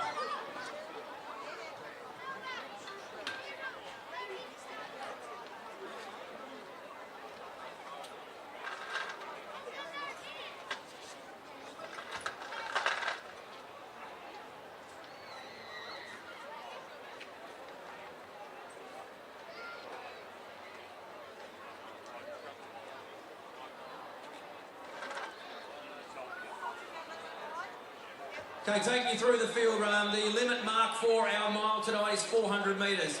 We have a number of runners on that mark. Dalton Stretton, number 9, Andrew Seen and Emily Hberg will run from the limit mark tonight.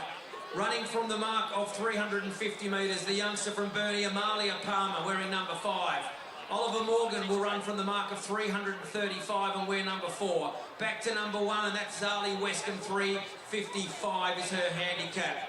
Piper Sharman is the next runner to watch out for. She'll run in the black and grey colours and run off 340. There's been a lift of from the 40 metre handicap for Alicia Holloway. You'll see her a little bit forward of that. She'll run off 360 metres, I think it is here, in the pink and purple. The green and grey will be Eve Bell from 315. Shane Palmer, the green and black, from 340. The yellow and grey, Charlie Sutherland, who of course was 3rd last year, he'll run from 315. Darcy Miller, last year's winner, is here to do it again after winning that 400. She'll run off 310, the yellow and black. Evelyn Forbes, the very exciting young Tasmanian distance runner, will run the yellow and green from 320. Now on to our gentlemen. Former winner of this event and the 3,200 metre winner at Stall from 260 metres. It's Troy Atkins, the blue and green. Mitch Whitcomb will run from will run from the blue and yellow from 275. Alex Seen will run from 275, the red and blue. Then it's the Devonport Mile winner. He won it in 25 and 24, so 2-time Devonport Mile winner. Josh Phoebe will run from 195. The Nathan Grant, who was 3rd in the Devonport Mile, will run from 230, the orange and white. Jakai Wescombe from 225, the grey and white. Then we go back to black and white, Patrick Lee, 225. Pink and white, Hosea Young, 250. Green and white, Bradley Moylan, 215. Yellow and white, Henry Forbes, 210. Blue and white, Will Potter, 210. Red and white, Liam Stocky, the Victorian, from 150. In the purple, it'll be a man that placed very highly in this race last year, Oscar Young, the Burnie boy, from 160 in the purple. We see the orange of Tom Davron. He was 2nd in the Devonport Mile 2 nights ago. He'll run from 110, so he's back some margin. We do see the grey there of Cameron Bodner, the local boy. He'll run from 180 in the grey. Cooper Ford, the black, from 165. How about this dangerous Dougie Hammerlock's here to have a run again. He's won everything there is to win in professional distance running. He'll run from 140. Not sure he's in the shape to see him win tonight, but great to have Dougie in the field in the pink. In the green, the Gareth Holt from 195. Then we see former 2nd place getter in this event and a national finalist in the 1500 metres under 20s, James Frankham, the yellow, from 100. We see former NCAA cross-country champion in the Division 2, Carl Adams, the blue, and former winner of this event. He'll run in the blue from the mark of 70. Ladies and gentlemen, 2 athletes to really watch out for in this one. He's one of Tasmania's fastest 1500 metre runners with a 3:36 personal best and a range of performances from 1500 right through to the half marathon. It's James Hansen from 20 metres in the white. And ladies and gentlemen, the 2-time winner in 2019 when we changed over the date from New Year's Day to New Year's Eve. He is one of the fastest men in the world over 1500 metres. He holds one of the fastest times in the world over the mile distance. He is the current Australian record holder for 3,000 metres. He is the World Championship and Olympic Games finalist. Please welcome the King of King Island to Burnie from scratch, Stuart McSwain. Can he do it again, Stewie, just like he did in 2019, and run them all down from the mark of scratch? As runners, you're in the starters' hands.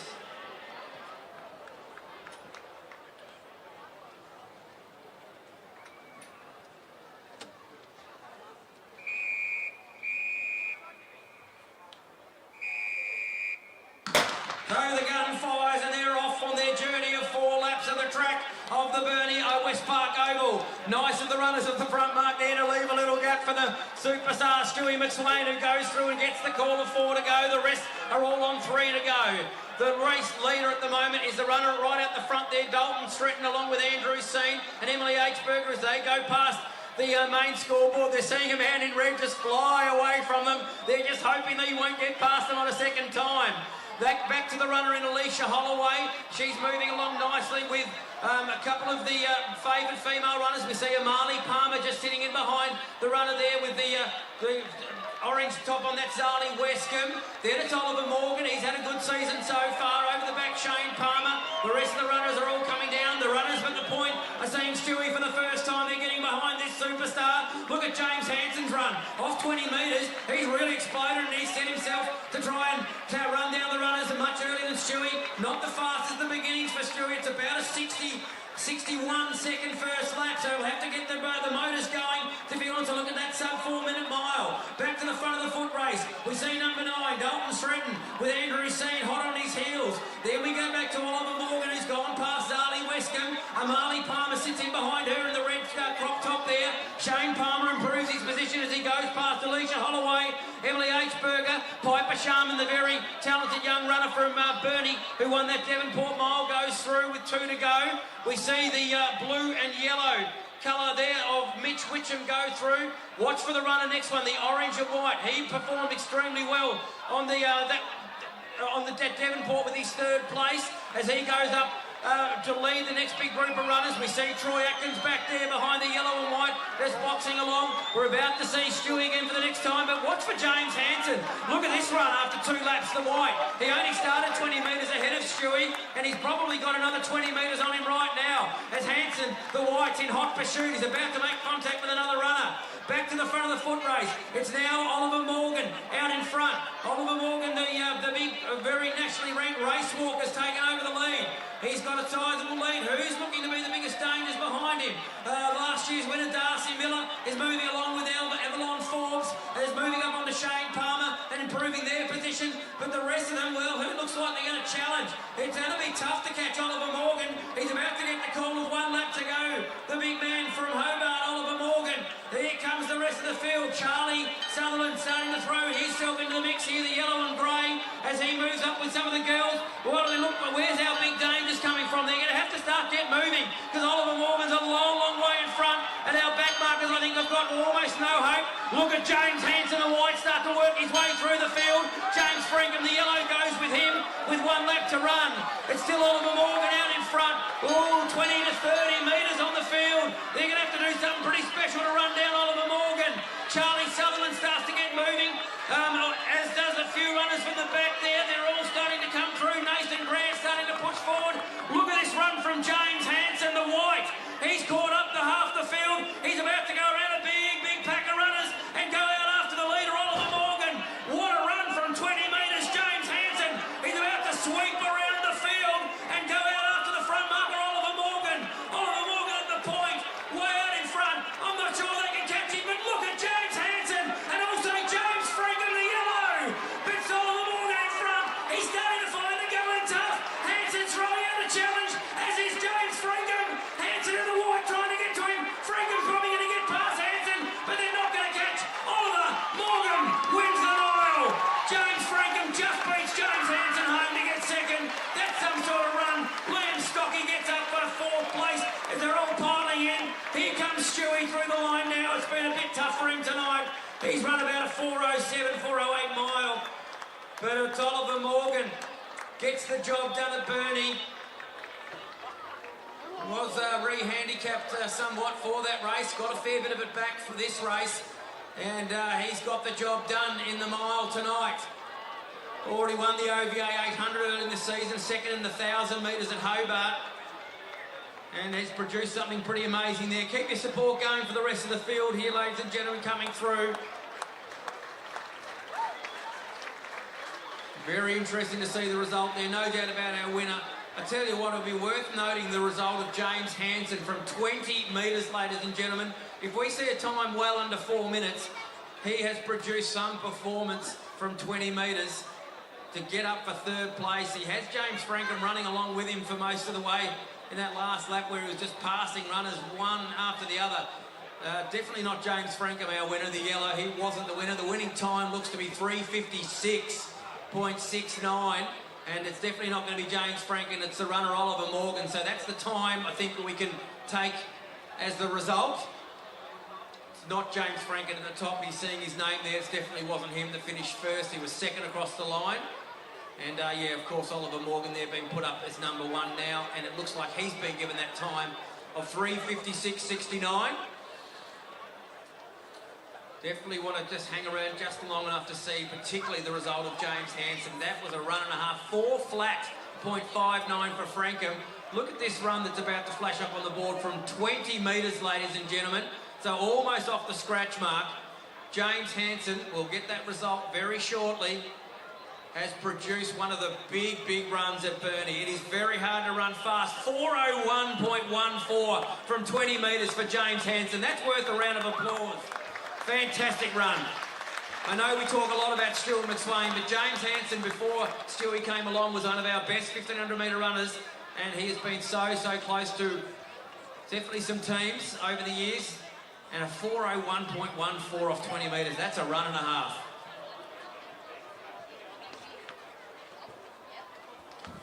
So Graham Frisley's down there with Michael Maney trackside. Thanks, Grant. Graham, we meet again. Burnie Will Race, and then A-grade scratch race, the Jeremy Bird Memorial Men's A-grade scratch race. Graham, another victory for you, and I suppose not much to add from what we chatted about before, but it's always nice to finish off the night with a win. Yeah, for sure. It was another super close one. We didn't have much rest in between the wheel race and the scratch, so yeah, it was just getting back out there, hoping I still had legs, and yeah, it was good in the end. I think that's the thing. It's remarkable about athletes that have that Burnie Will race, and then they put everything into it, and then a real short turnaround for the A-grade scratch race. It's a survival of the fittest in one way, isn't it? Yeah, for sure. We saw Sam was out in both races as well, so yeah, he's had a super day. We've all had a big day, but no, it was good. We won't keep you too much longer, but a perpetual trophy has been struck in honour of Jeremy Bird. Now, he's an Englishman who came to live here in Tasmania, and he's just a mad cycling fan, and unfortunately passed away. And he was so impressed with what he saw here at the Burnie Carnival that he left a significant contribution to the Burnie Athletic Club. And to present the trophy is one of his very good friends, is Mark Summers, on behalf of Jeremy. And Mark, if you'd just like to present the Jeremy Bird Perpetual Trophy to Graham Frisley. Put your hands together for Graham Frisley, who wins this Perpetual Trophy that will be held by the Burnie Athletic Club every year until the A-grade scratch comes around in the future. So we might just give Graham his sash. We've got Jared just waiting there. Well, no, you've got the sash for the next one, have you? Well done. Okay, organised chaos. It's late. We can't wait for the fireworks. But all right. Congratulations, Graham. Safe travels to you. Yep. So Oliver Morgan, come forward, Oliver. I'm just surprised that you can still walk, mate. Yeah, congratulations. We've got our cameraman up there. They just love to see your smiling face. Oliver, you had to hang in there for quite a while, and they were coming for you. Yeah, I thought, well, I've got to kick early. Like, I knew there was a talent of Phil coming up behind me. And I've got on the back last little bit on the back straight, and I've looked over my shoulder and I'm like, gee, there's a big bloody Phil coming up behind me. Like, I've got to go now. And I could hear all the commentators going off about James Hansen coming up behind me. I'm like, I've got to put it up this hill. And I was just so happy when I finally looked over my shoulder, there was no one there. Oh, it's such a good feeling. Did you have much gas left in the tank when you hit the tape?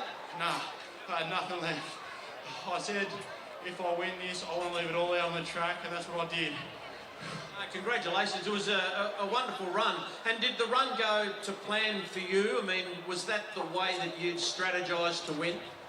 I knew I wanted to go out hard, but I didn't know how hard I wanted to go out. And I just thought, well, let's just try and push his pace and see if anyone wants to come with me. And yeah, it wasn't put to plan, but I don't care now, I've won it. Congratulations, the Elphinstone Group winner of the mile is Oliver Morgan. Well done. Congratulations. There's the sash. Finally get on the right athlete. Well done. And I think you'll got a little bit more media to do. Oliver Morgan, well done.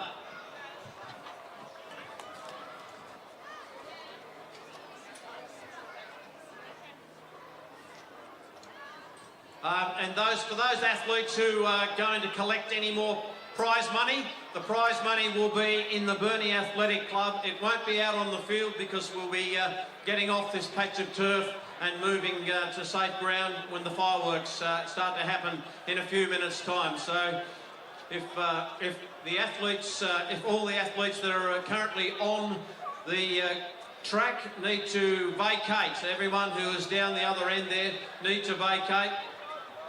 Yep. So Mark Summers just makes his way off the ground. 4 minutes we have until the fireworks, so we'll need everybody off the ground within that 4-minute period. So it's a safety thing, so we need to get you to move from the ground.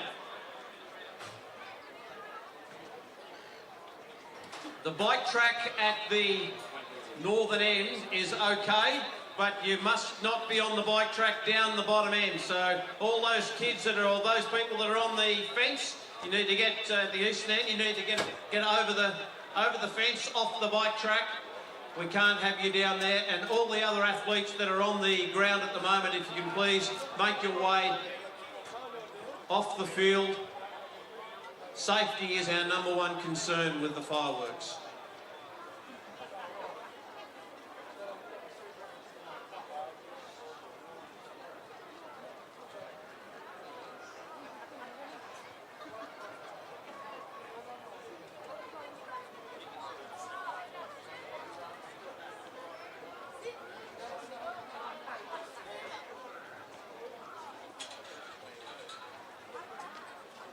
Just another call out to athletes who are wanting to be paid for their work this afternoon.